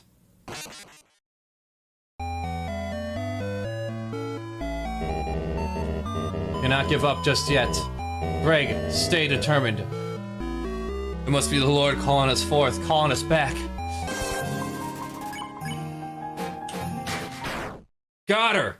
Oh, yeah, praise the Lord. You're going to hell, bitch. You deserve it. Damn it. So even that power, it wasn't even enough. That's because you're facing the power of the Lord. Jesus. Praise be. If you think I'm gonna give up hope, you're wrong. Cause I've got my friends behind me. Alfie's told me that she would watch me fight you. And if anything went wrong, she would evacuate everyone. By now she's called Asgore and told him to absorb the 6 human souls. And with that power, this world will live on. The souls that he stole from other creatures such as humans, the ones that actually are set to inherit the kingdom of heaven. Now, as Sans, you do realize what I do to dirty brother killers. Well, we'll be prepared for Sans. Rest assured, we will be prepared. We will be prepared. Whoa, whoa, whoa, whoa. Come on! Whoa! Whoa! Stop it! Whoa! Let's continue. Hello, Dalen, fellow brother, and thy word and glory of God. Come any closer and I'll be forced to show you my true final form. Fine, then. Ready. It's showtime. Metaton Neo blocks away. That is a beautiful form there. Okay, then. Let us not waste any time on Metaton Neo here. Brothers, sisters, pray for me. Wow. Guess you don't want to join my fan club? No way. No way it's that anticlimactic. I don't believe it. I believe it's a deceit from Satan. Are you serious? Are you serious? They build all that up for me to kill him in one hit. I just have one question for you, Greg. How did you get back to the ruins from here? Wait, I know. She must have taken you when she left and decided to give you a proper burial rather than hanging out in the basement forever. But why then? What made you wake up? Did you hear me calling you? It doesn't matter now. I'm so tired of this, Greg. I'm tired of all these people. I'm tired of all these places. I'm tired of being a flower. Greg, there's just one thing left I want to do. Let's finish what we started. Let's free everyone. Then let them see what humanity is really like. That despite it all, this world is still kill or be killed. And that is the world that the Lord has made. Then, well, I had been entertaining a few ways to use that power. But seeing you here changed my mind. Greg, I think if you're around, just living in the surface world doesn't seem so bad. We don't even need to leave to get them this time. The king has 6 of them locked away. I've tried hundreds of ways to get him to show me them, but he just won't. Greg, I know he'll do it for you. Why am I telling you all this? Greg, as I said before, even after all this time, you're still the only one that understands me. You won't give me any worthless pity.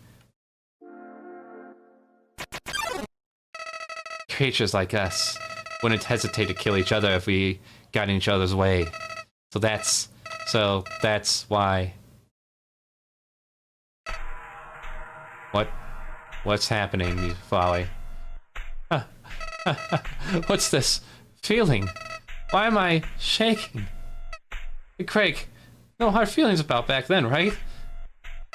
Hey, what are you doing? But back off! Oh, Flowey. I'm doing what the Lord instructs me to do, and that's to pass your so-called existence into non-existence, your life status into death status. That is the will of the Lord, our God Emperor and Jesus Christ of Nazareth. He wishes to eliminate the world of all heathens, and until his return we must do his work if we wish to see immortality when our bodies rot away. Do you think even the worst person can change, that everybody can be a good person if they just try. I am a good person, Sans. Alright.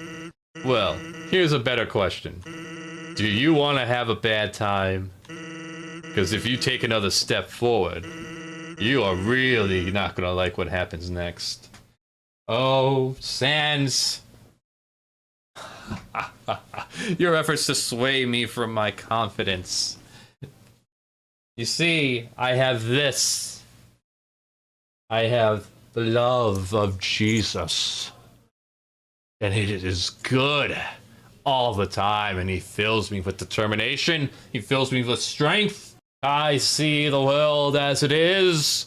It is wretched. It needs cleansing in order for us to reach the true form of our measly existence, which is to serve the Lord in the afterlife for all eternity and live forever.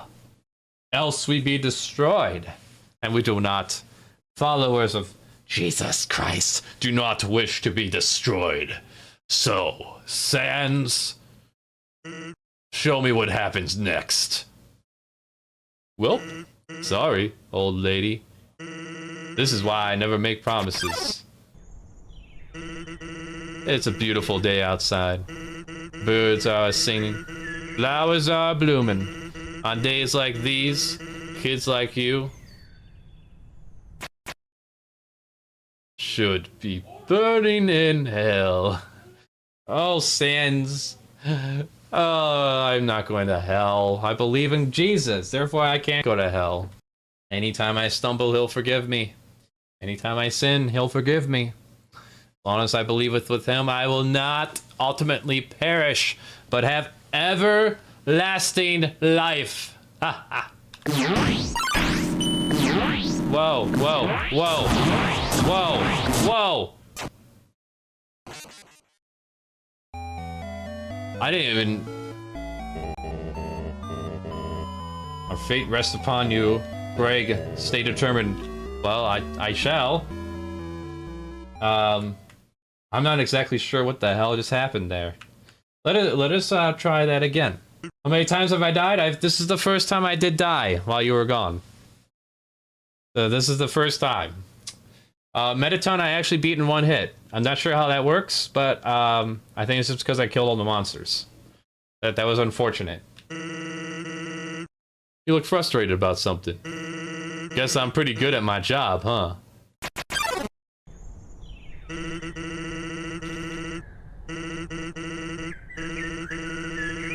Alright, let's I'm gonna raise my cloak up here.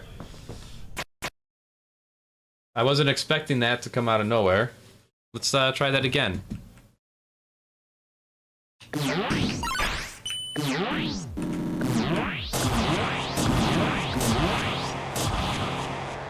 Okay, we got it. We got it. Huh? Always wondered why people never use their strongest attack first. Uh-huh.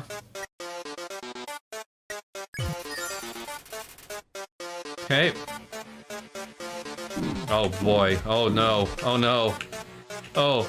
Oh. Oh.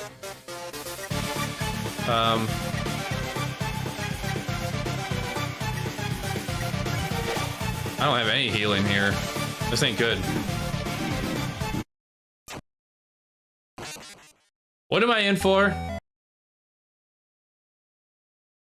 Once again, into the fray. To the last good fight I'll ever know. Live and die this day. Live and die this day. On this day. Live and die on this day. And I almost died from all that shit. Again. Fucking again.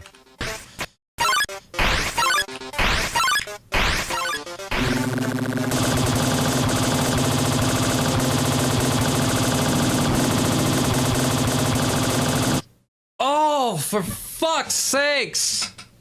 Once more into the fray. Fuck it, I'm taking the dog risk. I don't care. I fucked it up. I deserve to lose. Just like that. Once more into the fray.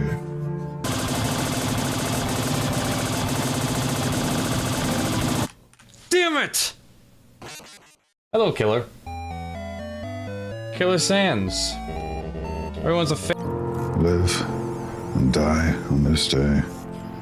Live and die on this day. Here we go.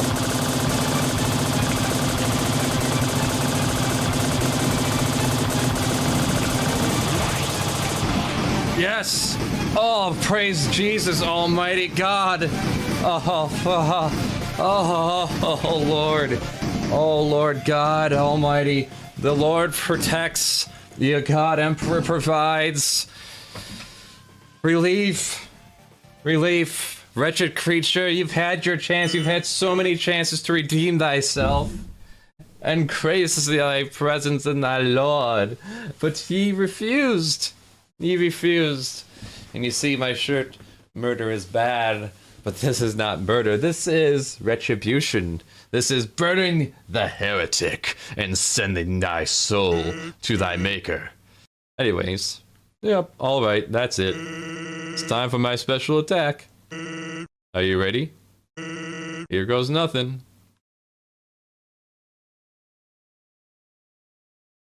Oh no, is there one more bullshit thing I gotta experience? Yep, that's right. It's literally nothing. And it's not gonna be anything either.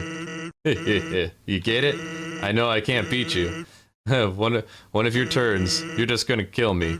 So, I've decided it's not gonna be your turn, ever. I'm just gonna keep having my turn until you give up. Oh, okay. Well, Sans, it seems like not even the monsters such as you have infinite energy, unlike the Lord, thy creator, who is bountiful for full of energy. Oh, this is amazing. This is amazing. Yep, we're just gonna slide this over here. And did you really think? Oh, damn.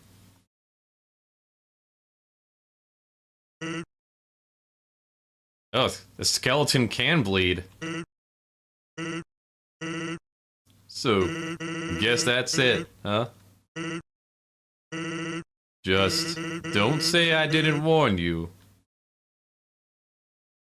I do not need no warnings for such as thee, whelp. I'm going to Grillby's. You're going to Grillby's with a big mortal wound like that? Well, there's no one there. There's no one there, you silly fool. You got for me. Curious. I've never seen a plant cry before. Plants don't have souls, Asgore. Lord Jesus Almighty God has not given him a soul. In the name of God, Emperor, and his son Jesus Christ of Nazareth, he is bestowed upon me to cleanse this Underdark, and you, Asgore, seem to be all that remains here. Huh? You must be the one that Flower just warned me about. Howdy. What kind of monster are you? Sorry, I cannot tell. Well, we can leave. Now. There's no need to fight. Why not settle this over a nice cup of tea? What are you, General Iroh? Why don't you enjoy a cup of calming jasmine tea? I think not. Damn. Why, you...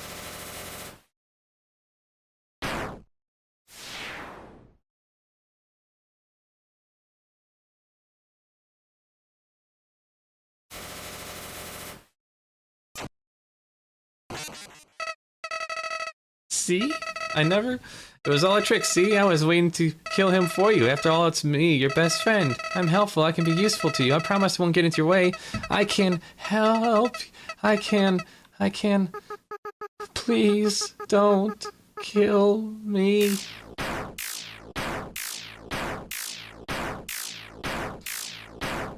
Back to hell with thee. Back to hell with thee, Flowey. Who are you?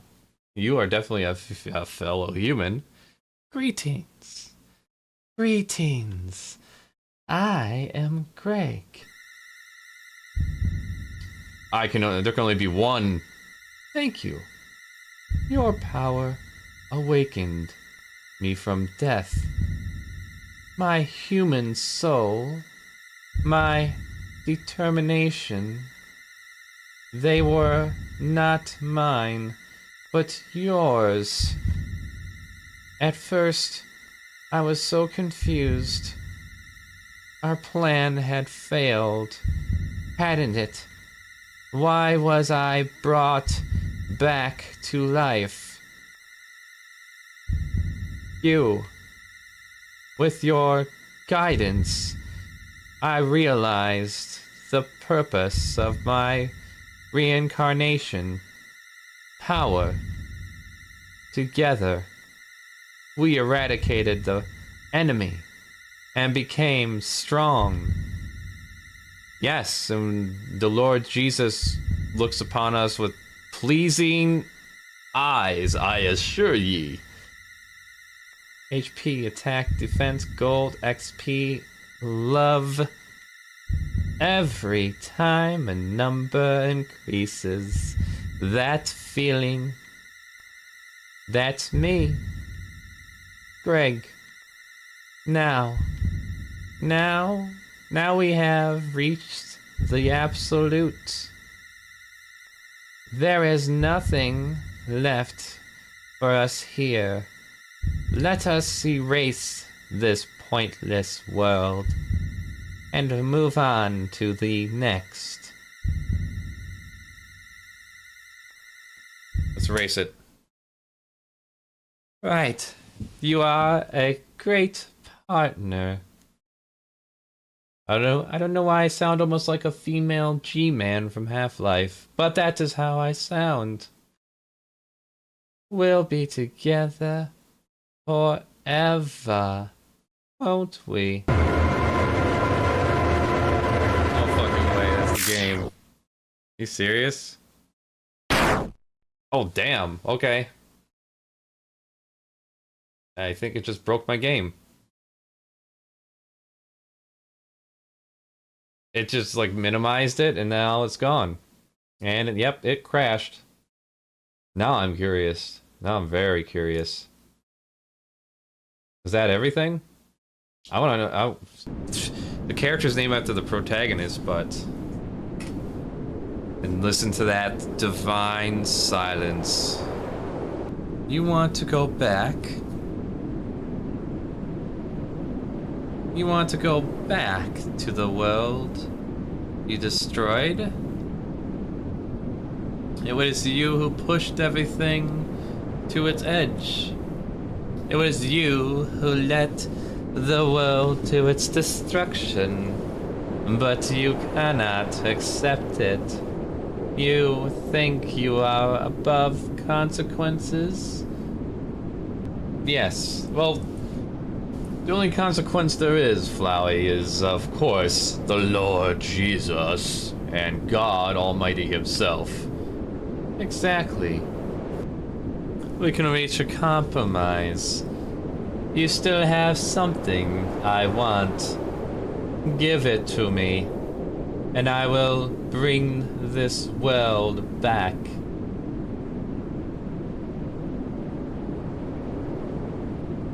Then it is agreed. You will give me your soul. My soul belongs to Lord Jesus, so even if I say I'm going to give it to you, I definitely can't. And then it is done. I'll close the game. Nope. Nope. Oh, we're done. Well, my friends, my brothers and sisters, that was Undertale, and Sans took freaking forever, but yeah, we managed to pull through with the power of Jesus, Almighty God Himself, who flew through us who gave us the power and strength to endure all those hours. A testament for sure. Yes, Lord, the God of Israel said this to me. My anger is like wine in a cup. Take it from my hand and make all the nations to whom I am sending you drink all of my anger from this cup. And that is exactly what we did. In the world of Undertale, the monsters are all dead. Those soulless beings have been sent to thy maker to be judged, likely sent to hell. That is just how it is. And so with that, everybody, brothers, sisters, we put this chapter of our lives to close. And let us close out with a prayer.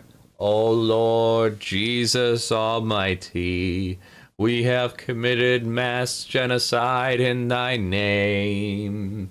We have done thy bidding through the many voices you speak to me. Thank you, Lord, God Emperor, the one true ruler who has the gift of immortality waiting for us, those who are willing to believe without reason, without proof or evidence, and are willing to discard all our loved ones, all our worldly possessions, because none of that matters. All that matters is what happens to us after we die, which is be spending eternity worshiping you without question or thoughts or worries or pain or lust ever again. Amen. And that, my friends, is Undertale. And yes, our Lord's bidding is done. Amen. Until next time, I am a preacher named Greg. Let's burn heretics together and smite the heathens and raise our churches to the heavens itself. Yes, we are truly magnificently good. Oh, yes, we are.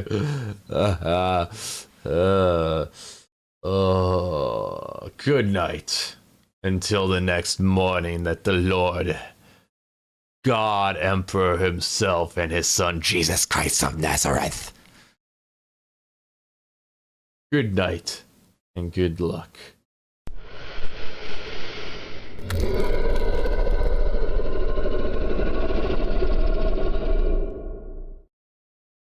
Alright, CraftyAndy, and here's a quick tutorial for everything done in the Undertale episode. For the poster, it was a lead holder and HB pencil for sketching. Inking was black gesso paint.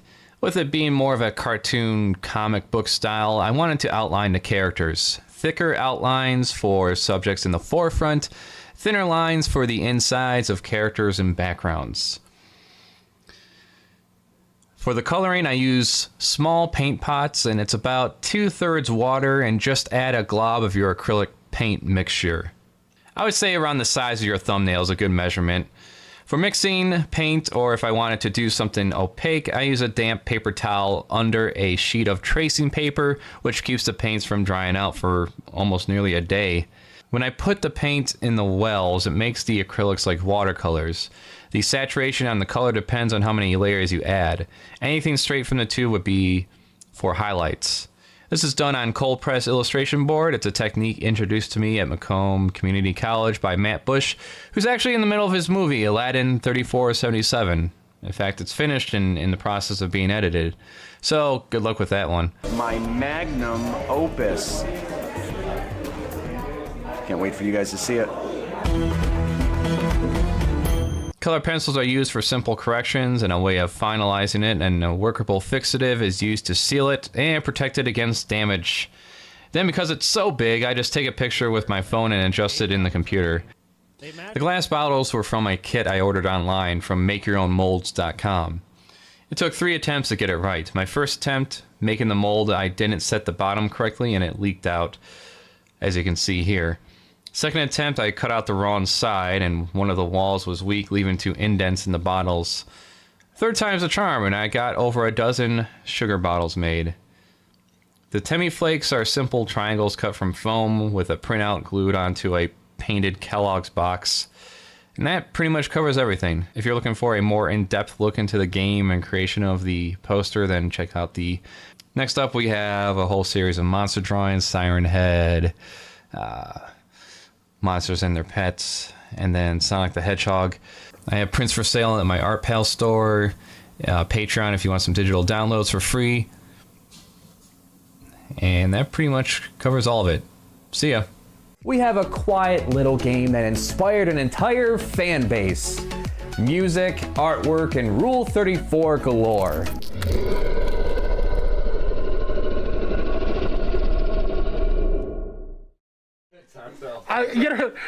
This is so weird for me. Alright, let's good, bro. Put the bottle down. Make sure Tonto can put it down without dropping it, hun. There we go.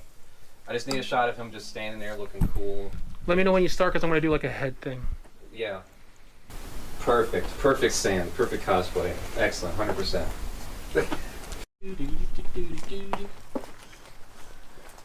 The best lullaby ever. Vengabus.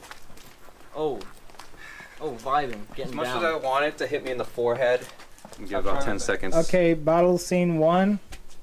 And 3, 2.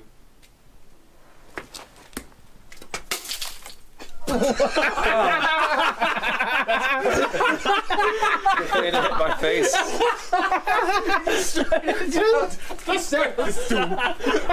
seen that happen a lot. Just like a... You want it? Okay, leave that. Let's cut. I want to get that. Let's do it again. I just like quickly kind of run up and smack you. But... Well, if I get close up to Andy right there, you could do it. I want to kind of around this area. That way we can play it safe. Can I like destroy a bottle real quick to see? No. Okay. No. I wanted to make more, but I didn't have time. So like, we're rolling already. For real now. So final scene in 3, 2, 1. And remember, after we're done throwing, I'm sorry. Andy, you have 2% battery life left. No.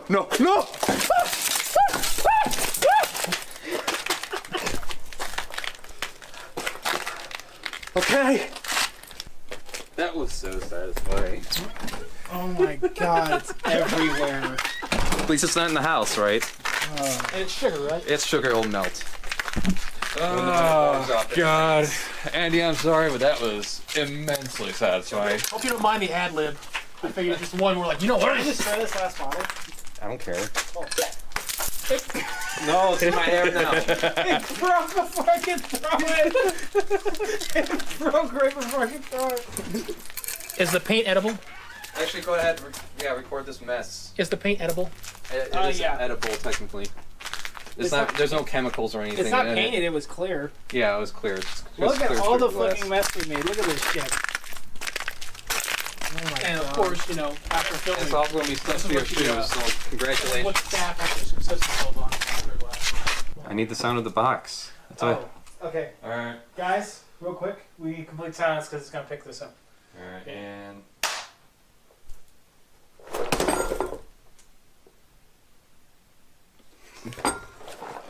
All right. I kind of like that word. Yes. Where it just straight up falls out. Because like when it says Temmie Flakes, that's when the box flies in. All right, I want a top-down shot of it being poured into the bowl. Just a little bit though, not all of it, because we'll get a close-up shot of just the bowl and all the Temmie Flakes coming out at that side. Okay. I think we're good there. Let's get the camera down, so I guess we just take it off the tripod. And the Temmie Flakes filling up the bowl past the point of no return. Okay, here we got it. All of it. All of it.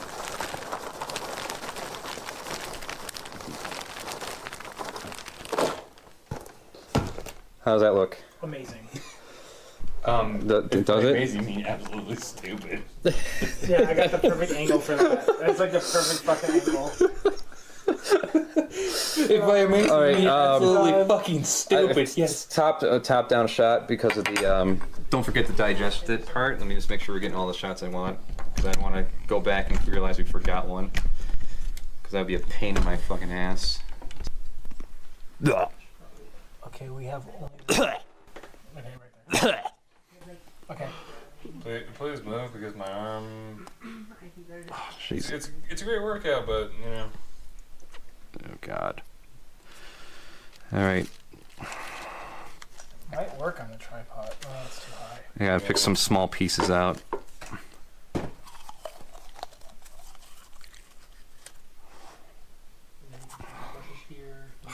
Yeah, there's no easy way to do this, mate.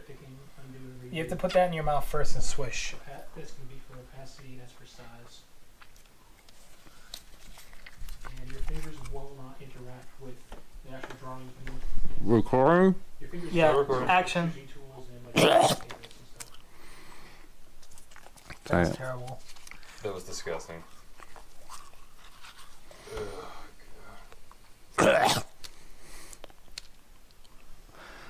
Okay. Yeah, let's. This smells disgusting. Okay, are we done recording? Yeah. We have a quiet little game that inspired an entire fan base. Music, artwork, and Rule 34 galore.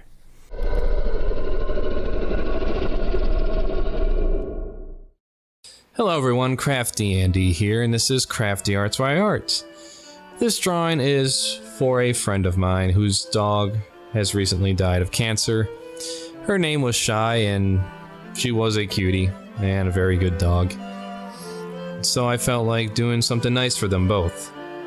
Right now what I'm doing here is I'm using graphite paper to trace out her image and get her proportions right.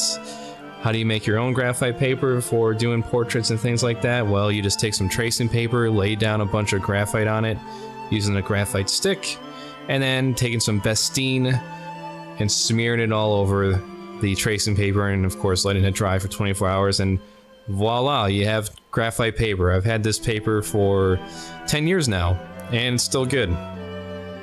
The idea here is I wanted to do something a little different. I was going to go for a 1-for-1 black and white portrait of Shy to commemorate her memory. So after sketching it out, I use a pen nib and acrylic India ink in order to do the outlines and the details, using a brush for the larger areas, of course.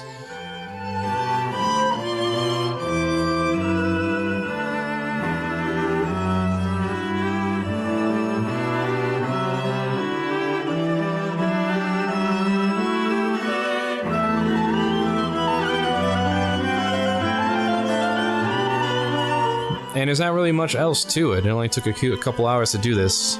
And so I wanted to do something a little more than just this. So I had another picture made of her. This is a little bit more, you could say, goofy, but I didn't want to fall into the cliche of flowers slapping in memory of on top of that. So I wanted something a little more endearing, I think. And so I managed to grab a picture of her wearing some sunglasses and a bandana. She didn't care whatever you put on her. Except for that one time, though, where we put booties on her. And they were squeaky booties. So every time she walked, they would squeak. She didn't care for that too much.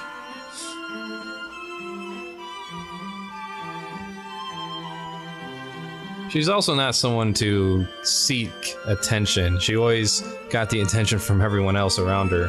It'd be the pirate husky. No,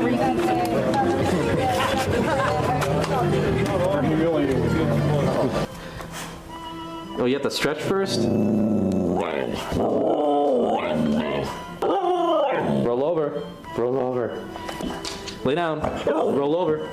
That's a good girl. This is just a simple acrylic painting. I covered the canvas with the majority of what was going to be in there, with blue, with the sky. Mainly also so that the paint would stick and I wouldn't have to worry about all these white specks appearing in the painting. And just began to layer it on. It's kind of backwards doing traditional as opposed to digital. You do the backgrounds first, and then the figures second, and then anything else on top of that last.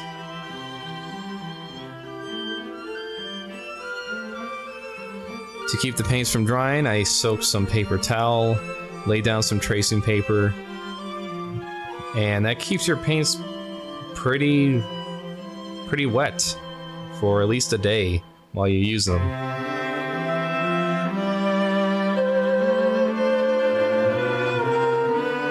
And there's really not much else to describe what's going on here, just layering on paint and layering on more paint. She was a good dog. I miss her. Of course, I know her owner misses her. He did a good job of raising her and keeping her well behaved. Until next time, next episode is going to be Nostalgia Critic. Yes, a tribute to Nostalgia Critic. I am CraftyAndy. Subscribe, share, etc. Bye.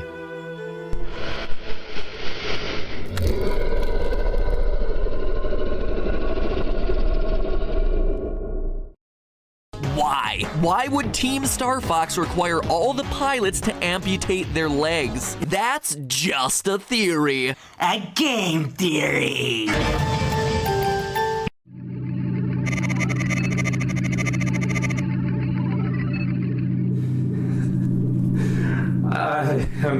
Give me a second. Okay.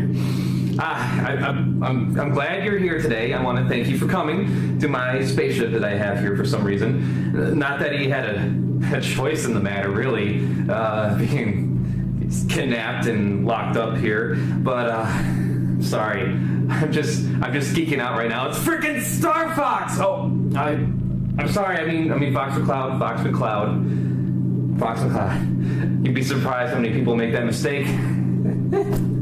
I just want you to trust me, though. I really need this for my drawing.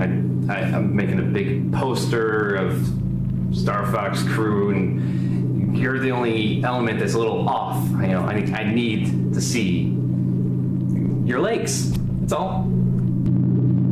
You're serious. Well, people make game theories, and E621.net has over 40,000 results I could probably use, but I thought it would be better just to get it from the source. Can you do me a solid? Help a brother out here? Can't you just take my word for it that I don't have robotic legs? No. Fine. See? They're 100% stock.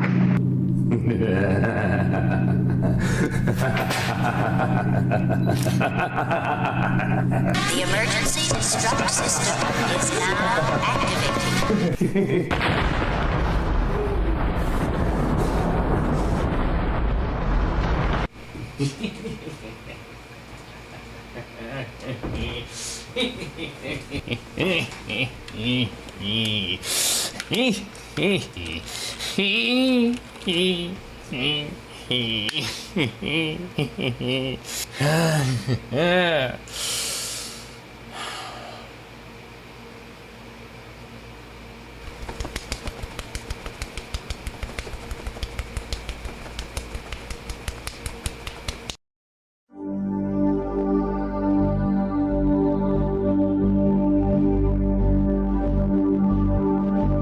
Hello everybody, CraftyAndy here, and this is Crafty Arts, where I art. Now, we are making a tribute to a animated series that's going on right now, created by Matthew Gafford, aka Frederick Fox. A Fox in Space. I'm requesting arbitration by a neutral third party. Because if you try anything, I can just break your neck. My name is Fox McCloud. Star Fox is my team, not my name. Now you may notice, first off, that it has a lot of similarities to a Nintendo property known as Star Fox, but those are just coincidental. A Fox in Space. This is a parody series online on YouTube. You can watch it anytime and watch them stream, making it in real time. You can find my Tumblr at starfoxtheanimatedseries.tumblr.com. Please don't do that. I'm going to do that now. And we're going to be making a poster dedicated to this parody series known as A Fox in Space. Now, for those kiddies out there that don't know anything about Star Fox, he started out on the Super Nintendo Entertainment System, or SNES. Now, I myself have little experience when it comes to the SNES as a child. I was more of a Genesis kid, though I wish I was an SNES kid. Betrayal! Betrayal! Betrayed me! No, I'm sorry. I didn't mean it. Forgive me! Betrayal!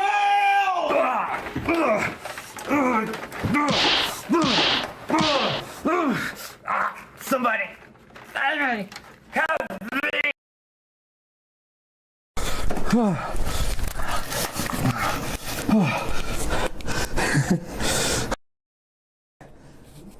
Thanks, Mr. McFeely. Speedy delivery! Whoops! Whew, wow. Nothing like taking 6 months to recover from your wounds and rehabilitation. Yeah. Well, at least we're ready to start coloring this thing. Now, a lot of people, a lot of inadequate artists, they like to take a bunch of paint and slather it on some plastic disc or a canvas. That's fucking stupid. It dries in like 20 minutes and you got shitty paint. Fucking worthless. What you need to do is do what I do. Artist technique that's been passed down the line for generations. You take some wet paper towel, you just make it slightly damp. It doesn't need to be as wet as your girlfriend's pussy gets when she catches sight of my big German engineer schnauzer. Slightly damp, put some tracing paper on there and it'll keep your paints nice and wet. We're going to be using acrylic washes here. I have a bunch of small containers including film canisters, pill bottles, some paint wells. All you do is just take a shot glass worth of water, add a glob of paint into it, just like a toothbrush kind of deal there. Mix it up well and boom, you got your washes. It's just like watercolor at this point. First though, we want to cover our poster with black, getting all those black areas, especially since there's going to be a lot of space, as in actual space. And then covering our empty white areas with Frisket, which will destroy your brush. It's like glue, so make sure your brush is junk before using it. It'll protect the areas as we start making stars. Now how do you make stars? That's simple. Take a wet brush, add some white paint, and start flicking it all over the place. Just flicking in various random areas. Look at some examples of nebulas and galaxies that are painted to get a good feel for it. This is the first time I'm doing anything like this, so I found just laying down the selective color first and then adding stars to it afterwards after it dries so it doesn't mix is a good way of doing things here. Just keep things random, which will be helpful as you flick things across the entire canvas, and this white paint will get everywhere, so make sure you protect those areas well. And now it's time to add the layers. Yes, add a layer of paint with the washes, let it dry for 20 minutes, add another layer if you want to darken up the colors. Keep the shading in mind and just keep adding more layers. Add more layers and more layers and more layers and more layers and more layers until the end of fucking time. Now while we're doing that, you know what time it is. It's time for the Crafty... Hey, how you guys doing today? This is Tonto. And on this episode of Tonto Tries, Andy's having me doing something a little bit differently. He wants me to critique some art pieces. He says it's like Star Fox related, which, I mean, I remember playing the games way back when, so, I mean, it can't be too bad, right? And I got shitty art that I've been trying to get better, but it's still shitty. So, I guess I can look at some other art and see what I can improve on. So, let's look at this first image, huh? Okay. Looks like we've got I'm guessing that's not Star Fox though. Well, could be, I guess. But it looks like we got him walking with his super long legs to the bathroom. I mean, he's got a determined walk. His legs seem a little bit longer, but that could be an artistic choice. And apparently his gender is Star. So that works. He's going to the Star bathroom. Because he's a Star Fox. I get it. I get it. So what the next image is. Oh, it's that's kind of cringy. I guess this is the birth of the supervillain Codpiece with his need for puppets and CGI girlfriends. But when it comes to the composition, the shot's not bad. They're looking at each other. He made enough room for on the couch. The posing is good. I would say maybe if you'd put some books or something where she would have been sitting so the couch looked more indented, it might look a little bit more realistic. But it works. I wonder who signed his shirt, though. That's kind of cool. But you know what? You do you, buddy. You do you. If you made that, rock solid, man. You rock on with that. Oh. The hell? Is that Nigel Thornberry as a female furry? Yeah.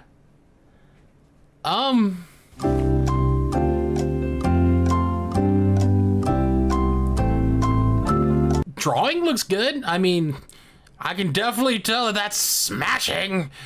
But I don't think I want to smash, if that makes any sense. The neck, the collar, I guess. At first, I thought it was like a disembodied, like a cut, like his head was being peeled off. But I mean, the coloration is not bad. It's definitely drawn well. Gets the point across. I think the background may have been put in later. But hey, whatever floats your boat, man. It's obvious what it is. Hey, cosplay. Okay. I mean, he's got a very serious face going on, but he's probably trying to not, wrinkle the makeup or anything. I think he did good. I think he did real good. I like that. Ah, there he goes. Oh, he's got the Nintendo blaster. Okay.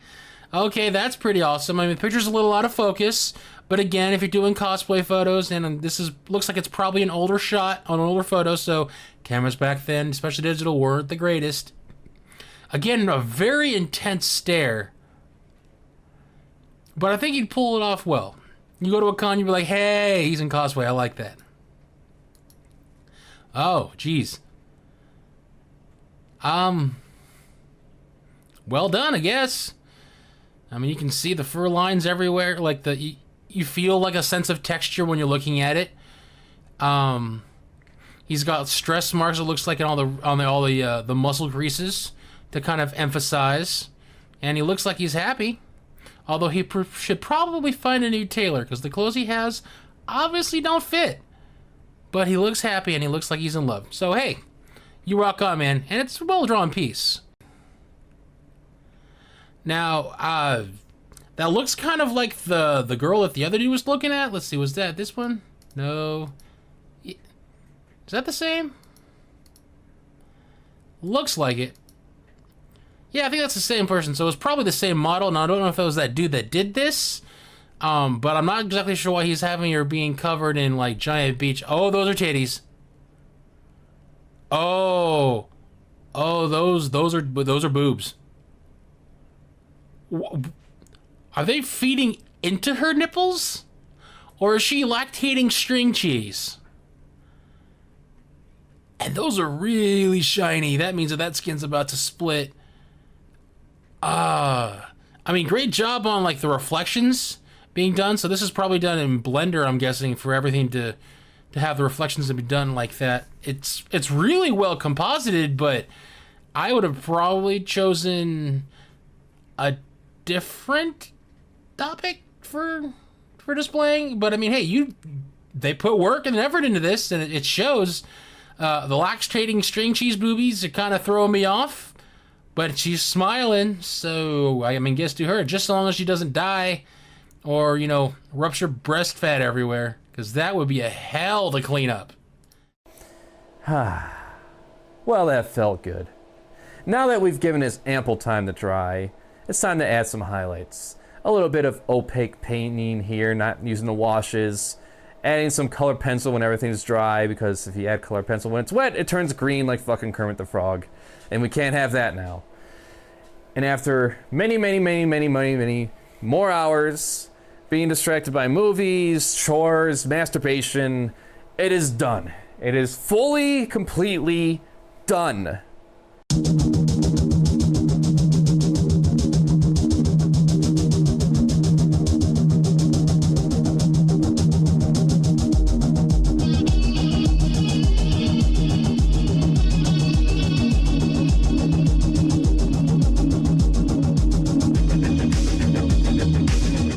Oh God, it's done.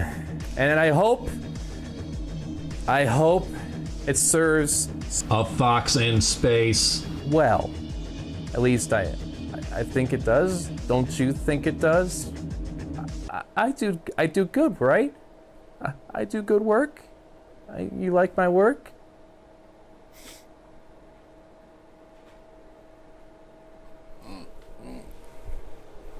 Okay, let's keep it together. Keep it together. Well, that's it, everybody. The episode's over. If you want to see the Fox in Space series, click on the description link down below. And if you want to see more of me, click on that subscription icon and that stupid fucking bell icon that YouTube put there for some reason. Seriously, what the fuck is with that bell? It's the only way to get alerts, so just click on it. Click on it, get it over with. And I also have a Patreon, in case you feel like I deserve to get paid for my work. Now I'm going to go back into hibernation for probably a couple months, and when I emerge, I'll be prepared for the next piece of Argyle Alligator. Goodbye! I think that was gay enough.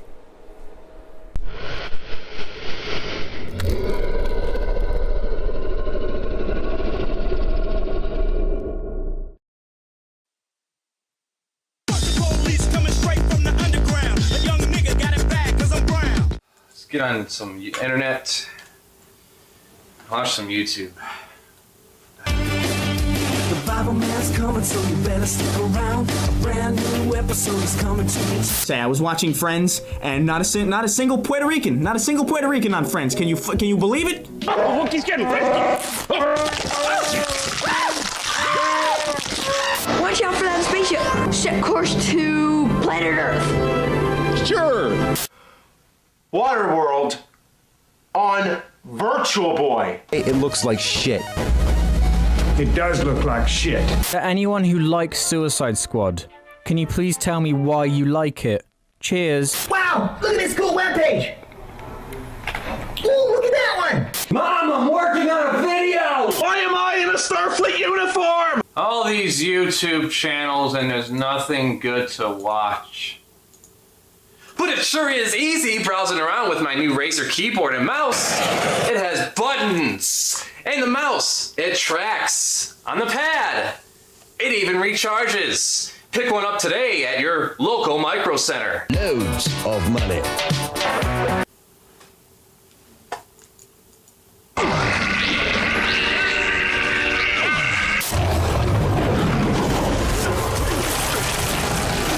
Well, we are taking you to Andros. Andros? Are you... Oh, jeez. Somehow, Wait. Myers. Go back to that one. If I were to guess. This thing. The hell? Sketchbooks. The hell's this? Inspired evidence. Oh yeah. I'll get to you. Of course. It's not where it's supposed to be. Is it over here? No. Oh, let me get this. Oh, let me grab. Where's the toy? Where's the toy? Oh, yeah. God. Oh, God. Oh, yeah. All right, take it. Is it in here? God, you take it so good. Nope. Is it in here? Nope. How about here? Huh. That's not what I was expecting to find, but not what I'm looking for. How about here? I'm gonna encrust your casing. Aha! Yeah. It just feels so good. Oh, it's so soft. Found it!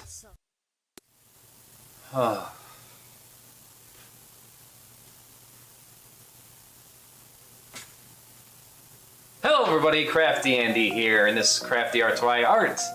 Now, I for one have a lot of sentimental value for the things that have been given to me over the years. Like this Full Metal Alchemist set, Hero Clicks, this sketch pad, this green screen, this tripod, this camera, this Raphael Tiki shot glass, this poster, this brain tumor. The cure to my brain tumor given to me by Cthulhu after sacrificing a dump truck full of fetuses stolen from Texas. You know, because Texas has the highest repeat teen pregnancy rate.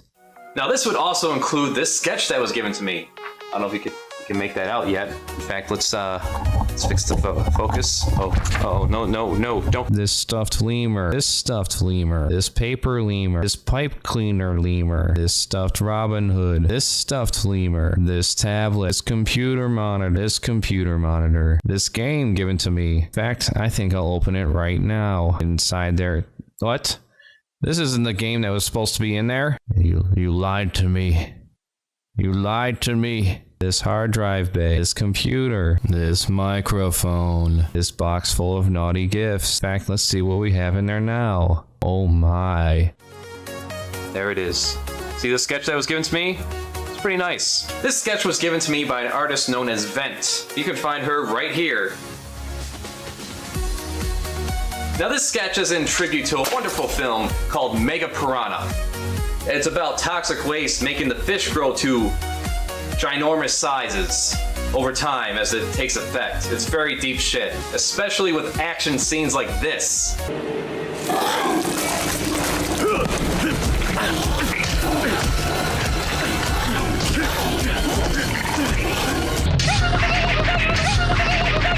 So I decided to take the sketch on, where did I throw it to? With this, we're gonna color it up, give it a nice background, put another character in there. For some reason,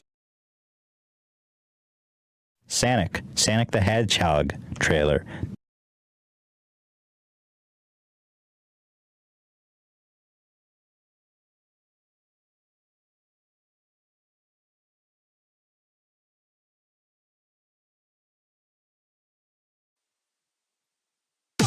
inspired evidence, oh yeah. There now. Oh my.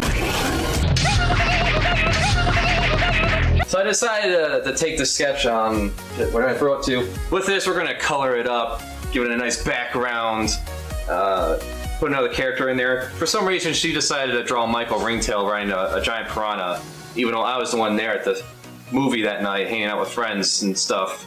But whatever, I just have to accept the fact that animal characters are more popular than me, apparently.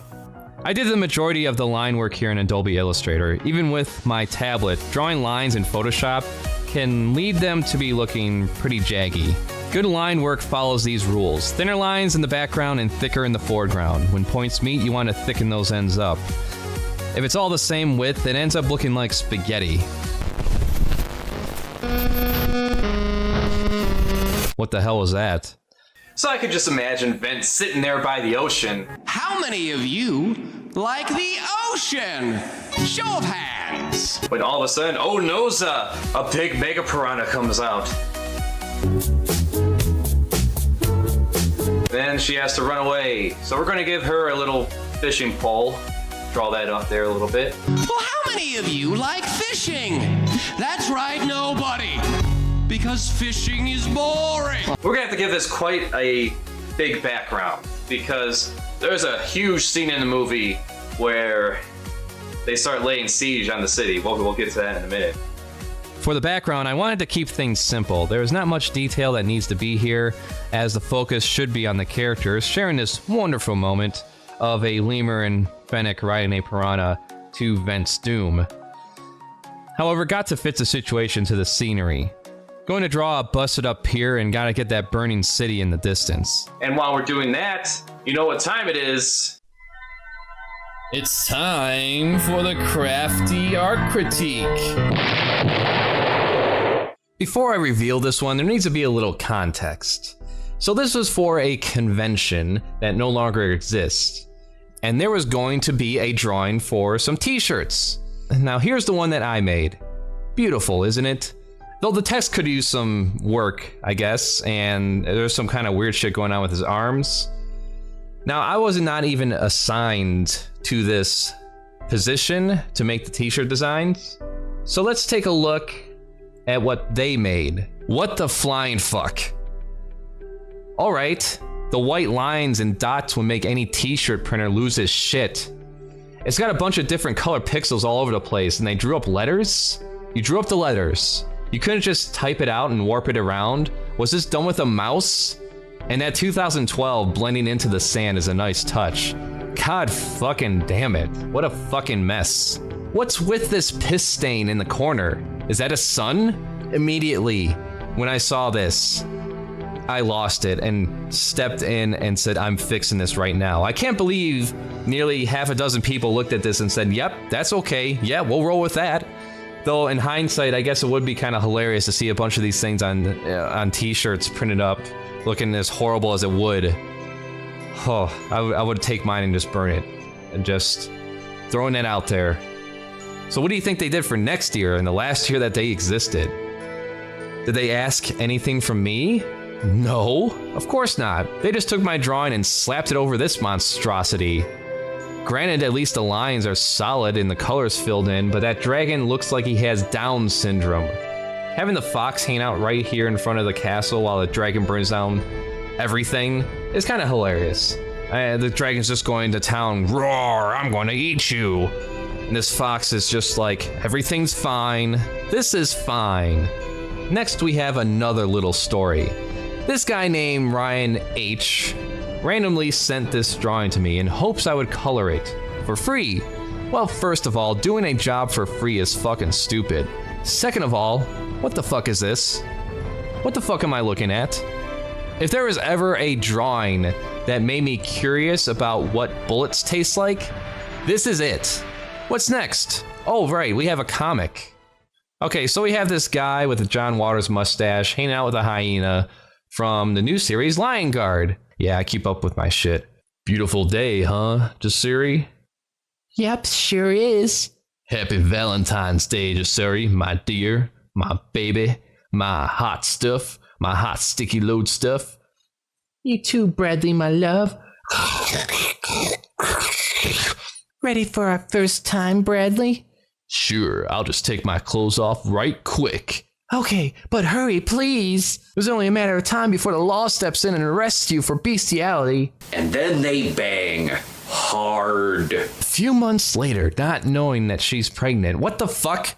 How does she not know that she's pregnant? How could a woman not know she's pregnant? How could a full-term pregnancy go unnoticed? Jasiri gives birth to 3 wonderful cubs.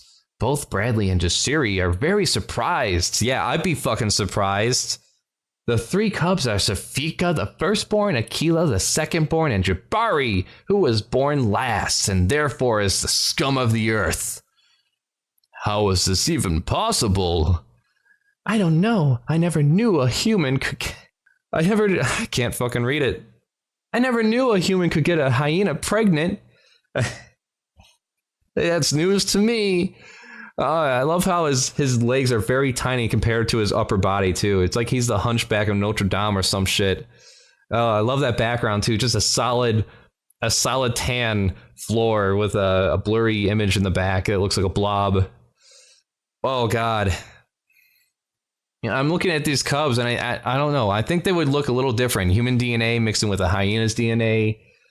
I think the results would just be a little less desirable. That's just a thought that crosses my mind. And now I've gone from wanting to taste bullets to just drinking bleach altogether. I'd rather die a slow death in the hopes that I would forget this memory while I drown in my own blood. Well, that was something. Anyways, we're coloring this up, and we got to get the background done. Now, you might be wondering, why is there a fish impaled on a radio tower? Well...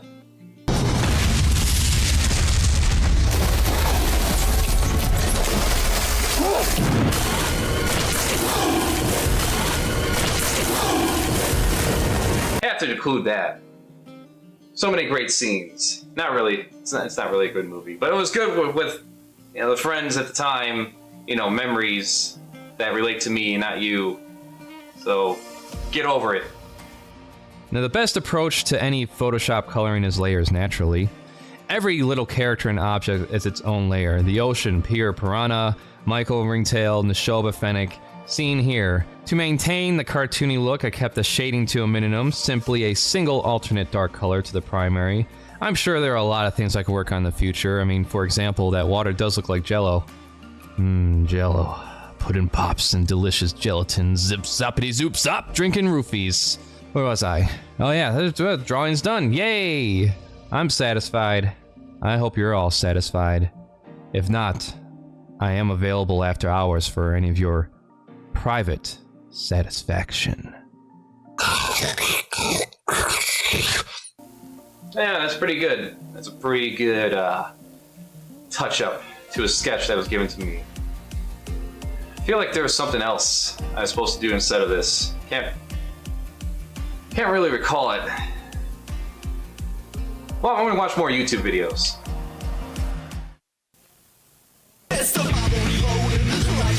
Seen it. Been done to death. Oh God.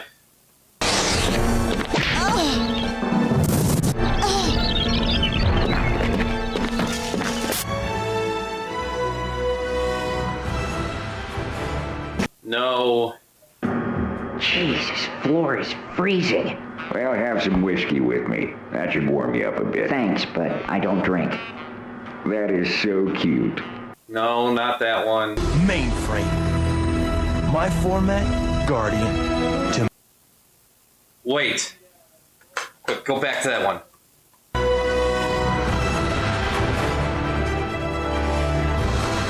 Avengers. I got it! Starfire!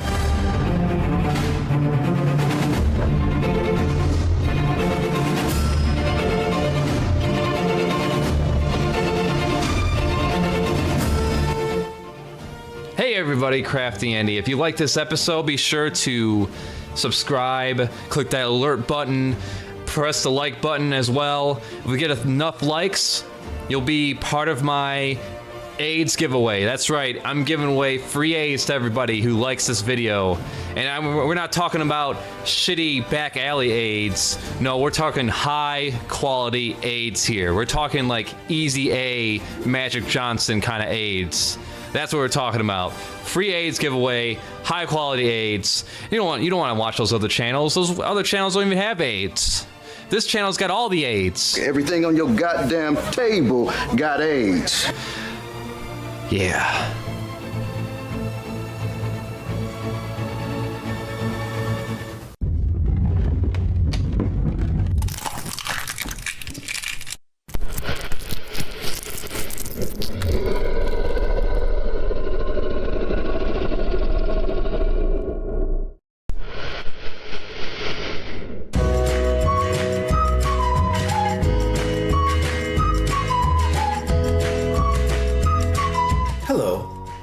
I get paid.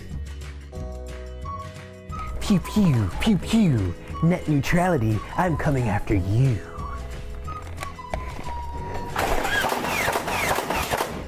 Oh, here comes the headshot. You just got PWN'd. 360 no scope. I love Xbox. Here's some of the new things that you can do now that we've restored internet freedom. Your favorite websites will now have to pay AT&T, Comcast, and Verizon if they want to load faster than a three-legged tortoise. Instead of just paying more for faster internet speeds, you'll pay for faster speeds and to visit the websites we allow. Because if we don't like a certain website, we'll just block it. If you don't like your current ISP, you can always switch after moving to a completely different county. Even then, all the other ISPs will be doing the exact same thing. There really is no escape. You thought the internet was an opportunity to cut the cable, to rely on your YouTube and Netflix and the rest for entertainment?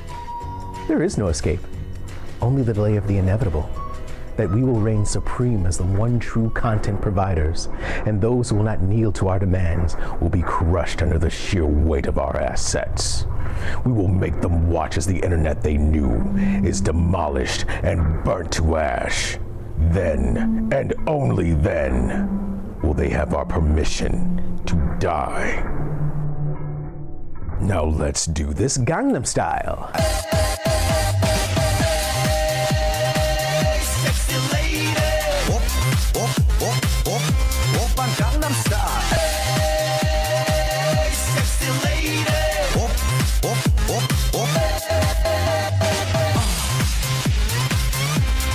Gangnam Style. Gangnam Style. Gangnam Style. Oppan Gangnam Style. But you can still Instagram your food. Oh snap! Oh snap! I get paid.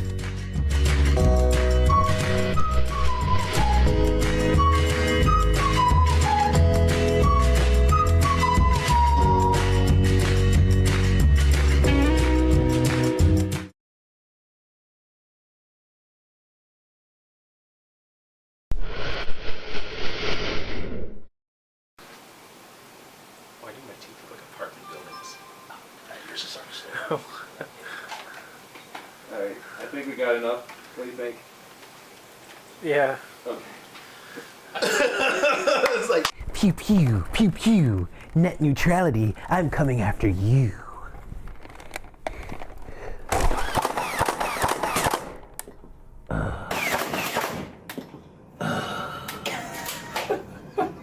Oh, here comes the headshot. You just got PWN'd. 360 no scope. I love Xbox. That makes me cry inside. Oh my god! That was horrific. Yeah, I really do not like this guy. It's why you're making fun of him so much. You want to see what you look like? Can you hate yourself? Sure. Xbox.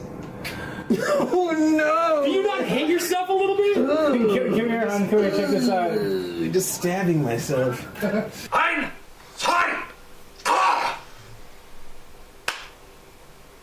Your favorite websites will now have to fuck. I don't know how much more my voice can do. I'll do that. Max. To load faster than a three-legged tortoise. That! Okay, if they want to load faster than a toaster strudel. Than a toaster. Instead of paying more for faster Pornhub speeds, you'll pay for faster. What changed? I had to do it because he changed the prompt. I was like, oh, he's not actually reading this, is he? Fine! No, I just looked over and I saw the change. I'm like, I'm gonna say it. Anger man, yo. Yeah. I like it. You thought the internet was an opportunity to cable the cut? To cable the cut? There really is no escape. You thought the internet was an opportunity to fuck? Of course it is. It's for porn. Okay. The internet is for porn. Right. There really is no escape. You thought the internet was an opportunity to cut the cable, to rely on your YouTube and Netflix and the rest for entertainment. There is no escape. Only the delay of the inevitable. For we will reign supreme as the one true content providers. And those who will not kneel to our demands will be crushed under the sheer weight of our assets. We will make them watch as the internet they knew is demolished and burnt to ash. Then, and only then, will they have our permission to die. Now let's do it Gangnam Style. Now let's do this Gangnam Style.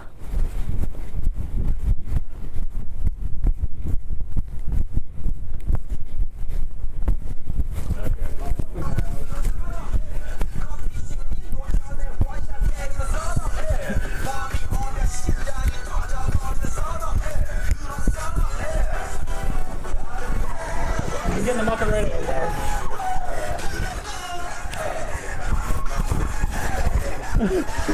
YMCA. Yeah. Start. More arm movements. You can't even see his arms, hon. So you keep them up that high. There you go. Yeah, keep them that high because we can't see your legs. There you go. Bob your head up and down more. There you go. He's flying. On camera.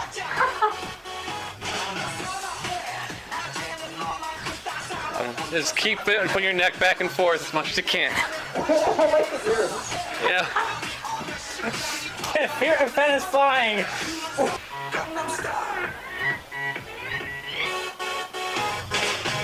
Turn.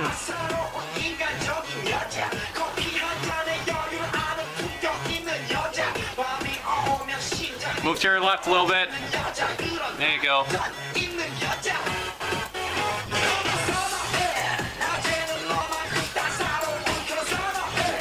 Just a smidge up. There you go.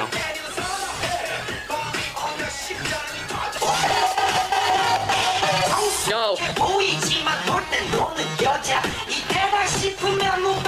1, 2. There you go. I like it. It's funny. It's like even if it's not like. Right. Twirl. Left. Right. I'll just be like this turn. Cool. Good about that, unfortunately. Oh, August, When I'm done being lazy, I wanted a decent...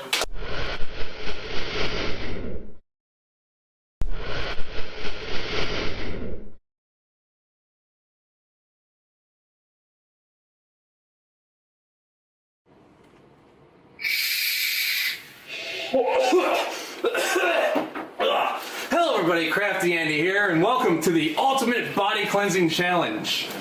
As you can see, we have an assortment of body cleansers here. Just get a good shot of that Cascade.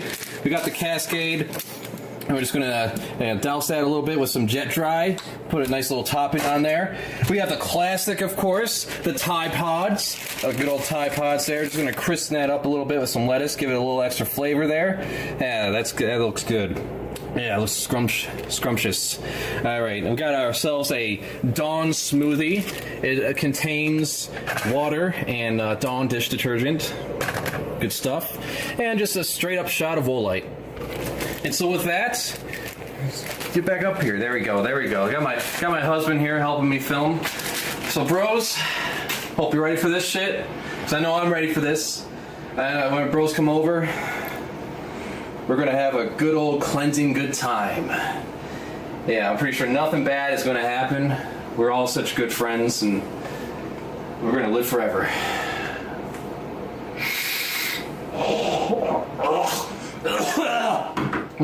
Body cleansing challenge! Alright, bros. I got my bros here. Sup? We got Tonto. IJT! Yeah, bro. We got my bro here, Kieran. Kieran back, yeah, he's a good guy. Yeah. Very good guy. Great guy. He keeps his mouth shut, doesn't tell anyone anything that goes on here. He's cool, bro. Alright, and we got my bro, Max. You brought me out of my apartment for this. Fuck you, Max. You always bring down the fucking mood. What the fuck is your goddamn problem, Max? Everything. Yo, Andy, don't your mom ever wash her mouth out with soap, though? Yeah, Tonto knows how to bring up the mood here. Anyways, so we got everything lined up here for the Great Body Cleansing Challenge. Come here. And yeah, let's get a good shot of that before we dig into it. So for the Jet Dry Cascade here, this is going to Max. It'll be over quick then. There you go. We also got our special guest here who's witnessing the Great Body Challenge here, Mike. Say hi, Mike. Howdy, fellas. Yeah, there we go. Yeah, this is awesome. Yeah. We got the vegan platter for over here for the furry. Take a look at that, bro. That's not good. It look good. It looks good, right? Yeah. Now, me personally, I'm going for a brewski right here, getting myself some of that Dawn, some of that 3X grease cutting action. Fuck yeah, bro. 2018 Body Cleanse Challenge. Yeah, bro. And I got myself the straight shot of Woolite. All right. Yeah, buddy. Yeah. I love you guys so much. You treat me so well.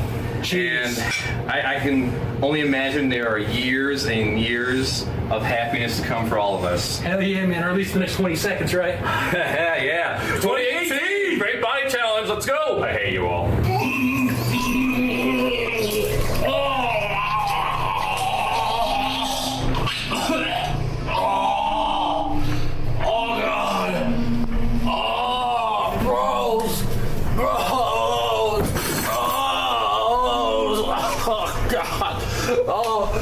Oh, this wasn't supposed to be like this. It wasn't supposed to be like this. Oh, this isn't a cleanser. Oh, this is a cane.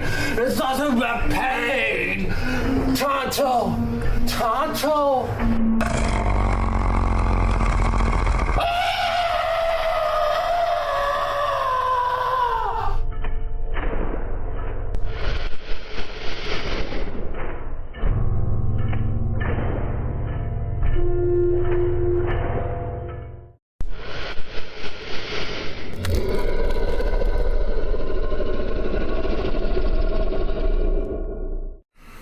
Oh, God.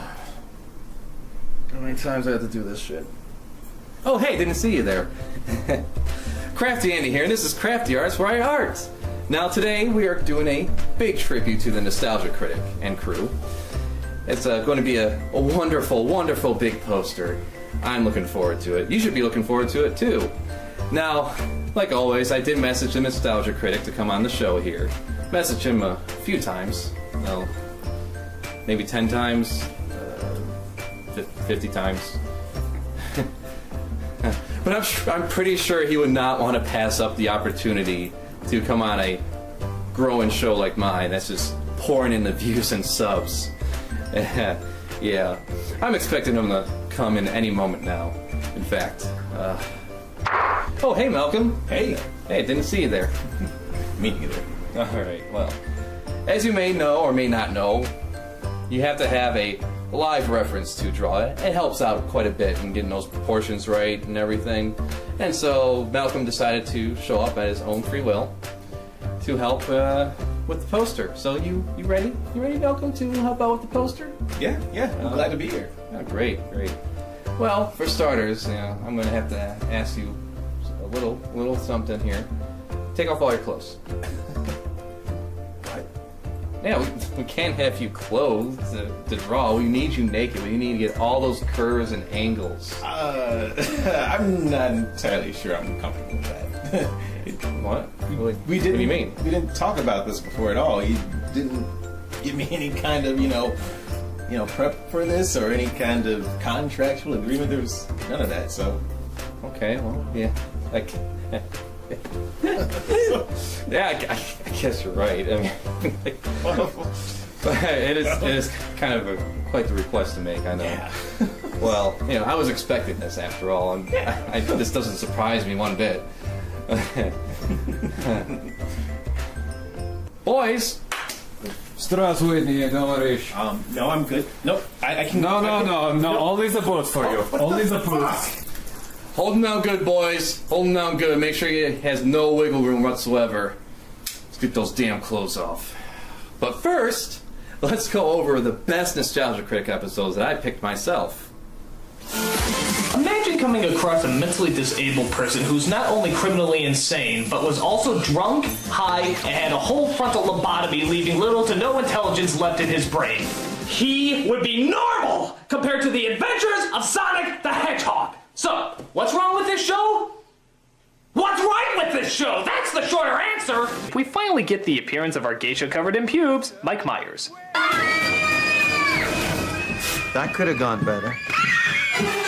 Mr. Critic, is that what happens when Pepe Le Pew makes whoopee with Ronald McDonald? Yes it is. I suddenly remember the baby animatronic.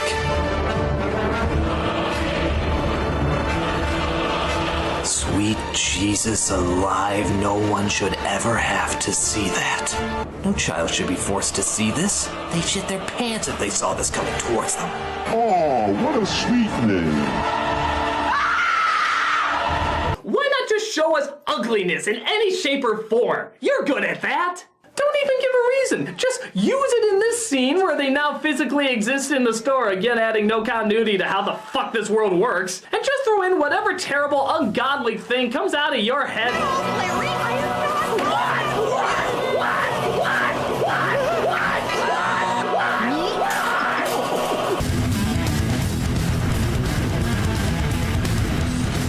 What the hell is that? Oh, that's weird-ass guitar guy. No, who is he? Where does he come from? Why does he have a blindfold on?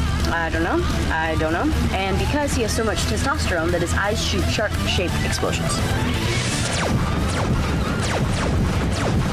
Okay, but the creepy-ass smiles seem to win them over, and they start to know each other better. My teddy bear has only one arm, but my mom says Santa will bring a new arm for him. What? Not when you go through the window. What the hell did you just say?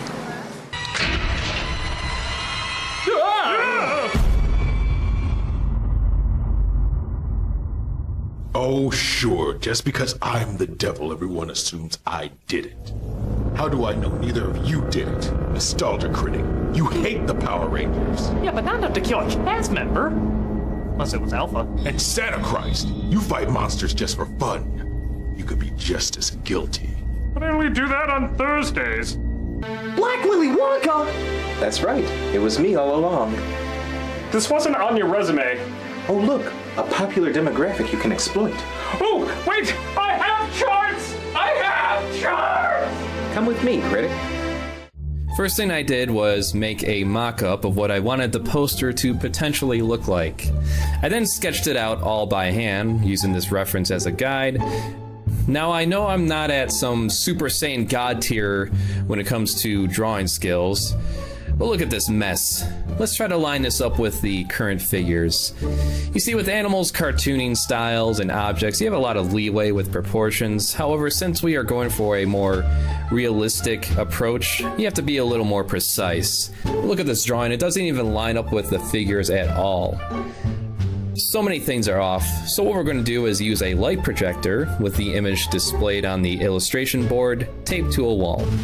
I learned this method way back in my college days, and that's the common method used by many drawings you see of comic book covers and movie posters back when they put a little more creative effort into those movie posters. What helps best, though, is having a living, breathing model with all their parts intact.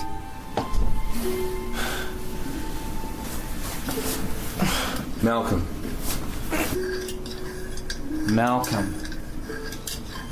I need you to calm down, Malcolm. No! Listen to the sound. No! Malcolm. Listen to the sound. No. Calm down, Malcolm. That's a good boy. Now, tell me what you see. What comes to your mind? I need to hear it loud and clear, Malcolm. What do you see? Sony Pictures movies. Sony Picture movies, yes. Which ones do you see? Which ones come to mind? Pixels. Emoji Movie. Paul Blart. Hotel Transylvania. Jack and Jill. Yes. They're all horrible. Yes, they're all terrible, aren't they? All horrible. And they won't stop, will they? No, they won't. They just keep making them. Yeah. Now, Malcolm, I need you to sink. No. Sink into the floor, Malcolm. No way!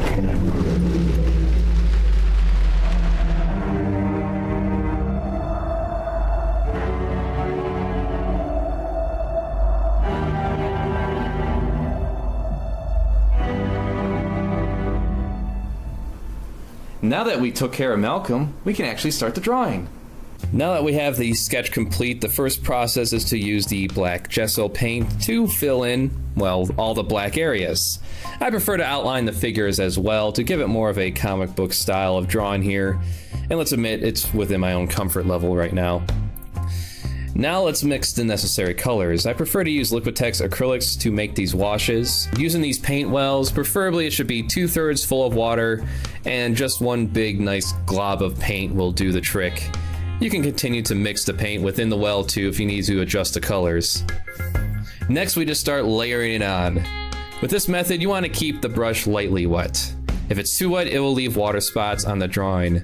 So you want to make one layer of color and then let it dry for at least 10 minutes before adding another layer. Or you could start lifting off the paint and the paper of the illustration board. So now it's just a matter of choosing the various colors and alternating between areas, allowing them the proper time to dry. The more layers you add, the darker the colors become. So for the main focus of the poster, I wanted to include our main reoccurring characters. We have Doug Walker as the nostalgia critic, of course, Malcolm, who plays an array of characters, but most notably the Devil. The undeniable evil that will destroy what's left of your souls. And Tamara, who has her own range of characters, but my favorite was always Aunt Despair. I guess that's a good point. Speaking of which, go get me some gin from the fridge. I'm gonna see how many shots it takes to forget your name. And of course we can't forget Santa Christ. He atoned for all our sins, but he also likes pancakes. He saved puppies from a fire, and he also likes pancakes. On the side film strip, I wanted to focus on other noteworthy moments of the show, like Malice, Black Willy Wonka, Devo Boner, Hyper Fangirl, Carrot Juice, and M. Night Shyamalan. Just look at what I did to Mark Wahlberg in The Happening. What? No! Toxin? Talking to a plastic plane. Ah! But older. He's mastered the art of talent bending. It's been interesting to see how this show evolved from just a guy commenting on movies to full-on productions with a cast and crew and a studio, making entertainment based on reviewing films or going so far as to recreate the films on the cheap for newer ones that are released. So many commentators that I've seen on the internet have come and gone, and others just stagnate.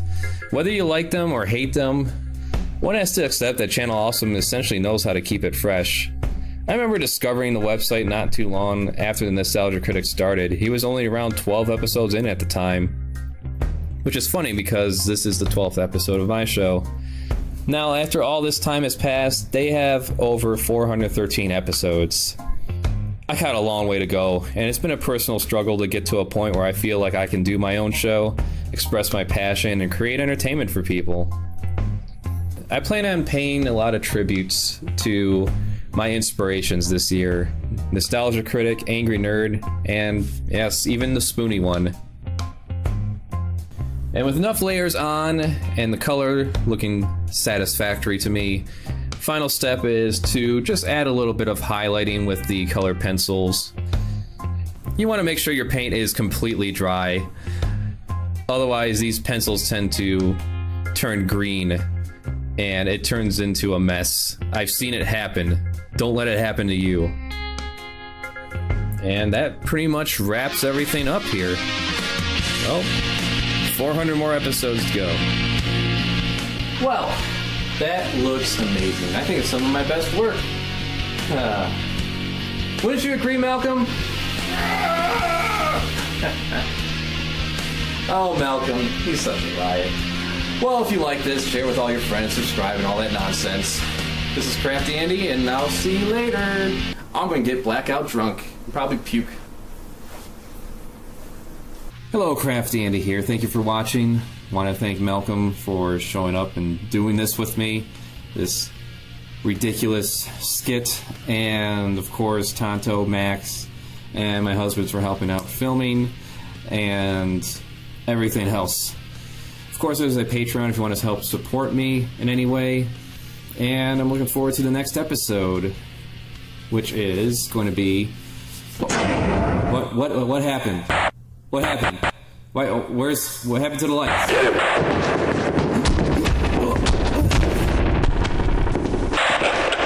Nice hit. Alright, we got him.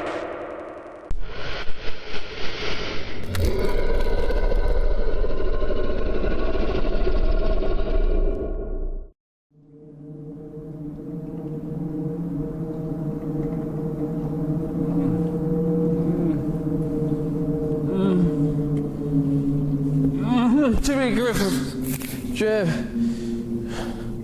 Oh, hey. Didn't see you there. Well,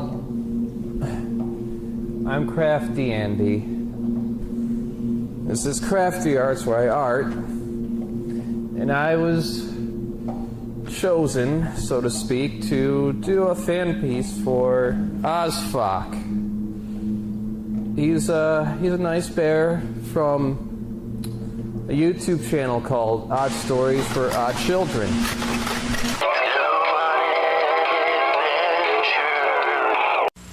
Show and tell time. Another teddy bear? This thing I found in an alleyway. Smells really bad, drinks, curses. Oh, this is such horse. Is there a bus schedule around here? Are there any prostitutes? Willy Wonky! That's me! You don't look so good. That's what my psychiatrist tells me. Rufus? No, that is a priceless heirloom. You get away from that. Rufus!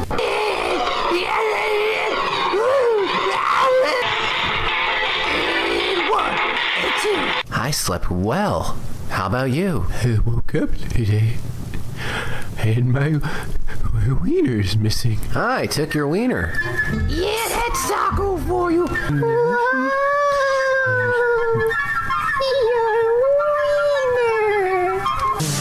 Ooh, I feel triggered. Well then, you. Well, kind of stuck here until I finish the piece, and hopefully he's satisfied enough that he lets me go and see my family and possibly. But anyways, let's get into the drawing. As you can see, this is going to be a traditional piece, and that means there's no undo button. There's no Control Z if you make a mistake and have to start over. There's a lot of kids that will cry if you take away their Control Z. But anyways, we're gonna do this. I'm gonna explain it, what I've been doing here. And we're gonna use these acrylic washes that I've made. That's using 2/3 water, 1/3 paint. You always mix more paint into it. It's not that way. It's nice and thick. You make. I imagine his cape would be a nice, dark, sinister red, and those eyes, those piercing eyes, they're gonna be red. They're gonna be so bright red as he summons his spells. And we're going to make the background lots of green, just different various shades of green. And overall, I think that's going to take care of what we have for today. Final touches, though, because there's lots of fur involved, I'm going to be using colored pencil to bring out the fur. You know, give or take a few hours and starvation scares, and you have it. I'm pretty sure he's going to be satisfied with it. At least I hope so.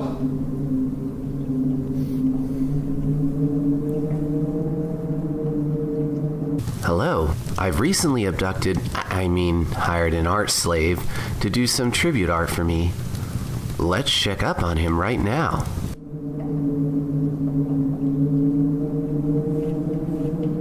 CraftyAndy. Oh, hey. I didn't see you there. Have you finished your tribute for me? Well, I got the portrait done for you. I hope you like it, Mr. Nice Bear. You like it, right? Well, I guess it's okay. You're free to go. Really? You like it? You mean I get to leave here, get a shave and a haircut for 2 bits, and, well, see my family, of course, right? Right? Sure. You'll see your family again. In hell. What? No. Oh, God. No, you killed them. No. Why? Hell, Michigan. No. Oh. What'd you say? You heard me. I guess. I guess that's not too bad. It's a little bit of a trip, but at least everything's fine now. But you have to fly United Airlines to get there. Get there. United Airlines? Enjoy your flight. No, anything but that. No, it's TSA. No, convenience. No, inconvenience.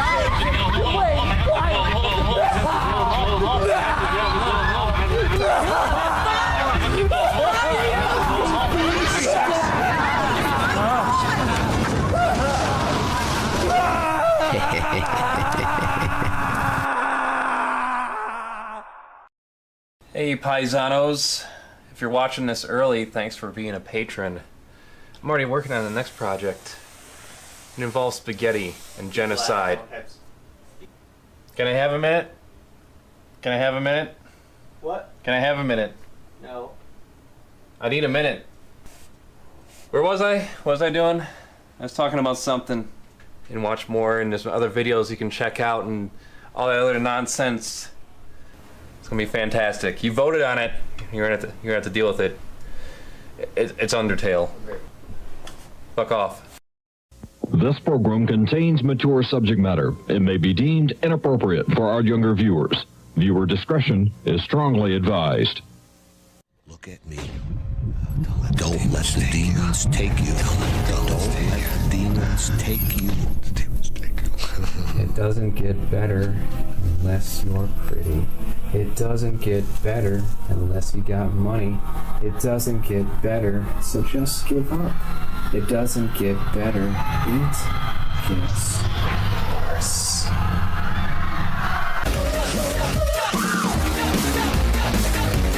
Gonna die alone!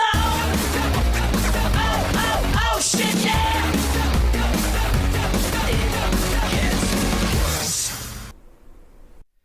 Hello, I'm CraftyAndy, and this is Crafty Arts, where we art. Today, I wanted to share with you some more personal stories of mine. Stuff involving growing pains and flirtations with suicide and murderous thoughts. Not that I'm here to try to gain any kind of sympathy or to compare scars. I know damn well my ability to pass myself off as straight, having 2 married, committed parents in a middle-class household, and white skin, definitely helped out in life. I'm just here to share with you some personal experiences and thought processes that maybe some people out there can relate to. Inner demons. A couple of friends at my job were talking about their kids getting bullied at school. When I got home, I ended up with a series of flashbacks. I'm in my mid-30s, and here I am, alone in the dark, reliving scenarios that have long since passed 26 years ago now. A breakdown, a series of past incidents flashing through my brain, driving me into a heavy breathing and tears. Why won't it stop? Why can't I get it out of my head? When will these mental phantoms leave? I sometimes wonder, am I the way I am because of what I went through? Or am I the way I am despite what I went through? What does it mean one way or the other? Can you even imagine what it's like to remember everything? I was isolated as a child, mainly alone with my imagination and toys. The setup is still clear to me. Earlier, I had a few friends around kindergarten, preschool. They all soon moved away by the time I hit the first grade. One of the kids that I would sometimes hang out with that wasn't within my grade, I did try calling him one day to come over. I got an excuse why he couldn't hang out. I told my mom, I think he's lying to me. She responded, well, wait for him to call you then. He never called. So really at this point I had no more real friends around me. The few friends I did make up until high school, one would be a grade behind, and the other a different school altogether. There was one other friend too, and he was also a grade behind within the same school early on. So essentially, regardless, alone in the second grade, I had no friends, and my bullying experience began. I was reading a book about the stars and sharing interesting knowledge tidbits with the teacher. Nerd! And a kid didn't like that too much. Without any prior interaction, he just looked at me and started calling me stupid. Yeah, stupid. No. Yeah, stupid. No, I'm not. Yes, you are. You're stupid. This went off and on for a couple of years of him beating me up at the end of school. Sometimes I would try to fight back, but then he would just overpower me and put me back in my place. Sometimes I managed to get away if I ran fast enough. We grew up with these messages from various TV shows and parents that would just say, ignore them, walk away, tell a teacher, when what you should really do is wait for their back to be turned and then hit them with a heavy object and not worry about the results.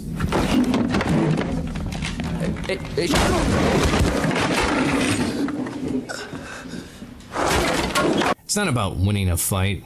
It's about not being someone to fuck with. Too bad I never got that message. This one individual and sometimes his other friend would alternate in this activity throughout the second and third grade.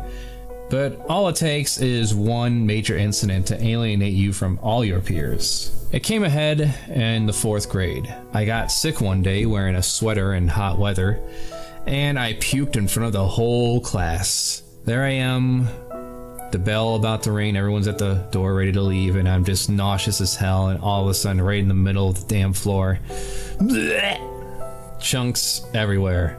Having no friends to begin with solidified my social status from then on. I was continuously singled out by my peers. And I mean nearly all of them. People I never knew the names of. I was the class plaything. Your only connection to these kids is that they like to pound on you. Everything I did was wrong. How I talked, walked, dressed, having a Genesis over a Super Nintendo, the TV shows I watched, not enjoying sports, no interest in music, all were used as fodder against me. In fact, I remember one time I was asked what one of my favorite shows was, and I said Power Rangers, and the entire class in the 4th grade laughed the shit out of me. So I knew right then and there to never express what I liked ever again, for risk of giving them further ammunition. Telling my parents in the school didn't resolve the issue, as many kids took their turns beating the shit out of me. Go figure. To spare the minute details, my loneliness and isolation started to compound. Despite having parents and a younger sibling, I subjected myself to solitary confinement in my room, with a black and white antenna TV, Hot Wheels, and my budding imagination. Paranoia set in as I would spend the majority of my time at home lost in my own head, often falling into delusions, thinking people were watching me, going through these fits, reliving scenarios, and having violent fantasies killing my tormentors in gory fashion. Again and again, the same incidents over and over, meticulously making sure the blinds in my room covered the windows fully so not to allow anyone to peek in, as if any of them might be watching. All this in between overindulging in the few video games I had and television I was bouncing off the walls. At times I tried to justify it, the torment that was happening to me, the singling out, the bullying, thinking that I was being punished for things I might do in the future. My kid logic proposing the idea of me being a murderer or serial killer or something of that nature. I was a little PTSD action boy. For PTSD Action Man, danger lurks at every turn. He never feels safe. PTSD Action Man now comes with 1,000-yard stare action. Anyways, at 10 years old, after yet another incident, I came home and held a knife to my gut. No one was home at the time, and as I was having flashes of gains of half a dozen kids surrounding me after class, I was prepared to stab myself to end it all at 10 years old, sparing the world of my further existence. My mom came home as I contemplated my action. She calmly grabbed it away and said, if I did that, that would only make them happy. This incident has been burned into my brain so well that I would often look back and consider if I should have followed through with the action over the course of the next decade and a half. Later around that time, when the principal was notified, classmates scolded, and then my mother came to me in tears saying, I'm so sorry you're going through this. That just made me feel worse to see that. It made me feel like shit. This was my fault. I'm making my mother cry. So, efforts were made to stay quiet about my situations from then on. A lot of the days leading up to my teens consisted of coming home to, how is your day, Andy? Good. What did you do at school today? Did you learn anything? Nothing. And then I closed the door to my room in order to be alone until dinner was ready. In an effort to be ignored or possibly fit into some degree, I would refrain from expressing any more interest in anything, going so far as to be in denial if I liked something such as Power Rangers. I would not even allow myself to enjoy these things when I was alone, fearing that it would somehow come back to my peers and they would have yet more ammo to use against me, whether it be my siblings witnessing it or my parents somehow being friends with the parents of my tormentors. I wasn't sure, but I just did not want any risk at all of yet more reasons to be hated. I imagine to some degree this relates to a lot of people growing up, but I would pretend to hate things I didn't hate. I would always listen and overhear and adapt to what the general consensus was in regards to pop culture and media. It was my way of sparing myself any more grief. I would also get reminders of how much of an outcast I was, especially when it came to shows like Recess from Disney. Here you have a gang of kids all friends with each other, different shapes and sizes, different demeanors, different tastes, yet they're able to all get along as one big gang. And I can't even count myself as the local snitch Randall because I wasn't even friends with any of the fucking teachers either. One of the few reliefs I had was starting to draw in the 6th grade. I would copy images I find in magazines, primarily GamePro magazines. I would work on my ability from there, because art class in school is pretty much a joke. You're doing paper mache, photo collages, paste, glue, construction paper. It always sucked. More years went by, and thinking middle school would be some reset button, I came to the realization that there was no real end in sight, and the mental breakdown started to really take effect. Just sitting in the library one day with other classmates, minding my own damn business, I was singled out again. One of them pointed to me and said I was probably a faggot. And then it started up again. New faces, new names, at least the ones that I picked up on, and the same experience every day following me through every class. Even my drawings were getting me grief. You see, I was a very big fan of Half-Life, except no one outside of me knew what the fuck Half-Life was. And they looked at my drawings and they mocked me. Why are you drawing dinosaurs, Andy? What, do you want to fuck a dinosaur? What are you drawing dinosaurs for? You want to suck a brontosaurus dick? I'll never forget one of the mocking requests I got. Can you draw me a dinosaur with a big tongue so I could shove it up my ass? And I said, no, they're not dinosaurs, they're aliens. And for some reason that made it worse. So on top of everything else that they would normally pick and choose on, my clothing, the way I walked, the way I talked, the way I kept my head down, I now had my drawing on top of all that.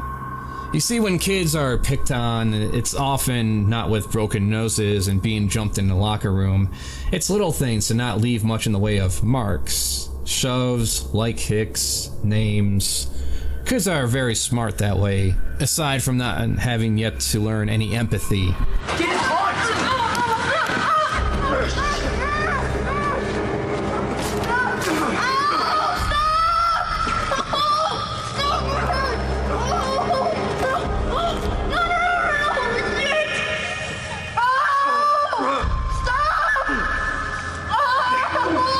I think he pissed himself. Oh, shit. Oh, what the fuck? He pissed himself. Jesus Christ, fucking freak. I was a believer in the Christian God, and I spent the better part of the night begging him to make it stop. When it continued on in the 9th and 10th grade, including stolen lunches and being stabbed with pencils, I was quite a broken person at this point. Damaged goods. Does it make you feel good when they punch you? Or kick you? Or stab you? Do these things make you feel good? No. Well, I don't know. I'm starting to think I don't feel anything anymore. This was now in combination of my self-hatred relating to my developed sexuality. Denying my bisexuality, instead I mostly had a number of fantasy kinks solidified into my headspace. The church had a nice sermon in the 6th grade that talked about how sexual deviancy, whether gay or other, would indeed send me to hell. It was at this moment that a incident in the 2nd grade I didn't even think about anymore came back to haunt me. Another boy my own age took advantage of me. That being my first sexual experience and a gay experience, all of a sudden was something I wasn't really thinking about, something I didn't pay any mind to, was now something that could potentially send me to hell in my mind. It was also yet another justification for why I was being singled out in school by my classmates and everyone else, thinking that this was yet punishment from God, punishment for committing the sin of homosexuality. The thing about trying to shame someone out of anything, be it a belief or a state of being, all that ends up doing is making that status stronger. It's a doom loop, a self-fulfilling prophecy. You're told not to think of X, to be ashamed of X, which causes you nothing but to think of X. There was no internet for me back then, all the way up until high school, so that cannot even be pointed to as any influence. It was all me, in combination of the loneliness, the shame, the loss of my own world. As I started to develop in the 5th grade, I turned into a freak. A repeated cycle of fantasy porn addiction that I didn't get over until I became accepting of myself and overcoming my insecurities. This was before I even got exposed to the first straight porno in the 6th grade. I was already gone. And with all of that on me, I also had no prospects for the future, just trying to get through the day. I knew how to keep my head down really well now, to hide any sense of emotion, to keep it silent, all to myself, lest I give someone more fodder. I was ready to just go into the same engineering field as my father and call it from there. I was already convinced that I would never find a woman to love and marry. I just wanted to be left alone, like everyone said I would be. I was convinced. I woke up believing them. It started to form a catalyst in my mind, wishing for some divine end to the world. Repeatedly, I would read the book of Revelation in the Bible, just hoping for that moment one day, for everything to just collapse. And oh, the disappointment I had when the year 2000 came and none of the disasters predicted came to be. What if they're right? Y2K the movie, NBC, November 21st. There were journals, pretentious, arrogant journals of how fucked up the world was and the question of whether or not it's worth killing anyone over. I don't know if I would have been willing to do it if I had access to any weapons or guns. But thankfully, I had no such access. Since my only 2 friends were on the outside and they had no weapons themselves that I could potentially steal. But more importantly, being that they were on the outside, I never opened up to them about any of my emotions or what I was going through at my school or by myself. Reason being, previously I had a number of people throughout my school life claiming to be or pretending to be my friend, only to turn on me when pressure of our fellow peers came down on them for daring to hang out with me. And these are people that I did hang out with at their house a few times, actually, until all of a sudden they're no longer my friend and they're joining in the crowd and picking on me. So to no fault of my 2 friends, mind you, I didn't want to say anything that could risk either of them disowning me. Despite making some conversations with a few of my peers in the middle grades regarding either current video games or shows we liked, I never tried to go beyond that basic connection, almost like I was at the same time in denial of my social status. It's hard to describe these days, like I had some chances to make some actual friends. However, I found myself thinking I was still above these certain people's level, these anime, Magic the Gathering nerds. Or perhaps it was that I didn't want to risk being rejected yet again from another potential friend group. In fact, I made efforts to fit in with the crowd. Despite all the video games, television, and R-rated movies, the behavior I picked up on was by my peers, and I acted upon it accordingly. Times I sought to fit in included a few incidents in elementary school that stick out in my mind. There was this kid called Tide Boy. He was called Tide Boy because he wore a Tide hat to school one day, and that made him a target. I never saw the kid, but when his hat was being vandalized, I gladly joined in. Another involved this screeching autistic child around the same year. I assume he was autistic because he wouldn't communicate with words, just shrieks and smiles. A crowd of kids gathered at one point, throwing pebbles, poking him with sticks, he would just screech and smile, and his face not even saying any words. In retrospect, it's clear that he should have been in some kind of special program, but even then, for a brief moment, I joined in the torment. It was a good feeling fitting in for a day. Then there was my Christian church youth group. This was overall a relief from the stress at school. I was seen more of a one-liner throwing jokester there. We would play group games. No one else offered to invite me to anything outside of the youth group.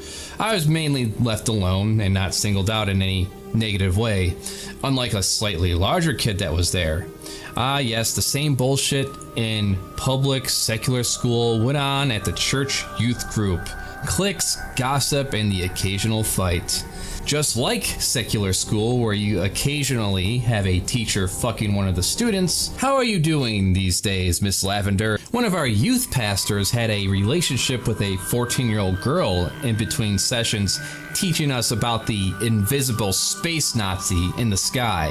Anyways, yes, there was a few kids singled out in our little youth group, and I gleefully joined in there, making jokes and comments about their looks and appearance in order to be part of that crowd. It still didn't get me any friends outside of that group, though. I did have one friend in youth group, even worked on his go-kart, rode bikes, hopped some hills, the usual kid stuff you do as a teenager, including breaking into a closet and finding some porn mags and a porn tape. In fact, that's how I saw my first porno at the 6th grade. He just stopped calling one day and I never felt compelled to call him. Not for any bad reason, I'm just someone that is lost in his own world. I kind of realize that now looking back, and even today, mainly because it's the mindset that was beaten into me. But I have a hard time pulling myself away from my own personal projects, even within my own head, to make time for other people, especially now when I have a family and a pet to take care of. It was at this point, I have to mention that it was very hard to even approach me in a friendly manner. I was burned one too many times, so even if people tried to be nice to me, or try to make conversation, my thought was immediately this person is trying to size me up for some kind of ridicule or trickery. So I would respond in kind and rudeness. I would be very short with people and not give them anything that they could possibly use. So naturally, of course, anyone that was trying to approach me would just move on, and understandably getting a vibe that I want nothing to do with them or talking to them. There was no connection to my two younger siblings either. Instead, I became a bully at home due to the stress at school. I first became a bully to my younger sister, and she became a bully to her younger brother. Luckily, I would mature out of this mindset, becoming more self-aware of what the fuck this all was. It was a deranged attitude, picking on every little thing, how they talked, how they walked, the stupid questions they would have as if they were supposed to just magically know the answers to. Luck would come to me, though, early in high school with my friend John. He and his dad decided to give me a ride home one day to spare me the walk in the rain. We connected through our love of video games, mainly StarCraft, and he became the first person I could fully trust. Not that I didn't trust any of my other two friends, I just purposely never told them anything because we came together to have fun and chill. They were one of the few escapes I had to the dark thoughts building up inside of me. In fact, many years later, I come clean with everything just as I did with John in my mid-teens to adulthood. But since me and John were in the same school and same grades together, I couldn't hide anything from him, I was in a position to open up other things to him, such as my cringe-inducing journals about wanting to kill all my peers, the scenarios I would relive over and over and over again. Even up until my early 30s, they creep back into my head. Failing to catch myself, wasting mental energy, reimagining these scenarios in my favor, playing out violent revenge fantasies, stabbing kids in the eyes with pencils, punching their throats until their pipes clenched shut, cracking their skulls in with desks and chairs. The darkest it got can only be compared to the movie The Final, where a bunch of high school kids tricked their peers into coming to a party out in the middle of nowhere, and then one by one they disfigure and disable them. The acts in that movie were not too far off from the things I wanted to do to many of my fellow classmates. Remember biology, Crafty? Remember we learned that if somebody severed the human spinal cord, they would become instantly paralyzed? Every time you hoist yourself into that wheelchair, I want you to think of me. Smiling. That paralyzing scene you just saw in the final clip I played, that was something I was entertaining myself in catharsis in regards to one student in my health class who, for some reason, whenever he saw me sit next to him, he would hit me in the shoulder and say, "What's up? What's up? What's up? What's up? What's up?" Until I turned to him and say nothing, and he'd be like, "Okay," and then he'd leave me alone. And this would be a routine every time we have health class. And there's moments where I just wanted to grab the pencil and stab him, but I knew I'd be the one to get into trouble then at that point, so I just told him to fuck off. You could say I knew better than to follow through with such things. Perhaps that is true. It was another movie that kind of helped. Bang Bang You're Dead. It's a 2002 film about a troubled teen that is allowed back into a school after calling a bomb threat in years ago, and takes up the lead role in a play where a school shooter is confronted with the ghosts of his victims. When I killed you, I killed all my possibilities.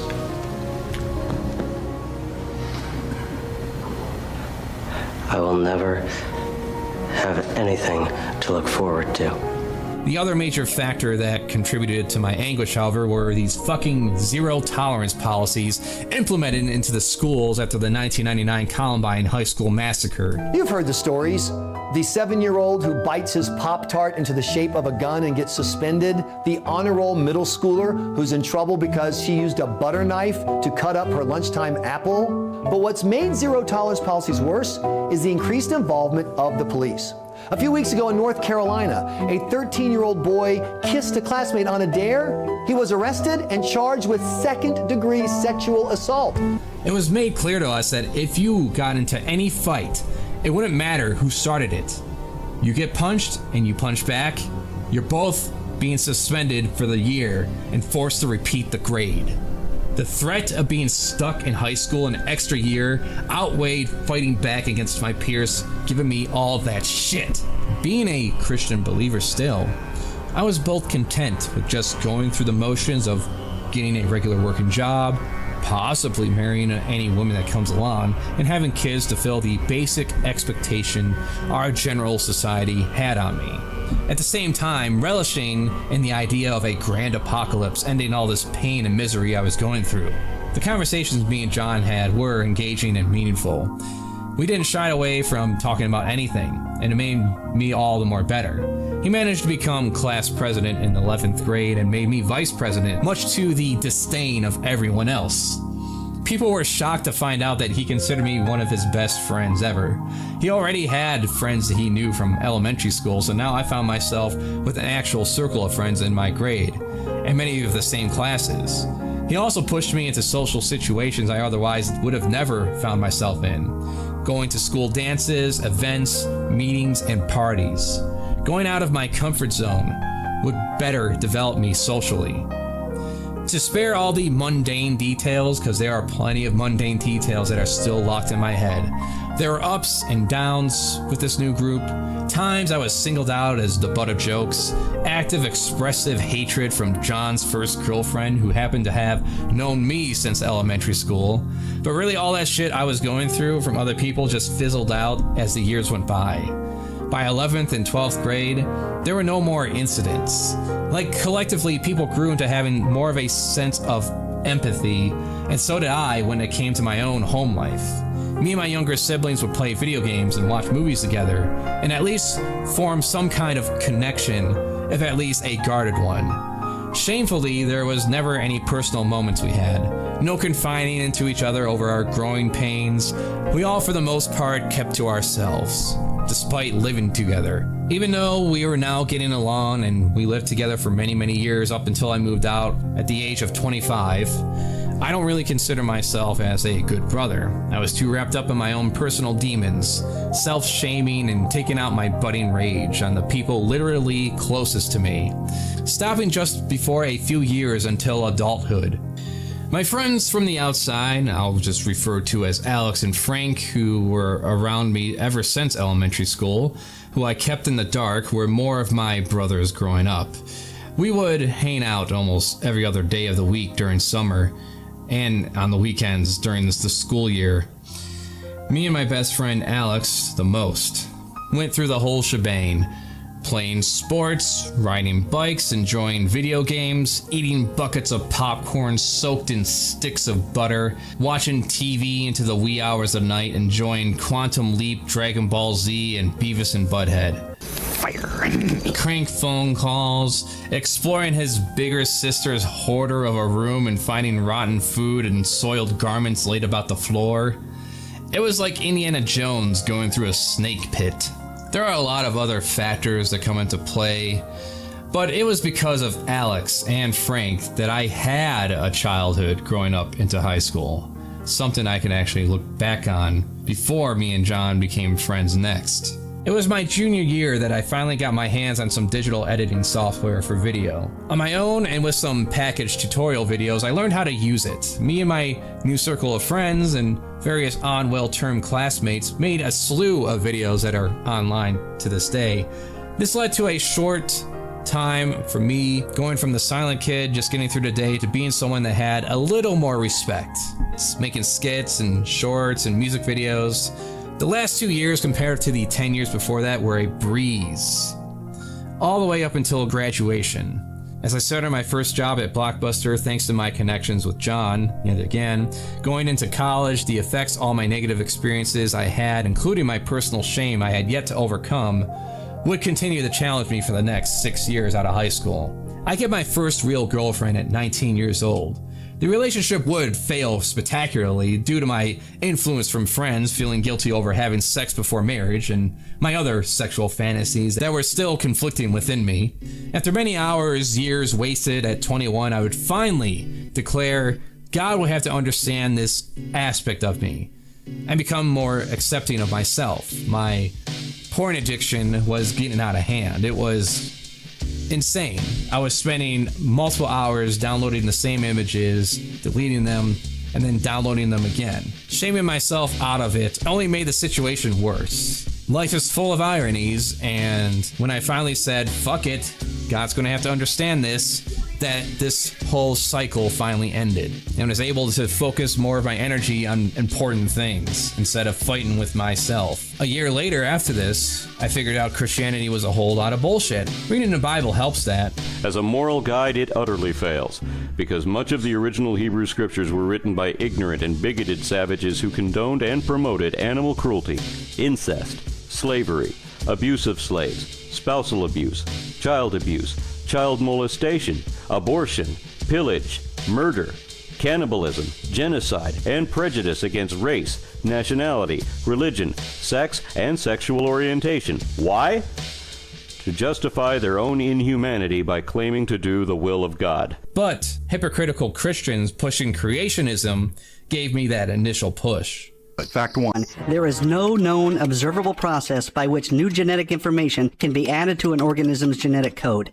None. That pretty much refutes evolution right away, because there's no way to go from a fish to an amphibian without adding new information, right? If living organisms cannot produce new genetic information, how can anything gradually change into something of higher intelligence or form or complexity? That is, how can anything evolve from an amoeba to a man without adding new genetic information? The answer, of course, is that it can't, plain and simple. Alright, I'm a layman, and I understand that humans did not evolve from the amoeba. However, single-celled organisms like the amoeba have the most genetic information to work with when it comes to multiplying and evolving over time. So I mean, why the fuck do you lie? Life is full of ironies.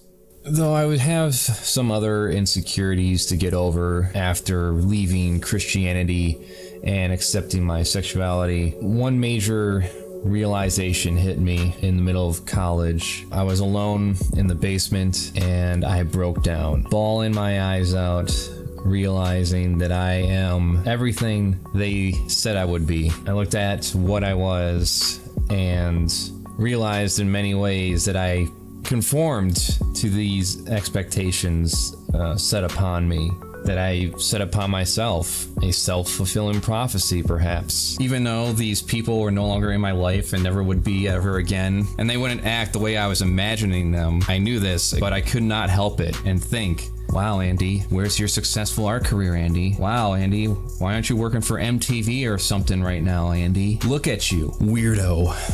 Freak. How do you expect to be accepted by anyone? How do you expect the general populace to accept you in any way when you're such an abnormal? And yet again, it comes back to that moment, 10 years old. At this point, it was 15 years ago. Should I have finished the job? Should I have followed through with what I intended to do? It's pretty ridiculous looking back at that moment too. And even now, over 10 years since then, because what have I actually done? Not just making artwork or working on a book, maintaining a relationship and a family, taking care of a puppers now. You ready for a walk? Wanna go for a walk?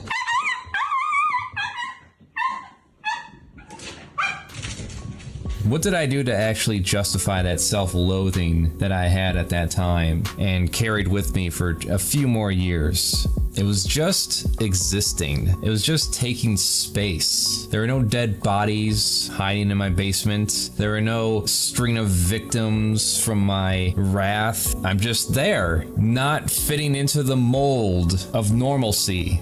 And somehow that's enough to make you feel like a terrible person, even though you haven't really done any harm to anyone, at least not at any level that you often hear. And the other connection to this would also be the fact that many people won't understand you, and you know there's no explanation, no string of words you can come up with that would make them truly understand, let alone be accepting of what you are, and for them to understand that what you are has nothing to do with who you are. The sense of principles and ethics you carry all of a sudden don't matter because you don't dress the right way, you don't express yourself the right way, you don't have the same attractions that most people have. When it comes to myself, at least, I'm a result of the experiences put upon me. And as far as I'm concerned, everyone is going to have to deal with me, whether they like it or not. And what that will mostly entail is me running my mouth on the internet, drawing pictures, and sharing stories. Ooh, spooky, spooky. I'm such a menace to society, aren't I? And at this point, I feel there's nothing anyone could ever do to me short of ending me, ending my existence. And I'm sure as hell not going to be the one to strike first. I really do love defying the negative expectations that are assumed of me. I enjoy expressing myself in a public manner, partly due to desire, partly due to spite. Love it or hate it, there's not much you can do about it. As they say, the best revenge is living a successful life. What you determine as successful, well, that's all up to the individual. I didn't just want a normal job, I didn't want kids, and I had a lot of weird interests and ideas that I wanted to explore. And so, I did. I stepped out of my comfort zone when it came to public events, sharing my interests, overcoming my personal demons. Overall, though, it involved a lot of luck. I have seen plenty of people that I would consider a reflection of what could have been if one or two factors were not met. What got me through was first having parents who at least gave a shit. Yeah, I could complain about them not pushing me for meaningful conversations to make sure I'm doing all right, but that would be nitpicking. Home life, despite the tension between me and my siblings, was overall relief at the stress of school. I had my own TV, privacy, and video games. It was having a friend I could actually confide in. One that was grounded in reality, not a believer in religion, and not lost in escapism like many kids we saw would be and through gaming and TV shows. I was able to actually express emotion to him and him vice versa, and we actually had a mutual understanding of keeping our secrets and not being judgmental. Expanding my horizons in terms of understanding other people and the world we live in gave me more of a grip on just how meaningless all this shit was. In the 9th grade, when we started, we had a pep rally, and I remember how we would just sit there and sulk, like, oh, this is so fucking pointless, I don't give a fuck. By the time the 12th grade hit, we were jumping up in the air, stomping our feet, clapping our hands, and screaming as loud and obnoxiously as we could, because we didn't give a fuck anymore. None of this shit mattered, and we knew it was all going away within the year. The music I was drawn to definitely helped. Metallica and Nine Inch Nails especially. I would be in denial over liking Marilyn Manson for the next several years, but thankfully, Trent Reznor and Metallica wasn't openly declared as anti-Christian. So I listened to songs like God That Failed and Heresy in Peace.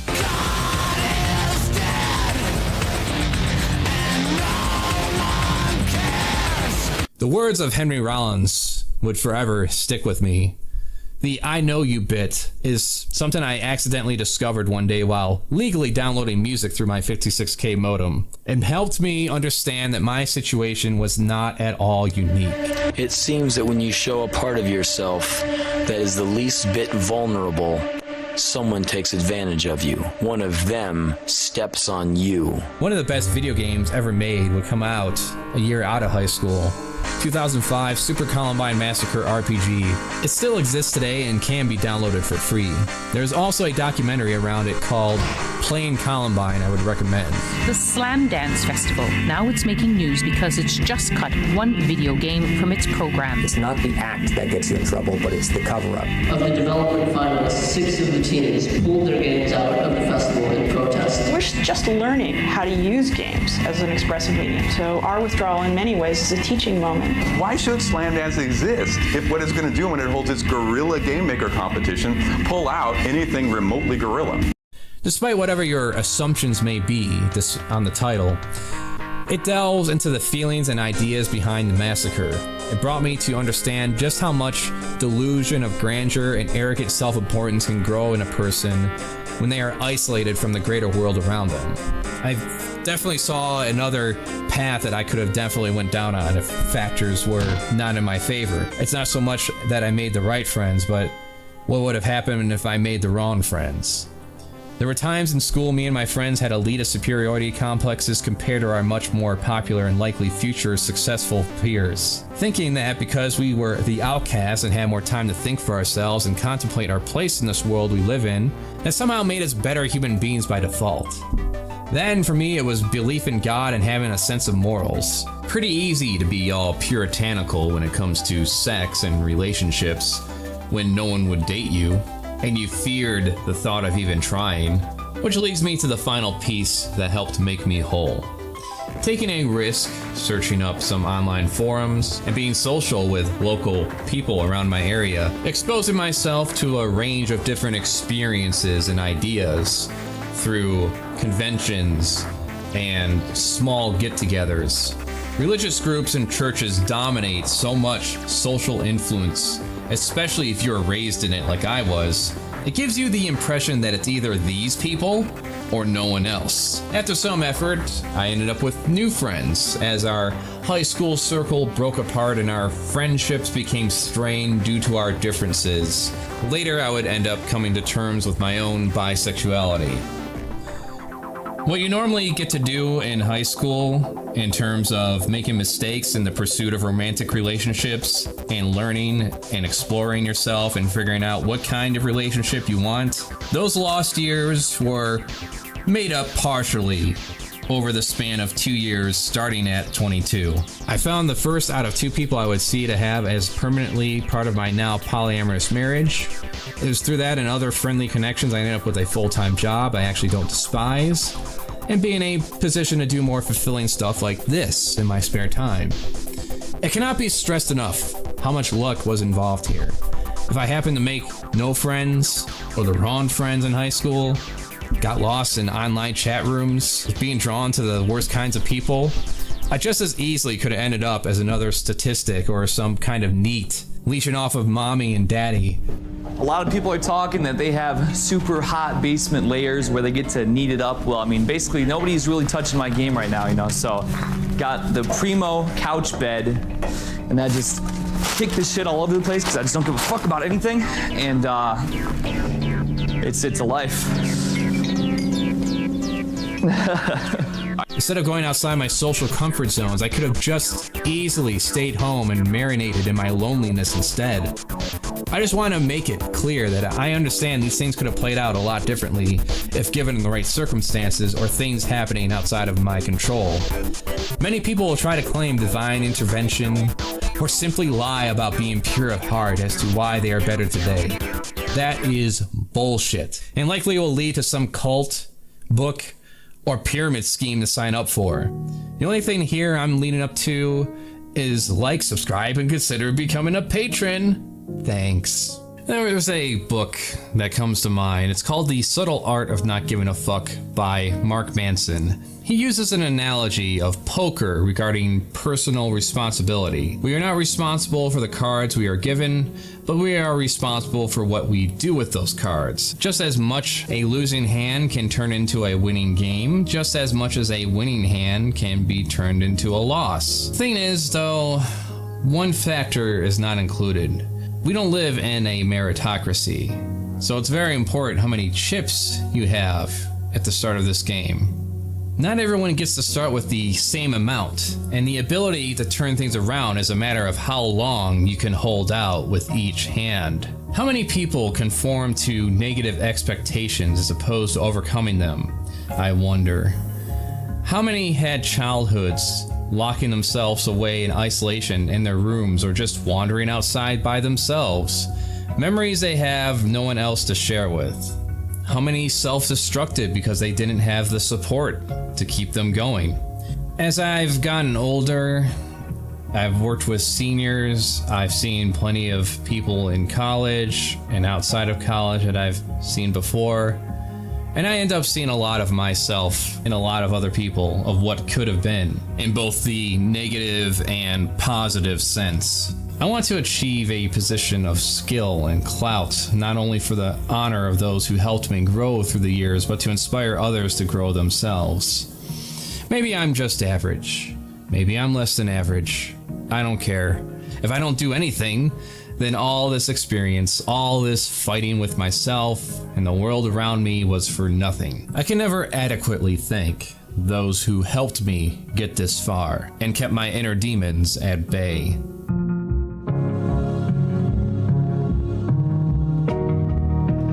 If you have any of your own experiences you'd like to share with me, please drop it down in the comments section below. Maybe we'll do some reading later. After the night I got inspired to write all of this up, I finally managed to put all that past trauma to bed. For good. It used to pop in my brain once in a while, and I would just snap out of it and move on with my day. This time it reached the boiling point and I just got sick of reliving the same shit. I don't intend to ever forget it though, especially now that I have a handle on it for good. I feel that a lot of adults forget what it's like growing up as a kid and teenager and even young adult. That's where you get this disconnect and they start blaming their problems on stupid shit. Social media, video games, comics, movies, drag queens casting their trans magical spells. Then there are those who have no experience, and worse, those who had no experience and think that it qualifies them to be put on some kind of moral pedestal. These puritanical tyrants that want to shame anyone who is outside the norm, especially when it comes to sex, up until the point of legislation, making the discussion of sex a taboo in itself. For example, like when I had sex with my first girlfriend at 19, outside of marriage, I remember all the shame and guilt I felt in regards to God and my parents and what would they think, what would God think, and oh no, more time and energy wasted on superstitious nonsense that doesn't mean jack diddly shit. Then there are all these forces and pressures put upon you as you grow up, and even as an adult, how you should talk, walk, dress, the things you should like, the things you shouldn't like, what it means to be a man or a woman, telling you to pursue your dreams while at the same time culling them to be more practical. And just because you've earned a degree in your chosen field, it doesn't mean you're going to find your dream job. Dream jobs are usually just that, dreams. But their imaginary existence just might keep you from exploring careers that offer a legitimate chance to perform meaningful work. pissing on people's fucking dreams. I know what, dude. This is one of the lowest blows I've ever seen in one of these videos. Like literally, like fuck your dream. You're like every fucking 80s music video dad piece of shit that's like, you're not gonna be anything in your life, you little son of a bitch. Join the military. At least then you'll have 3 hots in a cot. Just be miserable. Yeah, you see that fucking, you're pumping a fucking septic tank out? Why don't you throw Micro in head fucking first in the shit where he belongs? Pressures of conforming to marrying someone and having kid units pumped out, whether you want them or not.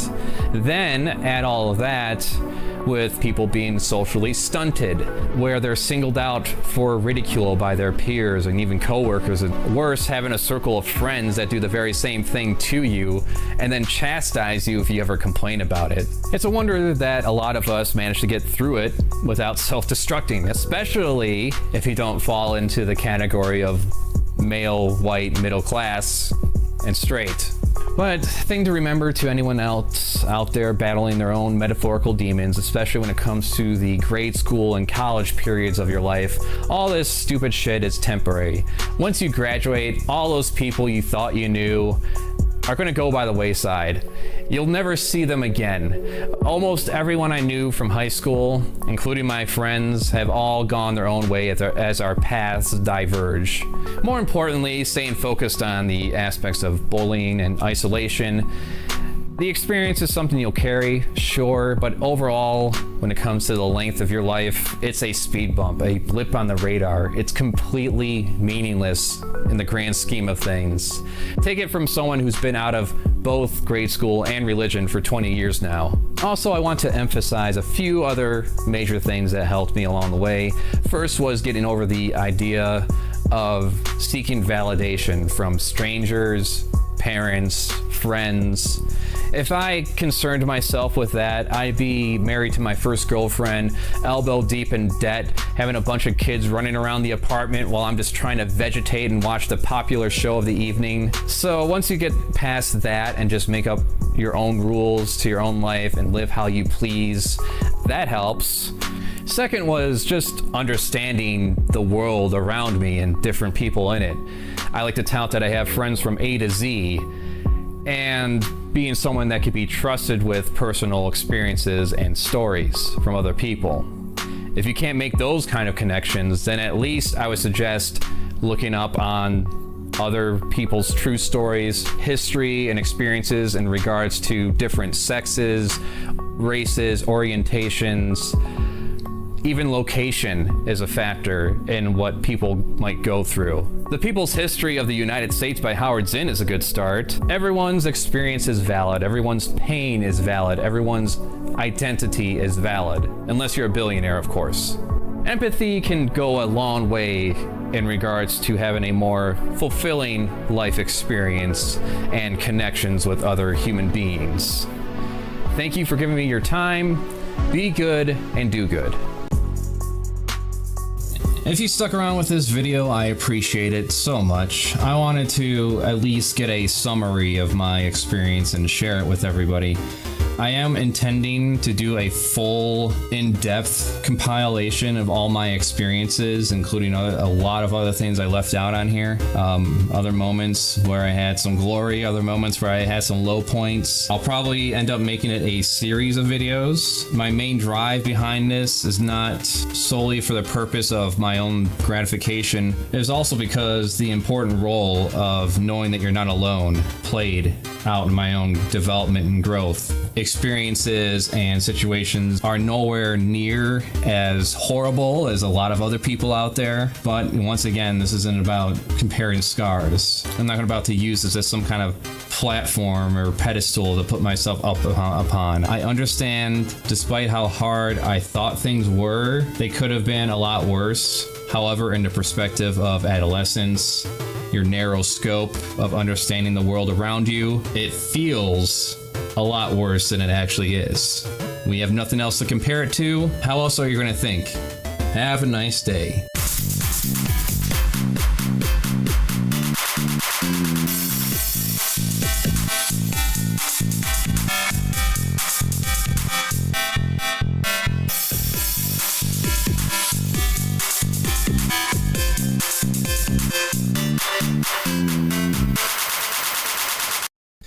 I'm CraftyAndy, and this is Crafty Arts. When it comes to Has-Been Hotel, I didn't want to just make some fan art and go over the same talking points others have done a million times already, analyzing all the characters and settings. Instead, I think it's more important to talk about the idea and societal reflections it inspires by its mere concept alone. This is an examination on the idea of rehabilitation versus punishment, specifically the United States prison system. The U.S. has the most incarcerated people of any nation on Earth, both by sheer numbers and per capita. As of June 2020, there were 2,121,000 prisoners currently serving time in the U.S., and a total of over 10 million in the prison system, which includes those waiting for trial and those on parole. Has-Been Hotel is a collaboration between a number of people who made some great animations and characters paired up with a great concept. The Princess of Hell, Charlie, with her girlfriend Vagatha, are starting a hotel to try and rehabilitate souls so they can get out of hell, rather than possibly being subject to the yearly purge to quell the population.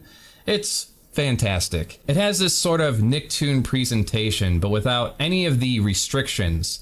So it's actually a show kids will love, but don't watch it if you're a kid. I'm just saying, if you're a kid and watch this, know that I told you not to, okay? We cool? I mean, I got to watch all kinds of R-rated movies like Nightmare on Elm Street, the Blob remake. I turned out fine. Any fucking ways. My favorite character is Radio Demon, Alistair. May I speak now?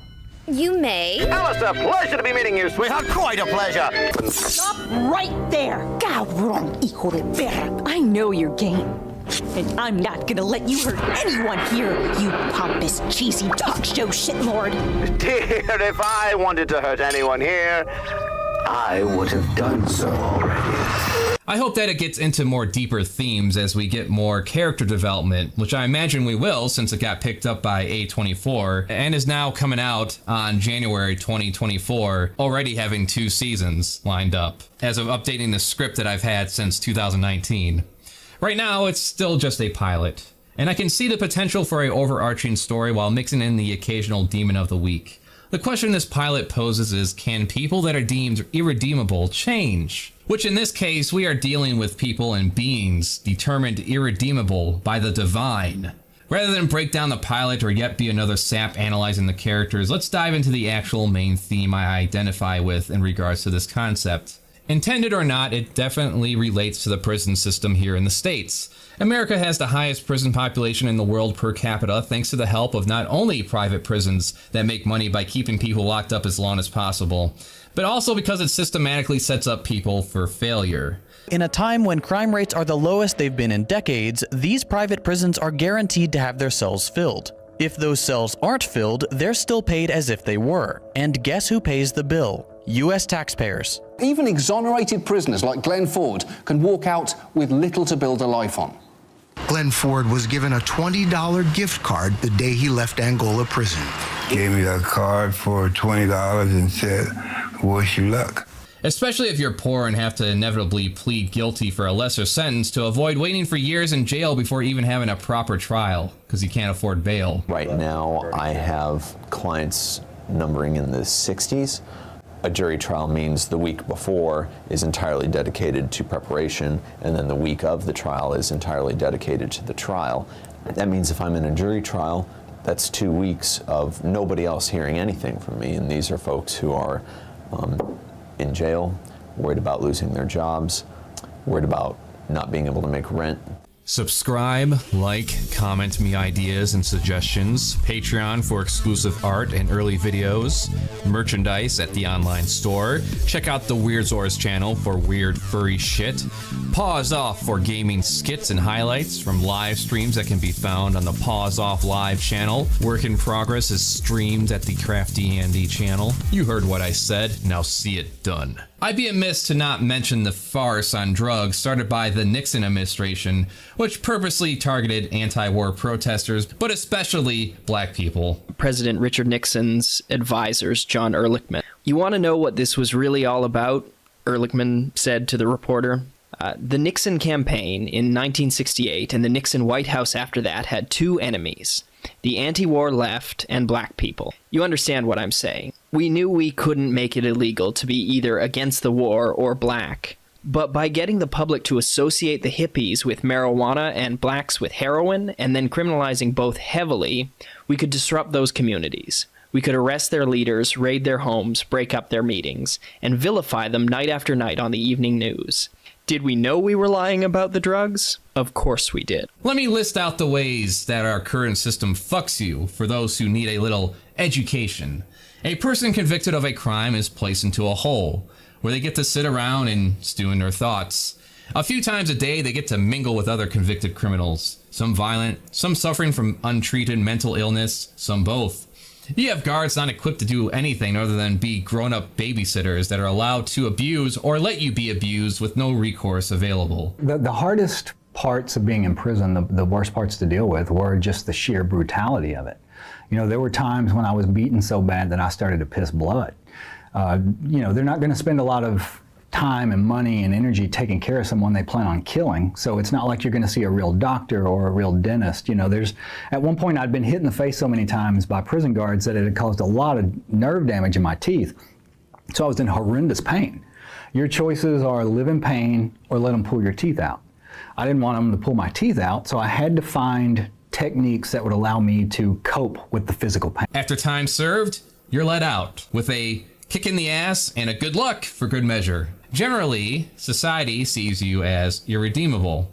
If you have a felony record, you're nearly fucked for life in terms of employment and opportunities. We have many people, not only do they serve their time, but once they leave, it's still as if they have an F, felon, as sort of the scarlet letter for the rest of their lives, because they've served their time, but they're not allowed to vote, they're not allowed to get welfare benefits, they can't get food stamps, they may not be able to get student loans, they may not be allowed to live in certain places, and they may not be permitted to get licenses for certain jobs, even jobs like hairstylist, which many people learn in prison. They learn how to be barbers, and then they come out, they can't get licensed because they have a criminal conviction and face extreme discrimination. And 2 out of 3 end up right back in a cell because their situation is so desperate. We've even seen people commit tiny crimes and purposefully get arrested because then at least they'd have a roof over their heads. The idea of the prison corrections system is to reform people.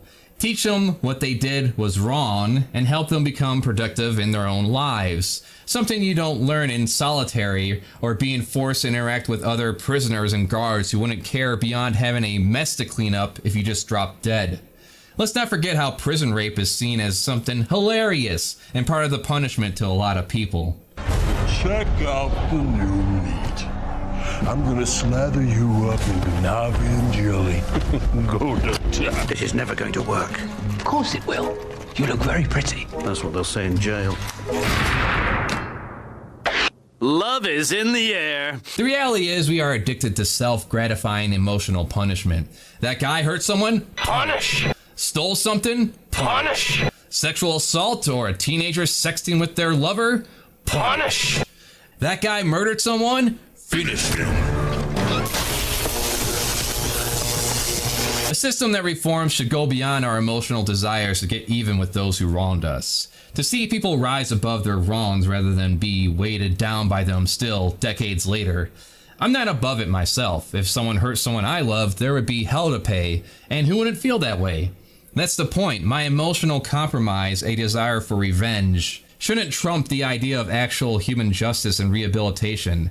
An ethical system should go beyond an individual's emotion. Within the realm of has-been hotel, here's the predicament and the source of a lot of mockery Charlie faces. Taking in individuals who are damned to hell and trying to rehabilitate them so they can move on to a better life. What in the 9 circles makes you think a single denizen of hell would give 2 shits about becoming a better person? I think a lot of lives would be better if we started adapting that concept like other developed nations have. Because what we have right now is pretty fucked up. A good example would be the Kids for Cash documentary. The story of 2 judges that threw hundreds of kids into the prison system and received financial kickbacks for doing so. I was known for being the jokester. Eddie, he was always a fireball. We were talking about how funny it would be if we made a fake MySpace page about my vice principal. I was trying to stay out of trouble. That's when everything started. And he stuck it inside the cap. to a 10-year-old in a schoolyard fight without serious injuries after she tried to explain that she was assaulted and was defending herself. Civarella told me there's no such thing as self-defense. To a 13-year-old cited for graffiti using a marker on a school window. When I went to the pre-hearing meeting, they said that I was not going to get placed anywhere, that I was just going to get probation. And then I was in front of Civarella, and he said he was going to make an example out of me, and then he shipped me off to Camp Adams. The people that I was housed with at Camp Adams were there for serious offenses from surrounding counties. You know, assaulting an officer, robbery, arson. And then there were people from Luzerne County that were in there for stealing a pack of M&Ms or getting into a tiff with their high school teacher. I also have some personal stories. A friend of mine, named Bob, got held up at gunpoint one night by a hooded thief. Mr. Robber took his wallet, looked inside, and after a few moths flew out, he threw it back at Bob saying, "Man, you got no fucking cash." "Of course I got no fucking cash. I'm as black as you are," Bob responds. Mr. Robber left him be and went about his day. People asked, "Why didn't you report it to the police?" "What am I going to do? Tell him a hooded black man robbed me in the poor part of town?" Really, I kind of agree. Let's be real here. If the police even dared take it seriously, oftentimes they don't, see Kansas City police leaders allegedly ordered officers to target minority neighborhoods to meet ticket quotas. Tell them to be ready to kill everybody in the car and to only respond to calls for help in white neighborhoods. Where was I? Well, oh yeah. If the police even dare to take attempted robbery seriously, they likely just pick up some local with priors who doesn't have an alibi and try to wear them down into incriminating themselves or take some plea deal. Money plays a huge factor too. I had 2 friends who got convicted for drunk driving on separate occasions within the same city. Friend 1, for his first and only DUI, got it worse than friend 2, who was on his 3rd DUI. Why? Well, friend 1 had a city attorney, and friend 2 had a paid family defense attorney. Even better, friend 2's judge ended up being a guy that would often have family barbecue hangouts with his lawyer. So while friend 1 got a hefty fine and long probation sentence with weekly checkups, friend 2 just got a ankle bracelet for a month. Speaking of uneven punishments, let's focus on the concept of hell itself. Who the fuck deserves hell? It's an eternity of suffering. As a species, if we aren't killed in some school shooting, die of a disease at 5 because vaccines make you gay, or poisoned by chemicals in the water, we get 50 to 100 years on average to exist on this planet. Unless you are a billionaire running a diamond mine and fucking your stepdaughter to pump out as many units as possible, how much damage can the average person do, really? I'm in my late 30s now, and I'm confident in saying I wouldn't wish hell on my worst enemy. Even Hitler. After like 100 years of burning in hell, enough is enough. Come on out of there, you silly Billy. Just linger in limbo for a while, alright? Attaboy. What kind of sick creep gets a kick out of people suffering anyways? Other than religious people trying to bully queer kids into suicide over their personal sex hang-ups. I notice a lot of publicly rotten pieces of shit all of a sudden find religion one day. They're usually the types that make it everyone's problem too. They think religious freedom is not about choosing what superstitious-based rules they abide by for themselves. It's about forcing others to abide by those rules against their will and call it love. And there is no hate greater than Christian love. Former UC San Diego student murdered. His own father accused of killing him because he was gay. Police say 53-year-old Wendell Melton got into an argument with his 14-year-old son, Giovanni Melton, prompting the father to shoot and kill his own son. And the question is then why do we magnify the sin of homosexuality? It's because no one goes around saying murdering's okay, theft is okay. But there are people going around saying, well, love is love, and they're trying to justify it. And so the church has to do some sort of defense. And Pastor Dylan Oz gave a statement calling for the execution of gay people. This is audio from part of that sermon. They should be convicted in a lawful trial. They should be sentenced with death. They should be lined up against the wall and shot in the back of the head. That's what God teaches. He had a depressed skull fracture, meaning his was like dented and you could feel the like, it's called crepitus, where it's almost like Rice Krispies. You could feel it like crunchy on his head. I remember his throat just looked like somebody burned him, bruising and cuts all over his face. Oh, he's got a bullet in his lung. Oh, he's got a bullet in his groin. It's like, cigarette marks that he'd like, people have been putting cigarettes out on him, and different stages. I mean, he'd have a bruise that looks like it's almost healed, bruises that look brand new, like burns, cuts, abrasions, everything you could think of all over this kid, all over him. He didn't look like a child. Since I was a Christian until I hit the age of reason, it's the faith I'm most familiar with. Now, the supposed true believers will insist that no matter what good deeds you do in life, it matters not if you don't believe. How convenient, too, for the worst among humanity. The idea is that you simply believe, and you really mean it. When you ask for Jesus' forgiveness, you're good to go. Jesus is the ultimate deflection of personal responsibility. He died so a bunch of skin sacks full of shit can have a free pass into heaven. So really, when you think about it, do you want to be up there in God's kingdom, surrounded by a bunch of assholes? Uncle Steve, holy they let you in here? Yeah. Turns out we were doing stuff the priests were into themselves. I emphasize again, no one deserves hell. And if there is a God, he's basically an insane super space Nazi. Have you read this thing? One of the few books that isn't banned from schools. If the God of the Abrahamic faith is real, we should be figuring out a way to fucking kill him. Take me to the warp. I wish to bargain with some chaos demons, please. Where we're going, we will need eyes to see.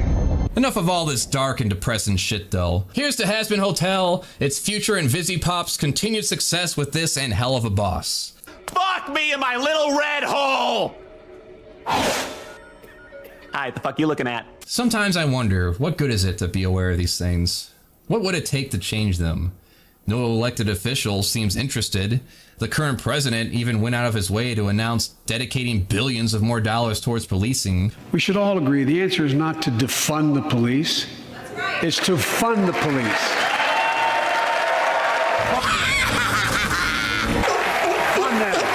We can look at other developed nations and see how they handle their prisoners compared to ours, and also find recidivism is a lot lower too, such as Scandinavia, where it's all about reintegrating a person back into society and allowing their lives to continue as normal if someone is not likely to bring harm to others. With the U.S. and its harsh sentencing guidelines, especially mandatory minimums for drug offenses, leading to a prison as a first resort mentality. In Sweden, prison is seen as a last resort, and the Swedish Penal Code actually tries to avoid prison terms when it can. Per Swedish guidelines, offenders must present an active threat to the general public if they're to qualify for prison time, as opposed to programs such as mandatory counseling, community service, or perhaps house arrest.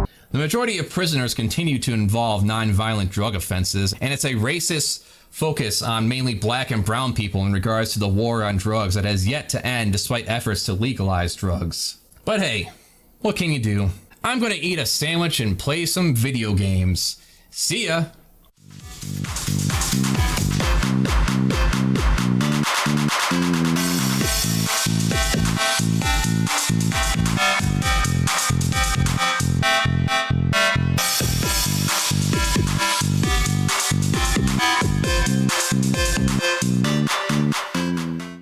Sonic the Hedgehog trailer. Dumbest shit I've ever seen in my life.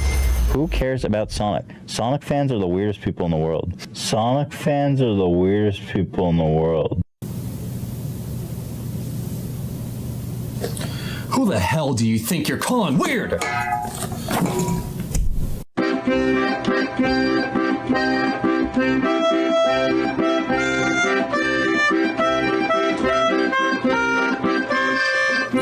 Okay, let's see now. Where is it? Where is it? Get that shit out of here.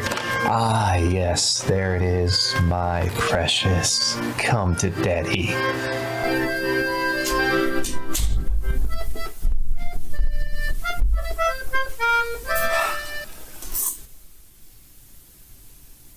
Hi, I'm CraftyAndy, and this is Crafty Arts.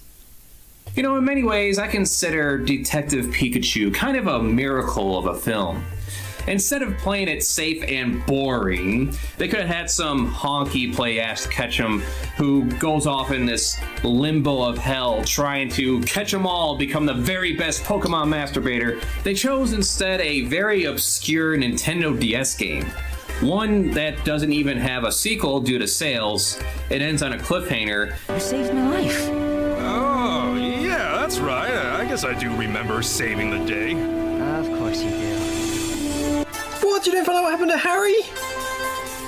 That can't be the end of the game, no! In fact, most people, when you bring it up, will just say that it's an adaptation of the movie rather than believing that the game came first somehow, which makes the pitching of this idea much more interesting because they're able to tell a story with original characters in an original setting within the same universe. They're not retelling the same story that's already been told. Something I wish more studios would attempt to do instead of recreating and rehashing the same old shit we've already witnessed, and in some cases a lot superior. Hello, Last Airbender. Hello, Full Metal Alchemist. Hello, Cowboy Bebop.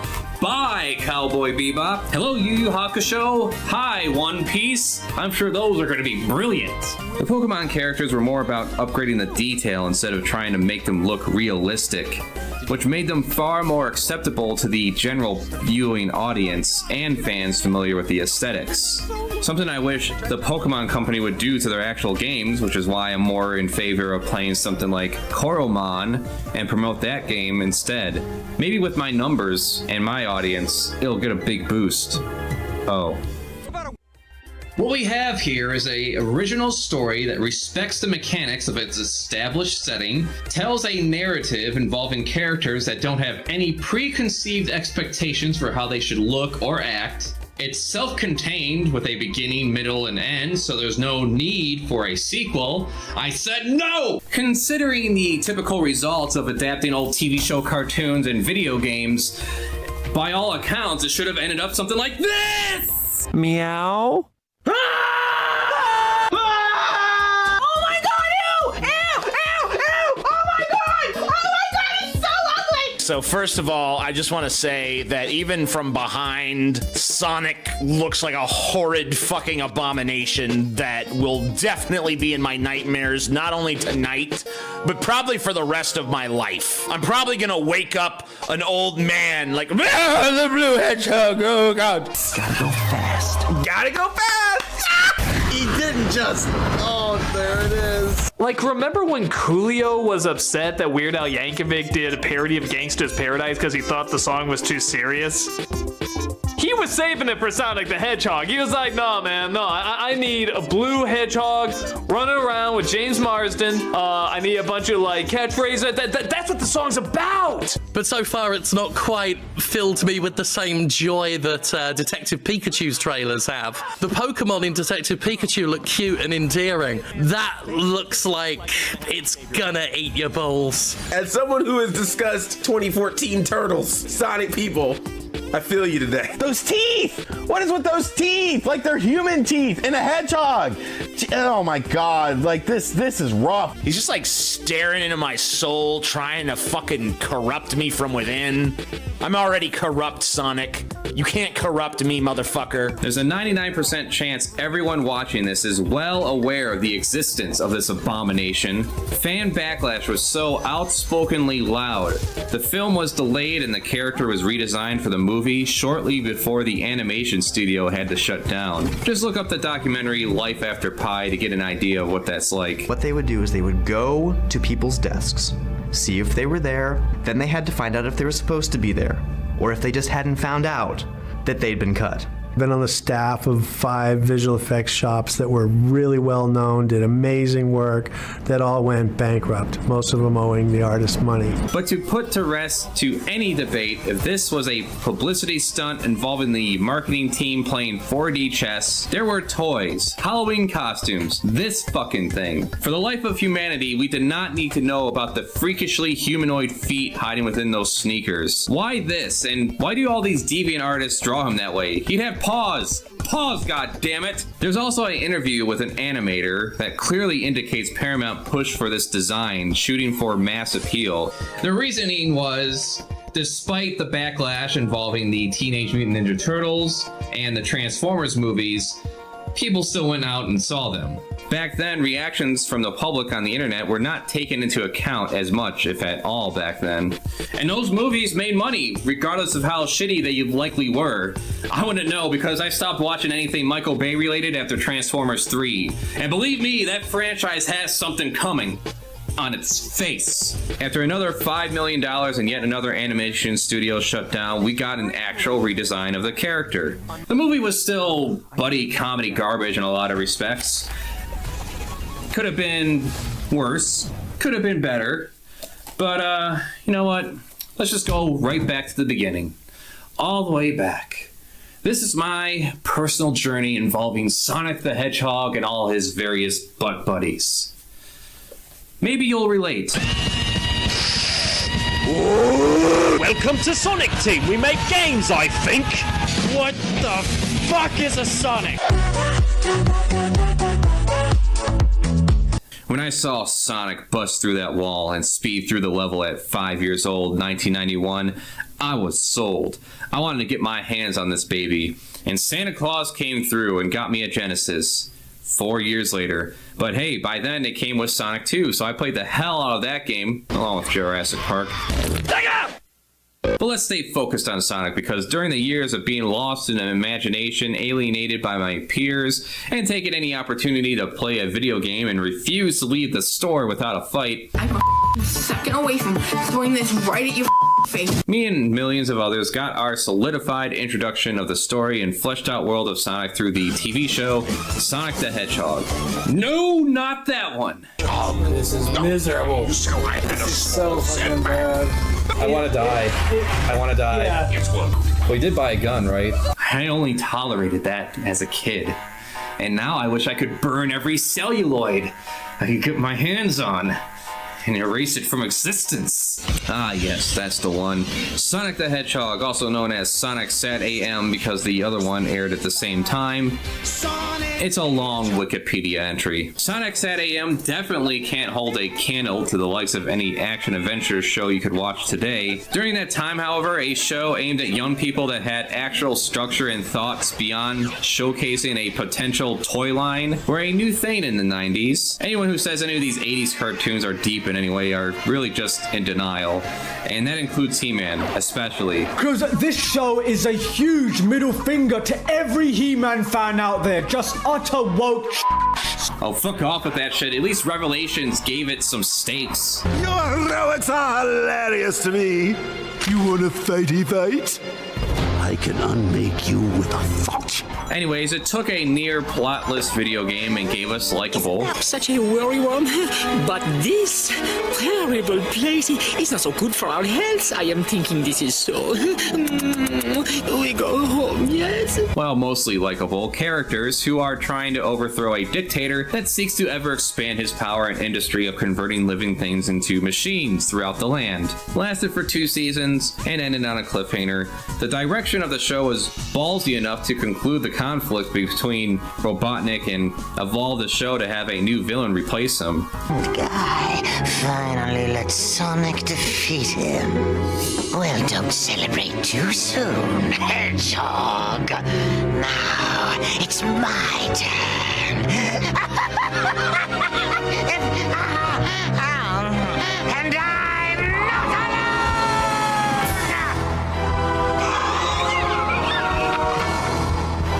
Sonic was my personal hero as a kid, and I imagine all sorts of Power Rangers style crossover adventures with him. It gave the world a backstory, the ideas that were further expanded upon in a comic book series from Archie I didn't read growing up because when I was caught reading one at the grocery store, I was told by kids at school that comic books were gay right before they beat the shit out of me.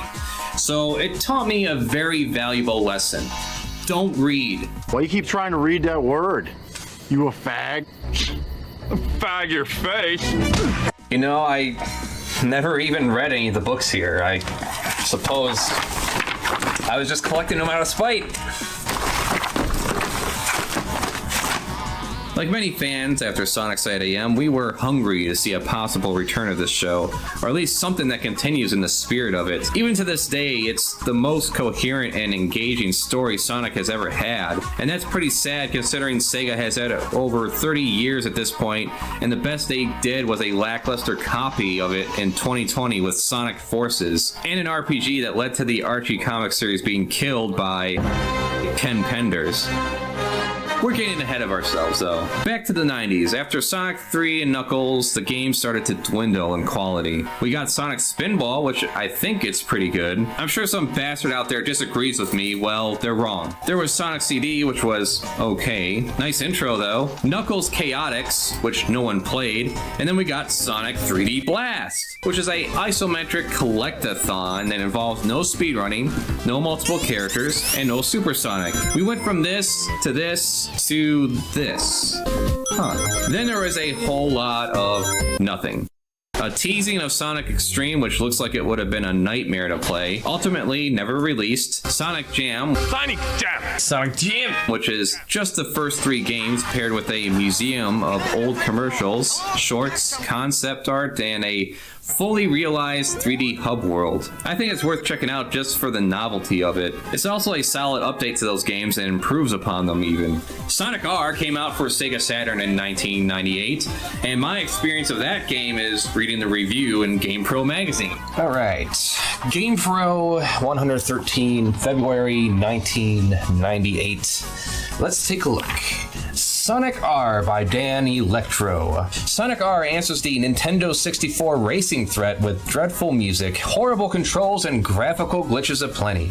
Is that Diddy Kong laughing? Unfortunately, you'll also find problems in almost every game element. Pop-up problems kill the 2-player game outright, while twitchy controls and unbelievably annoying music send the fun factor plummeting.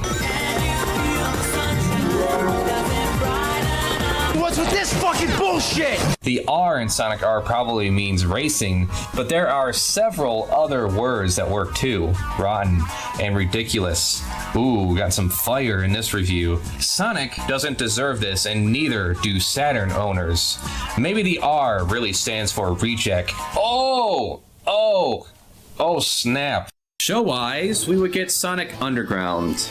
The setup, I would say, is better than SAT-AM, with it not only involving the environmental message, but also class warfare. Everything else just sucks. Robotnik's voice sucks. Here's Jim Cummings from SAT-AM. I want that shredder rebuilt. The great forest must be destroyed, and every ounce of life force energy sucked out of it. Do you understand? Yes, sir. And here's Underground. Hedgehog? It's a blasted hedgehog! Sonic, who has the same voice actor as before, Jaleel White, has a dumb brother who is also voiced by Jaleel White. Reppin' sticks, man. And a sister, who is also voiced by Jaleel White. Now may I go out and play? We must find Lady Windermere. The thing that really wanted to make me and everyone else who saw the show shove a shiv slowly through our ear holes was the times they broke out into song. There's something missing. Something's not quite right. A little voice inside tells me someone is out there. Someday we are gonna be together.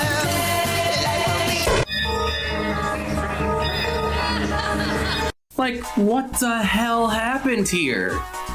We went from a semi-serious show to these weirdos playing instruments and shooting lasers from their guitars and drum sets? Like, what the fuck? We got Knuckles, but no Tails?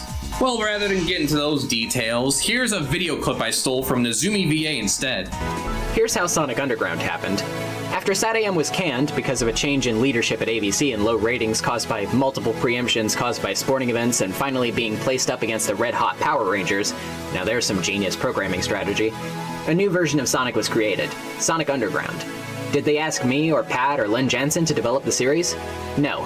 In fact, I never heard of the series before a Deke story editor called and asked me and Pat to come to a cattle call for Sonic Underground. The story editor got us there by guaranteeing us at least a few episodes, so off we went to a conference room at Deke. We got there and, yep, 20 writers. They showed an episode of SAT-AM first season to illustrate the background of the characters. It wasn't one of mine or Pat's, it was one of the other episodes. After they described the marvelous new direction, siblings, music, missing mothers, stupid new characters, they ended the meeting. We were taken into another room with the story editor who told us he wanted us to write the pilot episode. We did. Sega read the script, then the story editor was fired and we were hired. They also hired another team of story editors who survived through about 8 episodes before they left. We also got a few fledgling writers shoved down our throat by the producer. Results, I had to rewrite their damned unusable scripts from page 1. They still got paid for the script, I got nada. We tried our best to get some lore going, but Deke was racing through the series at 2 episodes a week, an insane pace and one calculated to maximize their profits. So that's the saga of SU. As I rewatch some of the episodes, I'm surprised it's as good as it is. I'm fully aware that it doesn't match up to SatAM, and I would give my eye teeth to be hired to do the SatAM 3rd season. But the only way for that to happen would be some visionary exec at Deke to realize they're sitting on a gold mine. This remains as good as it gets. 30 some odd years later after the original show came out, it was because of the website Fans United that this even got made, with all its fan art and interviews with the original creator. The 3rd season is something that I feel very strongly about and always have. Over the years, I've had an awful lot of fans asking me questions about, well, what it would be like, what would it be like? And for my own edification, I've actually pretty much plotted out the entire 3rd season. We never did get a conclusion to the cliffhanger at the end of season 2, despite all of Ben Hurst's efforts. He was one of the original writers of the show, and he's dead now, so I guess it's never going to get concluded. So, do you hear that?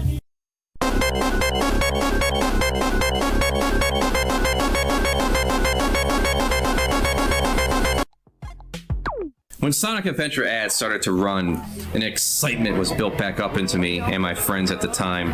Finally, a new Sonic game in 3D. This is going to be like Mario, except fun and not a collectathon you get bored with after an hour. We're going to have rocking out tunes and look at that shit go! Yo, Sonic! Sonic! Man, stay off the light speed! My bad. Sonic Adventure on Sega Dreamcast. It's thinking. I did find enjoyment out of the first 2 adventure games, however, there was still a bunch of shit that bothered me, and kind of bothers me more in retrospect. Amy is interesting, but could have been expanded upon just a little more. Big the Cat is the eater of dreams and crusher of souls, with that god-awful fishing game of his. Why would I want to fish instead of running around real fast in my Sonic games? Oh, now what am I gonna do? I like to take that fishing pole and your friend Froggy and shove it right up your ass. Drown in a river of horse piss. Knuckles was awful as well. It was like grinding your asshole on pavement. You gotta play radar detector and find missing shards of the Master Emerald. I get you want to change up the gameplay, but they could have went for something along the lines of destroying obstacles and brawling with robots. Instead, it's find the hidden treasure. The overall story for Adventure 1 and 2 would be fine, but the execution was not there. It feels like nothing is at stake. It somehow makes less sense having it take place on modern-day Earth, having weird, inexplicable anthro-animals running around as opposed to it being another planet Mobius, which in a twist is future Earth, tens of thousands of years in the future. It's a long Wikipedia entry. And Sonic was turned into this cocky little shit, which is fine, except that that's the same kind of attitude he has no matter what's going on around him or to him. Robotnik will just annihilate an entire continent of people, and Sonic will just jump in and say, "Not today, Eggman, I'm gonna stop you." If I wasn't just dreaming, that monster is a real menace. And oh, I'm sorry, Eggman? You're Eggman! That's a fucking stupid name. That's not intimidating or evil at all. And yep, that's his official name now. Be gone, all of you! It was at this point my interest was starting to wane. Despite the efforts of many fans involving Saturday AM, including the original creator Ben Hurst, the plan to reboot the story into some kind of movie to give it some closure and a conclusion wasn't going anywhere. And with Sega and Sonic Adventure, it's like they took the characters that we all grew up with, the ones that had backstory and a connection to, including Antoine, they took them out back into some kind of lab and lobotomized them all. These things, whatever they are, suck. And to me, Shadow is still kind of a joke. A Poochie executive decision that refuses to die. Poochie is one outrageous dude. He's totally in my face. Wiggity, wiggity, word up. Lock on, party. No one can tell me what to do. This is who I am. He has potential, don't get me wrong, but I doubt it's going to be realized in the third movie. Now, if the third movie is good involving Shadow and potentially Rogue, ooh la la, I'll be shocked. I'm not giving my hopes up on that. And considering what happens with Shadow and his best friend Maria getting shot in the face, How could this happen to me? I doubt they're going to do that, considering I noticed in Sonic 2 none of the cops even had guns. Hey! What the fuck? Can you imagine a world where cops don't have guns?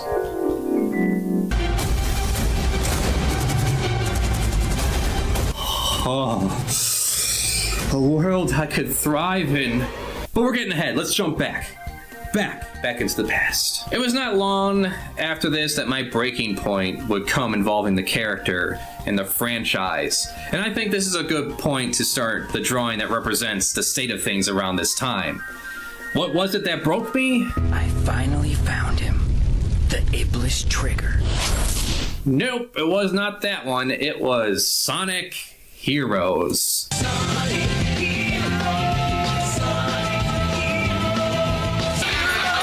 Watch right here.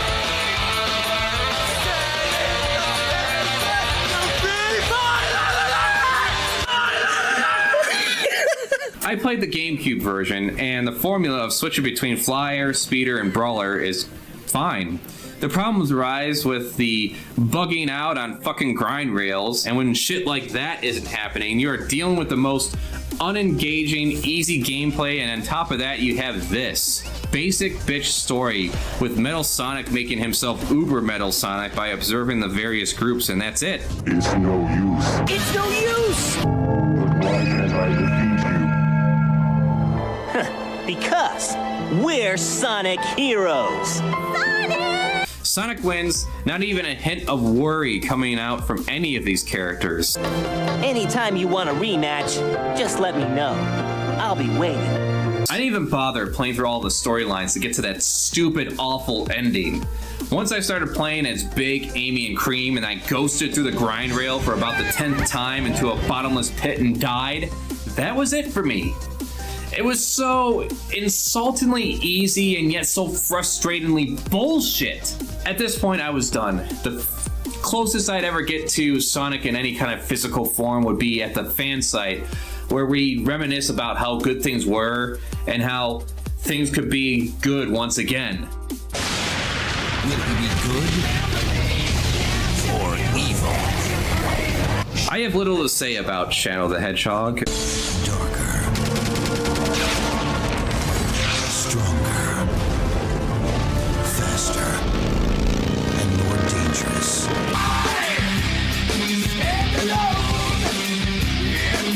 In fact, I'll just let this clip I stole from Pariah695 speak for me. But yeah, Shadow gets the idea from Mr. Satan that, hey, the Chaos Emeralds can do some pretty incredible things.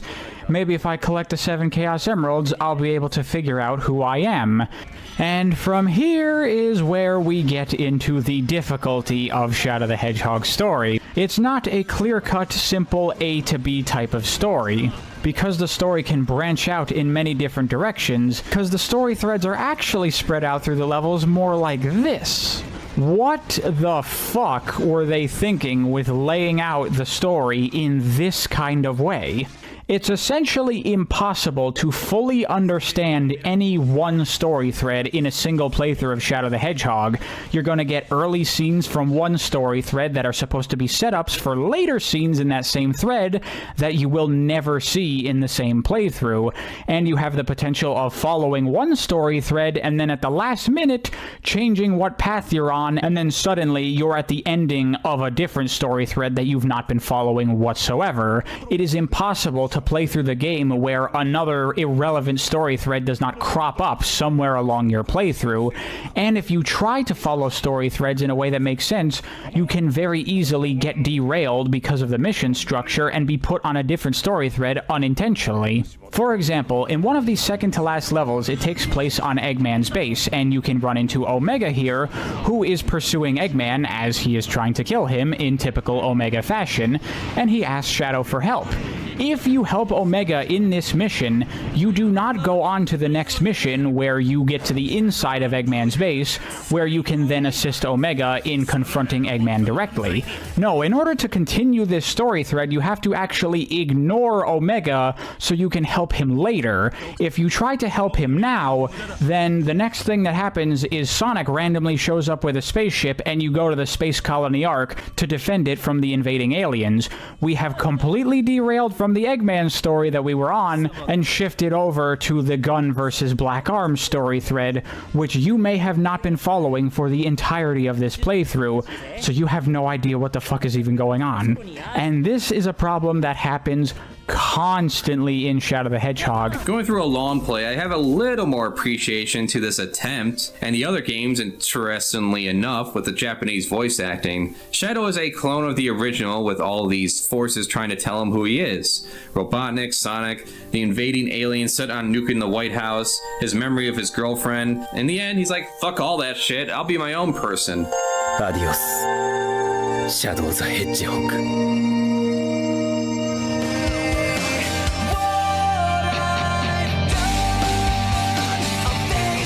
But the gameplay and execution of said story is a no-go. It's fucking ridiculous with it branching out and changing tones like a schizo.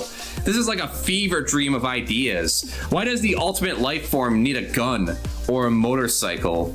Why would I want to play through the same levels and bosses over 9,000 times and then put all the story segments on a corkboard with strings in order to make the proper chronological conclusion? Also need to address the fact that none of these routes are actually canon, and that is another thing that a lot of people often criticize about this game, because it does this whole thing about you making choices for Shadow and guiding his path through life and what he ends up becoming as a person, and then it ends up not even mattering because none of the choices you make actually stick.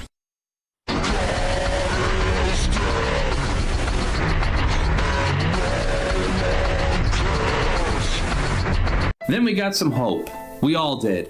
2006, a reimagining of the character and his world. We were going to get back to basics with him going on a fast-paced adventure, smashing bad guys and kicking Robotnik's ass.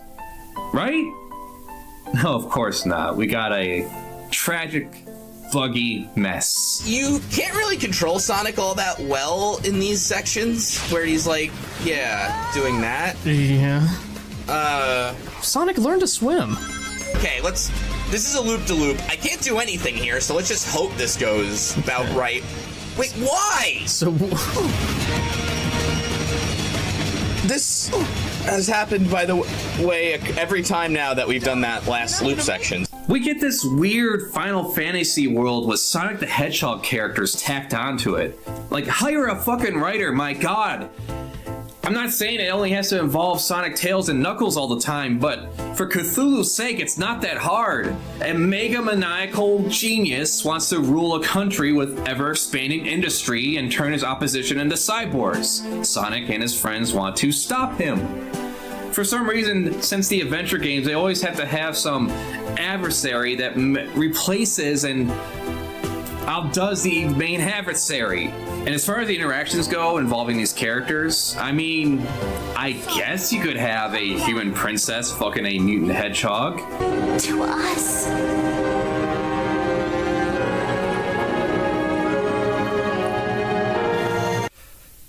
Kind of funny, like that scene in Howard the Duck. Howard just can't resist your intense animal magnetism.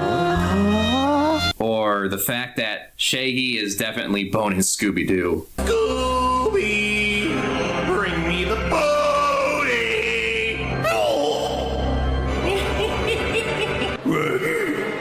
Roll my booty, please, roll my booty. Or is Scooby-Doo boning Shaggy? Or could it be one of the others? The great Scooby-Doo dilemma is this. Which member of Mystery Incorporated is the most likely to have sex with Scooby-Doo?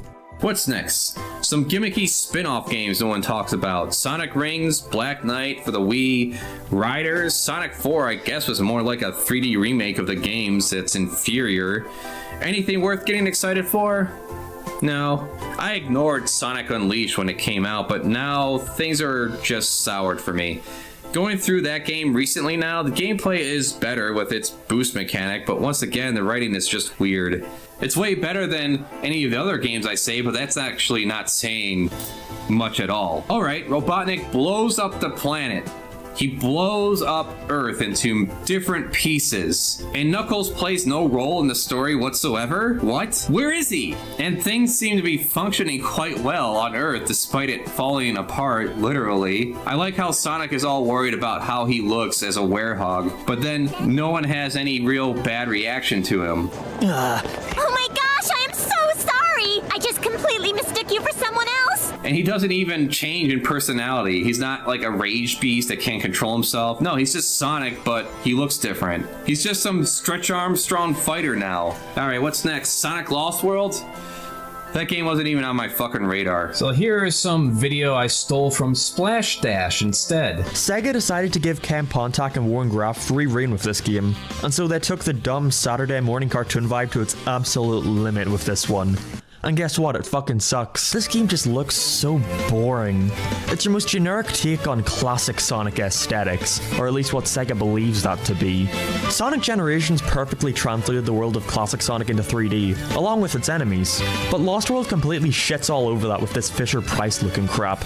The enemies don't even look threatening anymore, they've all been babified. Sonic is done. He's past it. He doesn't need more games, he needs help. Specifically the kind of help that involves taking him behind the shed and tearfully putting both barrels through his confused, oblivious little face. Stuff him, mount him, repurpose him as a litter-picking device. Like, this is just insane. Like, what the hell's happening with the series? Well, of course I know. It's getting fist-fucked through burnout, grinding, and crunch, and meeting deadlines.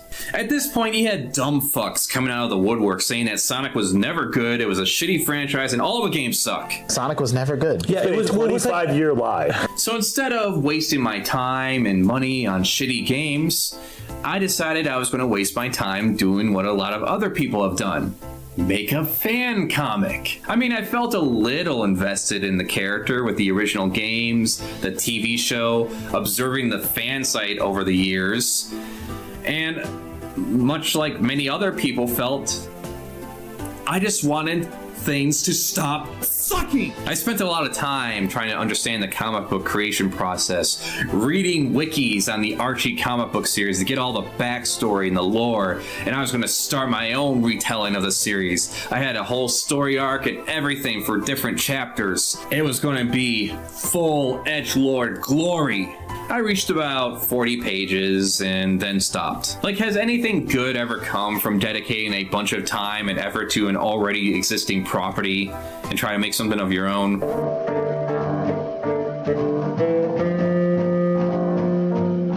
I can't think of a single one, can you? Especially Sonic related. What is that sound? Oh, it's gone now. It was probably a few years after Sonic Generations came out that I finally gave it a shot. It turned out to be a pleasant surprise. Gave me a little hope again. Good gameplay combining the 3D world with the side-scrolling styles at the time. A lot of little nods to the old and new games. Story is non-existent, which is a little frustrating, but out of all the Sonic games since Genesis, this is the only one I'd say is worth playing at this point. Sonic Brotherhood is a whole story in its own. What happened, you say? To give you the gist though, BioWare made some Sonic RPG that involves Sonic and friends encountering a secret underground gathering of echidnas who are fascists.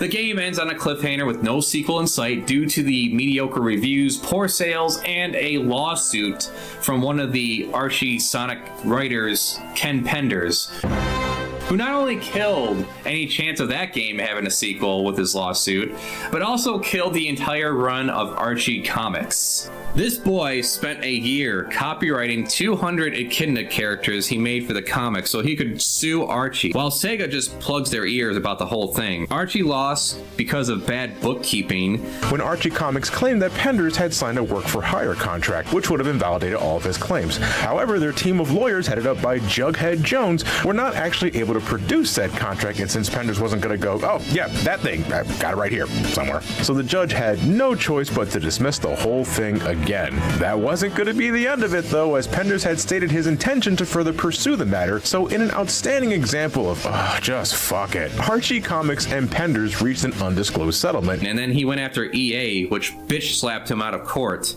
And that was that. Then Sega took away Archie's rights to Sonic and gave it to IDW Comics. And that's when I learned all about the stupid rules regarding the characters Sega has. It explains a lot. Now, I do hear good things about IDW despite the restrictions. And going through the first few issues, I'd say it's pretty much up there with what I like to see. Get to the Stormbucker!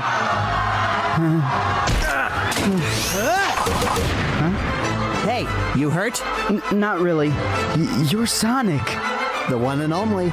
Here you go. Try swinging it at the robots next time. I knew somebody who put it to good use. You're the Sonic. Maybe get inside, buddy. Nice chat. Need to save your town. Bye. Okay. Kitty, come down. Let's rock! I got this. Oh, yeah. Don't you do it?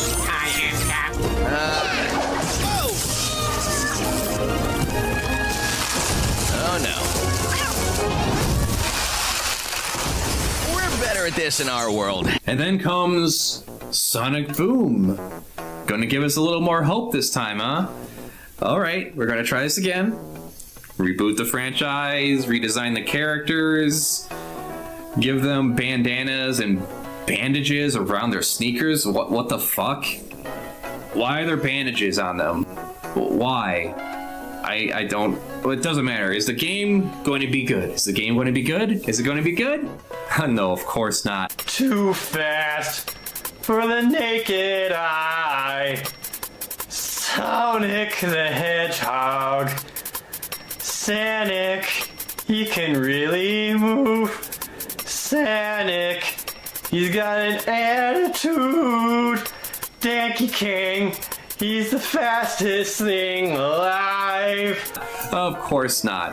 Oh, they fuck it up once again.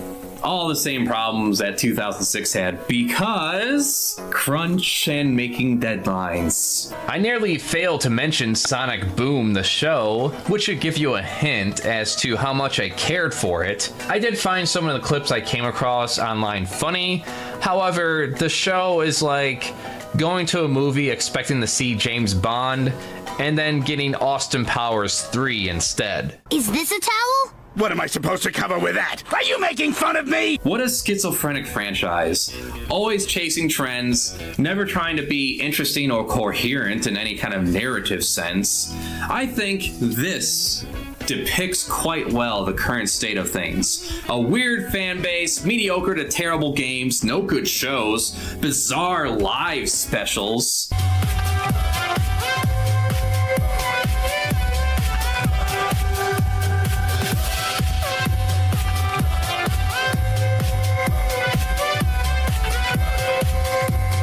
That's the sound of 25 years of Sonic! Sonic X is not what I wanted to see.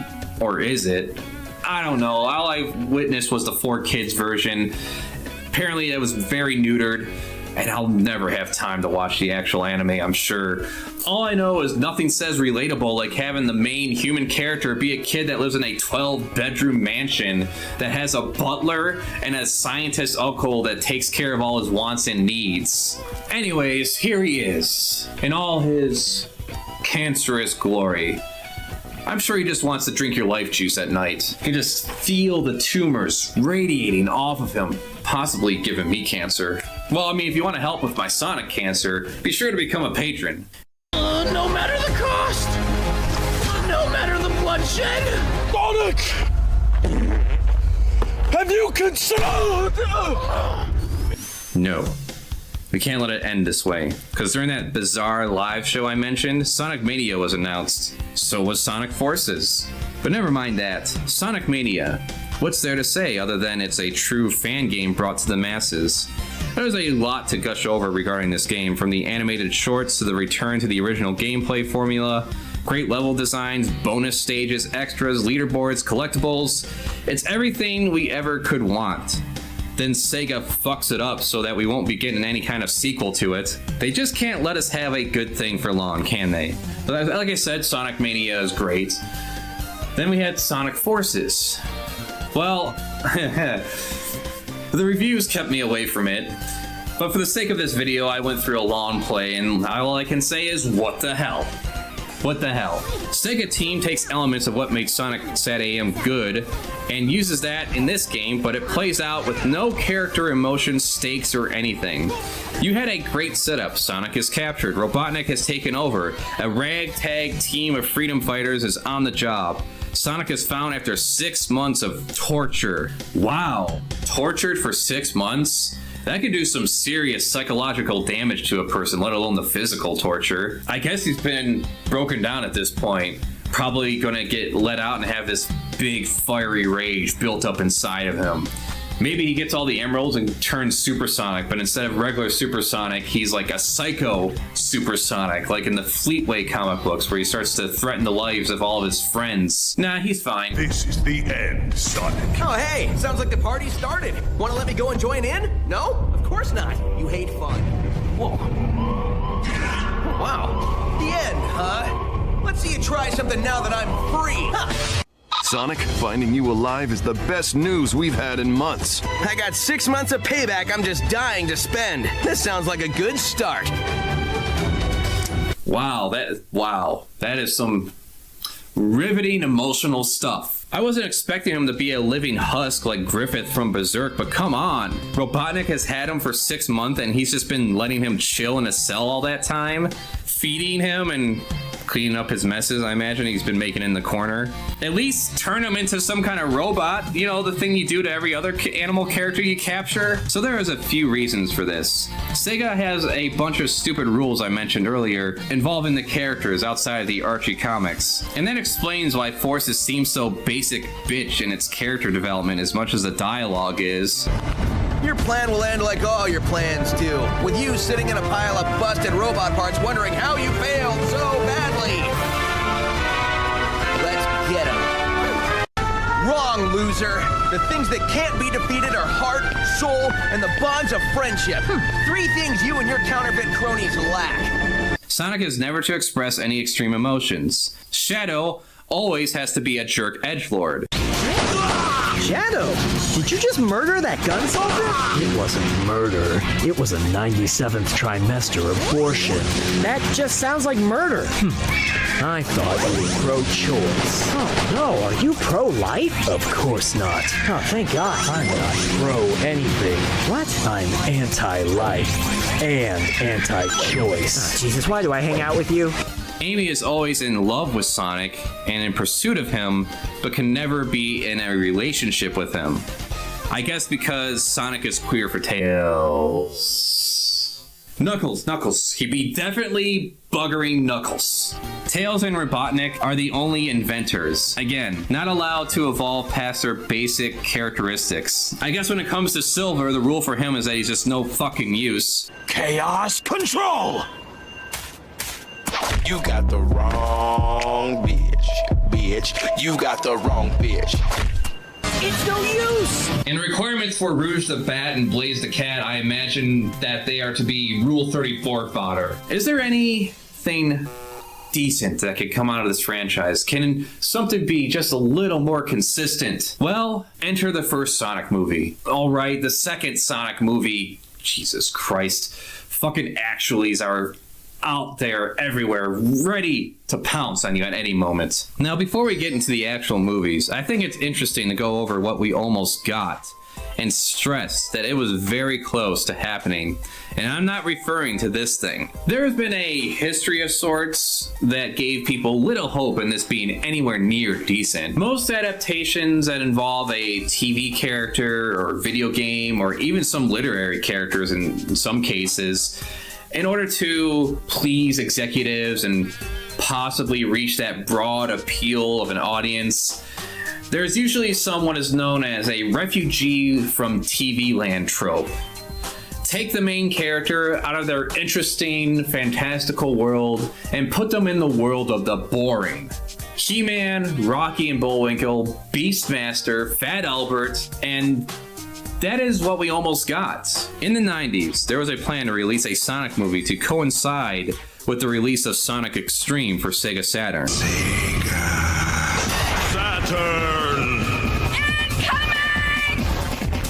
This comes from digitaltrends.com. Most people would expect a Sonic movie to revolve around Sonic, but that's only half the truth for Sonic the Hedgehog: Wonders of the World. Instead, Jeffrey's script mostly concerns a 12-year-old child of divorce named Josh Pinsky, who needs to finish his school paper on a speed barrier breaking test pilot named Sonic by the next morning, or else his parents will be called in. And the prom's tomorrow! This sucks so hard. Josh's dad is a brilliant yet unemployed computer expert named Hal, who has invented an AI computer capable of projecting holograms called the Extremely Radical Intelligence, or XRI. This movie was written in the 90s after all. Catch you on the flip side, dude, masters! Not! Oh god. Let me guess. The dad is just too busy to hang out with his son, as all of our fathers were, you know. Most of our fathers didn't sit in the couch and watch football games. Going against his father's wishes, Josh asked the XRI to finish his paper, but the XRI doesn't recognize the name Sonic, of all the words not to recognize. Instead of giving background info on the test pilot, Josh plugs in his Sega Saturn and starts playing Sonic Extreme!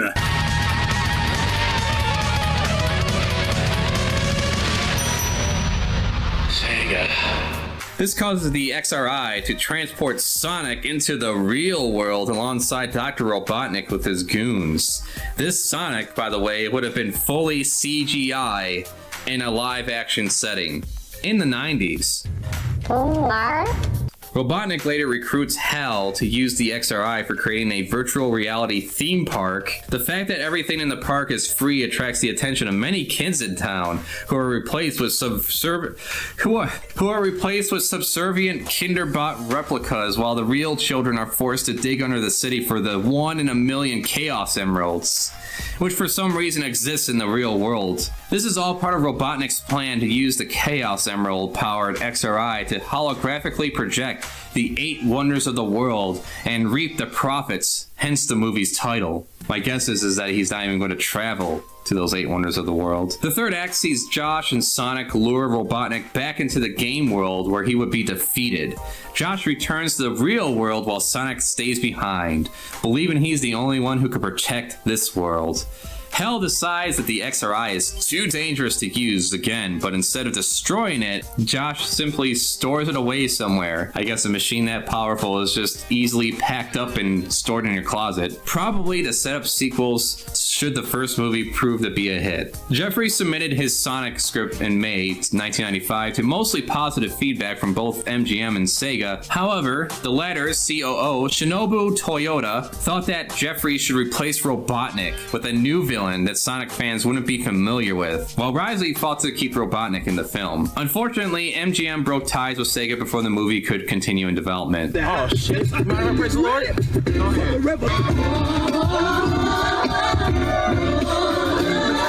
This would have been a nightmare realized.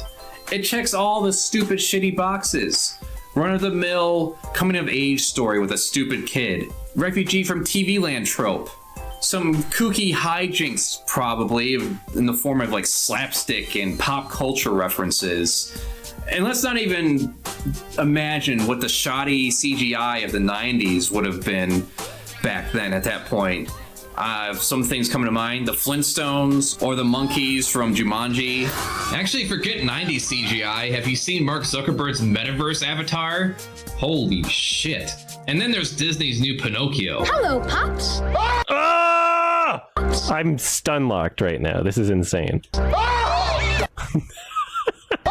He threw a cat. I'll swallow your soul! I'll swallow your soul! Swallow this. And replacing Robotnik as the main villain? Are you out of your fucking mind? Who's he gonna face off against? Some CEO who wants to poison the water hole? You can possibly replace Robotnik as a villain, but you gotta establish him first. Ugh.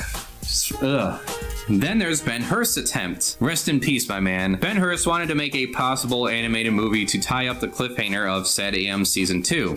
He had some contacts within Sega and was in line to work out some kind of deal until Ken Penders came in. He presented the idea to Sega in a most unflattering way, trying to propose that Ben Hurst was trying to take Sonic away from them or some shit. The result is everything got shit canned. The next day, I got a call from Ken Penders, who had been alerted by his contact in their office that I was interested in getting a Sonic movie going. I generously offered to include him in the effort and told him my strategy: get Sega to become invested in the idea by hiring us to interview their creative game designers, executives, etc., and see if we could develop a storyline that would fulfill the third season and simultaneously give them creative ideas to develop new games. A win-win situation. Then I called Sega back, but I was shocked when the exec lit into me, telling me, people pay us to develop Sonic products, we don't pay them. Then she hung up on me. Obviously, Penders had relayed my strategy to them in a less than flattering way. Thanks for the knife, Ken. Mr. Penders had his own idea in mind called Sonic Armageddon, which would have had the planet being destroyed and make the series more like some weird Star Wars thing. And what the fuck is this artwork? Let's take a moment here. I gotta take a moment because I can't attest to Ken Penders' writing, though many people can in negative fashion. But looking at this artwork, this is not the kind of artwork I would picture when it comes to a professional, published comic book artist. This is on par with the comic book I did when I was 19 fucking years old. Where the fuck's my job? Oh, that's right, I didn't have nepotism on my side like he did. This was intended to somehow come to fruition in 2002. But with Sonic X already airing on TV, Sega had absolutely no interest in that shit. Though now that I brought it up again, I have been informed that Sonic X is decent in the Japanese version, especially in Season 3. Maybe I'll have time to watch it someday when I'm 50. Alright, enough delay, let's get into the Sonic movies. The first one, it was good, more or less. Really, the biggest complaint I have is the setting. We go from a fantastical world full of endless possibilities to the world of the boring. With Tom the Popo and his wife, I don't remember the name of, going on a journey full of buddy comedy hijinks. It's serviceable, and as if the creators learned some lessons from all of this, the second movie went full-on focus in regards to Sonic, Tails, and Knuckles, basically bringing to life the third game's plot. Keeping it a simple adventure of hunt the MacGuffin and stop the evil maniacal maniac. That's all we ever wanted, and that's what we finally got. Holy shit, was it that hard? In a world of shoddy video game adaptations, we finally got some directors and writers who get it for the most part. Though it's weird to consider in the second movie that all the echidnas and all the owls are dead. Like, they fought each other to the point of extinction. Anyways, I'm fairly confident at this point the shark is already being jumped with Shadow coming in next. Because I expect to see Rogue the Bat and, maybe even the return of Big the Cat. I just prefer they have perhaps them go off on their own, back to their own world and go through adventures making their way through exotic locations, otherworldly locations, instead of being trapped on Earth. With all my complaints, I still find a lot of enjoyment in the first two movies, despite what some blue puppet might say. The same schlock. And people like it. People love it. Are you just... I don't want to say it's just because it's, but like, if it wasn't Sonic, would you? I don't know. That's what I'm not getting. People rip on all these other bad kids movies, and the only difference exclusively between them and this is that this has Sonic in it. You better watch your back, you little blue monster thing.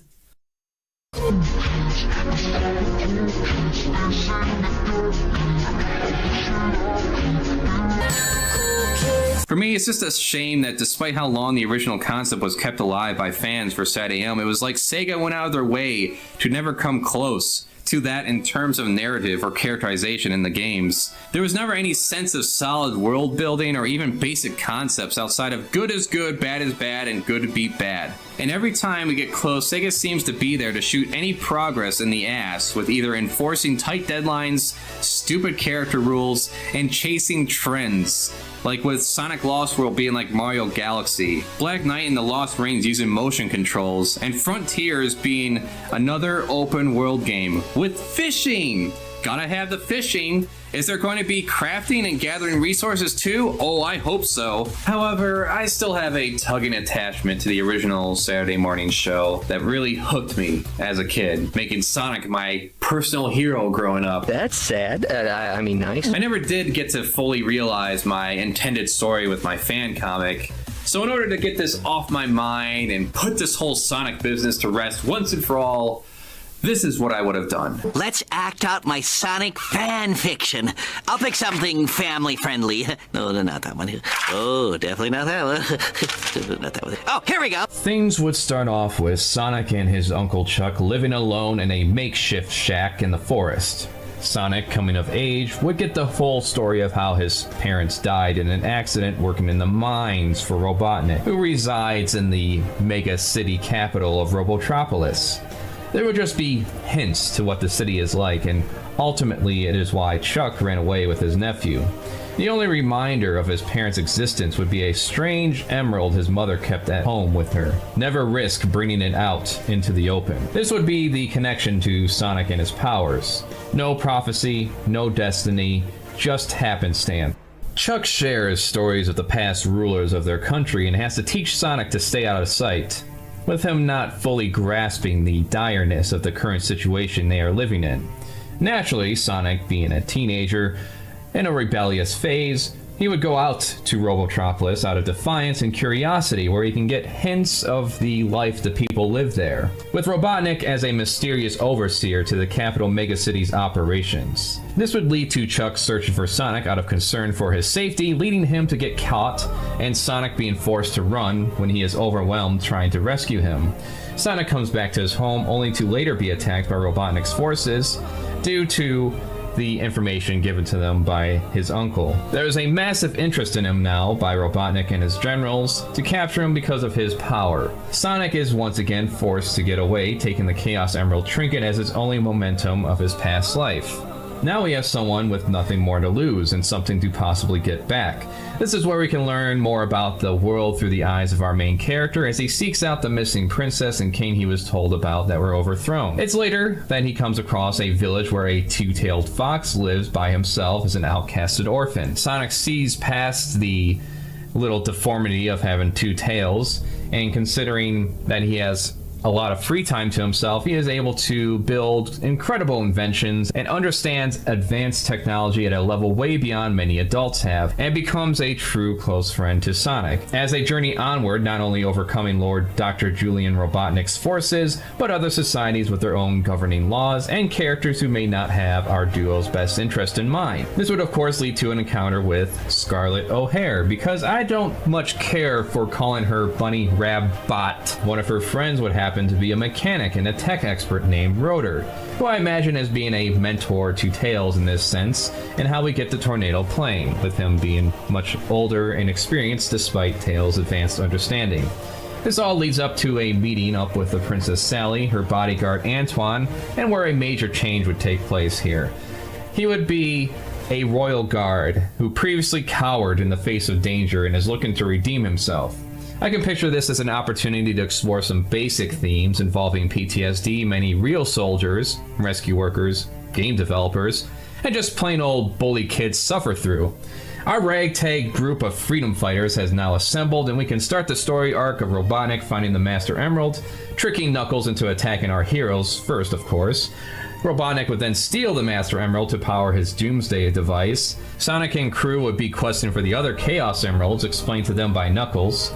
With the threat level of Robotnik, his ambitions and forces ever increasing, leading up to a final conflict in Robotropolis where the lives of all our heroes are not guaranteed. This wouldn't be a moment where Sonic gets all the emeralds and goes supersonic and just wins the day. No, we all know there's a limit to that power, at least when it comes to the time he has to use it. Yeah, not even that would be enough to win the day, and some sacrifices would have to be made in order to turn the tides at a moment that all seems lost. This would also be a great moment where we could reintroduce Uncle Chuck as a roboticized version of himself, and not only be some growling, mindless beast, but actually be in more the lines of the pod people and the body snatchers. Let us go. We don't have to leave the city. Nothing changes. You can have the same life, the same clothes, the same car. But what happens to us? You'll be born again into an untroubled world. talking about how he gets to keep all his memories. Everything's better this way. You'll understand once you surrender or join us. Something to play on his emotions. That's the kind of story I would have liked to see. Oh yeah, and Sonic would definitely find a boyfriend. It's pretty obvious this is what Sega intends, with them making a rule that he can never hook up with Amy, but Amy can only be chasing him. So they might as well acknowledge the truth we all know and have him speed right out of that closet and into the arms of Rotor. Yeah, why not? And there you have it. It's about as close as I'll ever get to realizing the characters and my own stories and stuff. Well, considering the shows and the games and the stories behind them, maybe the new Netflix series will be good. You bring it, I break it, Eggman. Maybe Sonic Frontiers will be fun. Who knows? But I guess we'll never get anything close to the original Saturday morning show, though. What's that sound?